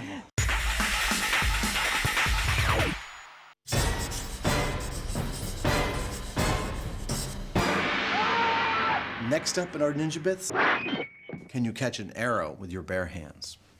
How are we going to do that? Well, I figure we should take some of our arrows downstairs and you can shoot them at me and I'll just try and catch them. So you'd actually let me shoot at you with a bow and arrow? Amazingly, yes.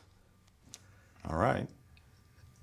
Legend has it that a ninja could do this dexterous trick with ease, so Jamie and Adam want to get a feel for it themselves. I'm going to string a regular bow and set up an arrow with a tennis ball on it and shoot it at Adam, or at least off to the side of Adam. We'll put Adam in a protective suit in case I either get frisky or miss. Jamie is an experienced archer, and even though he's not using a real arrowhead, this is not something to try at home. He's going to be shooting from over there into this garbage can. I'm going to be standing here, we'll catch it on high-speed camera, see how fast I can actually catch this arrow at. Jamie marks out notches on the shaft. The further he pulls back, the faster the rod will travel. Whoosh! All right, I'm ready if you are. You want to start slow? Yep.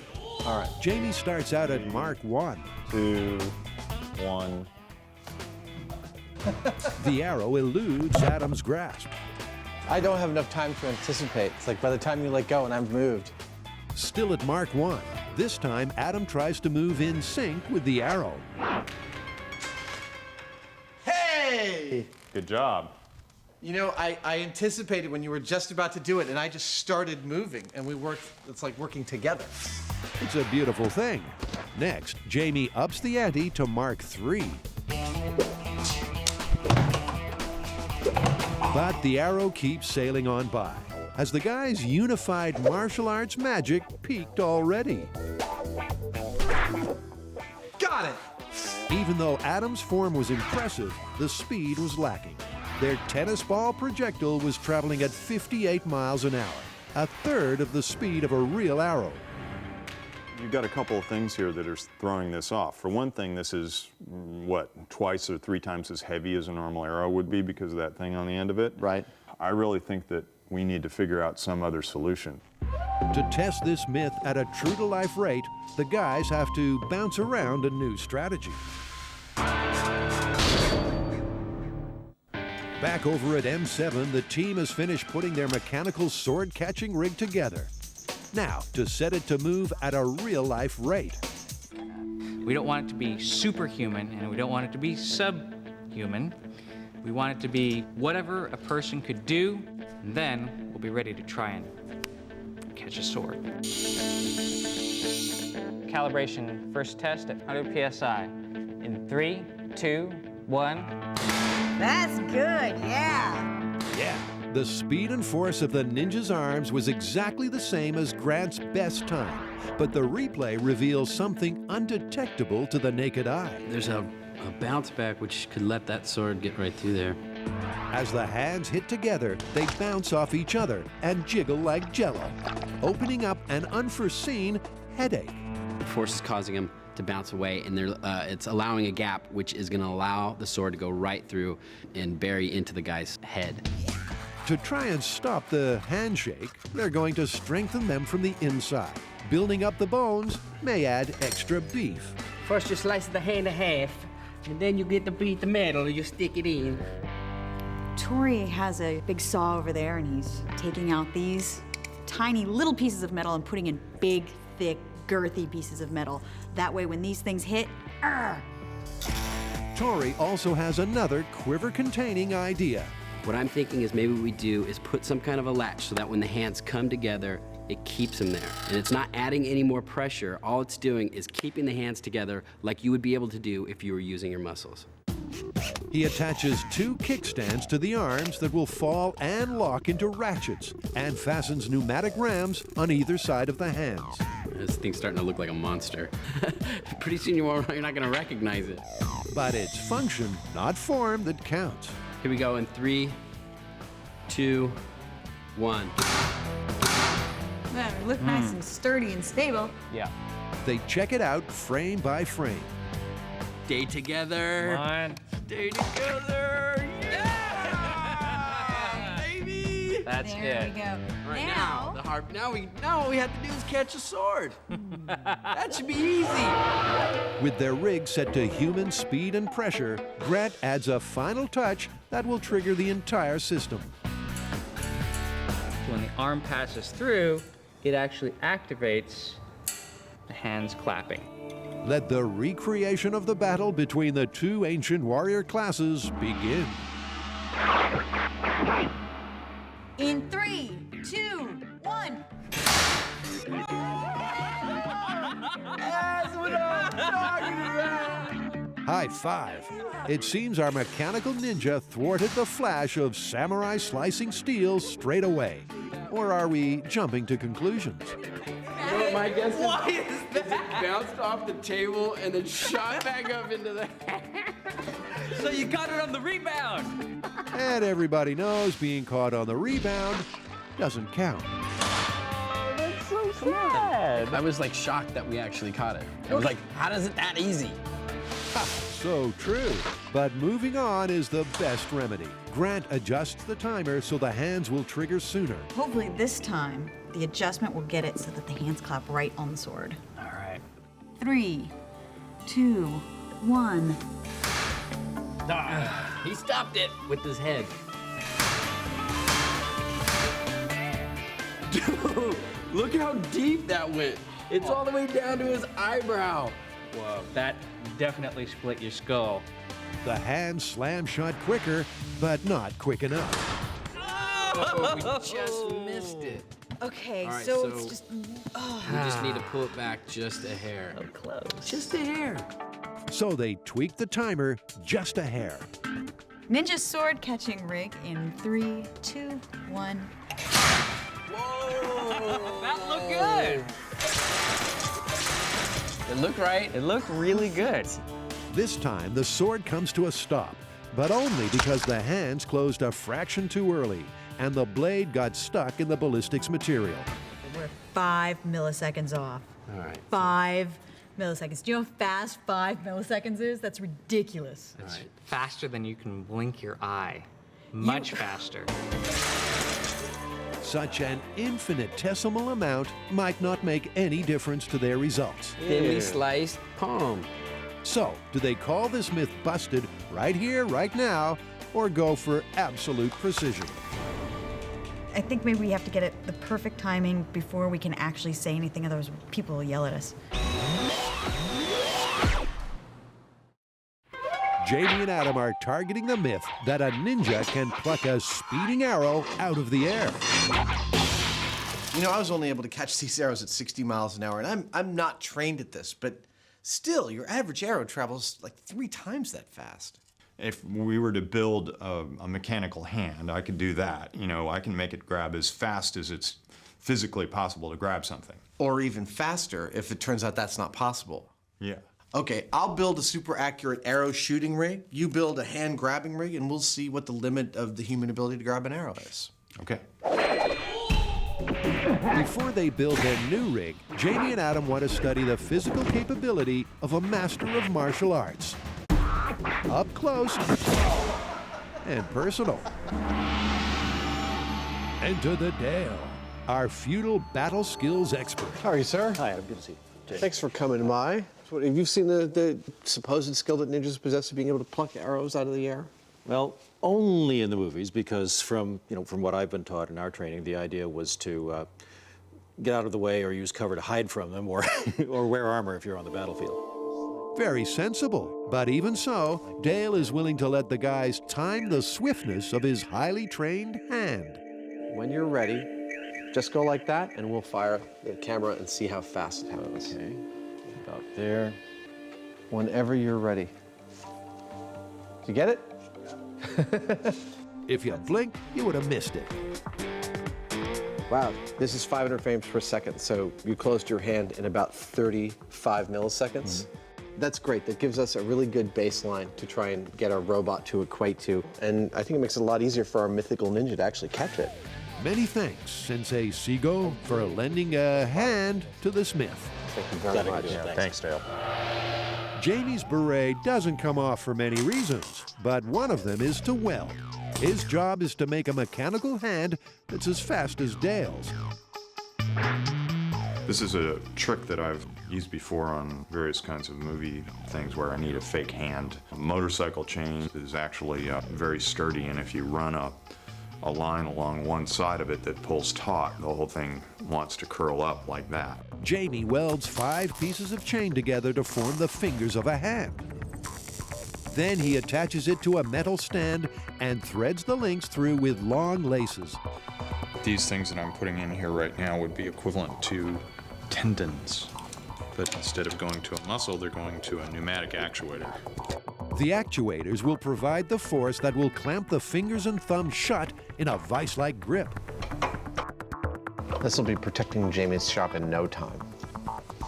Stop. You have 3 minutes to comply. While Jamie completes the catch, Adam works on the throw. I've hard mounted the bow to a steel frame. I've got a trigger mount that can pull back the string, and all this will be attached to a timer, a super sensitive timer that will also trigger the hand catching. The timers will allow the guys to fine-tune the release and hand grab to the millisecond. Now, to see if his aim is true. Okay. 3, 2, 1.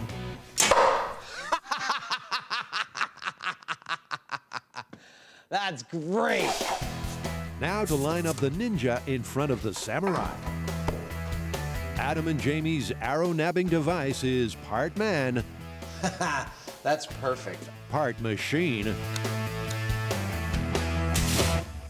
Well, that ain't moving. That's not going anywhere? All ninja. Robo hand. Your move, creep. Adam's built his shooting rig, and it's all set up with timers to coincide with my hand rig, which, for this myth to be true, this hand should be able to actually close quickly enough at human speed to grab the arrow. Arrow catching rig, test number 1. Here we go. 3, 2, 1.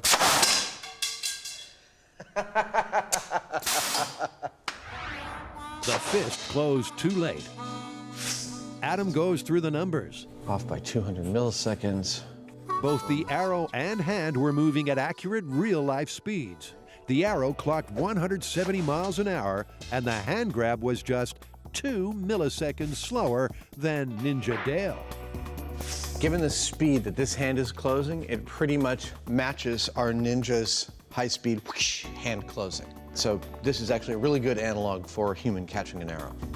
Adam adjusts the timers to his precise calculations. The arrow to release 200 milliseconds after the hand starts to activate. So that's 1, 2, and it's 200 milliseconds. That ought to do it. Arrow catching rig at human speed. 3, 2, 1. But they soon learn you don't become a ninja overnight. Oh wow, the arrow overshot the hand. The grab should be closed there.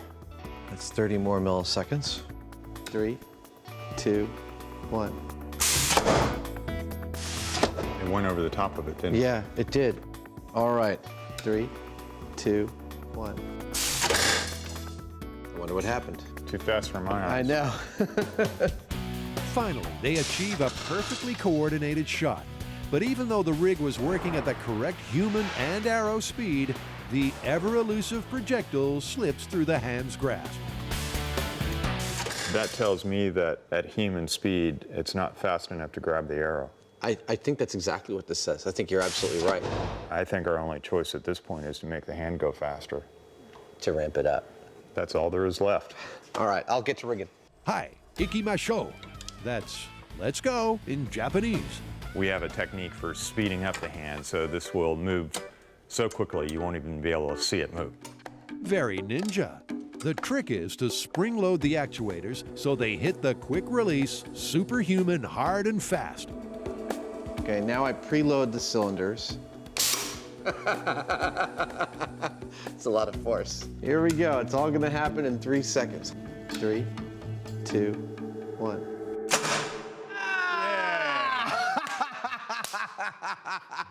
That is perfect! Superhuman ninja strength! Got it. At bionic speed, RoboHand finally manages to defend himself. Our robot hand is closing 5 times as fast as a human could possibly close their hand. And that's what it took. It finished before the tail feathers got there, but any slower and it wouldn't have caught that arrow. So, the hand of a mere mortal could never have achieved this feat. Myth is busted. This is what it would take to catch an arrow. RoboHand. RoboHand! Now, just all we have to do is build the rest of our superhuman ninja robot, and we can take over the world. Okay, you do that.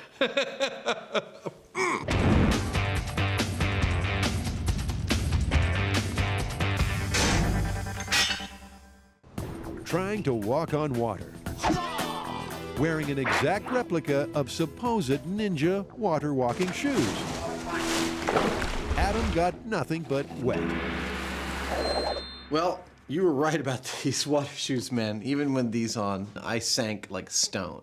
Yeah, they pretty much sucked. I guess that means the myth is busted for me. Well, it may be, but now we have to figure out what it would take to walk on water. And personally, I'd like another crack at making my own set of water walking shoes. I think it's possible.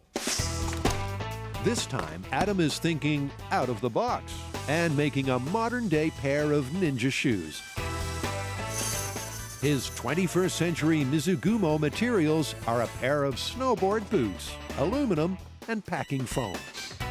This is a deadly weapon!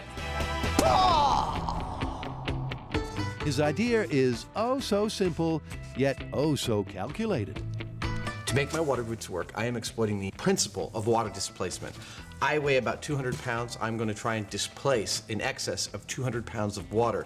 I've calculated that 4 layers of this gives me about 2.2 cubic feet per foot of water displacement. That equals about a total of 265 pounds of buoyancy. He traces outlines of the boots onto the foam, cuts out a hole, and wedges them inside. Then he sprays glue between the layers. Awesome! That could not have gone better. Sometimes the things you learn in kindergarten stay with you forever. Time to take his shoes for a dry run. Dude! His runway strut needs some work, but he thinks his clogs are kicking. To keep the foam from breaking apart, he tapes aluminum sheeting to the base and rivets on a lightweight rail to keep everything rigid. I've added enough strength that it can support my 200 pounds out at either end, and it only has to support half that. So there's a little bit of flex, but no breakage. To ensure a smooth gliding action in the water, he shapes the tips so they scoop upwards. The final touch is to paint them in a timeless shade of ninja noir. I'm painting these black because I want to say that I want to be invisible, right? I mean, it's like in the modern society, no one knows who you are. That is the essence of the ninja, right? Right. To find out, it's back to the pool. These look like fun. Well, this is Ninja Shoe 2.0. This is my attempt. What do you think? I think it's going to be real hard to stay upright on those puppies. There's only one way to find out. Yeah. Adam boards his tanker ships and is ready to launch.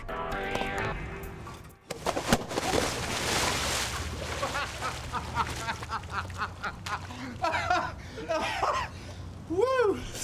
Oh, if I had any dignity, that would have been humiliating. Just as well, because we want to see that pratfall again. For his next attempt, he tries a gentle sitting start. There you go. There we go. Oh, I'm stealthy as the night. Oh. Don't I look like silent death? Bringing justice in the night?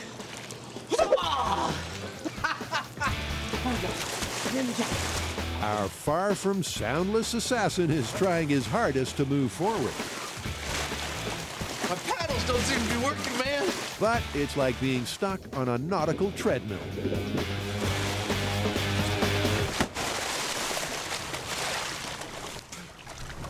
I don't know about these ninja shoes, man. What do you think? I think they suck. They don't suck. Harsh, but true. The samurai have won this mission, and Adam accepts defeat. I give up on my ninja shoes. They're not stealthy, they're not easy, and they don't move.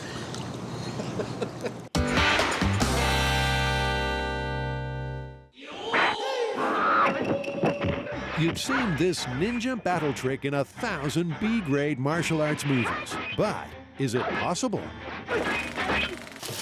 To find out, Carrie, Tori, and Grant built a sword-catching machine that so far hasn't cut it. He stopped it with his head. But the timing of their rig is only off by less than the blink of an eye, and Grant's got a plan to make it perfect.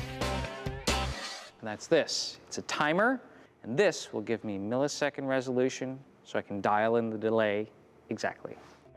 Grant makes the minute adjustment they need, and our ninja is prepared to make his final attempt. This is it. I can feel it. This has got to be it.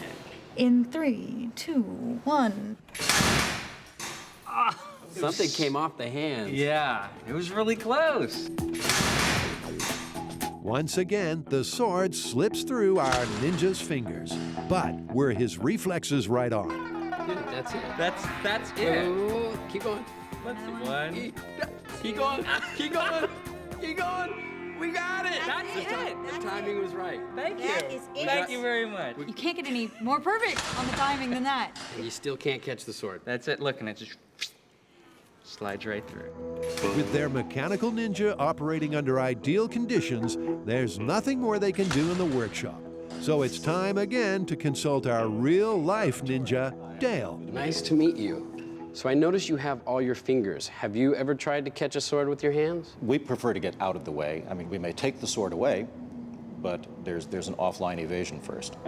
A wise tactic. But to put this myth to the true test, Dale is bravely allowing Carrie to swing a sword towards him.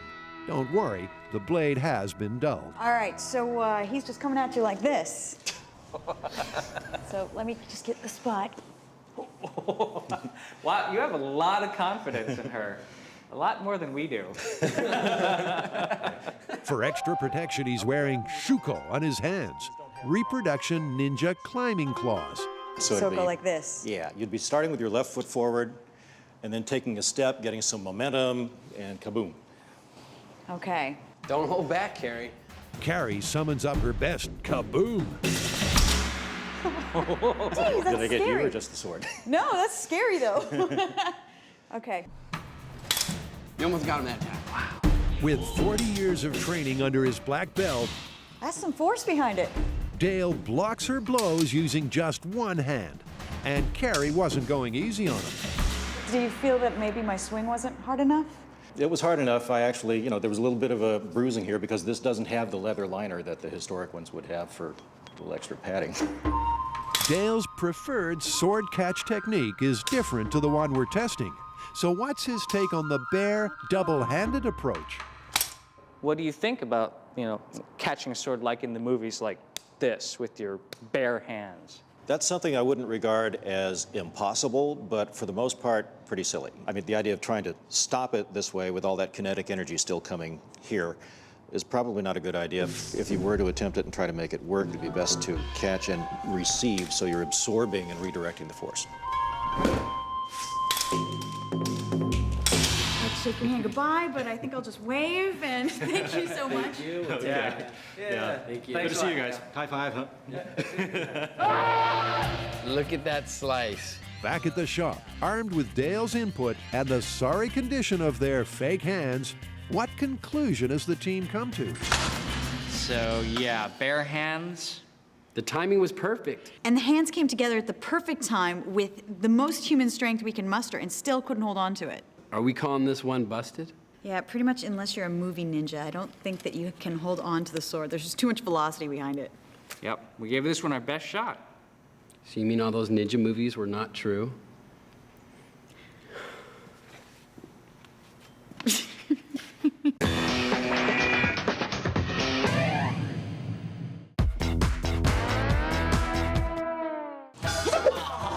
Attempting the mythical ninja trick of walking on water, Adam went nowhere but under.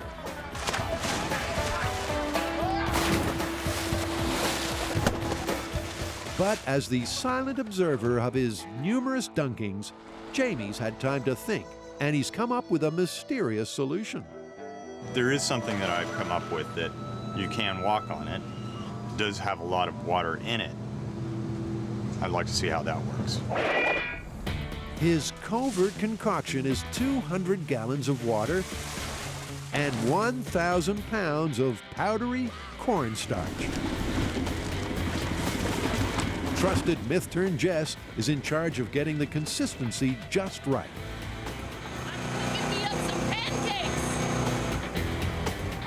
Some blue food coloring completes the recipe. Okay, we're good. Are we ready to pour? Yeah, ready when you are. The mixture is tipped into a large plastic container that represents a deep samurai moat.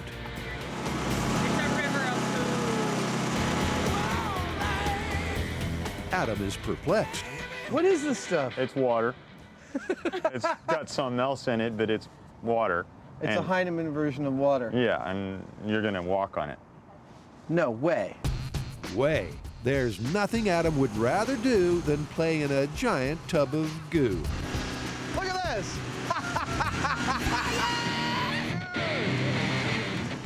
Finally, the container is filled to the brim, and our ninja novice soaks up some advice from Sensei Hyneman. I think you ought to get one good stride across it.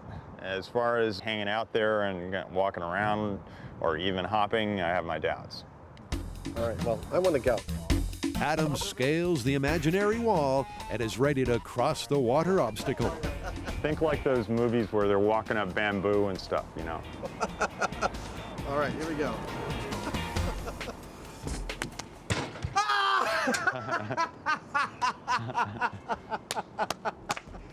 That is so cool! Hey, it worked. It sure did. Adam ran across the surface. The reason is the cornstarch and water combo is a non-Newtonian fluid, and these kinds of fluids change their viscosity. Cornstarch is made up of long chains of molecules.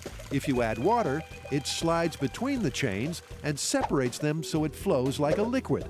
But if you add pressure, the water is squeezed out and it behaves like a solid. It looks like a liquid, it pours like a liquid. But when you want to run across it, you're fine because the impact of your feet is enough to change that balance. All of a sudden you've got a solid that you're dealing with only for a second, but it's long enough for you to move across the top of it without sinking into it. I'm just gonna go back and forth a couple times because it's really fun. Adam shatters the perception that shadow warriors don't know how to have a good time.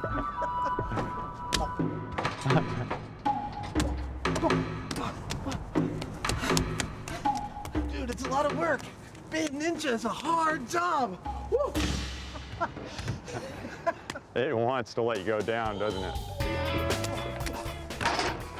All right, so this is just to show there's no trickery involved. This is actually a liquid. I'm gonna step into it. I'm gonna sink. Then I'm gonna change my clothes. Oh. Oh, that's funky. Oh, dude, that feels so wrong. So it's a far-fetched idea for feudal Japanese times. But corn was introduced to Japan around the 16th century, right around the time ninjas existed. And it sure was fun. Oh, come on in, the water's great.